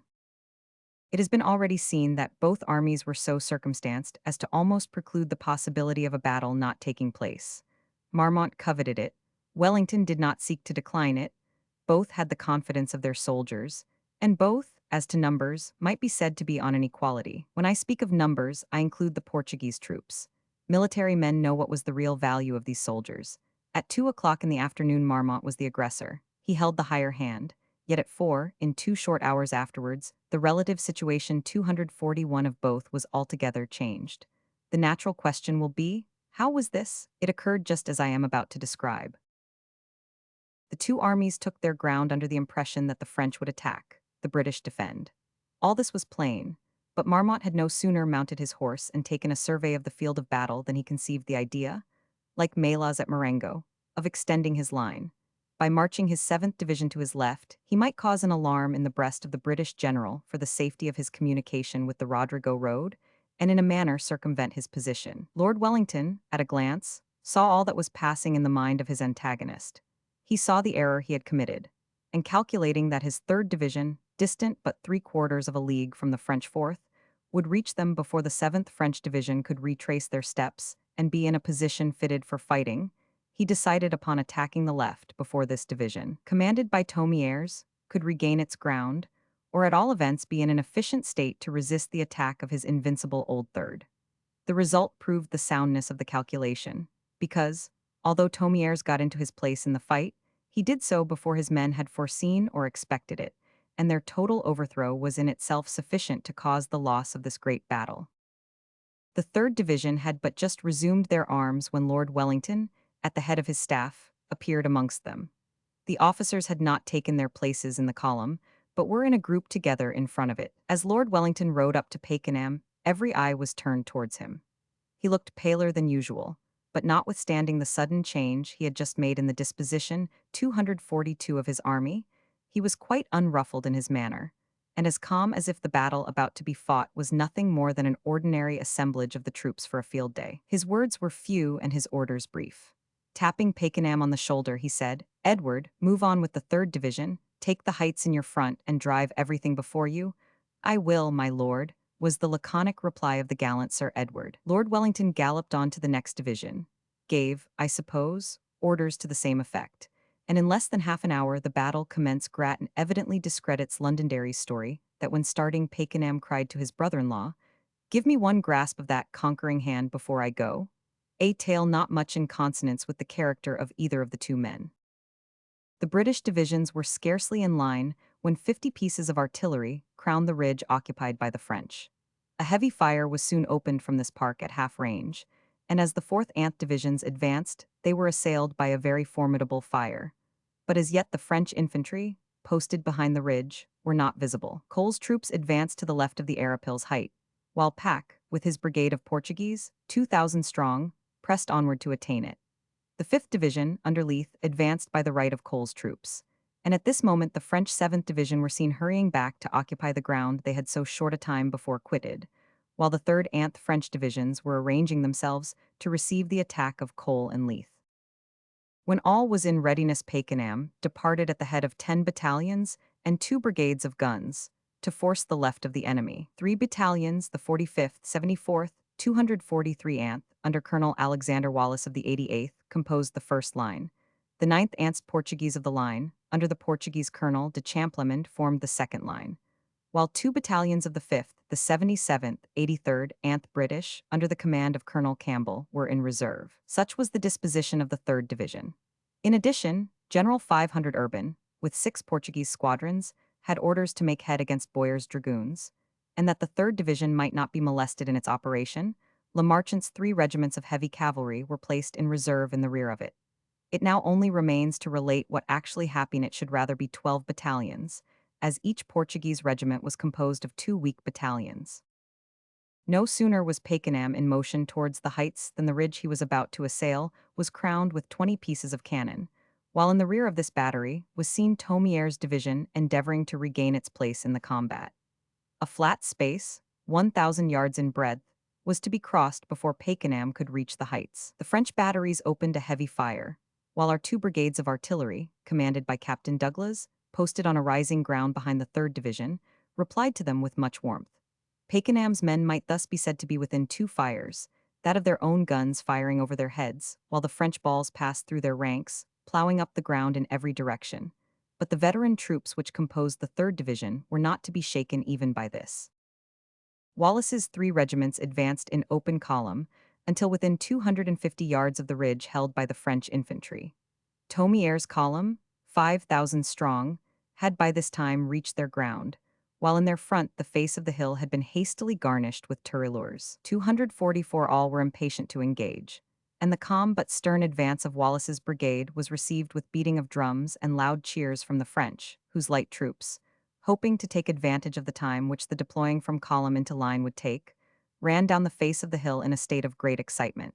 But Pakenham, who was naturally of a boiling spirit and hasty temper, was on this day perfectly cool. He told Wallace to form line from open column without halting, and thus the different companies, by throwing forward their right shoulders, were in line without the slow maneuver of a deployment. Astonished at the rapidity of the movement, the French riflemen commenced an irregular and hurried fire, and even at this early stage of the battle a looker-on could, from the difference in the demeanor of the troops of the 2 nations, form a tolerably correct opinion of what would be the result. Regardless of the fire of the tirailleurs and the showers of grape and canister, Pakenham, at the head of Wallace's brigade, continued to press onward. His center suffered, but still advanced. His left and right, being less oppressed by the weight of the fire, continued to advance at a more rapid pace. And as his wings inclined forward and outstripped the center, the brigade assumed the form of a crescent. The maneuver was a bold, as well as a novel one, and the appearance of the brigade imposing and unique, because it so happened that all the British officers were in front of their men, a rare occurrence. The French officers were also in front, but their relative duties were widely different, the latter encouraging their men into the heat of the battle, the former keeping their devoted soldiers back. What a splendid national contrast. Amongst the mounted officers were Sir Edward Pakenham and his staff, Wallace of the 24,588th, commanding the brigade, and his gallant aide-de-camp, Mackay, at last a captain in his regular turn, Majors Murphy and Seaton of the 88th, Colonels Forbes and Greenwell of the 45th, Colonel Trench of the 74th, and several others whose names I cannot now remember. In spite of the fire of Thomier's tirailleurs, they continued at the head of the right brigade, while the soldiers, with their firelocks on the rest, followed close upon the heels of their officers, like troops accustomed to conquer. They speedily got footing upon the brow of the hill, but before they had time to take breath, the entire French division, with drums beating and uttering loud shouts, ran forward to meet them, and belching forth a torrent of bullets from 5,000 muskets, brought down almost the entire of Wallace's first rank, and more than half of his officers. The brigade staggered back from the force of the shock, but before the smoke had altogether cleared away, Wallace, looking full in the faces of his soldiers, pointed to the French column, and leading the shattered brigade up the hill, without a moment's hesitation, brought them face to face before the French had time to witness the terrible effect of their murderous fire. Astounded by the unshaken determination of Wallace's soldiers, Thomier's division wavered. Nevertheless, they opened a heavy discharge of musketry, but it was unlike the former. It was irregular and ill-directed. The men acted without concert or method, and many fired in the air. At length their fire ceased altogether, and the three regiments for the first time cheered. The effect was electric. Thomier's troops were seized with a panic, and as Wallace closed upon them, his men could distinctly remark their bearing. Their mustachioed faces, one and all, presented the 246 same ghastly hue, a horrid family likeness throughout, and as they stood to receive the shock they were about to be assailed with, they reeled to and fro like men intoxicated. French officers did all that was possible, by voice, gesture, and example, to rouse their men to a proper sense of their situation, but in vain. One, the colonel of the leading regiment, the 22nd, seizing a firelock and beckoning to his men to follow, ran forward a few paces and shot Major Murphy dead in front of the 88th. However, his career soon closed. A bullet, the first that had been fired from our ranks, pierced his head. He flung up his arms, fell forward, and expired. The brigade, which till this time cheerfully bore up against the heavy fire they had been exposed to without returning a shot, were now impatient, and the 88th greatly excited. For Murphy, dead and bleeding, with one foot hanging in the stirrup iron, was dragged by his affrighted horse along the front of his regiment. The soldiers became exasperated, and asked to be let forward. Pakenham, seeing that the proper moment had arrived, called out to Wallace to let them loose. The three regiments ran onward, and the mighty phalanx, which but a moment before was so formidable, loosened and fell in pieces before 1,500 invincible British soldiers fighting in a line of only 2 deep. Wallace, seeing the terrible confusion that prevailed in the enemy's column, pressed on with his brigade, calling to his soldiers to push on to the muzzle. A vast number were killed in this charge of bayonets, but the men, wearied by their exertions, the intolerable heat of the weather, and famishing from thirst, were nearly run to a standstill. Immediately on our left, the 5th Division were discharging 247 volleys against the French 4th, and Park's brigade could be seen mounting the Arapil's height. But disregarding everything except the complete destruction of the column before him, Pakenham followed it with the brigade of Wallace, supported by the reserves of his division. The battle at this point would have been decided on the moment, had the heavy horse, under Lamarchant, been near enough to sustain him. The confusion of the enemy was so great that they were mixed pell-mell together, without any regard to order or regularity, and it was manifest that nothing short of a miracle could save Thomier's from total destruction. Sir Edward continued to press on at the head of Wallace's brigade, but the French outran him. Had Lamarchant been aware of this state of the combat, or been near enough to profit by it, Pakenham would have settled the business by 6 o'clock instead of 7. An hour at any time during a battle is a serious lapse of time, but in this action every minute was of vital import. Day was rapidly drawing to a close. The Tormes was close behind the army of Marmont. Ruin stared him in the face. In a word, his left wing was doubled up, lost, and Pakenham could have turned to the support of the 4th Ant Divisions had our cavalry been on the spot ready to back Wallace at the moment he broke Thomier's column. This, beyond doubt, was the moment by which to profit, that the enemy might not have time to recollect himself. But while Lamarchant was preparing to take a part in the combat, Thomier's, with admirable presence of mind, remedied the terrible confusion of his division, and calling up a fresh brigade to his support, once more led his men into the fight, assumed the offensive. 248 and Pakenham was now about to be assailed in turn. This was the most critical moment of the battle at this point. Boyer's horsemen stood before us, inclining towards our right, which was flanked by 2 squadrons of the 14th Dragoons and 2 regiments of Portuguese cavalry, but we had little dependence on the Portuguese, and it behoved us to look to ourselves. Led on by the ardor of conquest, we had followed the column until we at length found ourselves in an open plain, intersected with cork trees, opposed by a multitude who, reinforced, again rallied and turned upon us with fury. Pakenham and Wallace rode along the line from wing to wing, almost from rank to rank, and fulfilled the functions of adjutants, in assisting the officers to reorganize the tellings off of their men for square. Meanwhile, the 1st Battalion of the 5th drove back some squadrons of Boyer's dragoons. The other 6 regiments were fast approaching the point held by Wallace, but the attitude of the French cavalry in our front and upon our right flank caused some uneasiness. The peals of musketry along the center still continued without intermission. The smoke was so thick that nothing to our left was distinguishable. Some men of the 5th Division got intermingled with ours. The dry grass was set on fire by the numerous cartridge papers that strewed the field of battle. The air was scorching, and the smoke, rolling onward in huge volumes, nearly suffocated us. A loud cheering was heard in our rear. The brigade half turned round, supposing themselves about to be attacked by the French cavalry. Wallace called out to his men to mind the tellings off for square. A few seconds passed, the trampling of horses was heard, the smoke cleared away, and the heavy 249 Brigade of Lamarchant was seen coming forward in line at a canter. Open right and left was an order quickly obeyed. The line opened, the cavalry passed through the intervals, and, forming rapidly in our front, prepared for their work. The French column, which a moment before held so imposing an attitude, became startled at this unexpected sight. A victorious and highly excited infantry pressing close upon them, a splendid brigade of 3 regiments of cavalry, ready to burst through their ill-arranged and beaten column, while no appearance of succor was at hand to protect them, was enough to appall the boldest intrepidity. The plain was filled with the vast multitude, retreat was impossible, and the troopers came still pouring in to join their comrades, already prepared for the attack. Hastily, yet with much regularity, all things considered, they attempted to get into square, but Lamarchant's brigade galloped forward before the evolution was half completed. The column hesitated, wavered, tottered, and then stood still. The motion of the countless bayonets as they clashed together might be likened to a forest about to be assailed by a tempest, whose first warnings announce the ravage it is about to inflict. Thomier's division vomited forth a dreadful volley of fire as the horsemen thundered across the flat. Lamarchant was killed and fell downright in the midst of the French bayonets, but his brigade pierced through the vast mass, killing or trampling down all before them. The conflict was severe, and the troopers fell thick and fast, but their long, heavy swords cut through bone as well as flesh. The groans of the dying, the cries of the 250 wounded, the roar of the cannon, and the piteous moans of the mangled horses, as they ran away affrighted from the terrible scene, or lay with shattered limbs, unable to move in the midst of the burning grass, was enough to unman men not placed as we were. But upon us it had a different effect, and our cheers were heard far from the spot where this fearful scene was acting.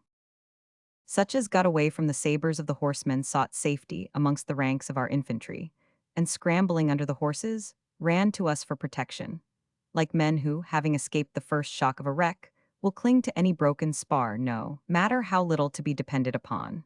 Hundreds of beings, frightfully disfigured, in whom the human face and form were almost obliterated, black with dust, worn down with fatigue, and covered with saber cuts and blood, threw themselves amongst us for safety. Not a man was bayoneted, not one even molested or plundered, and the invincible Ord division on this day surpassed themselves, for they not only defeated their terrible enemies in a fair stand-up fight, but actually covered their retreat and protected them at a moment when, without such aid, their total annihilation was certain. Under similar circumstances, would the French have acted so? I fear not. The men who murdered Ponsonby at Waterloo, when he was alone and unprotected, would have shown but little courtesy to the 3rd Division, placed in a similar way. 9 pieces of artillery, 2 eagles, and 5,000 prisoners were captured at this point. Still the battle raged with unabated fury on our left, immediately in front of the 5th Division. Leith fell wounded as he led on his men, but his division carried the point in dispute and drove the enemy before them up the H while those events were taking place on the right. The 4th Division, which formed the center of the army, met with a serious opposition. The more distant Arapils, occupied by the French 122nd, whose numbers did not count more than 400, supported by a few pieces of cannon, was left to the Portuguese brigade of General Pack, amounting to 2,000 bayonets. With fatal though well-founded reliance, their former conduct taken into the scale, Cole's division advanced into the plain, confident that all was right with Pack's troops, and a terrible struggle between them and Bonnet's corps took place. It was, however, but of short duration. Bonnet's soldiers were driven back in confusion, and up to this moment all had gone on well. The 3 British divisions engaged overthrew every obstacle, and the battle might be said to be won, had Pack's formidable brigade, formidable in numbers at least, fulfilled their part. But these men totally failed in their effort to take the height occupied only by a few hundred Frenchmen, and thus gave the park of artillery that was posted with them full liberty to turn its efforts against the rear and flank of Cole's soldiers. Nothing could be worse than the state in which the 4th Division was now placed, and the battle, which ought to have been, and had been in a manner, won, was still in doubt. Bonnet, seeing the turn which Pack's failure had wrought in his favor, reformed his men, and advanced against Cole, while the fire from the battery and small arms on the Arapil's height completed the confusion. Cole fell wounded, half of his division were cut off, the remainder in full retreat, and Bonnet's troops, pressing on in a compact body, made it manifest that a material change had taken 252 place in the battle, and that ere it was gained some ugly uphill work was yet to be done. Marshal Beresford, who arrived at the moment, galloped up at the head of a brigade of the 5th Division, which he took out of the second line, and for a moment covered the retreat of Cole's troops. But this force, composed of Portuguese, was insufficient to arrest the progress of the enemy, who advanced in the full confidence of an assured victory. And at this critical moment Beresford was carried off the field wounded. Bonnet's troops advanced, loudly cheering, while the entire of Cole's division and Spry's brigade of Portuguese were routed. Our center was thus endangered. Boyer's dragoons, after the overthrow of the French left, countermarched and moved rapidly to the support of Bonnet. They were close in the track of his infantry, and the fate of the battle was still uncertain. The fugitives of the 7th and French divisions ran to the succor of Bonnet, and by the time they had joined him, his force had indeed assumed a formidable aspect, and thus reinforced, it stood in an attitude far different from what it would have done had Pack's brigade succeeded in its attack. Lord Wellington, who saw what had taken place by the failure of Pack's troops, ordered up the 6th Division to the support of the 4th.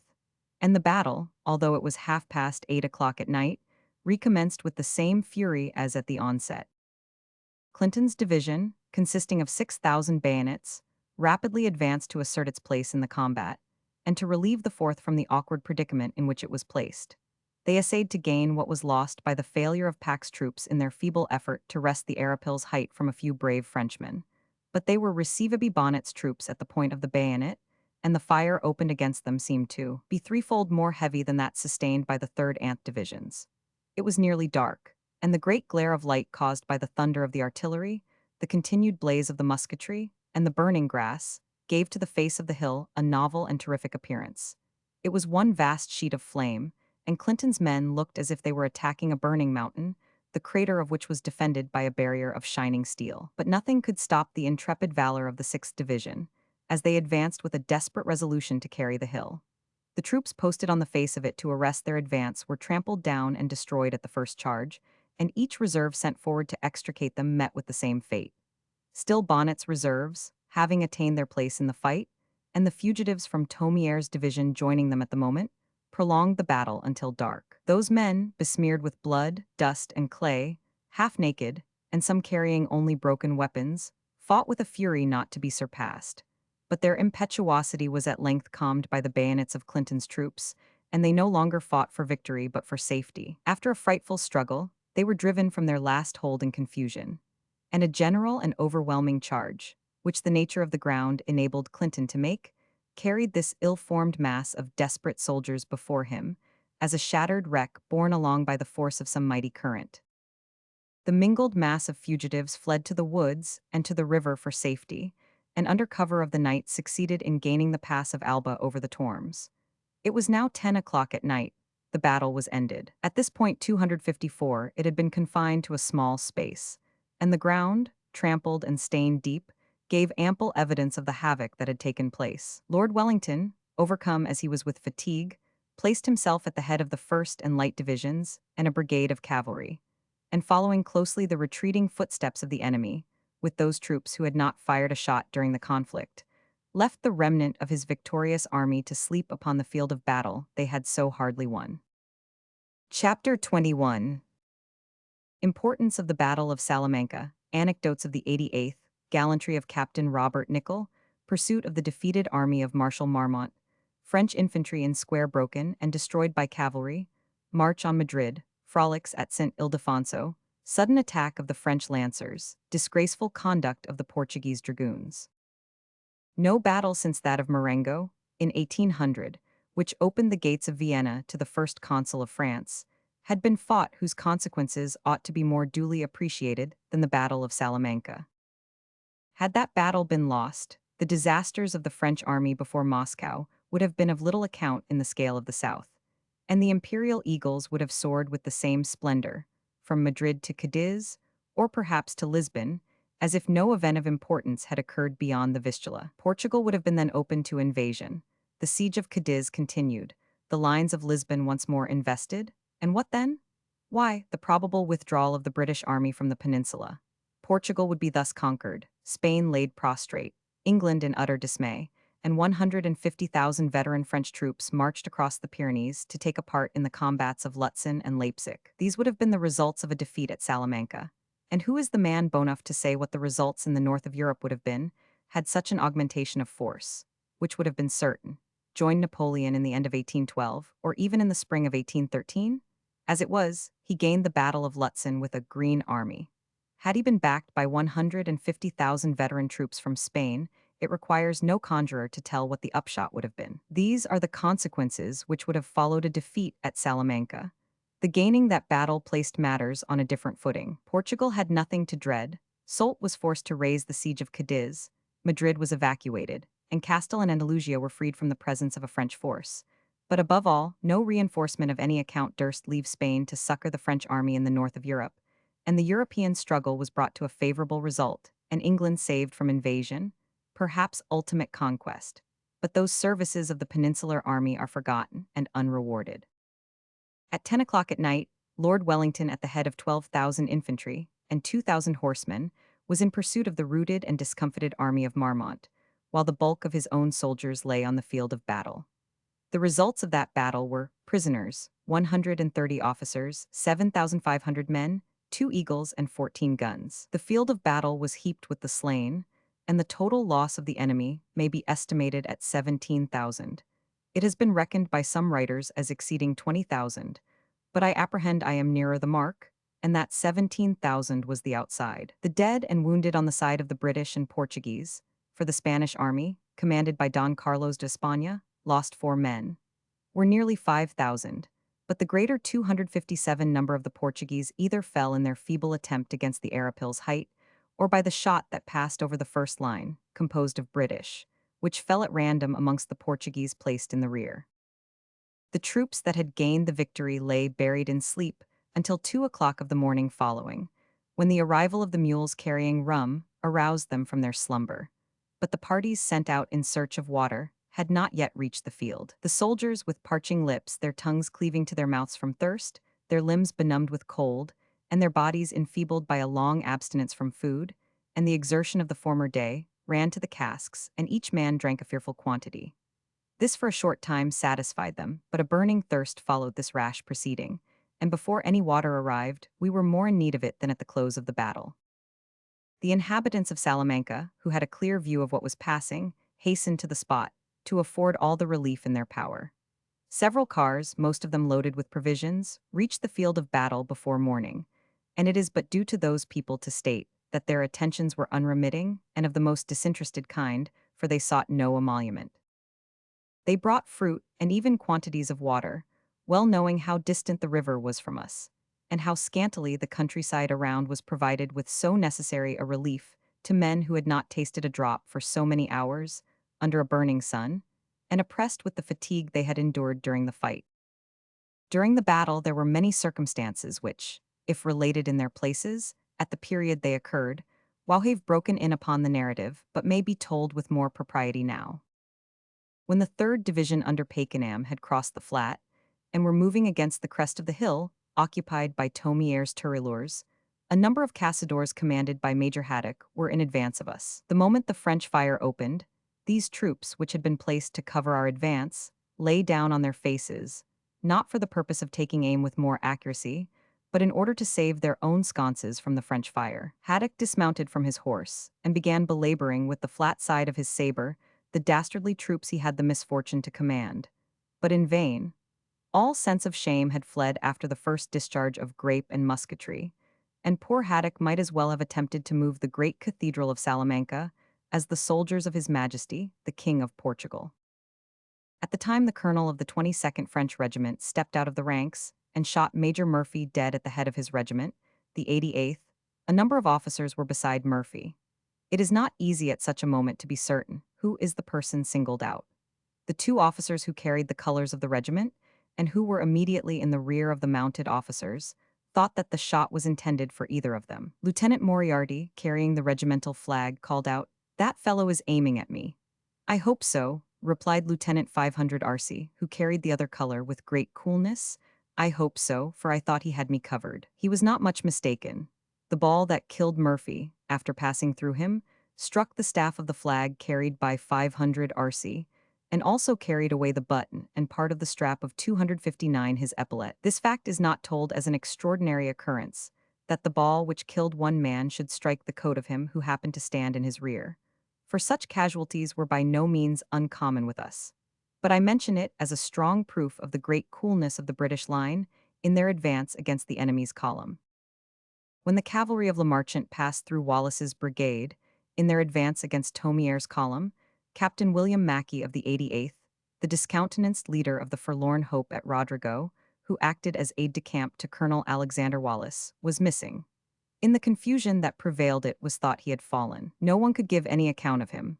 But in a short lapse of time, after the cavalry had charged, he returned covered with dust and blood, his horse tottering from fatigue and nothing left of his saber but the hilt. He joined the cavalry so soon as the fighting amongst the infantry had ceased, and those who knew the temperament of the man were not surprised at it. Wherever glory and danger were to be met, there was Mackey to be found, and nothing, not even the chilling slights he had experienced, could damp his daring spirit. At the first dawn of the morning of the 23rd of July, Lord Wellington continued the pursuit of the defeated army of Marmont. He placed himself at the head of the light division, which opened the march, followed by the heavy German cavalry under General Bach and Anson's brigade of light horse.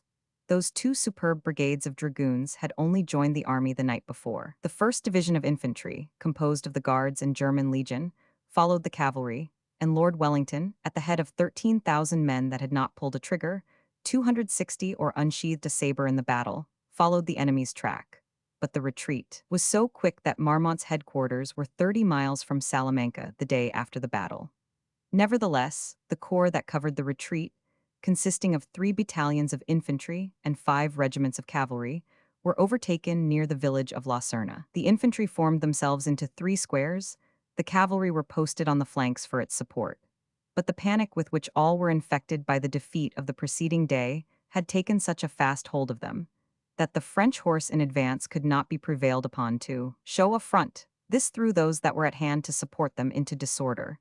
Confusion was communicated to the remainder, and the field of battle was precipitately abandoned by the cavalry, who, in the most unaccountable manner, left their companions, the infantry, to their fate. The cavalry having thus fled, Bach, with his German horse, galloped at the squares and breaking through, slew or took prisoners the entire, and the contest ended in one dreadful massacre of the French infantry. Nevertheless, many of the troopers fell. For one regiment in particular, the 105th French, bravely stood their ground, but the ponderous weight of the heavy cavalry broke down all resistance, and arms lopped off, heads cloven to the spine, or gashes across the breast and shoulders, showed to those who afterwards passed the spot the fearful encounter that had taken place. And from this moment, nothing more of the army of Portugal was to be seen. The overthrow of the rear guard which covered the flight of the army of the Duke of Ragusa, and the rapid manner in which Clausel made good his retreat from the heights of La Serna, where that army for the last time made any show 261 of a stand against the British troops that had defeated it on the plains of Salamanca, finished the campaign, so far at least, as regarded the army of Portugal. The leading regiments followed the enemy's track as far as Flores de Avila, which town, distant 10 leagues from Salamanca, had been evacuated by them 2 days after the battle. The cavalry and artillery of the Northern Army met them on their retreat near Arevalo, but nothing, not even this reinforcement, could inspire them with confidence, and the mass of fugitives hastily followed the road leading to Valladolid. The good generalship displayed by Clausel, and the steady front he showed when in the presence of a victorious army, raised him considerably, and justly so, in the estimation of his own troops. But all his skill would have been of no avail had the battle not been unavoidably prolonged until dark. The march of the British army continued without interruption. Those divisions which followed the enemy were enthusiastically welcomed as they passed through the different towns and villages on the Valladolid road. The inhabitants met us in vast numbers with a supply of wine, fruit, bread, and vegetables, which were all bought up by the soldiers. Arrived at Valladolid, and finding himself as far as ever from being able to overtake the army of Marmont, Lord Wellington made a full stop, giving the troops 1 day's rest for the purpose of allowing the stragglers to come up. He, on the 1st of August, turned off abruptly towards the Grand Madrid road, while Hill, with the 2nd Corps, reached Zafra. Marmont being thus disposed of for the present, and Lord Wellington having formed the resolution of marching to the Spanish capital, every road leading to it was occupied. 262 and thronged by cavalry, infantry and artillery, baggage and commissariat mules, stores of all descriptions, the reserve park guns, and the followers of the camp, such as sutlers, Portuguese servants, and women who followed the soldiers. These, when assembled together, formed one vast mass of between 60,000 and 70,000 souls. The sight was an imposing one. The weather was beautifully fine, and the advance of the army as it moved onward towards the capital was one scene of uninterrupted rejoicing. Never was the general feeling in Spain so much in favor of the British nation, the British army, and the hero who commanded it, as on the present occasion. The news of the great victory gained by the British army only a few days before, under the walls of Salamanca, which was witnessed by thousands upon thousands of Spaniards, was spread afar, and the different routes which the army traversed were crowded almost to suffocation by the Spanish people, who vied with each other to gain a passing view of the men who had so distinguished themselves, and to supply them with every assistance in their power. Every face was cheerful, and at the termination of each day's march, our bivouacs, or the villages we occupied, were crowded with Spanish girls and young men, who either brought wine, lemonade, or fruit. The evening was wound up by boleros and fandangos, and in short, our march to Madrid more resembled a triumphal procession, which, in point of fact, it really was, than the ordinary advance of an army prepared for battle. Meanwhile, King Joseph hastily endeavored to make arrangements to stop the torrent which threatened his capital. He had advanced upon Blasco Sancho on the 25th of July. But there, hearing of the fate that had befallen his 263 favorite general at Salamanca, he retraced his steps, and gaining the passes of the Guadarrama, retired towards the palace of the Escurial. He collected all the disposable force that could be taken from the capital.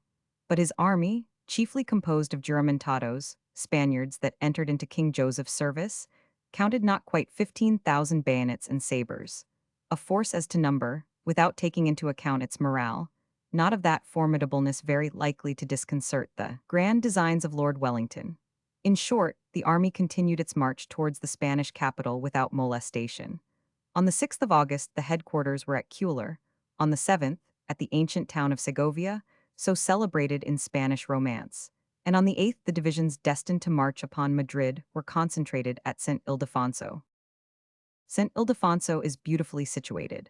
The magnificent waterworks, the elegant taste with which the gardens and pleasure grounds are laid out, and the vast concourse of people who thronged them on the day of our arrival, gave to it the appearance, in our eyes at least, of the most enchanting spot on the face of the globe. At each of the principal walks, bands of music played inspiring airs, and at 6:30 in the evening the waterworks were in full play. These works, situated at the base of a lofty blue mountain, cast up water to an immense height, and one in particular seemed to us to be much superior to anything we afterwards witnessed at either Versailles or St. Cloud. To me it certainly seems so, but I, in common with many others, may be wrong, for, in truth, we were so charmed with the novelty of the scene we then witnessed, and the vast contrast it presented to the scenes we had for such a length of time not only witnessed, but taken an active part in, that all due allowance ought to 264 be made if we are wrong, for our prepossession in favor of this spot. 8 o'clock. Lord Wellington, surrounded by a number of generals of different nations, a splendid staff, and many grandees of Spain, entered the gardens. All the bands at one and the same moment played "See the Conquering Hero Comes," the singers joined in chorus, and the vast multitude rent the air with acclamations. The females, disregarding all form or etiquette, broke through the crowd to get a nearer view of his lordship, and many embraced him as he passed down the different alleys of the gardens. The groups of singers continued to sing. This was succeeded by bolero dancing, fandango dancing, and waltzing, and all was wound up by one of the most intoxicating and delightful nights of pleasure that we had ever witnessed, and, if I mistake not greatly, that was ever acted on the same spot. It was late before we retired to rest, and indeed we had need of repose. Our minds as well as bodies required it, and when the shrill note of the bugle the following morning, for that matter it was the same morning, aroused us from our sleep, all that had passed seemed but as a dream. The causeway leading to Madrid is broad and well arranged. As we reached each league stone, we counted with anxiety the distance we had yet to pace ere we arrived at the capital of Spain. The mountains which overhang the Guadarrama passes are bold and lofty. These passes, easy of defense and requiring but a small force, were abandoned without a musket shot being fired for their protection. And in fine, on the 11th, Lord Wellington was near the village of Majadahonda. distant but one march from the capital. 30,000 infantry were encamped half a league in its rear. The different brigades of horse and artillery at Ashido the infantry were at hand. In short, all was in readiness. But the advanced guard of cavalry, unfortunately entrusted to the brigade of Portuguese of 500 urban, was in front of all. Behind them, at the distance of a mile, were the two regiments of heavy German horse, while the splendid troop of horse artillery, commanded by Captain MacDonald, was ready to support 500 urban. The greatest part of the day had passed over without any event taking place between the advanced posts. Some slight skirmishing between the enemy's lancers and 500 urban's cavalry left matters as they were at the commencement. The army was preparing its arrangements for the night's repose and the march of the following day, when the thunder of MacDonald's artillery aroused us in an instant from our occupations. It was soon manifest that the enemy's advance had attacked the Portuguese cavalry, and the vast cloud of dust that came rolling onward towards the village, where the German horse were placed in reserve, told but too plainly that the Portuguese were routed, and the Germans about to be cut off. The infantry betook themselves to their arms, and in a few moments the entire were in readiness to march to the scene of action, for so in fact it was. The Portuguese dragoons fled at the first onset, without waiting to exchange one saber-cut with the French, and so rapid was their flight, for they rode through the village where the reserve of Germans were posted to support them, that not more than half of the Germans were mounted. Many men thus fell before they could defend themselves, and their colonel was cut down while in the act of shaving himself. But his brave soldiers, forming themselves together in the best manner the time would admit of, closed with drawn sabers upon the French lancers, which turned the stream, broke the mafury of the attack, and drove back the lancers in confusion. Up to this time, the combat was one scene of desperation. An irregular and furious crowd might be seen mixed together, fighting without order or regularity, and from the confusion that prevailed it was not possible to see distinctly to which side the victory belonged. But at a distance, far from the scene of action, the burnished helmets of the Portuguese troopers were distinguishable as they fled from the post they had deserted, and from their brave companions, the Germans, whom they left to be massacred. The din of arms, the clashing of swords, and the thunder of the cannon, mingled with shouts from every side, completed the confusion. In the hurry of the moment, some tents belonging to the 74th Regiment took fire, the flames soon communicated with those of the next regiment, and the camp was enveloped with smoke. But this was soon overcome, and by the time we approached near the point in dispute, the French cavalry had been driven off the field, but not before many of the Germans had fallen. 2 guns of MacDonald's brigade had also been taken, and upon the whole, it was one of the most disgraceful and unlooked-for events that had taken place during the campaign. To be beaten at any time was bad enough, but to be beaten by a handful of lancers, on the eve of our entering Madrid, almost in view of the city, was worse than all. But what caused our defeat, our disgrace, under the eyes of the people of Madrid? The placing undue reliance on the Portuguese troops. Chapter 22. The British Army approached Madrid, enthusiastic welcome, preparations to carry by assault the fortress of La China. It surrenders, description of Madrid, the Puerto del Sol, the Prado, unsociability of English officers, seizure of a Spanish priest, proved to be a spy in the service of the enemy, his execution by the garrote. Order having been at length restored, and the French pushed back again to their former ground, the German horse took the advance, and the night passed over quietly. But in the disgraceful encounter, which I have related in my last chapter, 2 guns of MacDonald's troop, which were upset during the clamor, fell for a time into the enemy's hands.